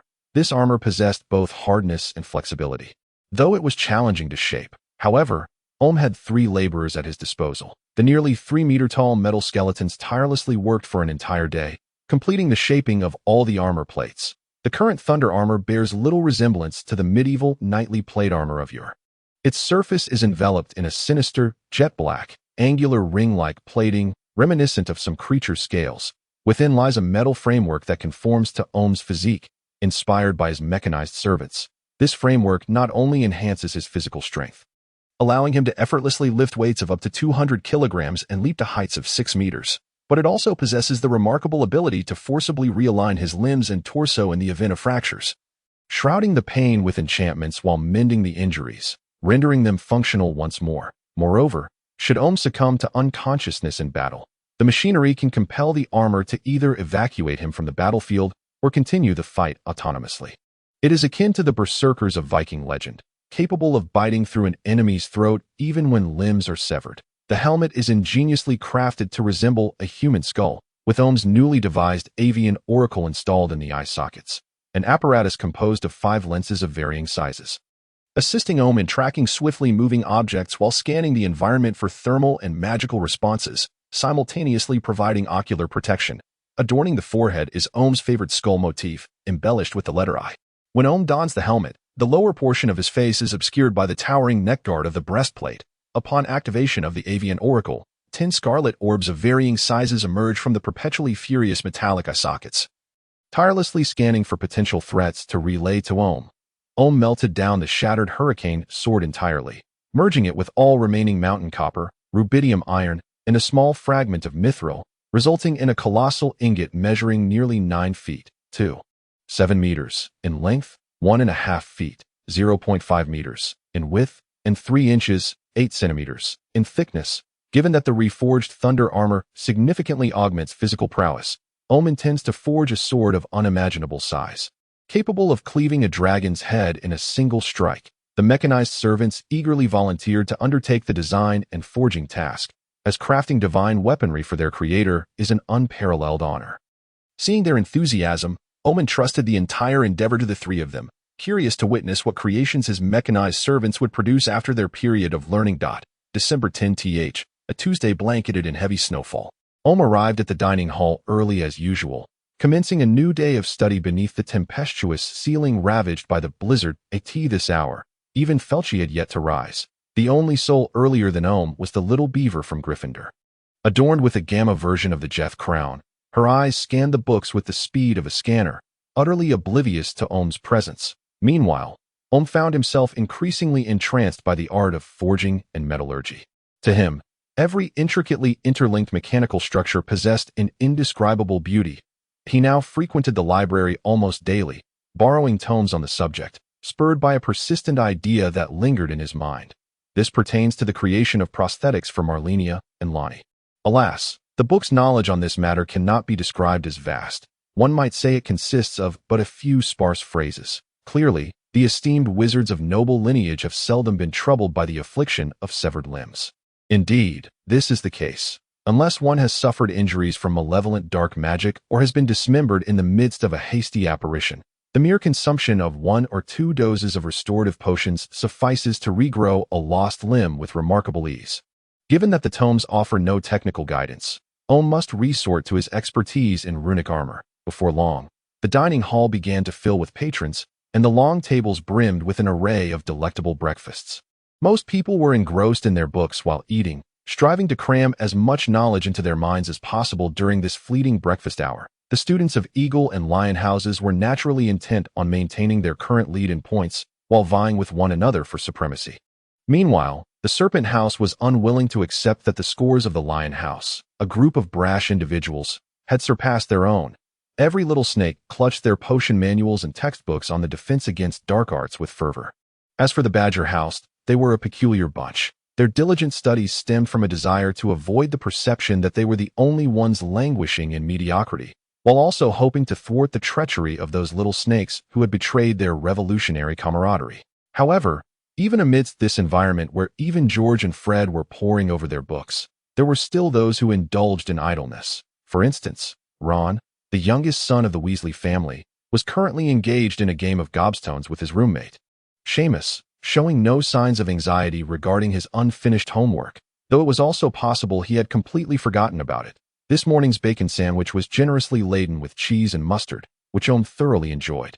Devouring several, standing nearly 6 feet tall, 180 centimeters, and approaching a weight of 170 pounds, 77 kilograms, his physique, honed by years of wielding great swords and hammers, was far more developed than that of his peers.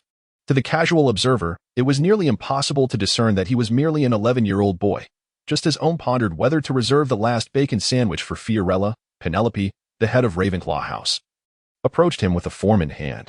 "What is this?" Omu queried, lifting his gaze to Penelope's deep, dark eyes in confusion. "Oh, right, you're a first year. I mistook you for a 6th-year student." Penelope tapped her forehead, directing his attention to the 2 columns on the parchment. "If you wish to remain at school for Christmas, sign your name in the left column. If you wish to return home for the holidays, write it in the right column. The school will arrange transportation for you next week." Chapter 53. The sudden appearance of the Philosopher's Stone. Why are all the names girls' names? Omu cast a casual glance at the list, unexpectedly discovering that he was the first boy to sign. This form was supposed to have been filled out last night in the dormitory, and oddly, Penelope shot a disapproving glance at the male headmaster, who was wandering about seeking challengers with his enchanted sword. His mind was evidently addled from his dueling escapades. Feeling a twinge of guilt, averted his gaze and swiftly scrawled his name on the form to the right. The magical sword gained popularity within Hogwarts. Coupled with idle effect, a fervent dueling culture rapidly enveloped the student body. In the corridors, classrooms, and even the stalls of the restrooms, students could be seen brandishing their magical swords in playful mimicry. The most borrowed books from the library of late were those on various swordsmanship techniques. Whenever students became engrossed in mimicking the figures in these books, they often found themselves on the receiving end of a sharp reprimand from Madame Pants, who would strike their calves with her feather duster. Given that each magical sword was honed to a lethal edge, George and Fred had amassed a considerable fortune selling healing potions to those reckless enough to swing their swords without caution. Yet, all was worthwhile. The rune count on the magical swords far surpassed that of wands, significantly amplifying the potency of spells cast by young wizards. Consequently, duels typically concluded with the wielder of the magical sword emerging victorious. Although orders for swords had dwindled since that fateful night when they were first unveiled, still enjoyed a steady stream of customers, as many, after being bested in duels, would grit their teeth and seek him out to procure their own magical sword. Furthermore, had recently introduced a modification service. Should one feel their sword lacked sufficient power or flair, they could spend a modest sum to have inscribe additional rune circuits or add a few glowing embellishments, transforming them into the most dazzling figure beneath the night sky. Of course, those averse to expenditure could attempt to modify their swords themselves, albeit without the benefit of warranty or replacement services. Aside from Madame Pomfrey's continual complaints about the influx of injured young wizards into the hospital wing, the individual most displeased with this recent trend was undoubtedly the castle's caretaker, Filch. Previously, while young wizards wielding wands would often torment him with various hexes, he could at least impart a memorable lesson to those mischievous students. Now, confronted with young wizards brandishing blades, he found himself hesitant to intervene, fearful that these brash youths might inflict harm upon him. He was merely a squib, lacking the magical prowess to mend himself with incantations. One fateful morning, after listening to the elderly caretaker's grievances, promptly devised a powered exoskeleton suit of armor for him, engraved with protective runes to ensure Filch could withstand the onslaught of two young wizards and rush in to quell the dueling parties in their respective headmasters' offices. Even Filch's emaciated Maine Coon was gifted a rune-inscribed collar, allowing it to survive amidst the chaos of spellcasting in the corridors. Now, the duo had become even more detested, with countless detained young wizards seething with resentment towards them, yet feeling powerless against Filch's impenetrable shell. They could only stifle their frustration and diligently practice their spells, yearning for the day they could scorch Filch's behind with a fiery hex, leaving a lasting impression. Returning to the present, had just handed over the bacon sandwich he had deliberately saved for Fiorella when a flurry of snow-dusted owls flapped through the skylight, clutching an array of parcels in their beaks or talons, gracefully descending toward their intended recipients. 3 of these owls approached delivering 2 letters and a small package the size of a palm. One of them was Ohm's own screech owl, number 14, which, after dropping off a letter, nonchalantly snatched a piece of fried egg from Ohm's plate and took flight. It brought a letter from Sister Marika, who elaborated on the recent happenings at the Rotor Church, lamenting the increasing number of rats in the neighborhood, and concluded with a mention of how much Malnia had been missing him these past few days. Flipping the letter over, Ohm was unsurprised to find a crooked scrawl. "Don't listen to Mom's nonsense. I don't miss you at all." Another owl delivered a letter from Mr. Ollivander. He first expressed his admiration for Ohm's self-sustaining magical automaton, then spoke of a peculiar contagion that had been ravaging Diagon Alley, causing many to fall ill, shivering and suffering from severe gastrointestinal distress. The doctors at St. Mungo's Hospital suspected it was a disease transmitted by rats. He advised Ohm to refrain from visiting Diagon Alley for the time being, suggesting that if he needed anything, he could write to him, and he would be glad to procure it and send it along. In those 2 brief letters, one from an ordinary person and the other from a wizard, Ohm noted with unease the mention of rats in both. A vague sense of something amiss began to stir within him. Yet his concern for his family and mentor compelled him to immediately craft a batch of rune-imbued masks to filter the air, ensuring they would not fall prey to the contagion. The final owl delivered a small package that left Ohm somewhat perplexed. He hadn't purchased anything recently. Upon glancing at the sender's information, he was taken aback. It was written in a whimsically ornate script. Nicholas Flamel, the legendary alchemist, a titan among alchemists, had actually sent him something. Ohm's first instinct was to glance up toward the teacher's podium, Yet he did not see the old man with the white beard and had no idea where he had gone. After sharing this astonishing news with his furry companion, Fiorella excitedly shook Ohm's arm. "Hurry, open it. Perhaps Nicholas Flamel has sent you his philosopher's stone." "How could that be? I am merely a student with a slight aptitude for alchemy." "How could Nicholas Flamel possibly send me something so crucial to his own longevity?" Despite his words, Ohm felt a surge of excitement as he untied the twine that bound the small package.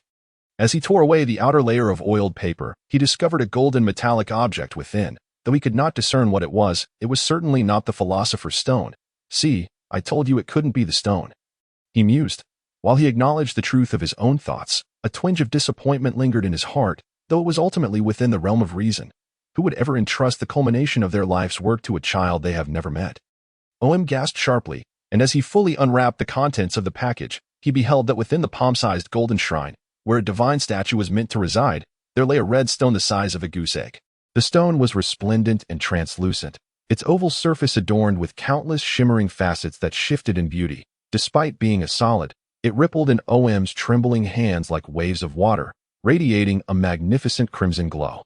Ohm and Fiorina exchanged a glance, mutually recognizing the astonishment reflected in each other's eyes. What Ohm held in his hands was undeniably the pinnacle of alchemical treasures, the Philosopher's Stone. Chapter 54. The sacred Omu Messiah departed from his holy throne.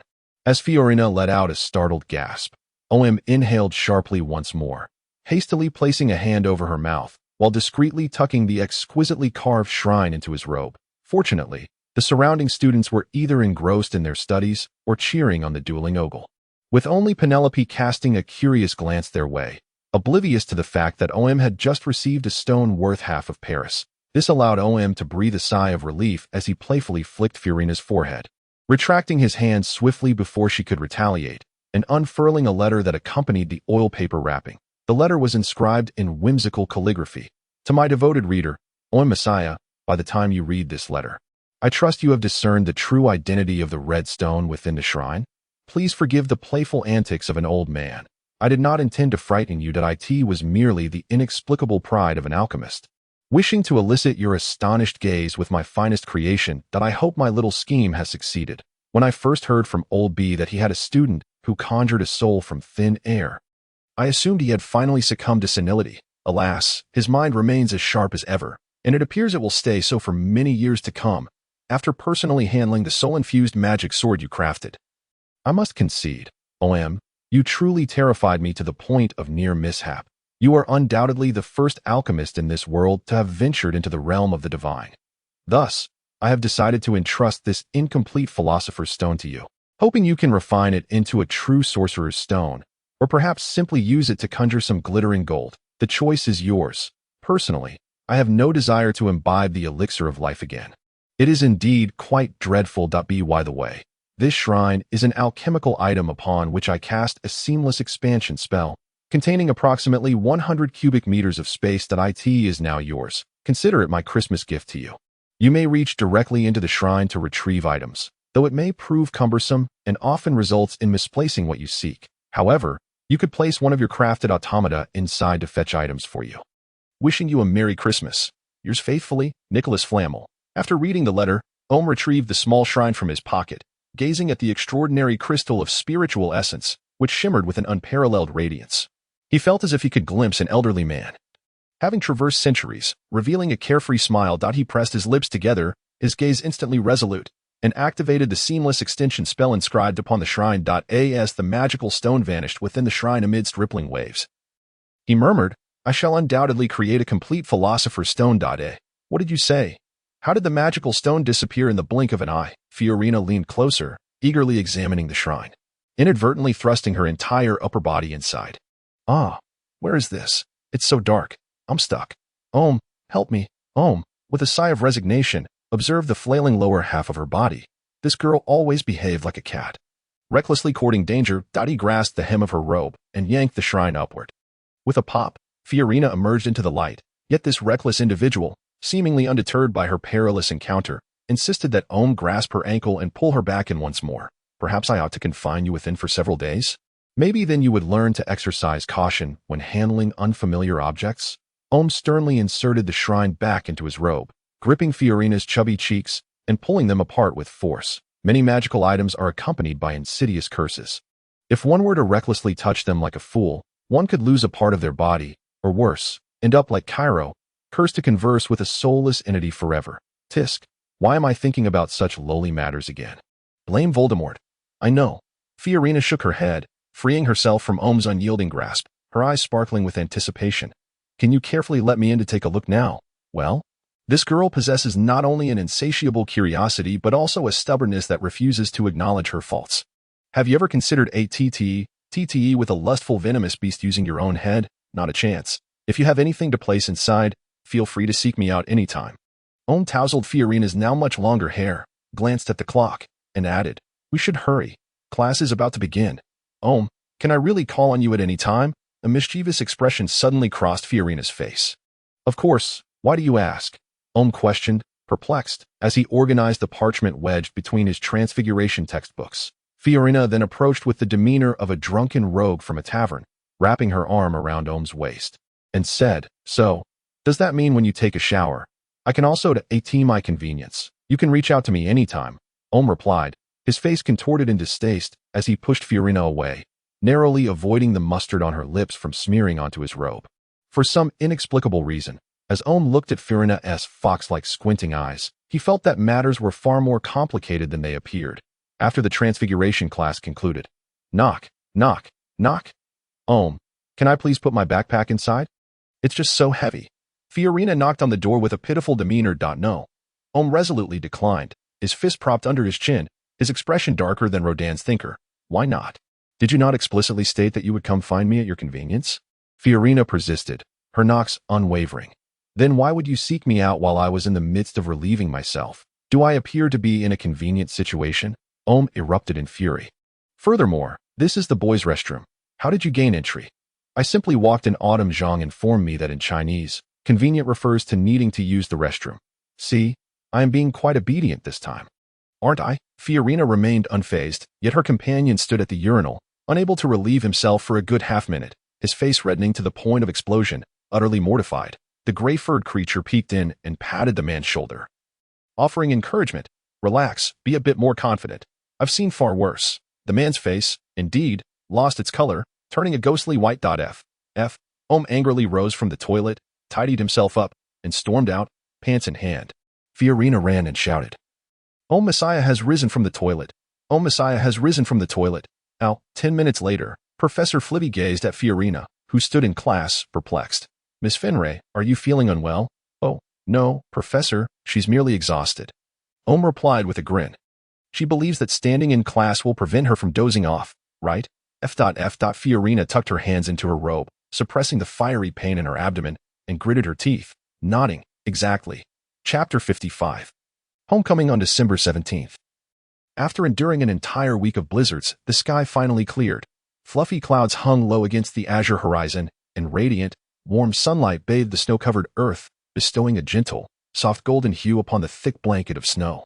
Yet, the air showed no signs of warming. With each breath, one could feel a blade-like chill penetrating from the lungs to envelop the entire body. At 8:30 in the morning, Omu, Fiorina, and Harry donned dark blue scarves hand-knitted by Omu, covering their mouths and noses, tightly wrapping themselves in thick winter cloaks as they hurriedly traversed the snow-laden streets of Hogsmeade towards the train station, aiming to catch the 9:30 Hogwarts express back to London. Their luggage was secured in a small shrine, fastened with a mountain copper chain around Omu's waist and entrusted to the automaton number 009 for safekeeping. Indeed, to forge weapons for Omu, automaton 001. 003 had to once again pray to the god of all machines, awakening 6 brethren with the tolling of 3 bells, joining the ranks to craft weapons for the Supreme Master. Since Omu was to temporarily depart from Hogwarts, number 009 boldly volunteered to oversee the belongings of the Supreme Master.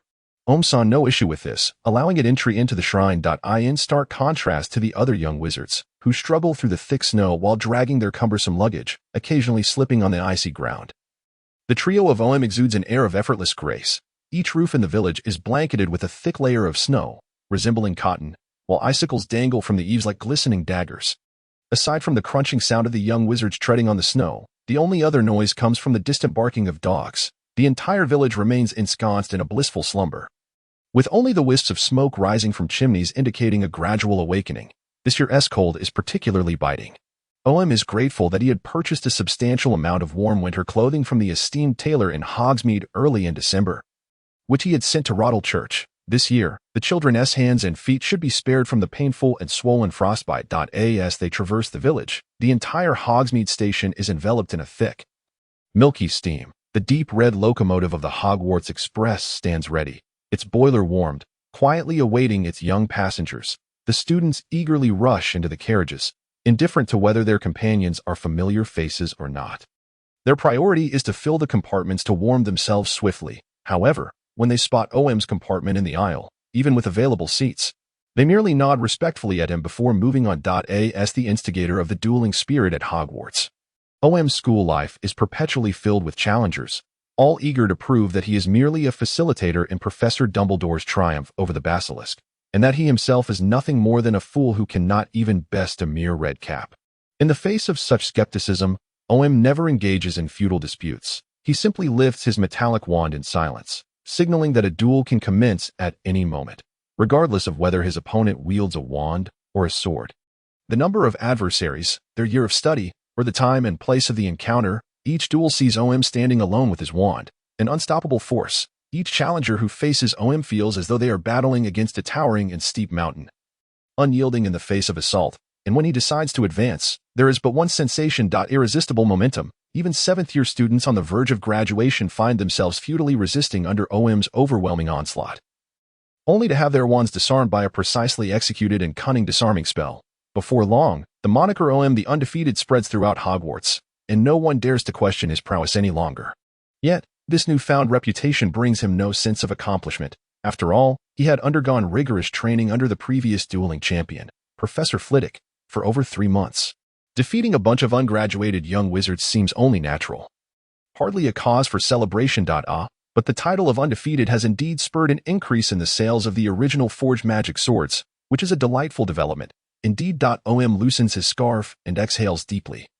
Although the temperature inside the carriage is not even a degree warmer than outside, at least the biting wind has ceased, hasn't it? Speaking of which, Hermione has surprisingly chosen not to return home for Christmas. Harry brushes off the snowflakes from his pant legs, pondering whether she intends to spend the entire holiday engrossed in her studies with her precious time turner. The mind may find it unbearable. The Jessie Guaiguan Gamma model, at the expense of shortening usage time, offers an extraordinary acceleration of thought processes. It can even enable Ron to finish reading the Daily Prophet within half an hour, or allow Hermione to peruse a 1,000-page tome, The Goblin Rebellion, from causes to conclusion, in just 10 minutes. Hermione devised this contraption to make the most of brief intermissions between classes to immerse herself in more literature, disregarding the severe cognitive dissonance and intense neural pain that may ensue once the crown is removed. I bear both bad news and good news. Fiolina, reclining with her hands clasped behind her head and her feet resting on Ohm's thigh, begins with the bad news. You guessed it correctly. Hermione intends to don the crown like Jesus, simultaneously inflicting punishment upon herself while celebrating Christmas Eve. The good news, however, is that I discreetly acquired her crown and left her a letter to ensure she enjoys the festivities without worry. Ohm retrieved an iron ring, sculpted in the shape of laurel leaves, from the shrine at his waist and placed it on the small table, dismissively pushing Fiolina's feet off his thigh, along with the thorny crown worn by Jesus. If you do not remove your shoes, I shall ensure you never have the opportunity to use it again. Perhaps it was a figment of his imagination, but Harry seemed to faintly hear the exasperated shriek of a little beaver. All right. Wherever you go, you must carry me, Fiolina declared stubbornly, yet she obediently kicked off her boots, revealing her feet clad in black stockings, defiantly placing them back on Ohm's thigh. Ohm rolled his eyes in exasperation and casually flipped through a recently purchased book titled Modern Alchemy from the shrine, casually inquiring, "How do you plan to spend Christmas? Back to the Dursleys? If they don't lock me up, I might still be able to visit you occasionally. I brought a brand new wizard's chess set to entertain your siblings," Harry replied, shrugging. His choice to return home stemmed purely from the fact that Ohm was also going back. Their homes were not far apart, making for pleasant companionship. Fiolina's large eyes wandered to the ceiling of the carriage as she mused. Look at Dad, then Uncle, and then follow Dad to see Mom. Perhaps I might witness them in a heated exchange. There was little else to occupy her mind. I only hope my Christmas gift this year is a brand new AA-12. A fully automatic shotgun that uses a magazine. Since you all have no plans. Ohm smiled and set his book down. Would you care to celebrate Christmas at the church? Chapter 56. legs on the tree. When the Hogwarts Express arrived at King's Cross Station, it was already past 4 in the afternoon. As the trio exited the station, Omu noticed that even in winter, the street-side drains still revealed glossy, rotund black rats, staring with their pea-sized eyes and twitching their pink noses, greedily peering out. This sight caused Omu to furrow his brow. Although London had always been home to a multitude of rats, he had never seen them scurrying onto the streets before nightfall as they did now. It appears that the recent influx of rats mentioned in Sister Marika's letter is indeed an objective reality, rather than mere small talk akin to the recent inclement weather. Moreover, Omu witnessed a rat, approximately the size of a forearm, scurry out from the sewer, its 4 short legs propelling it rapidly towards a homeless man seated by the roadside, indulging in bread. Before the bearded vagabond could react, the rat ascended his trousers, attempting to sever the bread along with the man's fingers with its razor-sharp incisors, having never encountered such a ferocious and sizable rodent. The homeless man emitted a terrified shriek, stumbling and falling to the ground, thereby flinging the rat away. In that fleeting moment, Omu seized the opportunity, his eyes sparkling with brilliance, as he froze the rat in midair and approached to crush its skull with his heel. Although the Ministry of Magic's reasonable restrictions on Underage Wizards Act explicitly prohibits the use of magic outside of school by witches and wizards under the age of 17 who still bear traces of magic, Omu, having been tutored by Mr. Ollivander, understood that these traces do not reside within the wizard themselves but rather within the wand that every wizard must possess.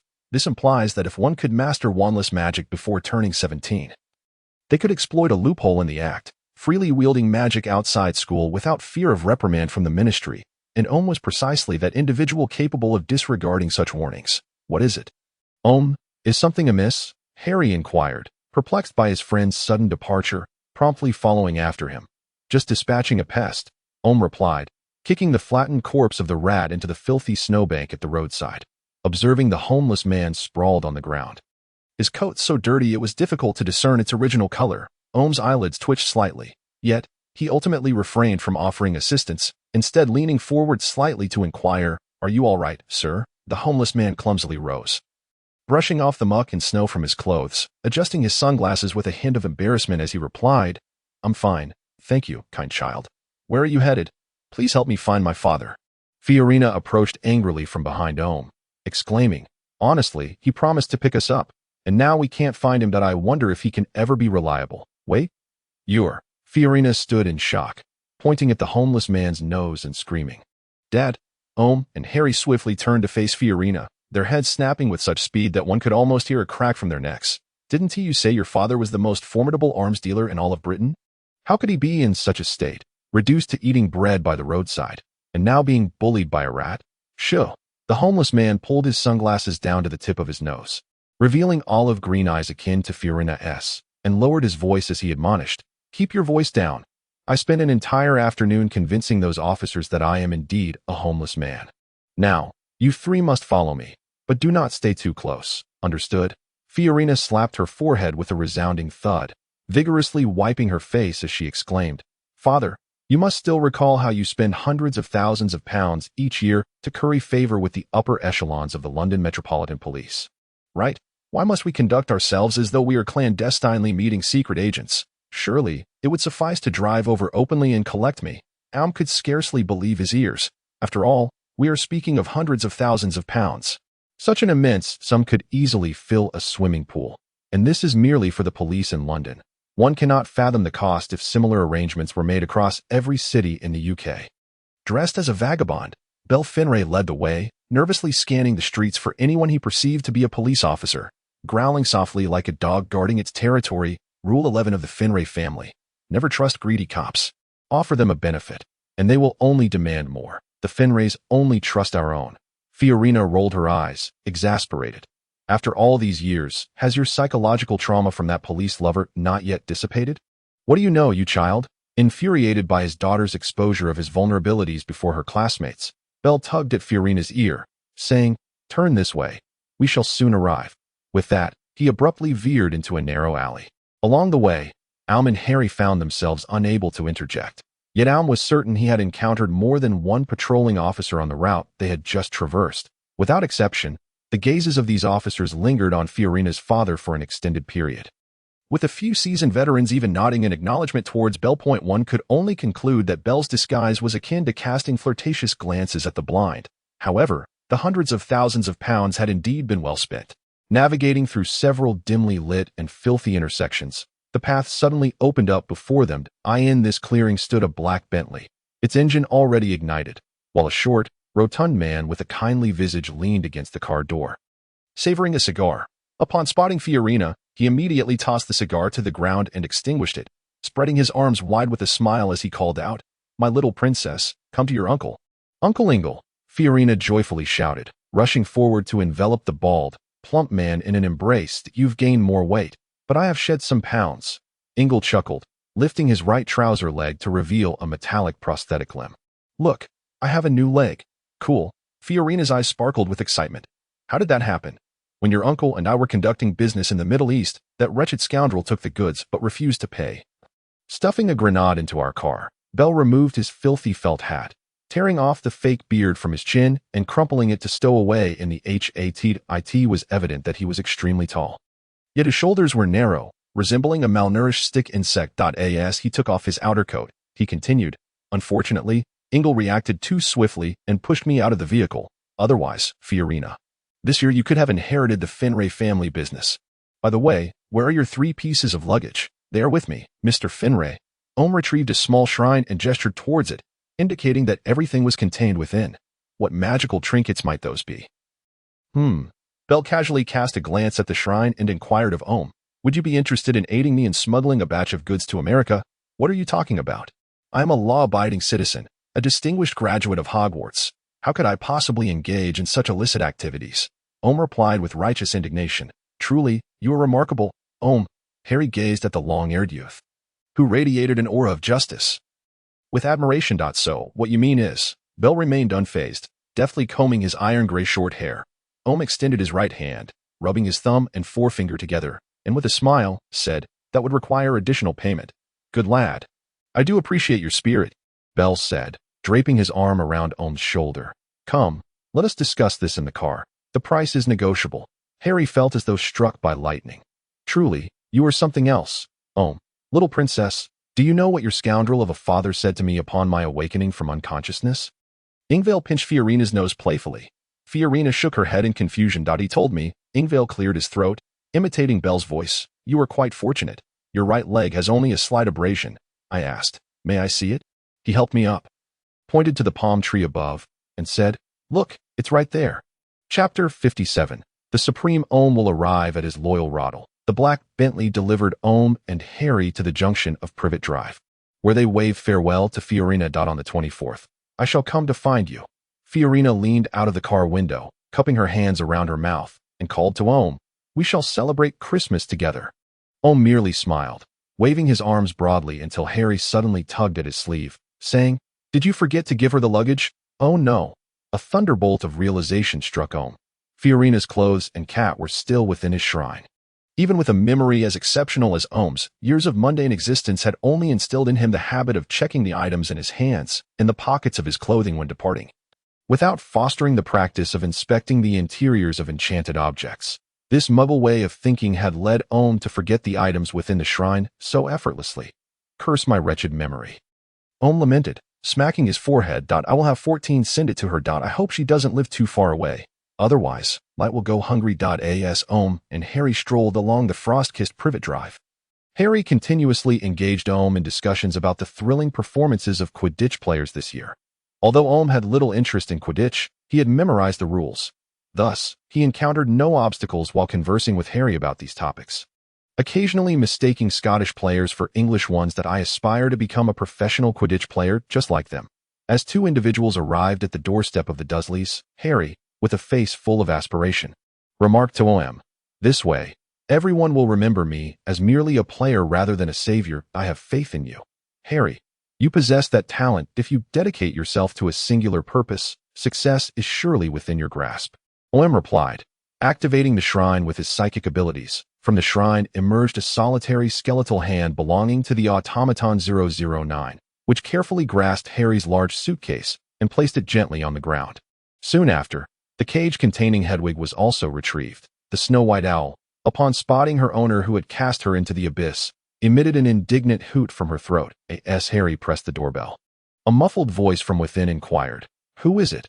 Followed by the sound of heavy footsteps thudding across the wooden floor, growing closer. The door then swung open with a click, revealing a ruddy, plump face adorned with a short, bristly ginger mustache. The already unwelcoming expression darkened further upon seeing Harry. "You dare show your face here," the rotund visage bellowed, spewing saliva. "You shameless wretch, after inflicting such grave harm upon my son. You still have the audacity to come and knock on my door." "I did nothing to Dudley," Harry retorted defiantly. "That pig's tail was entirely his own doing. Moreover, I have already written to inform you of my return for Christmas." Vernon's expression suggested he wished to say more, but upon noticing a tall adult with long black hair standing behind his most detested nephew, wand in hand, or at least appearing to be, he was instantly reminded of the traumatic encounter with an adult wizard during the last incident, when he took his son to a private clinic to have the pig's tail removed. He could only grimace as if he had swallowed a fly, swung the door open forcefully, and retreated into the house without a backward glance. "If you are no longer welcome here," Omu observed as Harry struggled to carry his belongings inside. "The Roddle Church will always provide you with a refuge." Omu had previously suggested that Harry stay at Roddle Church during the Christmas holidays, thus allowing them to celebrate together while avoiding his odious relatives. Knowing the Dursleys would be in an uproar over Harry's return, it was a win-win situation, akin to Emperor Qin Shi Huang walking a tightrope, truly a triumph. However, Harry recognized that Omu would need to care for his 12 younger siblings upon returning and did not wish to burden his best friend. So he declined the offer, insisting on remaining at the Dursleys until Christmas Eve. Turning to Omu, Harry's eyes conveyed a faint trace of sorrow intermingled with immense joy. He said nothing, merely nodding in acknowledgement. "Close the door, you little miscreant. The cold air is coming in." Vernon's roar echoed from the living room. "Right away," Harry adeptly responded, then turned to Omu and said, "Let us meet on the 20-4th." As Omu approached the Roddle Church, a distance of 100 or 200 meters away, the keen-eyed Goth had already spotted the familiar figure of his boss atop the church's bell tower. He hastily lifted the partition of the tower, pulled aside the navy blue scarf covering his mouth, and shouted downwards, "Omu has returned." His voice reverberated against the rough stone walls of the tower and echoed down the steep, rugged wooden staircase, reaching the ears of everyone present, transforming the serene church into a lively gathering. Blaise, the exuberant little rascal, dashed about like an excited puppy, spinning in circles. Lacquard bore a troubled expression, evidently recalling the dread he felt during his last encounter with Omu's culinary prowess. Meanwhile, Germain smiled as he cradled Lonnie in his arms, wheeling himself towards the door to welcome their leader. "What brings you back? You could have remained in your castle." In the kitchen, Marlenia glared with her large eyes clouded by a white haze, fiercely slicing a particularly large piece of steak to place onto Omu's plate. Omu had enlisted Hagrid's assistance to convert the 500 galleons from his scholarship into 2,500 pounds at Gringotts, which he then entrusted entirely to Sister Marika, significantly improving the living conditions of the orphans. At least they now had meat at every meal. Marlenia poured a ladle of gravy over Omu's plate. She seethed inwardly, thinking, "That insufferable fellow, don't think you can impress us with your meat. I will make you pay for not writing to me personally for so long. I shall punish you by demanding that you recount your experiences at the magical school before bed tonight.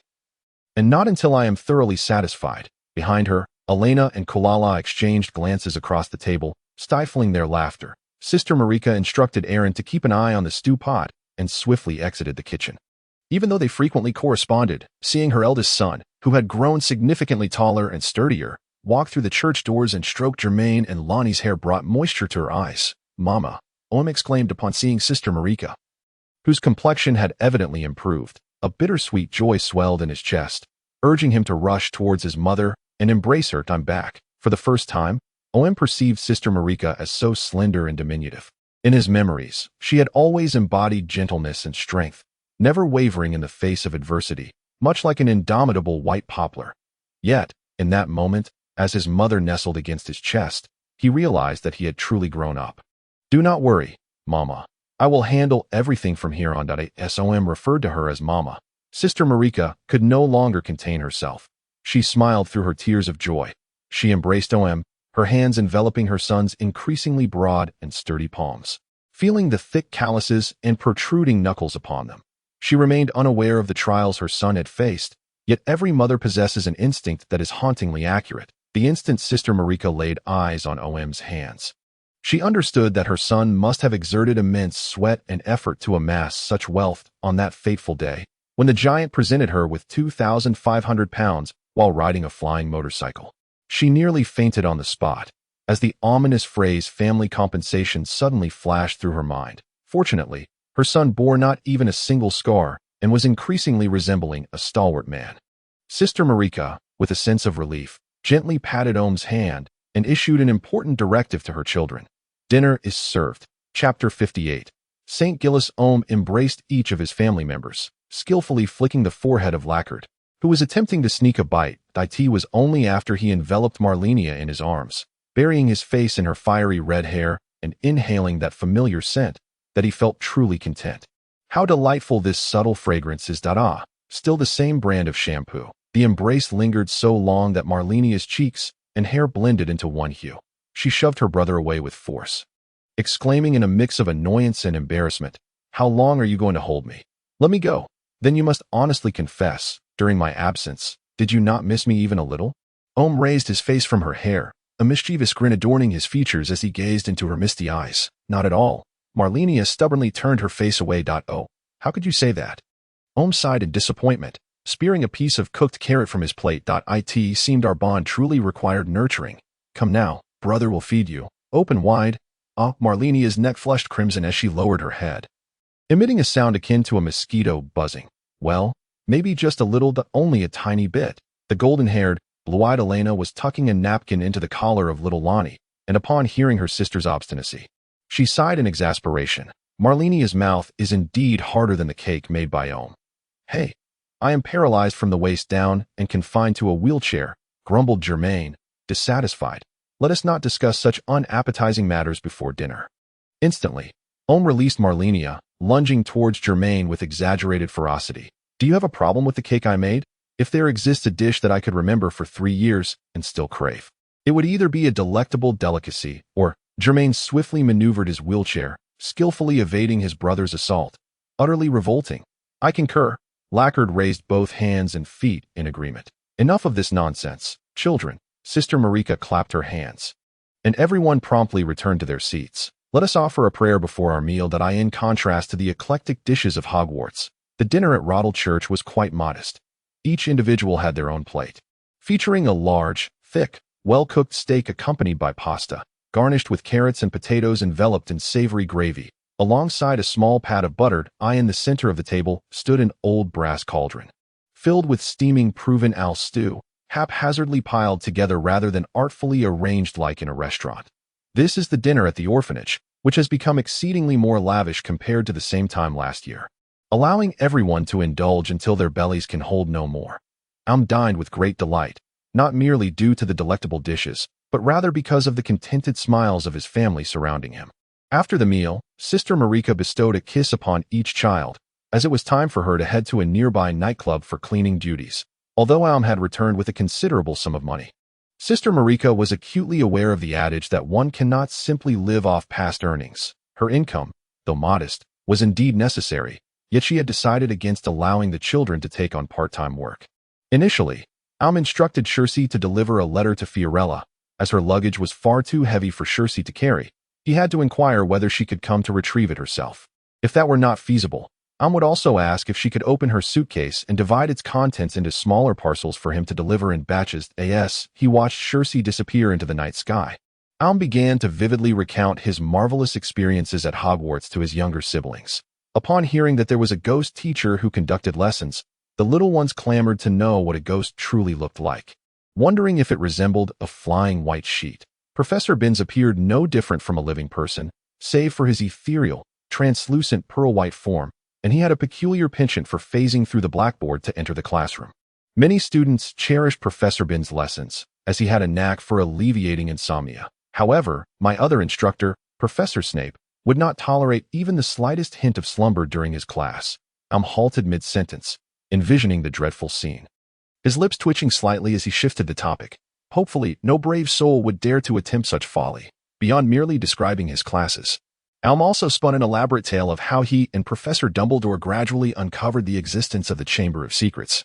meticulously deciphering its mechanisms, ultimately confronting the ancient basilisk. Like a theatrical performance, Aum wielded Marlenia's staff as a sword, casting Lacaud as the basilisk, vividly illustrating his valiant demeanor at that time. Soon, the basilisk let out a chilling shriek. Lacaud, be even more dramatic. Yes, just like that. I seized the moment to raise my hands, brandishing my grand sword, thrusting it towards its throat. Be careful, don't actually stab me. With a swift jab, he mimicked the scene of blood gushing forth. The foul liquid spraying like a fountain, drenching me from head to toe, obscuring my vision to the extent that I was utterly unaware of a treacherous red cap lurking behind me. Just as my sight was completely blocked, it leapt up suddenly, delivering a blow to the back of my head. Blazer enthusiastically exclaimed, "Wow! And then what?" Then I fainted, of course.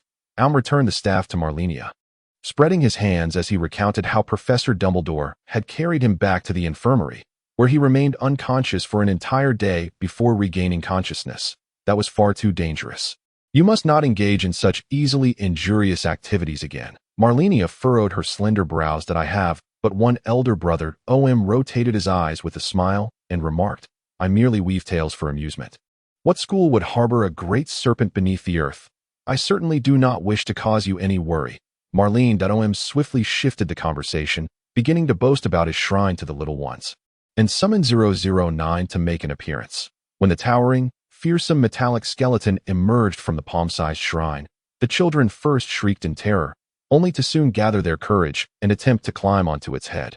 Since its inception, 009 had never encountered such a multitude, standing bewildered and motionless, its eye sockets glowing with a vivid crimson light, helplessly seeking guidance from its creator. 009, relax a bit, and try to shake hands with them. But be mindful of the hydraulic arm's power, OM encouraged, for in his eyes, the automaton was merely a useful tool, while the happiness of his younger siblings was of utmost importance. Following the Supreme Master's command, 009 cautiously curled its metallic fingers, delicately grasping Aaron's hand, moving it up and down at a steady rhythm. How astounding! Aaron marveled, feeling the wondrous vitality within the metallic hand clasped in his own. Goff and Lawrence gazed in awe at 009's body, which possessed a unique charm, blending mechanical and biological elements, and exclaimed, so cool. Is that its name, 009? It doesn't have a proper name. Kyra, observing the parchment affixed with red wax on the metallic skeleton, inquired curiously, you may also bestow upon it another name. Anything will do. It won't mind.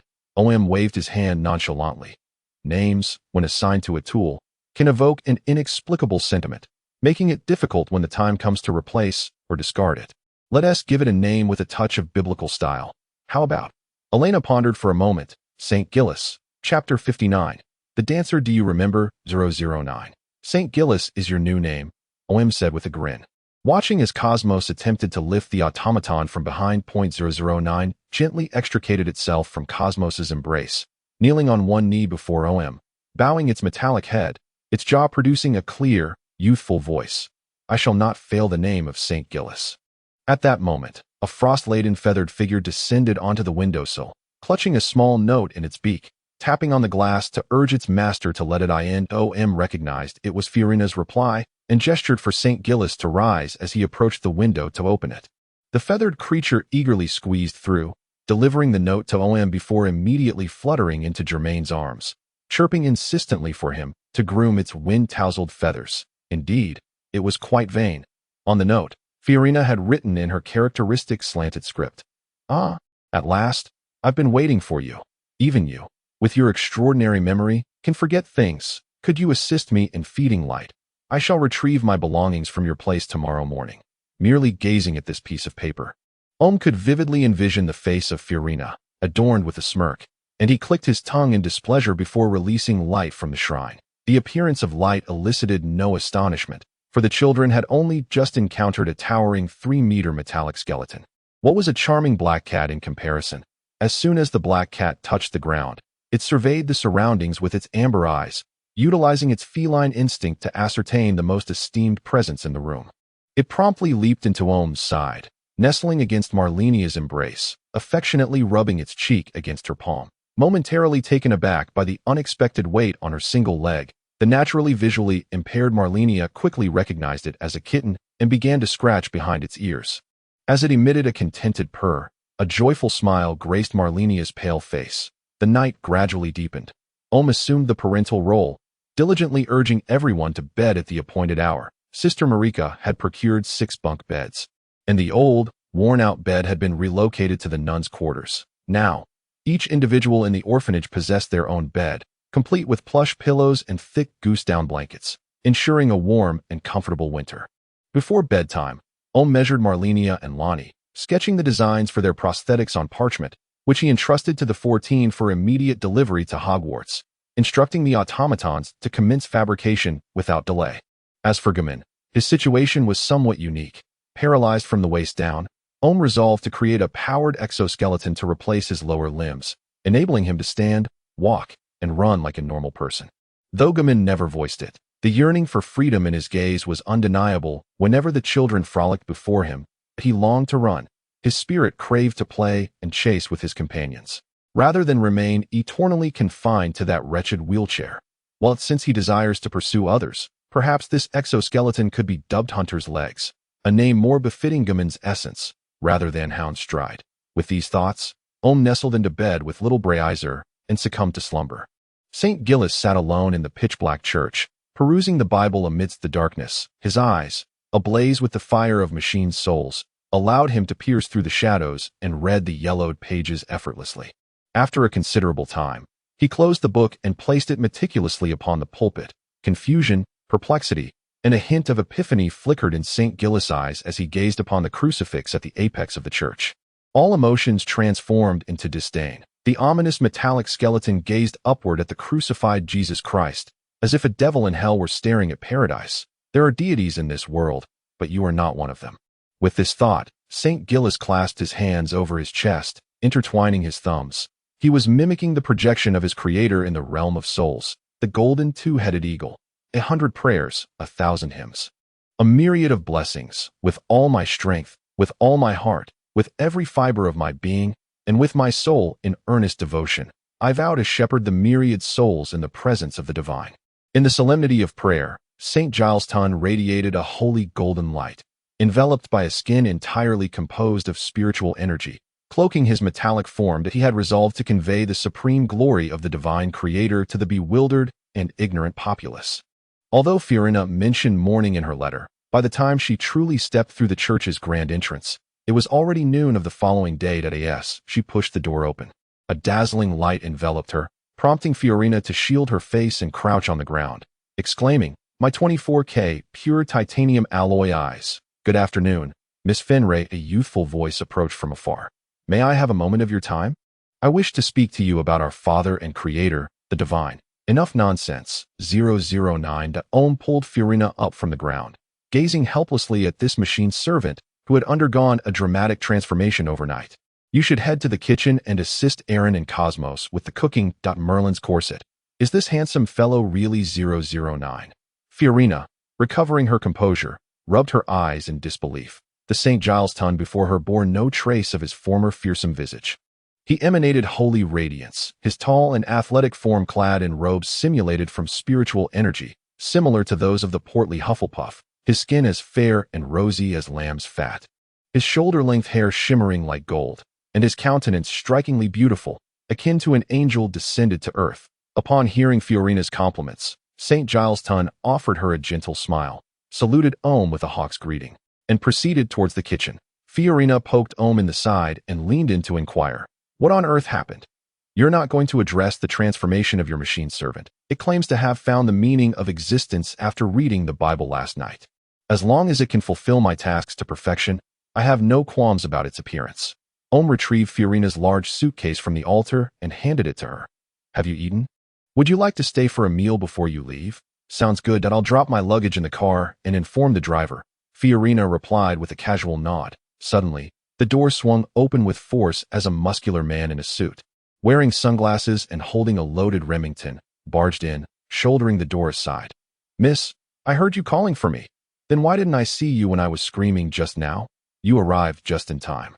Drafer, please move my things to the car and let my father know that I'll be home later." Fiorina nudged her suitcase towards the sunglasses-clad man with her foot. "Ah, so you really are the driver." "Roger." Drafer hoisted the suitcase and backed out the door, his gaze and the gun's muzzle never straying from Omu.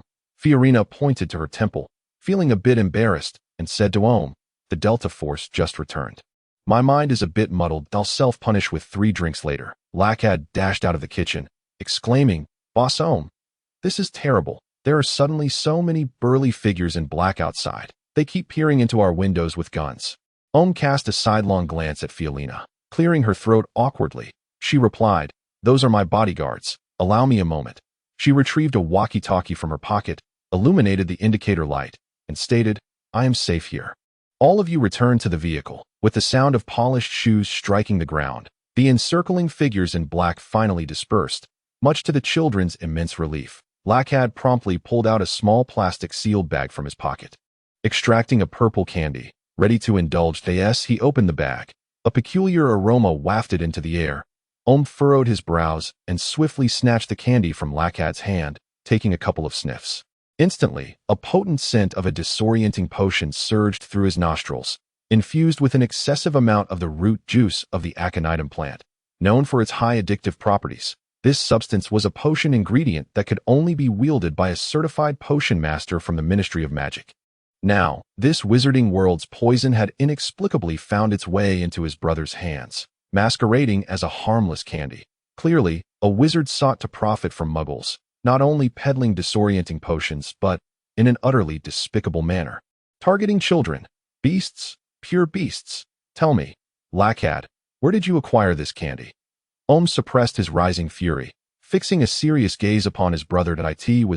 When I was playing outside this morning, a stranger, a black man, came over and gave it to us." Lakad stammered, timidly offering the plastic bag to Omu. He also said if we wanted more, we could find him. Omu took the sealed bag, which bore a garish print of a scantily clad woman in cheap ink, with bold letters proclaiming, "Dancer Q. Chapter 60. The Sticka Palace winter nights descend abruptly." Donned in a brown jacket and a deer-hunting cap, Joao looked mockingly at a group of rascals joyously scampering away with Dancer Q in hand, his heart swelling with a sense of harvest-like delight. Just a taste, and they would never forget that euphoric sensation. When the time came, they would obediently return home to fetch money for him. The street lamps flickered to life, casting a dim yellow glow upon Joao's gaunt profile, simultaneously reminding him it was time to change locations. He intended to cultivate clients in bars and nightclubs, for those were the true cash cows. Hordes of men and women, their minds dulled by lights and alcohol, huddled together, utterly oblivious to the substances they consumed. By the time they regained their senses, they would be forever ensnared beneath the skirts of Dancer Q. Although Joao was notoriously indolent, indulging in every vice from gambling to substance abuse, and showing little regard for the mother who raised him through violence, he was fiercely proactive in disseminating poison. For that meant he could reap substantial profits from the addicts in the ensuing period. Even after having to remit the majority to the authorities, a considerable sum still remained for his indulgence. As Joao hummed along to Michael Jackson's Smooth Criminal, he made his way towards his dilapidated van parked in a secluded corner. He was utterly enamored with the song, having once practiced the iconic 45-degree lean in the shower, resulting in a rather pronounced scar on his forehead.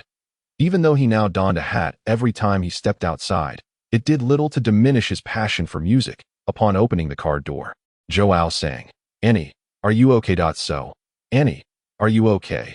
As he plopped into the seat, the cushions creaking in protest as he inserted the key and turned on the ignition. The engine, which had undergone numerous repairs, emitted a labored wheeze. Just as Joao reached for the gear shift, he was startled to discover a figure seated in the passenger seat. A person clad entirely in a black cloak, wearing a skull-shaped helmet, was staring at him with a multitude of crimson eyes gleaming from the sockets. Yet, he was certain no one had been in the vehicle when he entered. Joao's mind raced, and in a panic, he leaned back, letting out a girlish scream as he fumbled to draw his sidearm from his waistband. Just as he dispelled the invisibility charm, a figure in berserker armor, Omu, grasped the arms of the drug dealer. Snapping it with ease, he then drove the sharp bone protruding from the dealer's arm deep into his thigh. Following that, a punch shattered the dealer's jaw, sending a cascade of yellowed, blackened teeth spraying across the dashboard. Regardless of whether Annie was still okay, Joao was undoubtedly far from it. Fiorina, her face obscured by a hockey mask, reached from the back seat to snatch the revolver from the dealer's waistband. her voice deliberately rasping as she said, "You place the gun here? Is the sparrow no longer needed?"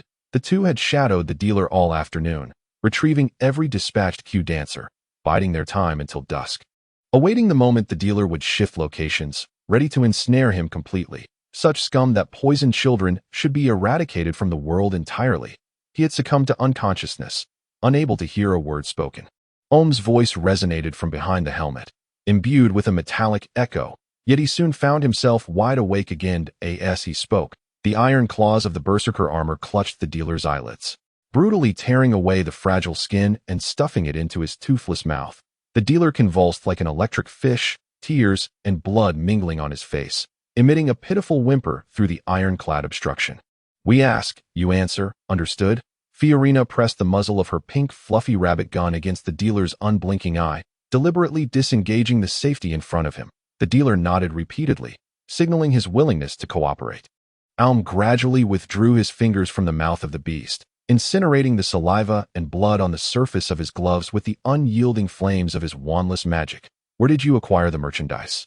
he inquired. "In no fixed location," Young stammered, enduring the excruciating pain of his shattered jaw. "I always contact him by phone, and then he tells me where to wait. A lie." Fiorina shot through his other thigh, and amidst the drug dealer's agonized screams, she remarked, "Your eyes blink so rapidly. Your fabrication skills seem rather sharp." Impatiently, Alm retrieved a small glass vial from the shrine at his waist, a reward for achieving the top score in potions class. A tiny bottle of truth serum brewed by Professor Snape himself.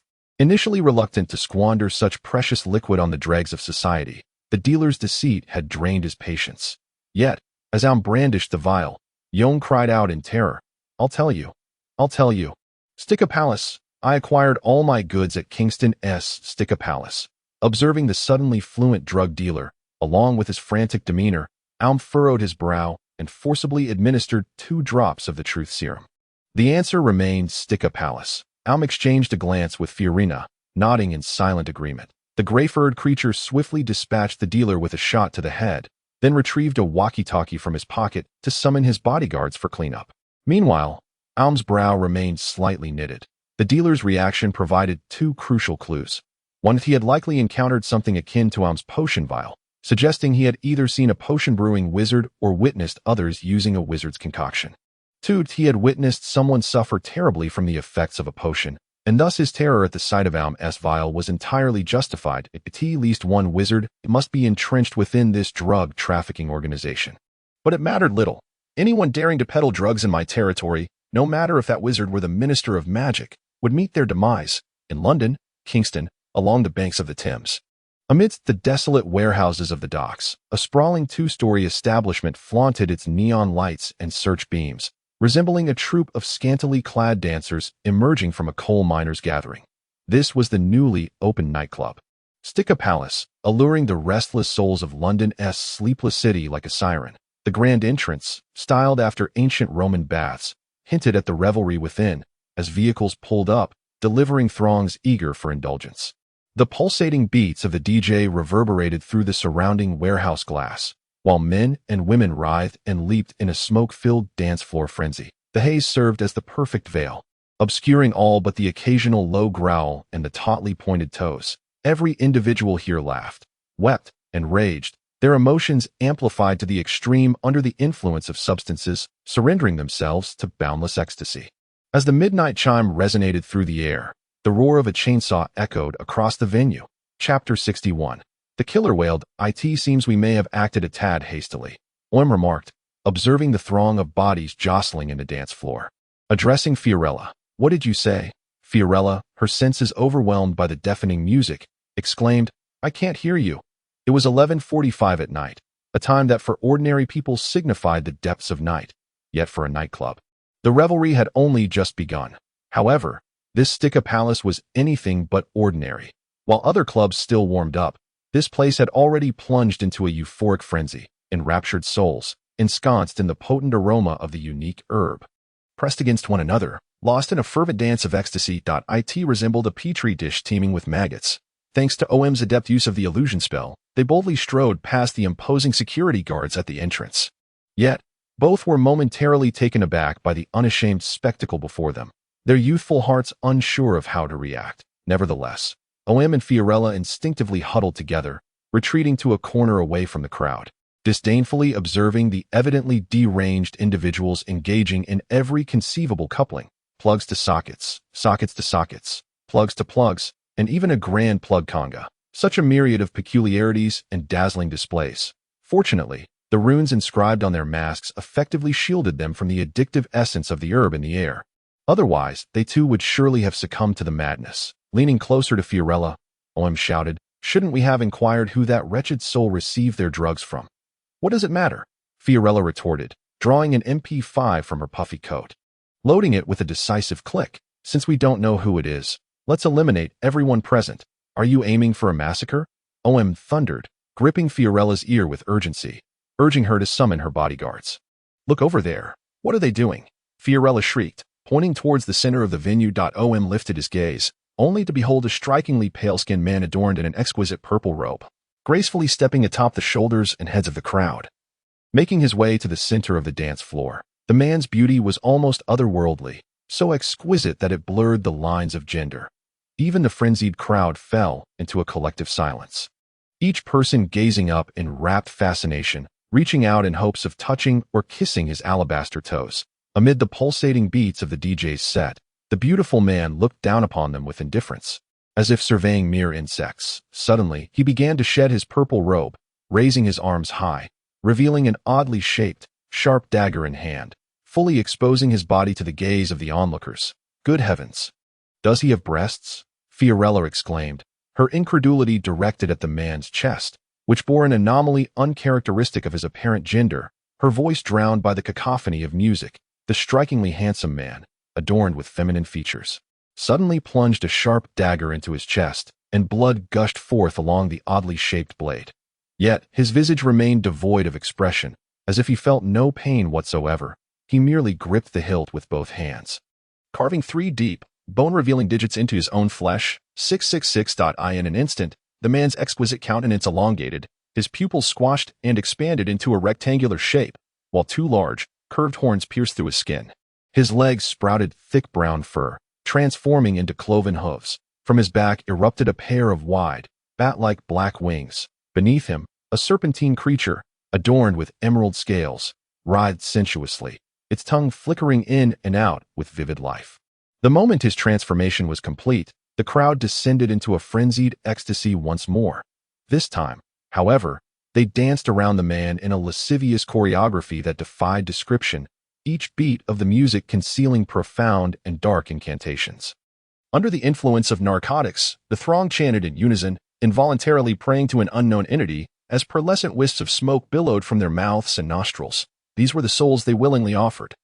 And at the instant those fragments departed their bodies, the enigmatic presence would bestow upon them unparalleled ecstasy, compelling these willingly depraved individuals to eagerly surrender even more. The goat-headed figure sat cross-legged upon a flesh-made throne formed by entwined bodies. Raising his right hand, which bore a pentagram drawn in his own blood, at the center of which was an eye that scrutinized the mortal realm. Almost all the soul fragments were absorbed by this eye, with only a scant few scattered outside, which the goat-headed being greedily consumed, his expression one of delight, as his serpentine body stood erect, the magical aura around him significantly intensifying. Animagas? No, this was a sorcerer devoted to Satan. How could Omu, raised in a church, fail to recognize this enemy of God? What on earth was the Ministry of Magic doing? How could such a large cult emerge without intervention? Perhaps they had sent someone. But that individual ultimately chose to join us. A voice, as sweet as honey, echoed beside Omu, the tip of a wand pressing directly against the helm of his berserker armor. "Dear sir and young lady, why not join us and explore the paradise of pleasure together?" A voluptuous woman, clad only in 3 band-aids, materialized from the air, her skin adorned with chaotic tattoos, her honey-colored lips enticingly parting. "Do not refuse me, or 2 more shriveled corpses will grace the depths of the Thames. Is it possible?" Omu turned indifferently to this woman, seemingly unfazed by the wand pointed at his brow. "That was precisely what I was saying to you." Just as the woman registered his words, Fiorella, without hesitation, squeezed the trigger of her MP5 directly at her. Even if the woman had reacted at lightning speed, casting an ironclad spell in the moment before the shot rang out, Fiorella's corrosive, bone-shattering runic bullets effortlessly pierced through the ironclad enchantment, leaving her riddled with dozens of bullet holes. The very instant the bullet penetrated the woman's body, the explosive fragmentation of the projectile was triggered, causing her back to erupt violently, nearly hollowing out the viscera within her chest. Yet, remarkably, she did not perish on the spot. Instead, she retrieved a translucent vial from her concealed stash and hurled it towards Fiolina. How could Omu possibly stand idly by and allow her to succeed? With a flash of brilliance in his eyes, he sent the vial hurtling away with a forceful shockwave. The cork shattered, and the liquid within splattered onto several unfortunate souls on the dance floor. In an instant, they screamed and collapsed as pink, moist tendrils resembling segmented worms erupted from every orifice. Eyes, nostrils, ears, even every pore, leaving their bodies utterly consumed, with not a trace left behind. Just as the goat-headed man roared in fury, directing his minions towards Omu, the woman, whose innards had been obliterated, grotesquely transformed into an enormous slug stretching 7 to 8 meters long. Adorned with vibrant patterns, her striking visage was embedded between the two antennae of the slug, emitting a chilling, piercing wail. "You cannot kill me." Her voice was no longer human. "I shall use this sacred body bestowed upon me by the god of pleasure to crush you into oblivion." While Fiolina fired bullets inscribed with runes of slumber into the advancing crowd, she cast a glance back, utterly disgusted. "Your aesthetic sense bestowed by the god of pleasure is truly lacking. How dare you insult the god of joy?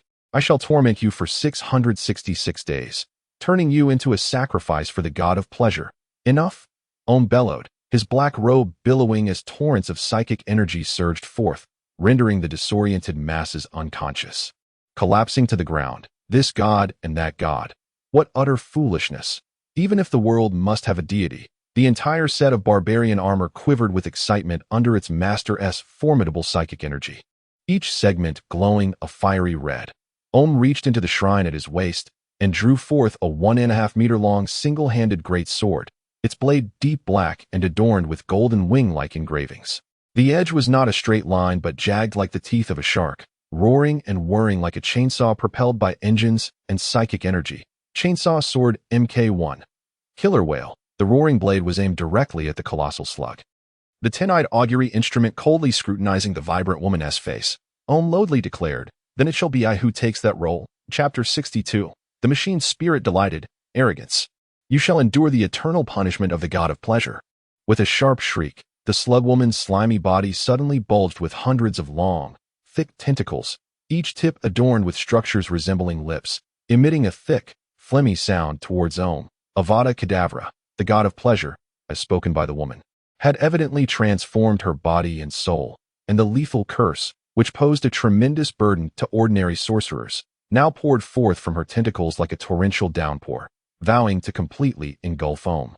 From the moment you relinquish the pristine essence of humanity, emerald light striking the spherical psychic shield raised by Omu, scattering brilliant green sparks, neither gods nor mortals can thwart my purification of you.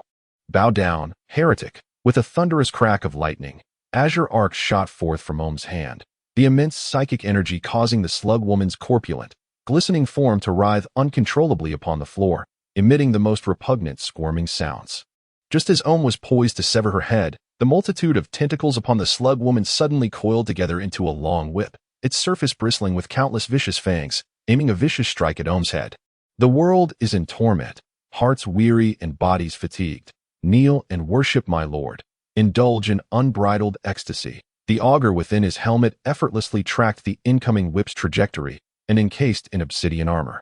Omu activated the power skeleton beneath his plates, leaping aside like a ravenous wolf. The dance floor was gouged by the flesh whip, creating a deep trench, while several unconscious civilians were mercilessly struck, their insides and blood erupting like bursting balloons.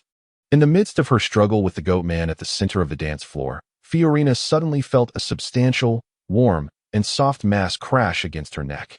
Instantly, she drew a sawed-off, double-barreled shotgun from her down jacket and fired at the advancing goat man.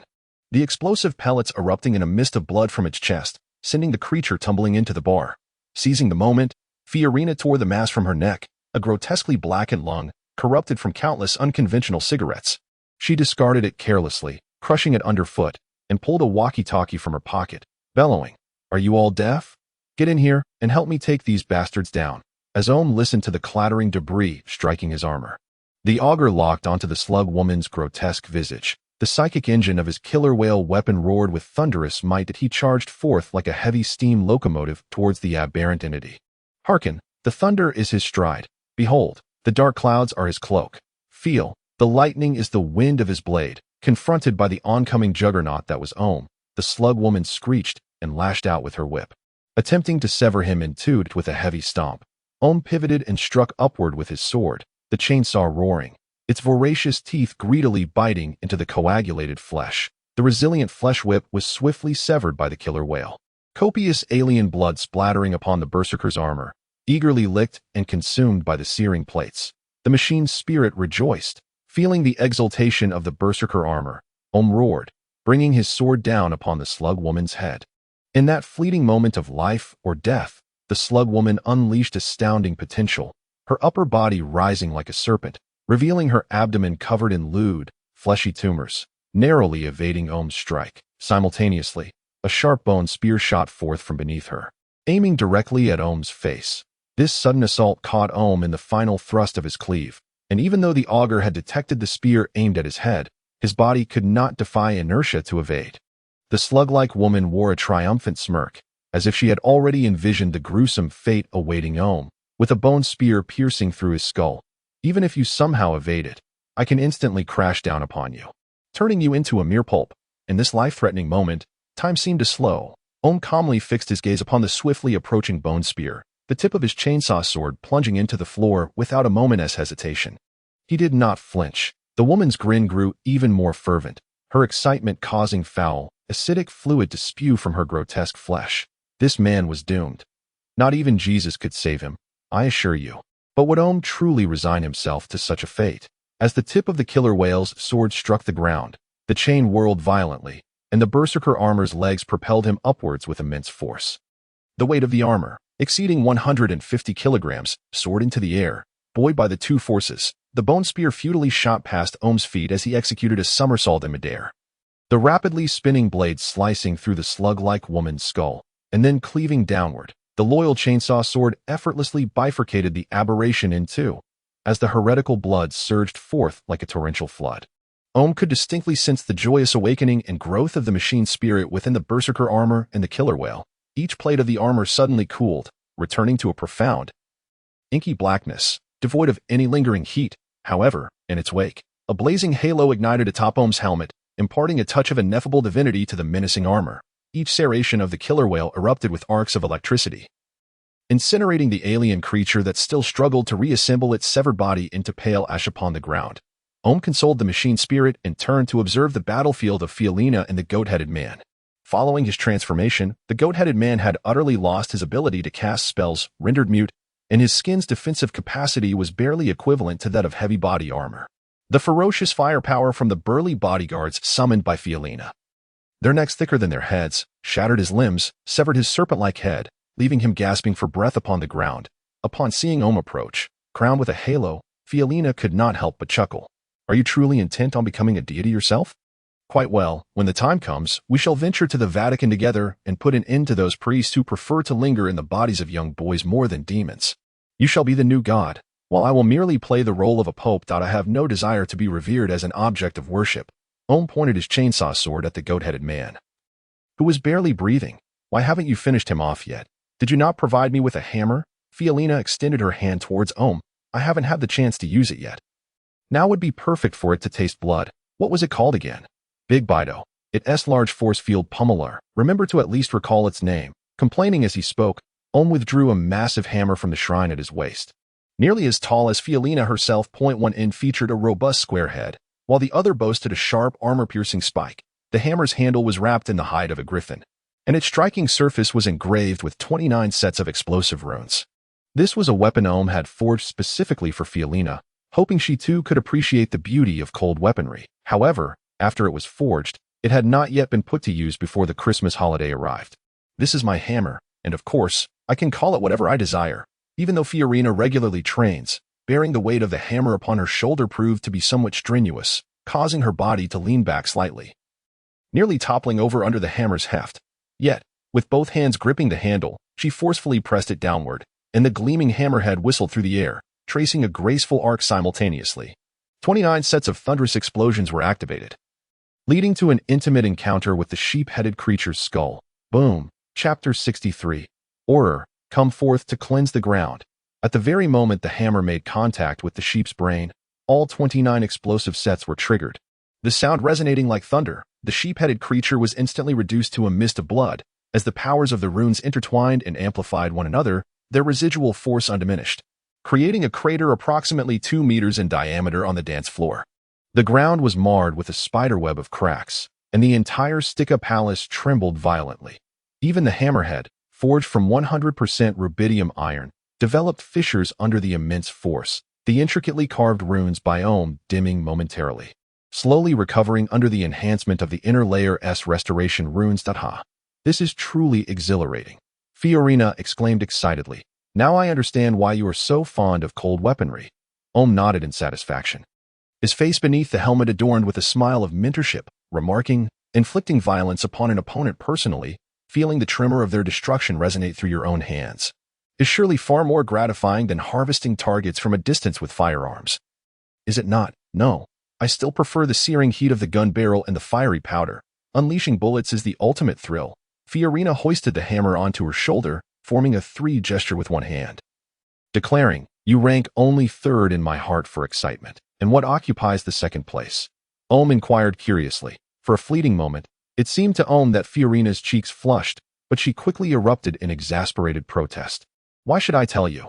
Miss, we have discovered something extraordinary. A dark-skinned bodyguard, wielding an M500 revolver in both hands, burst forth from a small door by the bar. Some of Fiorina's bodyguards remained outside on lookout, observing for any approaching police while attempting to intercept anyone trying to enter the Sticka Palace. Others meticulously searched the entire nightclub, seeking the location of drug production, clearly excited by this new revelation. After all, since they were already there, it felt rather regrettable not to destroy something before departing. Let us employ the flame fist against the drug dealer's production base. Lead the way. Omu's voice emanated from beneath his helmet, tinged with an inhuman coldness. The black bodyguard cast a fearful glance at the youth crowned with a fiery halo above his head, having witnessed firsthand as this man wielded a chainsaw to cleave a slug the size of a truck in two. He then turned his inquiring gaze toward his true master. Upon seeing Fiorina nod, he turned and proceeded through the door. Omu and Fiorina promptly followed, the 3 of them traversing the narrow, dimly lit corridor, ascending the iron staircase adorned with intricate cutouts. Soon as the grand door on the 2nd floor swung open, a brilliant pink light rushed forth, blinding Fiorina and eliciting a piercing scream. My 24K pure titanium alloy eye. Django, your bonus for this month is gone. While the African-American man awkwardly forced a smile, the loyal instrument of divination, known as Niaobui, filtered out the unnecessary light, revealing the harrowing scene on the 2nd floor before Omu's eyes. It was a hellish sight. Hundreds of naked individuals were impaled by iron hooks through their shoulder blades, suspended from the ceiling by chains. Each one had their limbs severed, eyes gouged out, ears sliced off, and tongues pulled from their mouths. Their bodies bore the gruesome marks of cutting and stitching. Their chests were laid open, ribs twisted from their roots, forced outward by tiny hooks that compelled the entire ribcage to invert. Towering plants grew within these chests, their roots entwined directly over the organs, voraciously consuming human blood. Bathed in the pink glow, the veins of every leaf appeared as crimson as blood. It was the herb known as duohua, and a previously unseen variety at that. Despite their grotesque mutilation, they clung to life, their hearts still beat, and their lungs continued to expand and contract, for hollow flesh tubes had been inserted into their mouths and noses, connecting them to the base of a massive cauldron in the center of the room, perpetually absorbing the liquid produced within. With each inhalation, the faces, devoid of features, somehow exhibited expressions of bliss and delight. Yet, with the demise of the slug woman and the goat-headed man, the twisted runes on the surface of this enormous cauldron began to flicker ominously, and the mist within the pot grew increasingly thin, clearly indicating that its cessation was merely a matter of time. It was evident that this place served as one of the production sites for the Q dancers' raw materials. However, Omu rested his chin in contemplation. The goat-headed man and the slug woman had exerted such great effort, manufacturing poison and running a shop, all with the ultimate goal of coaxing individuals to unwittingly relinquish a fragment of their souls, just enough that a healthy adult might feel merely dizzy, nauseous, and weak, akin to the sensation of a hangover. Those in better health might not feel anything at all. This was also why they could operate their establishment here for an extended period. The paltry fragments of souls they painstakingly acquired were largely siphoned away by the eye held in the goat-headed man's palm, leaving him to feebly absorb only a few, while it did indeed enhance their magical prowess. That goat-headed creature was incapable of wielding magic in its current form and could only meet a tragic end beneath a hail of bullets. What could they possibly seek? The money of muggles? Would these two wizards truly covet the pleasures of the mundane? Omu suddenly chuckled to himself in self-deprecation. Really, why overthink it? I'm not an my sole purpose in coming here was merely to eliminate them out of displeasure at their distribution of poison to my brother. Such convoluted matters were better left to the bureaucrats at the Ministry of Magic. At that moment, Fiorina, with Django in tow, cautiously approached the massive cauldron at the room's center, climbing the small ladder to peer over its edge.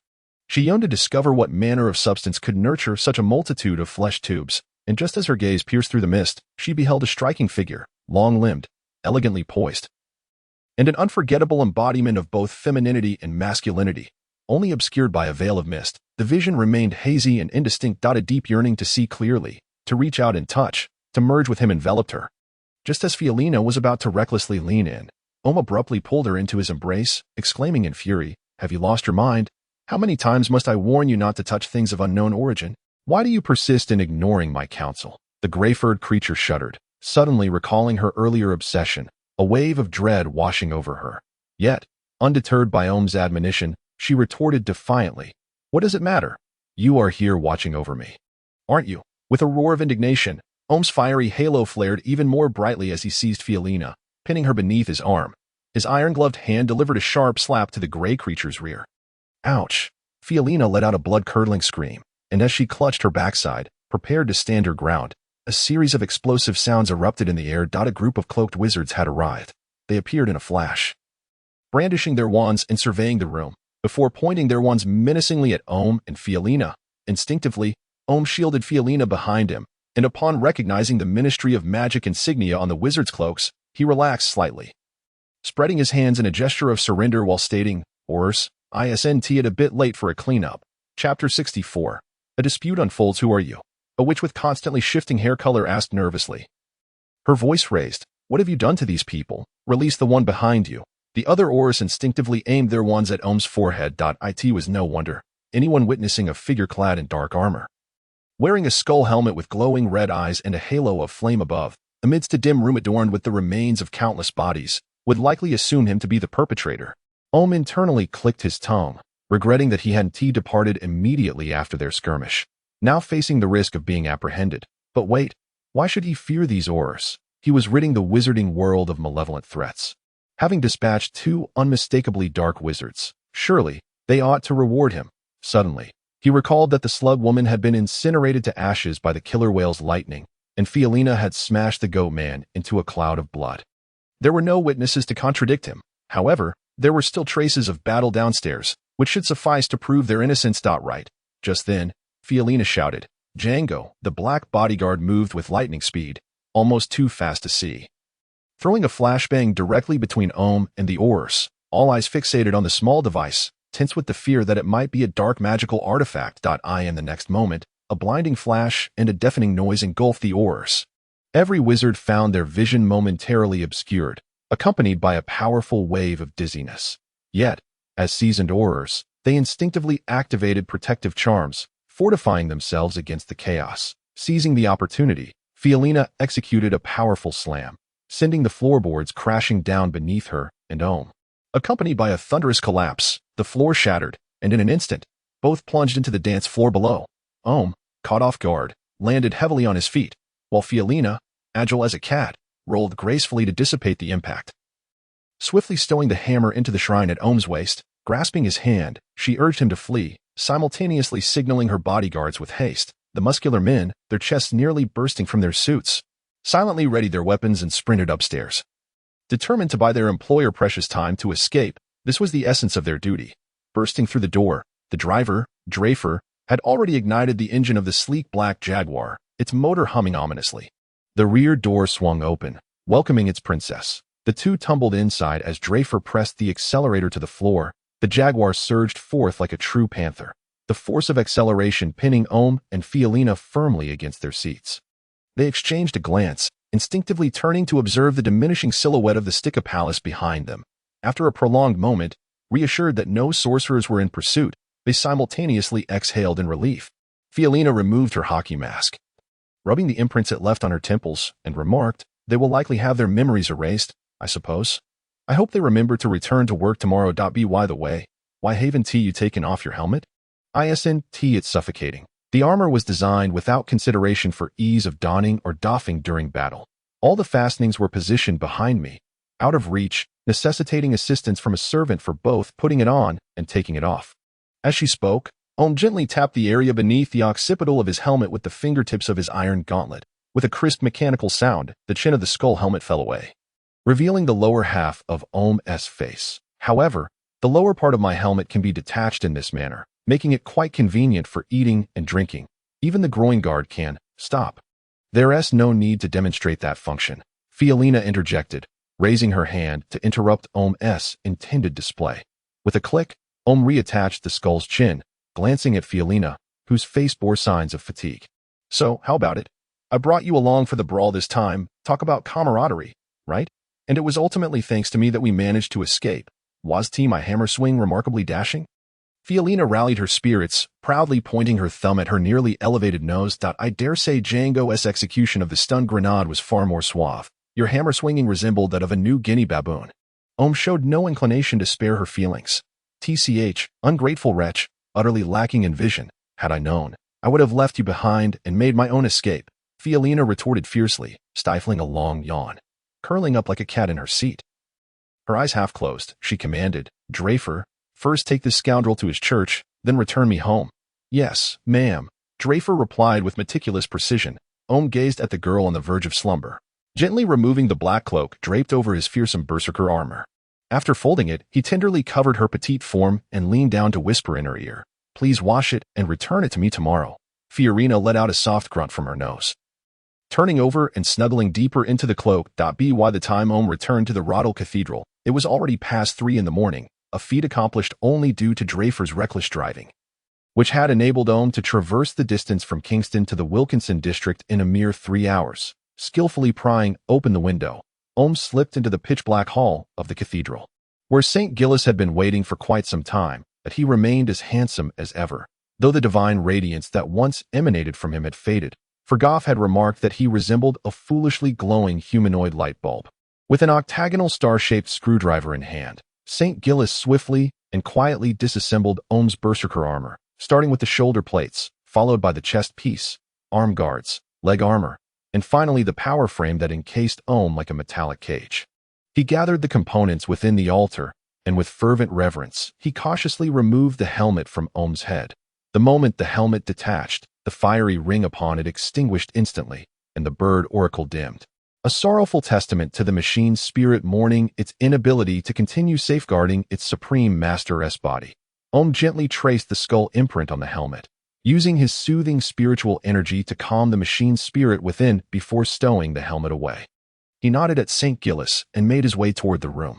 Pushing the door open gently, Omu peeked inside, relieved to see everyone in a deep slumber, even the most cold-sensitive Marlenia. "Wait, where is Marlin?"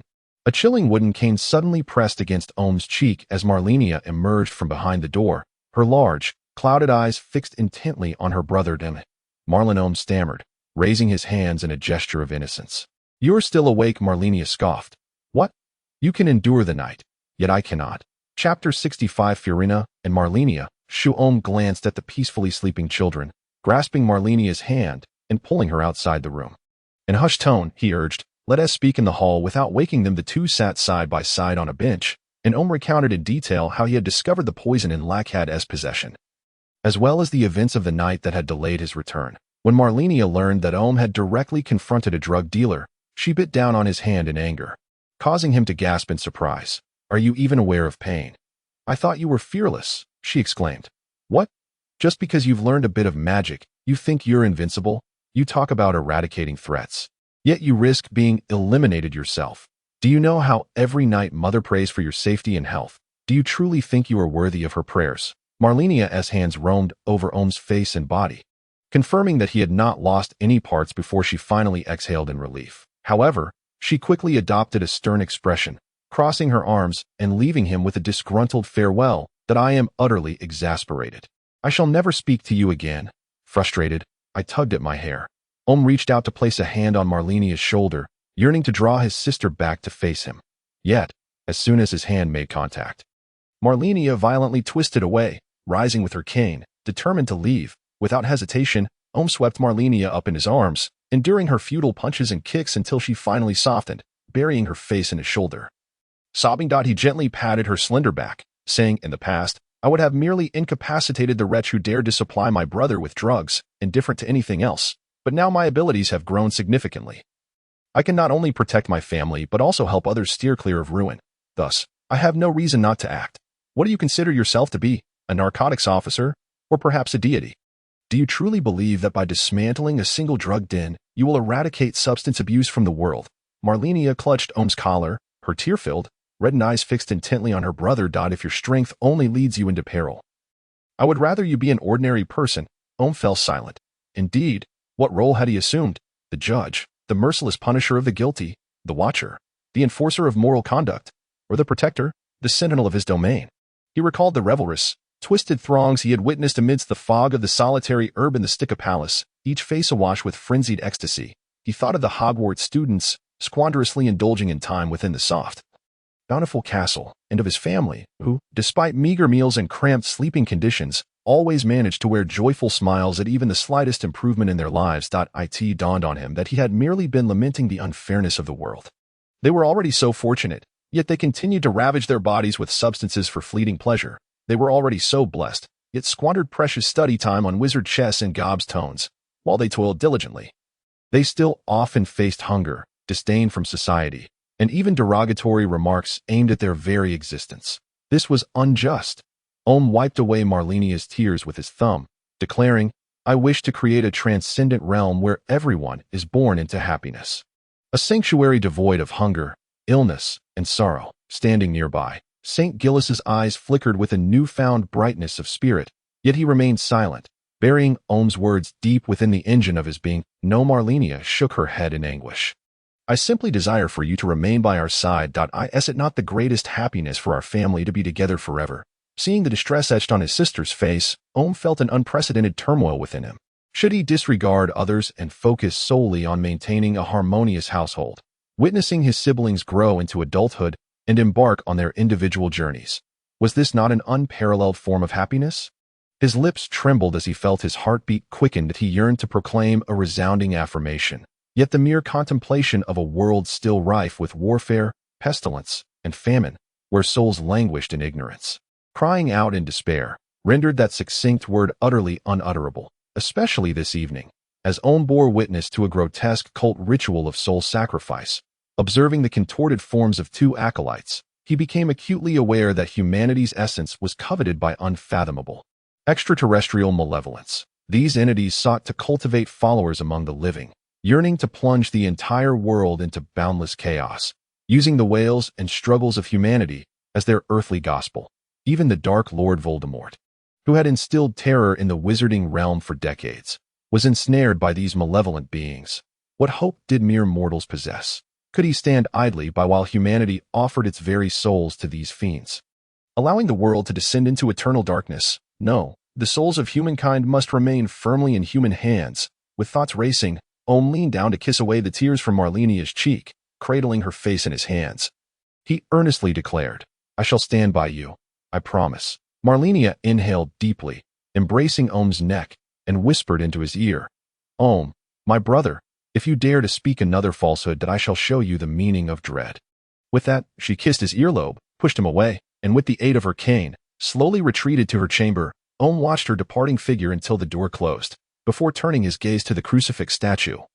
Remaining silent for an elongated moment, St. Gillis thoughtfully retrieved a wizard's robe from the shrine, draping it over the shoulders of the Most High. "Tell me, 009. Omu, fixated on Jesus' bowed head, inquired without turning, "if I wish to orchestrate the world to my will, what must I possess?" "You require compassion, authority, and wisdom," St. Gillis replied without hesitation. "But most importantly, You must wield ruthless means and an inexhaustible army. Closing his eyes, Omu envisioned the unquenchable flames of war and the suffocating smoke that blotted out the sun. Bullets and shattered bones strewn across every expanse. As he heard the thunderous roar of cannon fire and the chaos of spells unleashed, countless men, women, elders, and children would perish in this conflict. He recalled Fiorina's words to him. "Do you wish to become a new god?" "I shall never become a deity." Raising his left hand, Omu slowly clenched his fist, for what he aspired to be was the emperor who would lead all into a glorious future. Days passed in a steady march. Omu refrained from venturing out to engage in any pursuits, instead choosing to joyfully accompany his family each day. This newfound presence endeared him to Marlenia. As her smiles became more frequent, Harry visited almost daily, which was hardly surprising, as his aunt and uncle were so intolerant of him that they likely wished he would never return to their home. The wizard's chess set he brought thrilled the children immensely, particularly during moments when the queen would seize her chair to bludgeon the other pieces, drawing the children to the edge of the board to strategize for her. Poke out his eyes, break the horse's legs, stab his bottom with the bishop's staff. "Oh, I'm sorry, Mom. I shall never utter such foul language again." Fortunately, Omu's wandless repair spell has reached an extraordinary level of mastery. Otherwise, these unfortunate pieces and Blazer's posterior would likely suffer severe damage within a day. Fiorina often visits, but her purpose is not to seek Omu. Rather, she incessantly pesters Marlenia with a barrage of questions. She even brings Marlenia a headband that perfectly complements her vibrant red hair, enabling Marlenia to tie her increasingly long locks into a refreshing high ponytail. Consequently, Omu gazes at Fiorina with a look of skepticism, inquiring, "F. Do you honestly harbor any feelings for my sister?" Chapter 66. Christmas Gifts. Fiorina merely rolls her eyes, retorting, "While I am indeed exceptionally handsome, you needn't rush to find your sister a suitor just yet. We are merely friends." Marlenia, flustered and indignant, strikes Omu's calf lightly with her cane.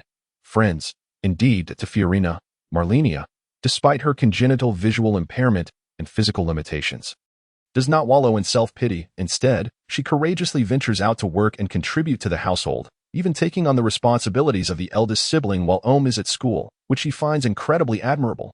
Fiorina has always harbored an inexplicable admiration for those in leadership roles, which is why she proactively befriended Omu on the train at the start of the school year. As for Marlenia, she has consistently maintained a skeptical view regarding Omu's academic diligence, eager to glean insights from her brother's classmates about his activities at school.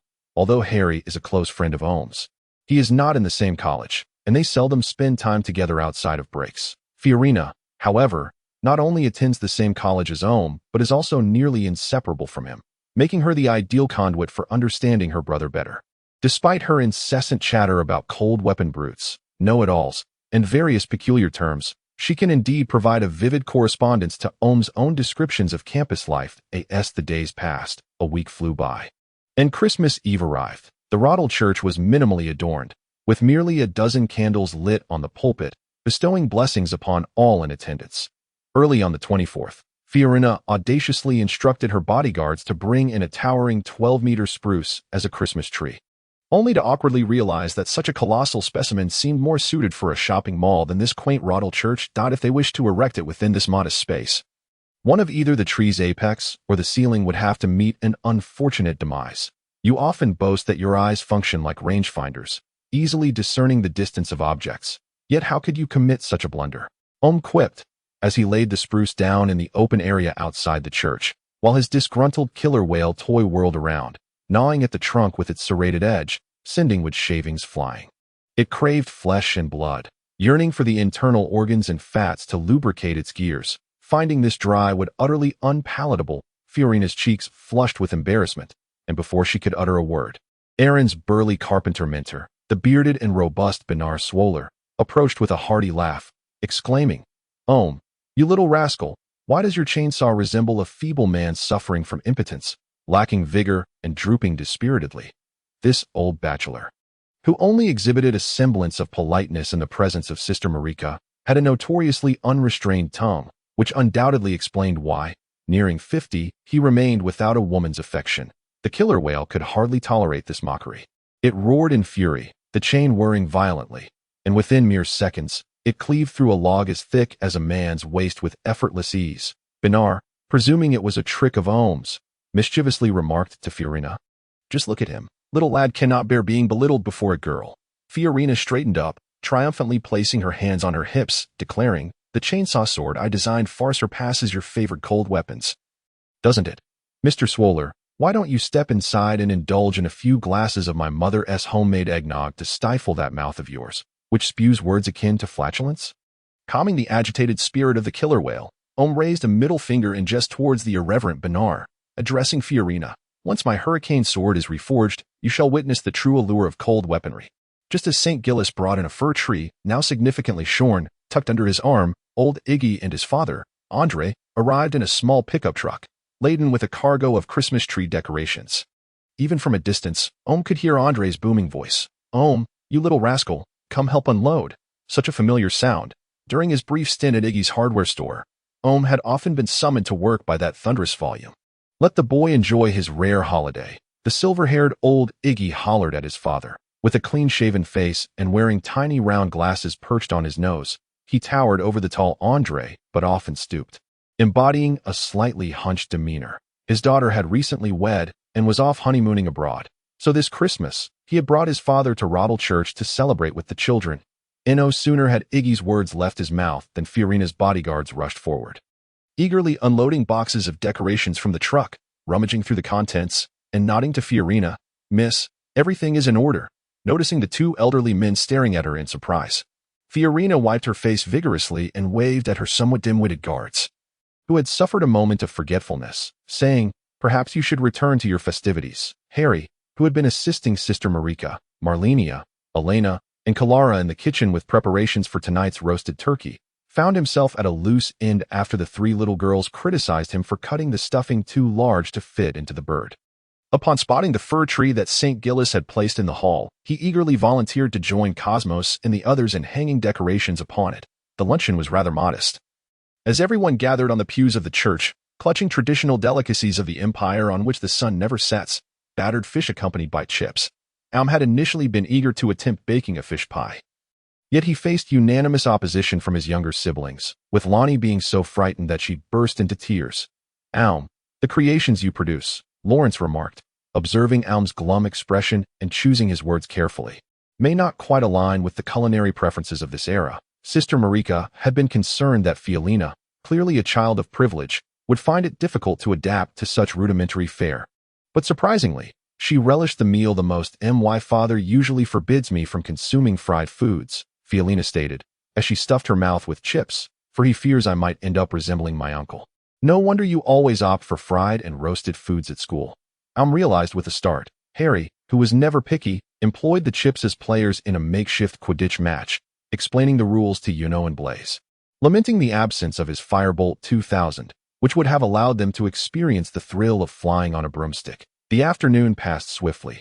After tidying the church, dusk settled in, a shade neither completely dark nor light, and snow began to fall anew, with large, fluffy flakes cascading down like feathers shed from angelic wings, cloaking the world in a soft white embrace. The pews were moved beside the hall, making way for a long table laden with a sumptuous feast. Freshly transported from the kitchen, everyone sat decorously in their chairs, participating in a solemn Christmas prayer led by Sister Marika, followed by a grand feast. This year's offerings were unprecedentedly lavish, as Sister Marika spared no effort. Turkey, pork knuckles, chops, lamb, and beef were each served on grand platters, prepared through various methods of roasting, frying, and stewing. The children's cheeks were stuffed to the brim, as they busily filled their mouths with food. The bachelor carpenter Benel and Grandpa Andre indulged in eggnog, singing Christmas carols of jingle bells at the top of their lungs, desperately attempting to coax their apprentice Aaron into joining the chorus. Marlenia sipped a small cup of eggnog, her cheeks flushed like apples, leaning against her brother's shoulder with a somewhat silly grin. Cosmos silently slid a large piece of chili sauce-covered pork into Goff's mouth, who was now darting around the room in pursuit. Elena continually piled Sister Marika's plate with food, heedless of the towering heap already present. The youngest, Kula, along with Blaze and Lonnie, clamored for old Iggy to lift them high. The tipsy Fiorina and Harry, shoulders slung around each other, boasted freely, promising Harry 5 Quidditch teams and 97 top-notch broomsticks in a mere 2 minutes. Meanwhile, the sober Harry nodded repeatedly, jotting down notes, intending to show Fiolina the nonsensical promises she had made once she sobered up. St. Gillis smiled faintly as he placed each wrapped gift beneath the Christmas tree, several of which had just arrived from Hogwarts, sure to delight the most high as the gathering indulged in their feast. With Fiorina holding on to Marlenia with unwavering affection, Sister Marika rose to announce the commencement of the midnight mass, which had originally been scheduled for the early hours. The attendees followed suit, led by the melodious voice of Kula, who guided them in singing the Advent hymn, Hallelujah. Then, standing at the pulpit, Omu began to read the scripture. Let us listen attentively to the story of Christmas, after reciting passages from Isaiah 1 verses 1 to 3. God preparing the Savior for humanity.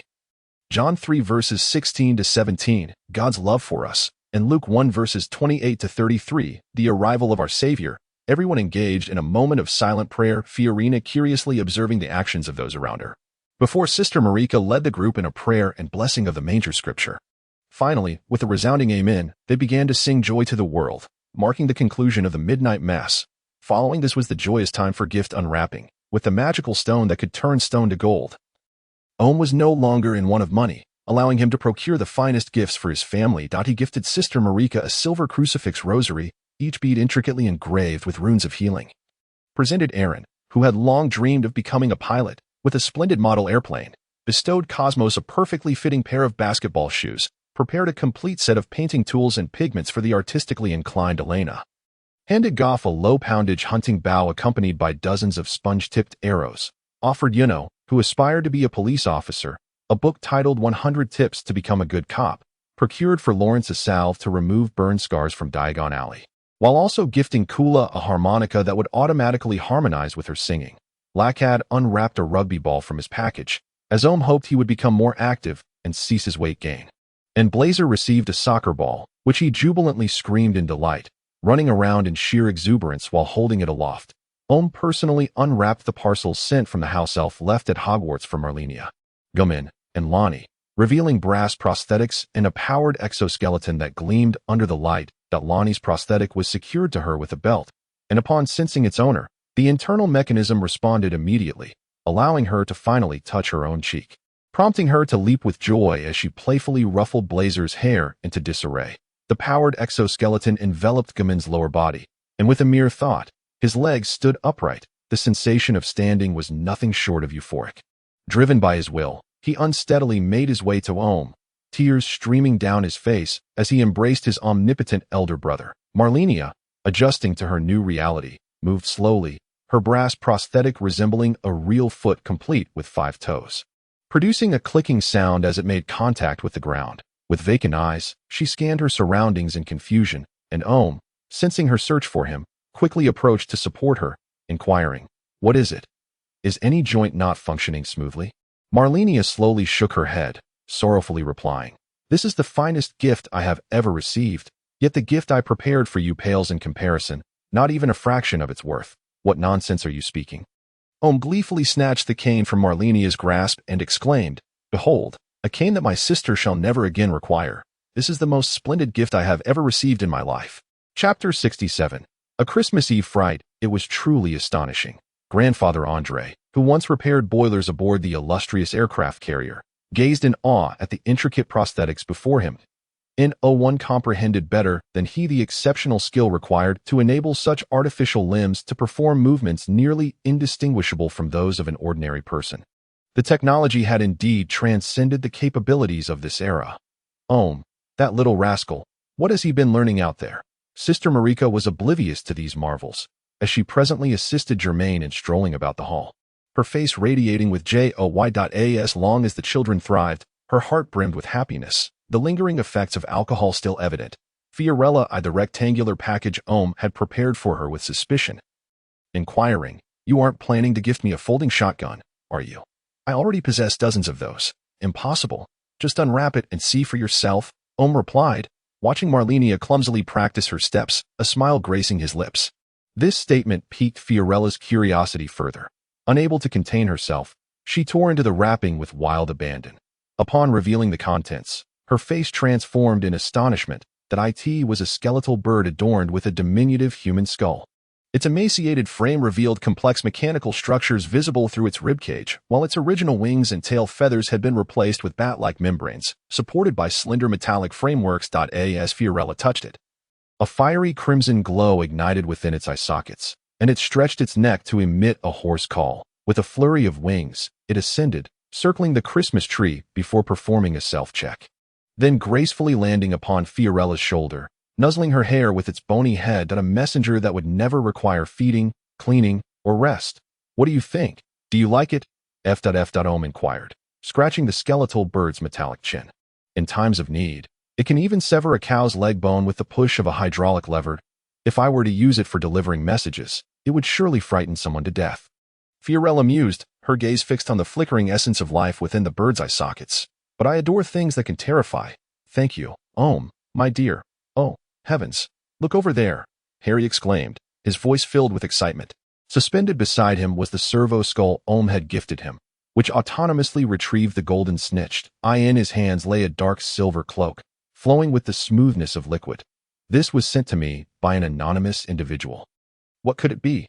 Immediately recognized it as a gift from Professor Dumbledore, for it had originally belonged to Harry's father, thus returning it to its rightful owner. However, now was hardly the opportune moment for experimentation.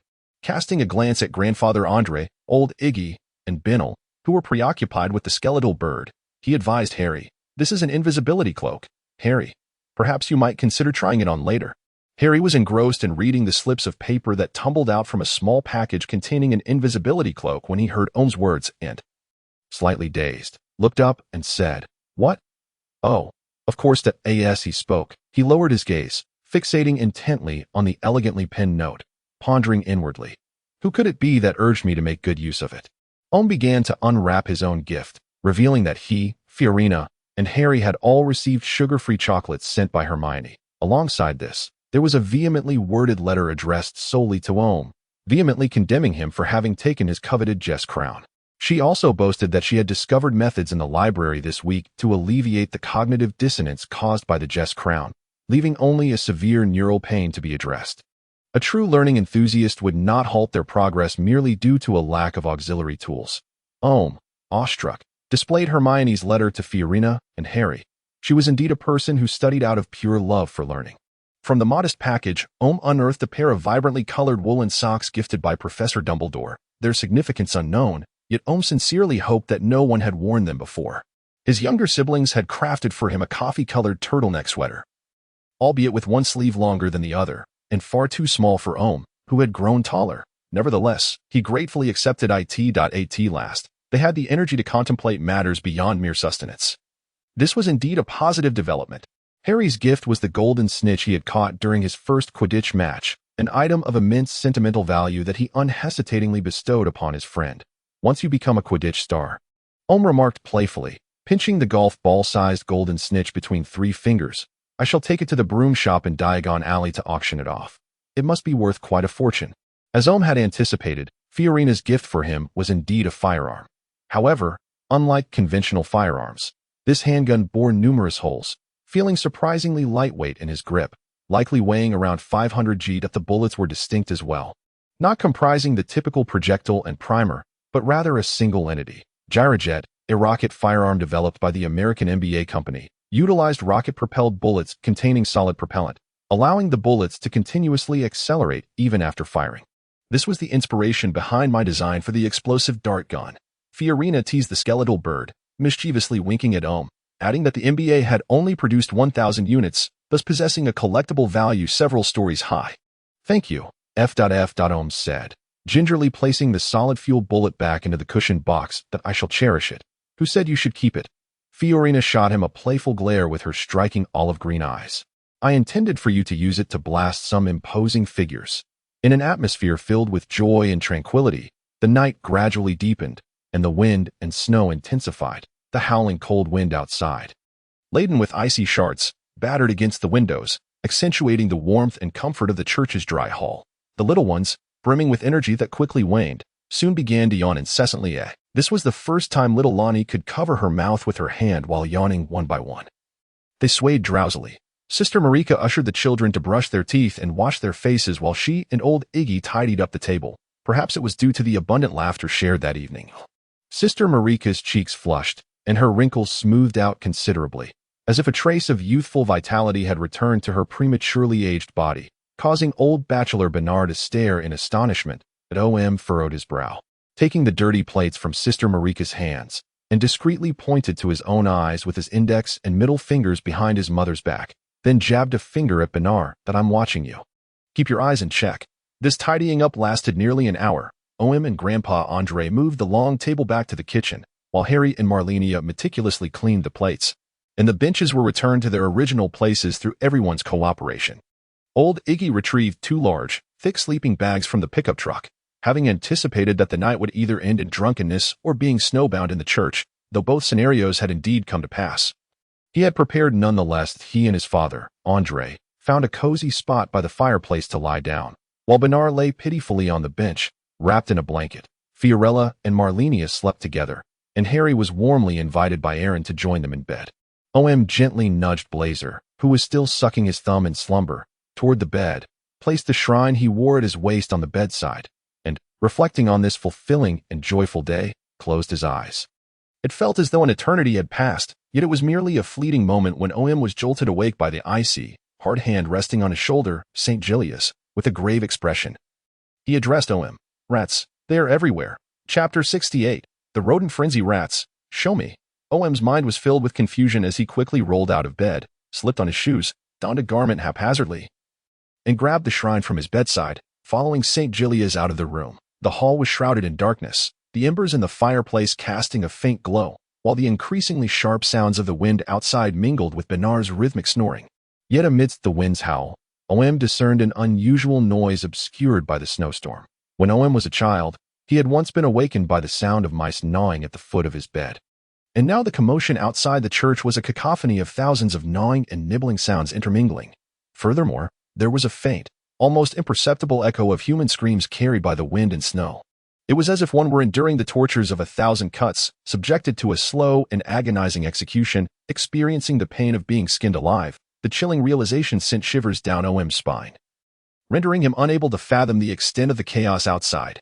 As St. Gilius pushed open the church door, the scene before Om made cold sweat pour down his brow. Rats, countless rats, terrifyingly large rats, rodents seemingly emerging from nowhere. They surged forth from the sewers, a dense throng scaling the streets, trees, and even the edifices themselves with reckless abandon.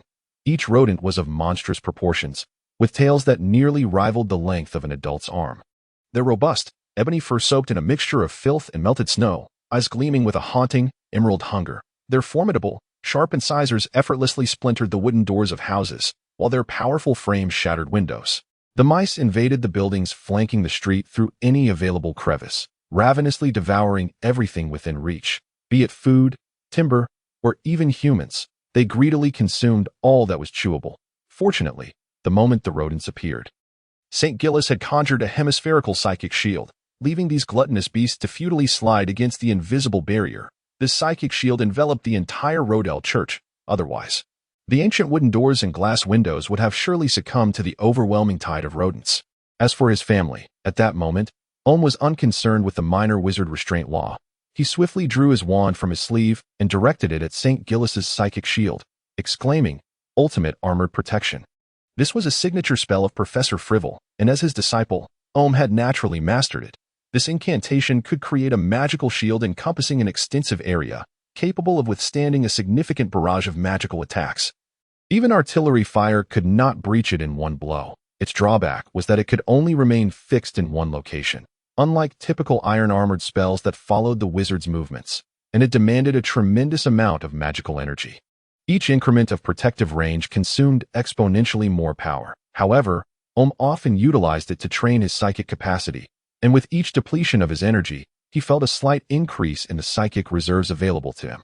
Thus, the abundant psychic energy within Om ignited every rune upon his wand, the tip unleashing a brilliant silver beam that spread outward upon contact with the psychic shield. The cacophony of screams from the buildings surrounding the church had ceased.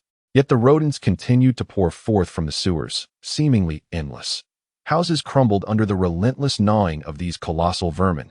Trees toppled helplessly, devoured before they hit the ground. Even the snow upon the ground was reduced to naught. Ultimately, countless pairs of glimmering, emerald eyes fixated upon the Rodel Church, protected by the ultimate armored protection, as the horde let out a cacophony akin to a cataclysmic roar, crashing against the armored barrier.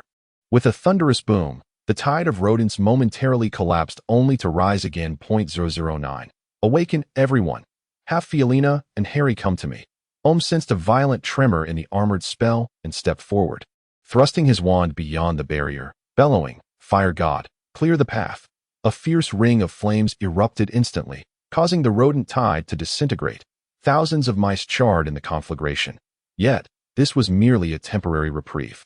The filth and snow clinging to their fur enabled them to withstand the intense heat, and the mice voraciously gnawed and consumed the remains of their fallen comrades, relentlessly surging forward. Flames blazed fiercely.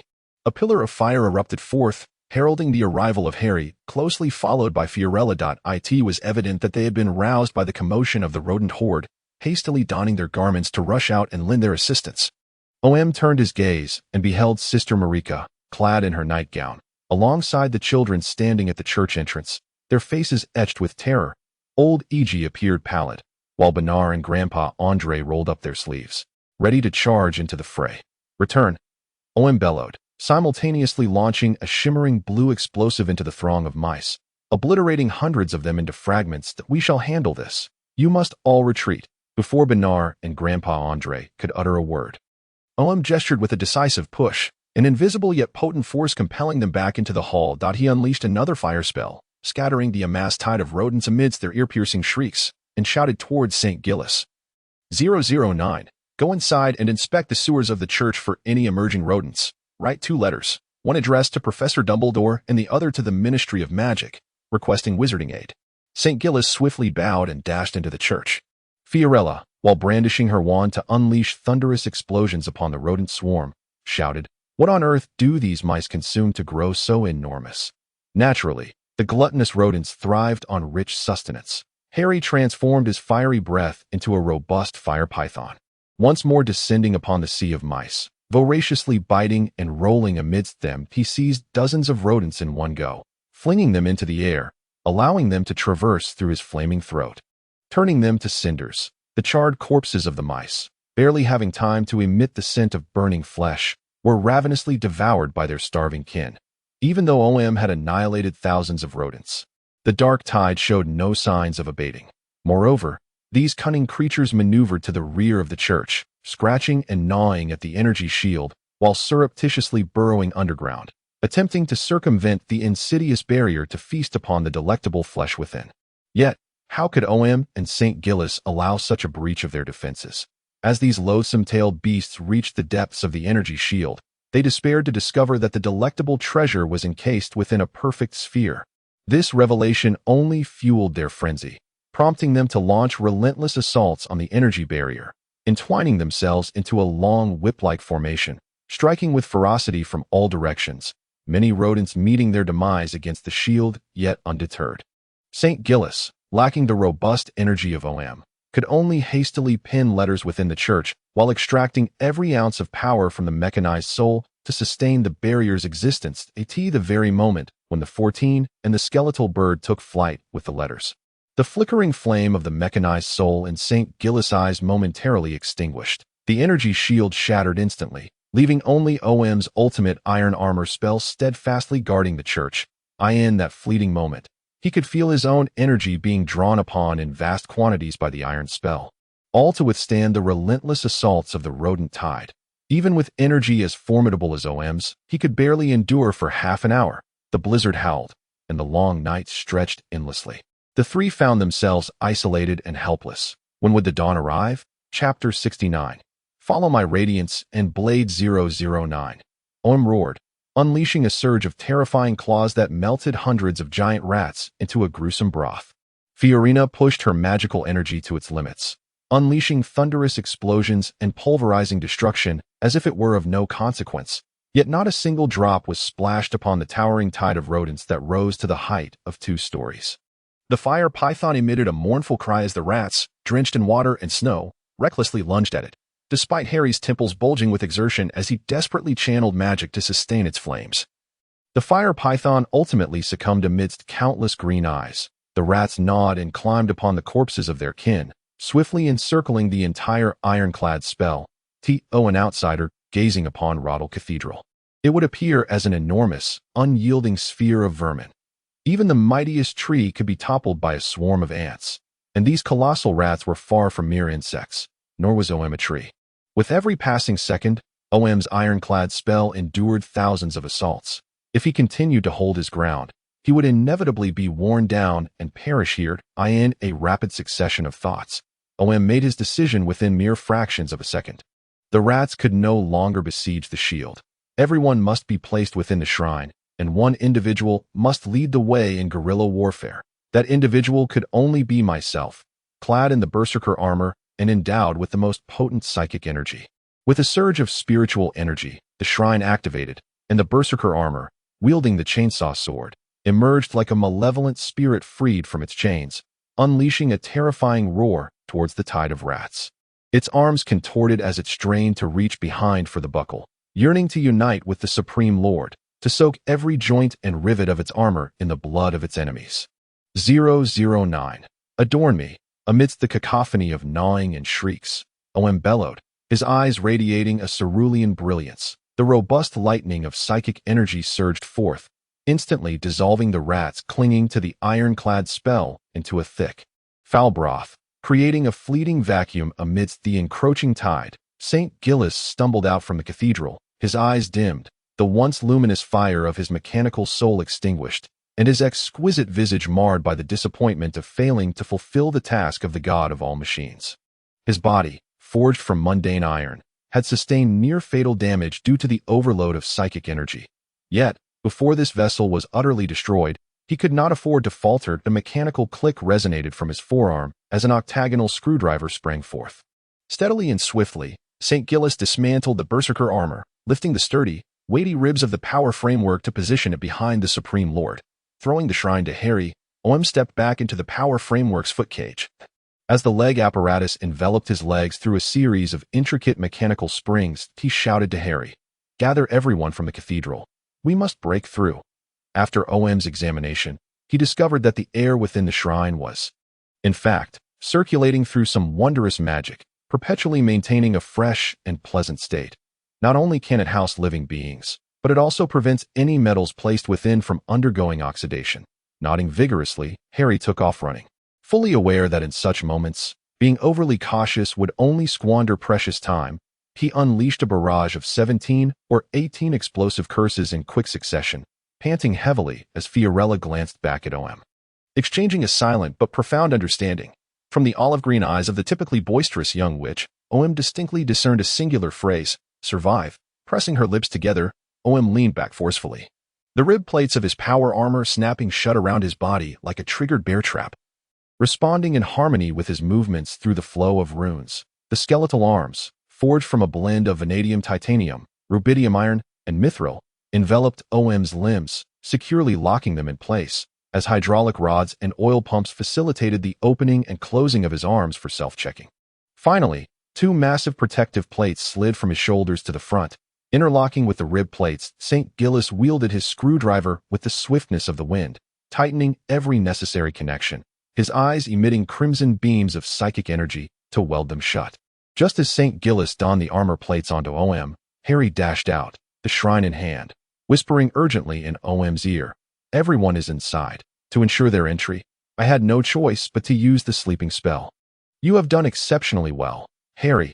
Even I could not have performed better." Omu flexed his newly armored hands, gazing at the swiftly converging tide of rats, and said, "Now, I need you to go inside and remain there until I call for you."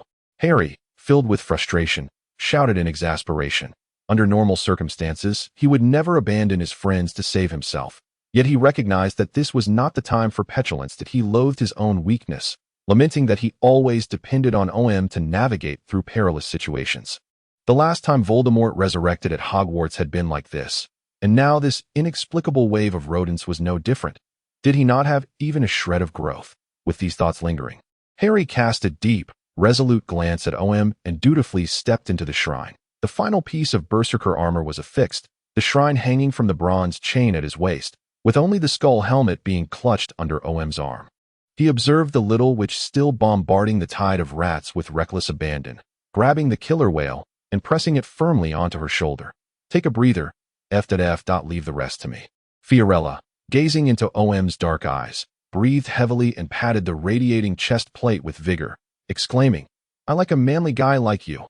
I must admit, I find cold weapons rather more impressive. With that, she dove headfirst into the shrine, her legs kicking out momentarily before she slipped inside. Almost immediately, she emerged with a massive hammer, known as the Crusher by OM and affectionately dubbed the Big Bouncer by Fiorella. After handing over the hammer, Fiorella gave OM a thumbs up with her pale hand before retreating back inside. A subtle smile curled at the corner of OM's mouth as he donned the helmet. Quietly listening to the sound of 009 securing and welding it to the neck ring of the berserker armor with a screwdriver, all preparations were complete, and suddenly, a blazing halo ignited atop the skull. The tin-eyed augury device spun rapidly, conducting a self-diagnostic, while the killer whale roared frantically in the hands of Omu, arcs of cerulean energy surging dangerously from its serrated edges. By mere appearance, it was impossible to discern whether this man was a demon seeking redemption or an angel heralding death. Omu grasped the handle of the crusher nonchalantly, swinging it with abandon before tossing it into the embrace of St. Gillis, declaring, 009 at St. Gillis, taken aback, clutched the hammer's handle and replied, Oh, Most High Lord, your most humble servant awaits your command. Command, you say? Humph. The ironclad curse shattered with a thunderous roar, and a tide of colossal rats surged from every direction. Omu raised the roaring chainsaw sword in his hand and bellowed, Follow my light and the edge of my blade. Kill. Chapter 70. Yes, yes, yes. Minister Fudge, the subterranean space of Gringotts has been utterly overrun by rats. Now, the pureblood families are sending urgent warnings, demanding we dispatch Aurors immediately to safeguard their possessions. In London, beneath Whitehall. Within the Ministry of Magic, a diminutive woman with curly hair, resembling a toad afflicted by obesity and clad in a pink knit sweater, abruptly pushed open the creaking door of the minister's office. Waving a bright red howler in her hand, she shrieked in a high-pitched voice, startling the pale man who was pacing nervously within the room. What? At this moment, those insatiable vampires, Fudge, whose face resembled a large doughy mass, broke into a cold sweat despite still being clad in his nightwear. That he certainly wished to send someone immediately to reclaim Gringotts, but all the Aurors at the command center were preoccupied with relocating wizards across London to safety. If he were to give the order to abandon the populace in order to assist the pureblood families in reclaiming their estates, he would surely incur the wrath of wizards across Britain and even the entire world. Yet, should he neglect to aid the pureblood families, he would lose all political support, and his current power, status, and wealth would dissolve into nothingness. This was a fate that Cornelius Fudge could not accept. He tugged at his curly gray hair in despair, lamenting why such misfortune had befallen him. Heaven knows how this sudden tide of rats had arisen, sweeping through all of London in an instant. In the early hours of the morning, from every manhole, every sewer, and every ventilation duct, these enormous rats with luminous green eyes surged forth like a torrent. They were omnipresent and devoured everything in sight. Within mere minutes, the Ministry of Magic was inundated with a deluge of distress letters. Despite the Aurors exerting every effort to respond, they often arrived only to witness a scene buried beneath a mound of rats. And this was merely the toll on wizards. The casualties among muggles were incalculable. From above, one could only see a black tide of rodents engulfing the city's lights inch by inch. The mortals had yet to emerge from the festive spirit of Christmas Eve. And the children awaited not the arrival of Santa Claus bearing gifts, but instead faced the grim fate of being devoured by rats, leaving no trace of their existence. Fudge could almost hear the hurried footsteps of the officials in the Whitehall above him, frantically rushing to extinguish the fires of crisis. It felt like a death knell, compelling him to make a decision, whether to garner the support of the populace or to seek the aid of the noble families. The toad-like woman, Dolores Umbridge, observing her superior's distress, leaned closer and whispered, Minister, rather than squandering manpower to rescue those muggle-born wizards, why not? Fudge abruptly halted, his pallid, swollen face trembling, his eyes radiating a mix of shock and anticipation. Her words sliced through him like a dagger, laying bare the most sordid thoughts festering within his mind. Dolores, he said, are you aware of the consequences of such actions? Umbridge, sensing her superior's wavering resolve, hastily added, Of course, Minister Fudge, of course I end this calamity, Even the pureblood families struggle against the tide of rats, let alone those wizards mingling among the lowly muggles. Furthermore, we have already done our utmost to assist, have we not? After all, muggle-born wizards are like weeds. Cut them down, and they will merely regrow.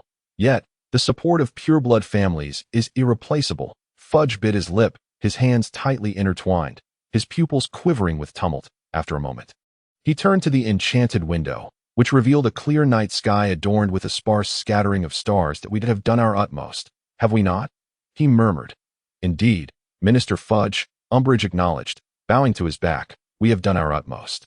Go now, Tonks. Mrs. Fig, frail and aged, gazed mournfully as her last cat was torn to shreds by the encroaching horde of robust rats, calling out to Nymphadora Tonks, whose spiky, steel-blue hair stood stark against the chaos. Don't concern yourself with this old fool. Flee.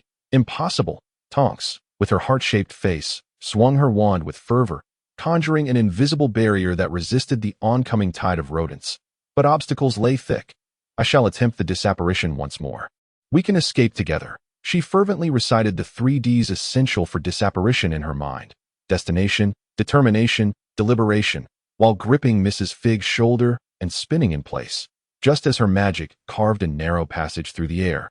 A bolt of emerald energy struck out of nowhere, instantly shattering the fragile pathway, the backlash of magic causing Tonks to emit a muffled grunt as blood gushed from her nose. Not only that, but her barrier spell also disintegrated, and the tide of rats erupted into jubilant shrieks.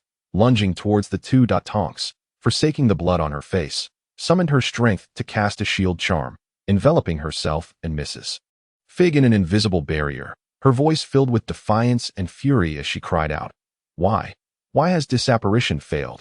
As if to respond to her inquiry, atop the surging tide of rodents, a rat man, adorned with a gem that radiated an emerald glow embedded in its left eye socket, rose majestically. It raised high its right paw, which wielded a scepter composed of water pipes, valves, and decaying human heads, while its left paw pointed accusatorily at Tonka and his companion. From its elongated, grotesque maw erupted human words, bellowing, for the Skaven, yes, yes, yes. In response to the ratman's fervent proclamation, the colossal rats emitted a deafening roar, their eyes emanating a spectral green mist. Once more, their physiques swelled, muscles so excessively robust that they threatened to rupture the skin, raw and crimson, exposed to the AI. These more frenzied rodents lunged toward Tonka and his companion. A beam of emerald light shot forth from the gemstone lodged in the ratman's eye socket, piercing through dozens of the enormous rats, shattering the armor that Tonka desperately clung to for protection, along with his will to survive. Just as the horde of rats descended upon them, and Tonka shielded Mrs. Fig with his body, an explosion of projectiles, dozens of azure-hued shells obliterated the encroaching swarm of rodents into a gruesome pulp. The thunderous engines heralding the arrival of humanity's wrath, while the fiery halo above signified the divine's presence upon the earth. Upon hearing this sound, Tonka felt a rekindled thirst for life, seizing his wand to unleash a barrage of thunderous blasts that sent the remaining rats flying. In that moment, he beheld it, the angel of death, ablaze with purging flames, striding through the sea of corpses. Chapter 71. My lord and father, the newcomer, was none other than Aum, who had fought his way out of the Roddle Church. He sensed an extraordinary force, neither magical nor psychic, emanating from this vicinity, enveloping the entire block, prompting him to lead 009 to the scene, initially intending to locate the mastermind behind this rodent onslaught. He unexpectedly discovered the last 2 survivors of this district. Among them was the ever-changing haired female Aurora he had encountered previously at the Sticka Palace. If he could rescue her, they could teleport to a place of safety. A flurry of thoughts raced through Aum's mind as he unleashed the killer whale, its serrated edges cleaving through several colossal rats attempting to ambush him. Blood splattered upon the berserker's armor, further delighting the spirit within, as the flames on the armor blazed fiercely, the heightened temperature singeing the fur of any nearby rodents. Guarding his back for the Supreme Master, he wielded the Holy Gilias, the Crusher, with an elegance and ferocity akin to a dancer, each precise and effective motion creating a veritable mound of flesh with its hammer face etched with 29 sets of thunderous explosions. Yet, like an ocean of rats, they would invariably dart in from some unexpected angle to bite him. Even with a body designed by the Supreme Master himself, he could not escape the damage inflicted by countless sharp fangs. With each swing of his hammer, The bearings marked by teeth and the distorted joints emitted a piercing friction sound, while the rubber tubing that supplied lubricants had long been devoured, and the hydraulic rods that powered his mechanized form were leaking oil profusely. Yet, even so, he steadfastly trailed behind Omu, wielding his devastating weapon to reduce every attempt of a tailless beast to ambush from behind into mere pulp. I am the most formidable support of the god of 10,000 machines. No assault can surpass me to inflict harm upon him. The serrated edges of the killer whale surged forth with arcs of electricity as Omu gazed upon the one-eyed rat man perched atop a mound of bloated rats. Unleashing a colossal crescent-shaped sword chi infused with the essence of thunder, extreme cleaving, the rat man emitted a furious howl, feeling both insulted and belittled. Its green-stoned left eye flared with intensity, summoning countless rats that swiftly formed a wall of vermin before it. The surging arcs of spiritual energy melted the rats into a viscous broth, while the crescent sword chi sliced effortlessly through the rat wall, angling toward the Ratman's head at that moment. The Ratman's greenstone eye shot forth a beam of emerald light, clashing with the sword chi, resulting in a violent explosion that sent it tumbling from its perch atop the rat mound, disappearing into the tide of rodents. Observing that his attack had failed to eliminate the foe in one fell swoop, Omu furrowed his brow, brandishing his chainsaw sword and advancing with the relentless gait of a meat grinder toward the direction of the female aura. Tonks was struggling valiantly, alternating between the ironclad charm and the barrier charm, when suddenly a flash of cerulean lightning streaked across, melting the massive rodents besieging her into wax-like sludge amidst the roar of the chainsaw.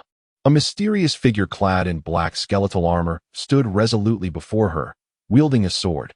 Noticing the bite marks and scratches, blood flowing profusely from the hands and feet of the female aura and the elderly woman behind her, Omu paused momentarily before inquiring, "Did you encounter any difficulties while performing the disillusionment charm?" "I cannot open the disillusionment passage." Tonks, a trained aura, snapped back to reality and shared the information she possessed.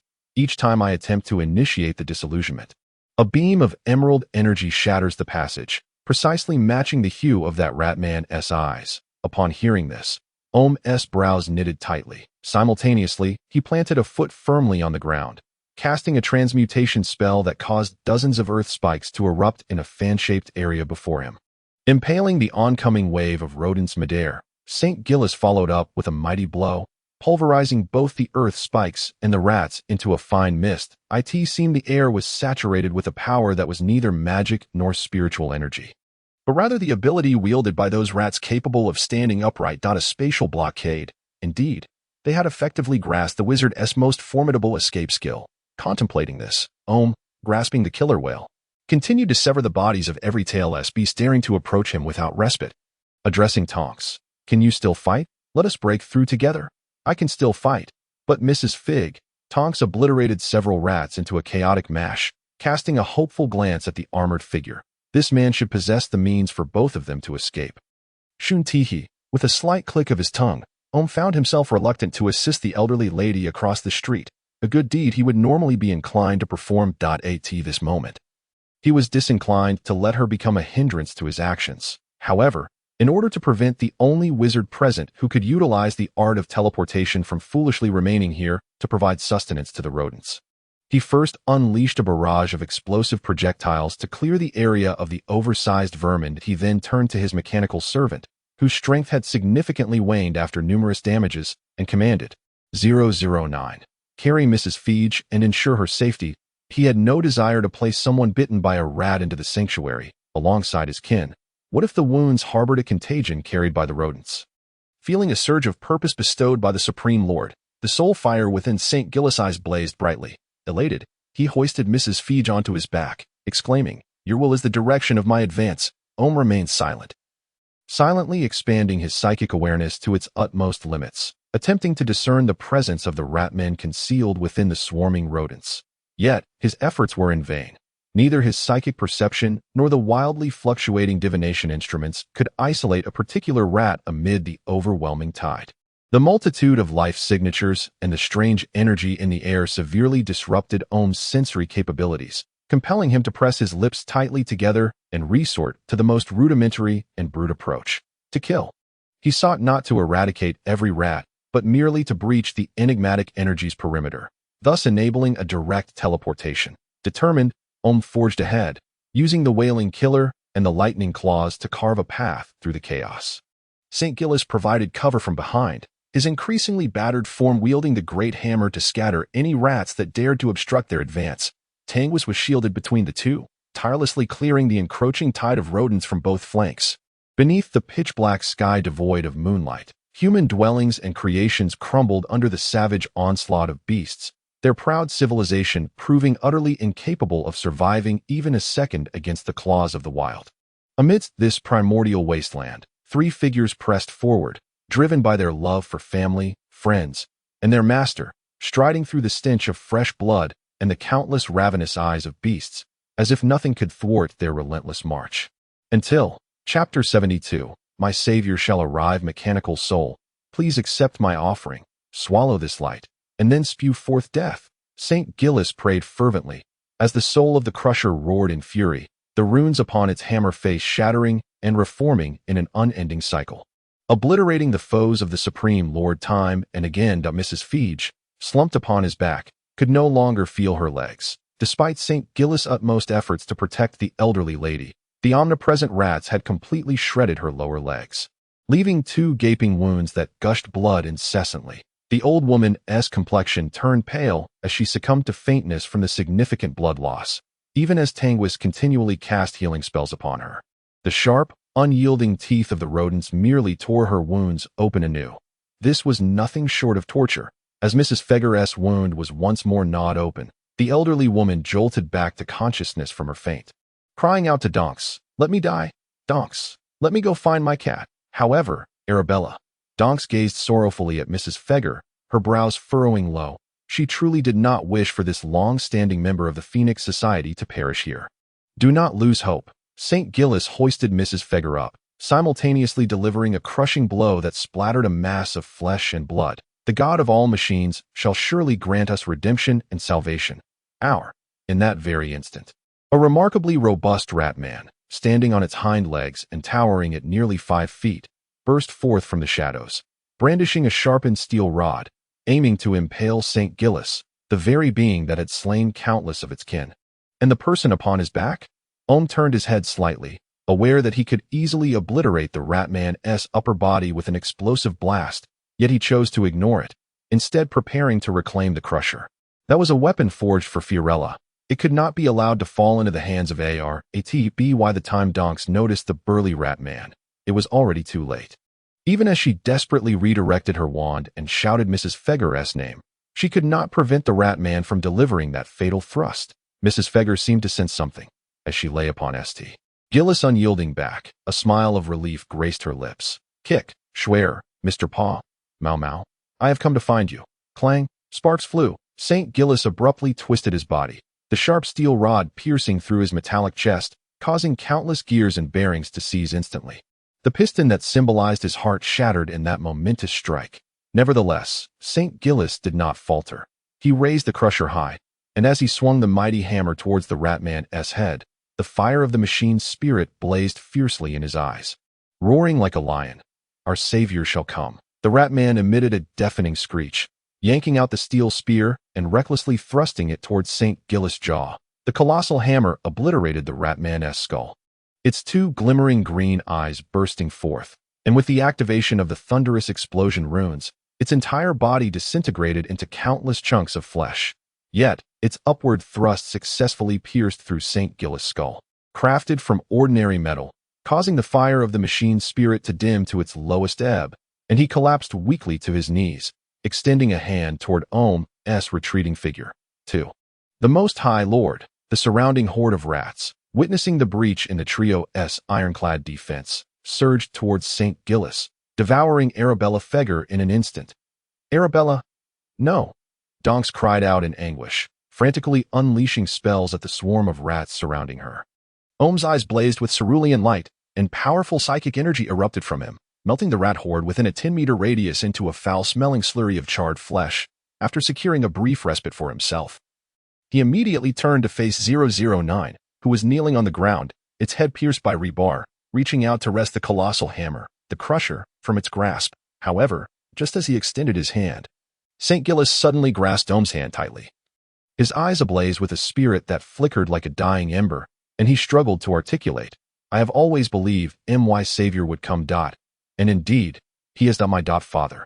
The moment the word father escaped 009's lips, Ohm's heart quaked violently. It dawned on him that the feelings he harbored for him were not merely those of reverence and adoration for a creator, but rather akin to his own feelings for Sister Marika.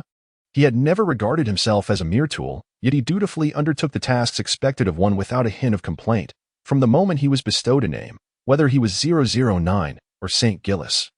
He had regarded Ohm with the same profound respect and affection one would reserve for a father. What had he been doing just moments ago?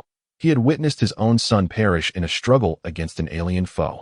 009. No. Ohm gazed into the eyes of his son, St. Gillis. He was at a loss for words. Even with Ohm's rapid cognitive prowess, he could not fathom what further expressions of his guilt might suffice in this moment.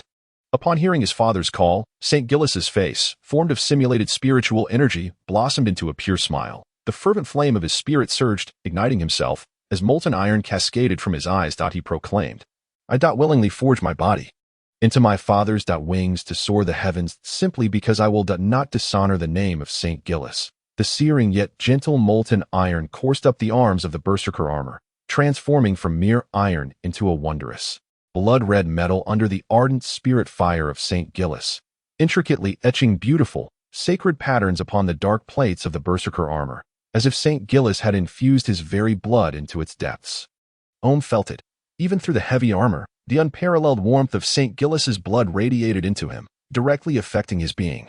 Ultimately, a pair of resplendent, elongated wings, pure white and reminiscent of the heavens, unfurled from the back of the berserker armor. Then slowly folded around Ohm, enveloping him entirely. Blood-red flames erupted forth, and any creature that came into contact with this blaze was instantly frozen in place, transformed into metallic sculptures. Ohm could sense that amidst the once raging and bloodthirsty spirit of the armor, an indescribable compassion and gentleness had emerged. That was St. Gillis. He silently grasped the crusher, settling it into the shrine, tucking the tearful female Aurora under his arm, and with a powerful beat of his wings, took to the skies. They ascended hundreds of meters into the air. The moment they escaped the grasp of that strange energy, a crackling sound signaled the shift of their illusion. Chapter 73. The angel of death. Fudge's eyes were filled with a myriad of crimson strands, and his plump, pale hands grasped Umbridge by the collar, spitting in rage as he bellowed, Why has no Auror yet arrived at Gringotts? Is Scrimgeour openly defying my direct orders? Minister. Umbridge's flabby cheeks flushed a deep red as her short, stubby fingers struggled to grip Fudge's wrist. Your orders were relayed directly by me. They did not pass through the Auror office. However, those dispatched to convey the message have yet to return. I suspect they must have been delayed by some unforeseen circumstance. Nonsense. They are wizards, not ignorant, foolish muggles who can only run along the road. Fudge, in his exasperation, spoke without thought. Surely, apparition would not be impeded by a mouse gnawing at the accursed tarmac. Bang! The door to the minister's office was flung open with great force. Rebounding heavily against the wall, and in strode the silent man of the Department of Mysteries, Croaker, who shouted heedlessly, Mice, talking, spell-casting mice are emerging from the ground in droves. They have overtaken the courtroom and the Department of Mysteries. What? Fudge felt a buzzing in his head, darkness swirling before his eyes. The next level up from the Department of Mysteries was the Ministry's main hall, designated as temporary shelter for ordinary wizards and the families of Ministry officials seeking refuge.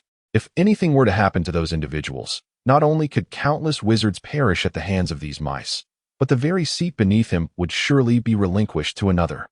Quick! Fudge gasped for breath. Immediately transfer the individuals in the main hall to the 7th floor. Have all remaining wizards in the Ministry stand by in the main hall on the 8th floor. Umbridge was in a state of panic. If all the wizards rushed to protect those civilians, what would happen if the mice circled back to the first basement where the minister's office was located? How could her safety be assured? Minister, bang! Before she could finish her thought, the door to the minister's office was once again thrust open, and in came the tall, thin figure of Arthur Weasley, his bald forehead shining as he bore an unexpectedly jubilant smile. Dumbledore, Mr. Weasley exclaimed, Professor Dumbledore has come to our aid. He has connected the fireplace in the main hall to that of Hogwarts, and he is instructing us to immediately utilize the Flu network to transfer to Hogwarts. What? Before Fudge could even display any semblance of joy, Umbridge interjected, There is no fireplace connected to the ministry at Hogwarts. Dumbledore cannot unilaterally bypass the Flu Network Regulation Act. This is a violation of the rules. Despite her protests, she did not hesitate to assist the disheveled Fudge toward the elevator, 8th floor, Ministry Main Hall. A broad, straight avenue paved with solemn, smooth black stone bricks stretched before them. Throngs of indistinct figures jostling together along the thoroughfare. Flanking the black stone avenue were countless fireplaces, all adorned with uniform. Ornate brass fittings. People jostled one another with utter disregard for decorum, anxiously snatching handfuls of shimmering powder from the brass bucket beside the fireplace and casting it into the roaring flames. They then stepped into the suddenly verdant blaze, exclaiming loudly, "Hogwarts." Their urgency was, of course, fueled by the relentless tide of rats, their eyes glinting with an eerie green light, surging forth from the elevator shaft. These were merely ordinary wizards, many of whom had long since forgotten the knowledge they once acquired at Hogwarts, unable even to conjure a proper shield charm, let alone wield a wand against these terrifyingly large rodents. Moreover, several individuals occasionally glanced toward the oncoming horde, where a tall, silver-haired elder clad in a robe embroidered with stars brandished his multi-segmented wand, casting spells that formed an impenetrable barrier, obliterating any rat that dared to approach him. The world's greatest white wizard, the headmaster of Hogwarts School of Witchcraft and Wizardry, Albus Dumbledore, was valiantly defending them against the rat onslaught. So why should they foolishly attempt to engage those man-eating creatures? Surely, their only concern should be their own escape. Was this not precisely what Dumbledore wished to witness? Just as the crowd's desperation to flee the hall, soon to be overrun by rats, intensified, the walls flanking Blackstone Avenue suddenly erupted, demolishing numerous fireplaces and claiming the lives of dozens of unsuspecting wizards with the shower of fist-sized debris. Amidst the acrid scent of blood and the wails of the wounded, a chilling, inhuman rasp emanated from the gaping hole in the wall. For the glory of the giant rat. Yes, yes, yes. Hundreds of rat men, standing upright, wielding makeshift weapons fashioned from pipes and manhole covers, surged forth. Their bodies were even clad in armor made from their own kind's pelts. And each rat man bore a pendant emitting a dim green glow around its neck.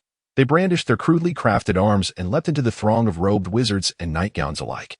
Regardless of age or gender, these creatures, whose stature was nearly that of a pre-adolescent child, mercilessly severed the knees of the wizards with their blades, then deftly decapitated them as they crumpled to the ground in agony.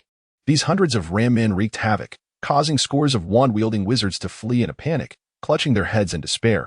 Even if a few wizards managed to vanquish some of the rat men with spells, they would be immediately besieged by others, ultimately meeting a gruesome end beneath a flurry of blades. How could Dumbledore remain oblivious to the chaos unfolding behind him? Yet, if he turned to slay those burly rat men, the vast horde of rats before him would surge forward, joining in the massacre of wizards. At that point, the casualties would only escalate. Faced with such a dire dilemma, what could be done? Suddenly, the ceiling exploded, and several figures, having cast the levitation charm upon themselves, leapt down from above. It was Mr. Weasley. Following closely behind were Minister Fudge and a host of other officials. Their arrival somewhat alleviated the survival pressure on the ordinary wizards, as wands unleashed lethal curses towards the rat men, buying precious time for the evacuation of their compatriots. That, of course, there were exceptions. Make way. I am the Deputy Minister of Magic. Allow me to pass first. Umbridge proclaimed imperiously, wielding her wand like a whip as she strode directly towards a fireplace that had yet to be activated. A middle-aged wizard, who had just squeezed to the front of the fireplace, shielded his young son, but the fabric of his clothing tore apart in an instant, leaving his skin marked with angry, swollen welts. Have mercy. The middle-aged man pleaded desperately. At least let my child go first. With a vicious flick of her wand, Umbridge sent an invisible lash that caused the man to cry out in agony as he fell to the ground. She pointed the tip of her wand at the small boy clinging to his father, her stubby fingers grasping a handful of Flu powder which she scattered into the fireplace. Taking a respectful step back to regard Fudge, half covering his face, hurried past the father and son, unable to meet the child's gaze for fear of seeing his own cowardice reflected in those clear, innocent eyes. Just then, a rat man armed with a knife and shield spotted the fallen pair and, with a blood-curdling screech, swung its blunt blade directly at the boy's neck. Instinctively, Fudge reached for his wand. But as he saw Umbridge panic and lunge towards him, he stumbled back. The moment for rescue slipped away. Fudge closed his eyes in anguish. How could he bear to witness the extinguishing of a young life before him?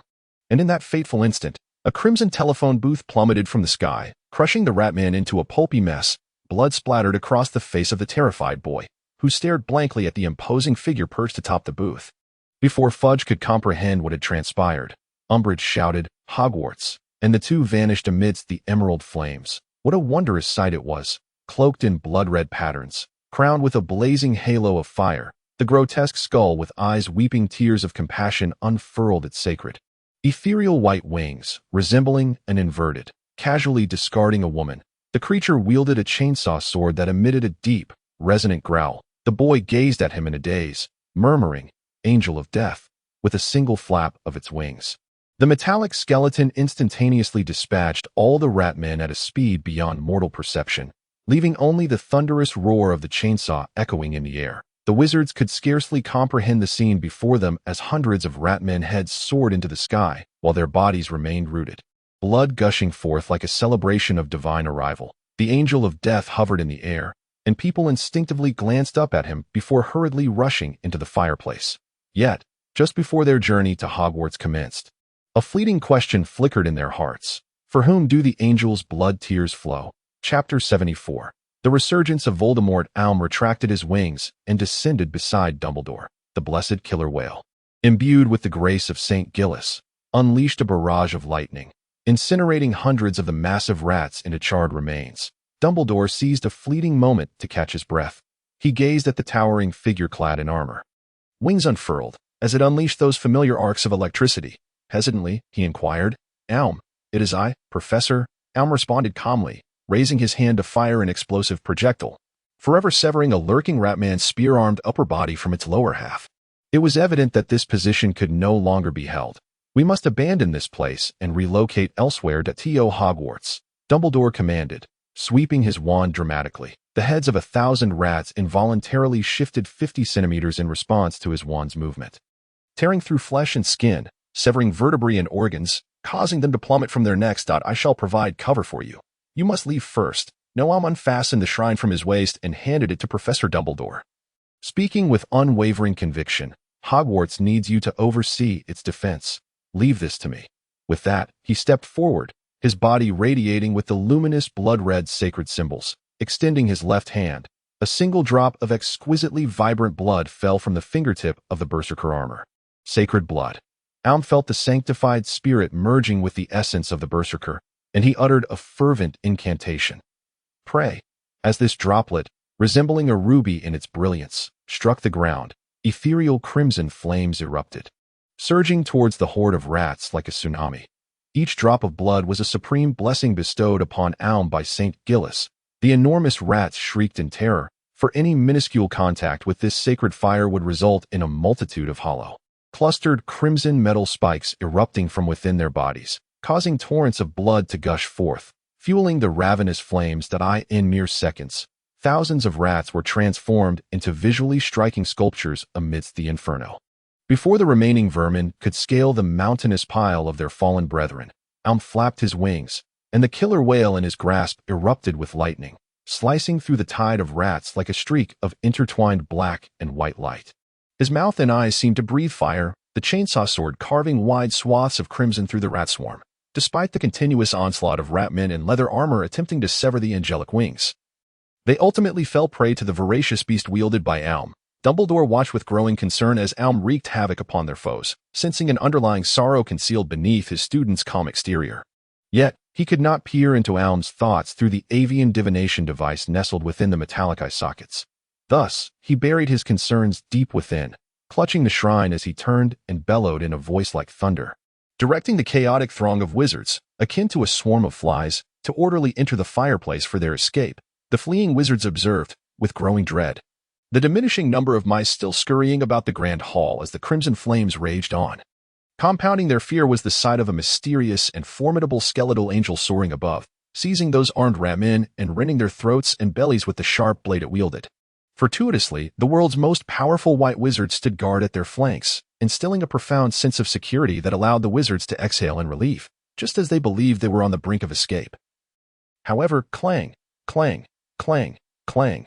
The ominous toll of a distant bell rang out 13 times, causing the very ground of the subterranean 8th level to tremble violently, the black stone floor fracturing into sand. the fountain of the arcane brothers, adorned with a nauseatingly duplicitous smile, sank into the earth, while simultaneously a massive bell, encrusted with green rust and constructed from decaying wood and corroded iron, emerged upon a chariot. Dozens of rat men, draped in tattered burlap cloaks, frothing at the mouth, their flesh oozing and peeling away, gathered around the chariot, brandishing incense burners that spewed foul green smoke. As soon as they appeared, they rushed towards the choking wizards, swinging their flaming incense burners in an attempt to shatter their bones. Upon the chariot sat a towering rat man, adorned with numerous forked horns atop its head, standing an imposing 2 meters tall. Its gray fur was pristine, and though its garments were severely tattered, they still bore semblance of dignity.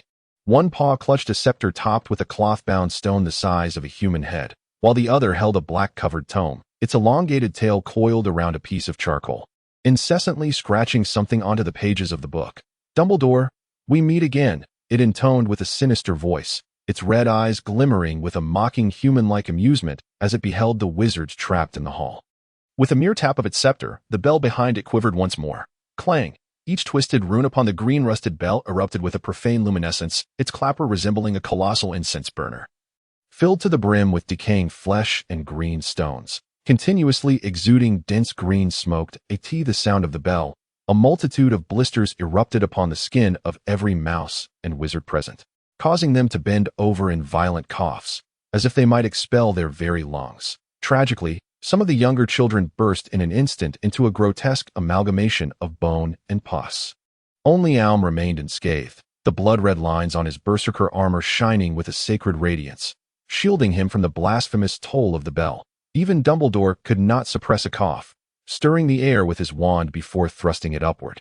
Instantly, an uncountable swarm of yellow-green toxic mist billowed from the wizards present, transforming into a refreshing breeze that swept over their blistered skin, purging the pus-filled sores.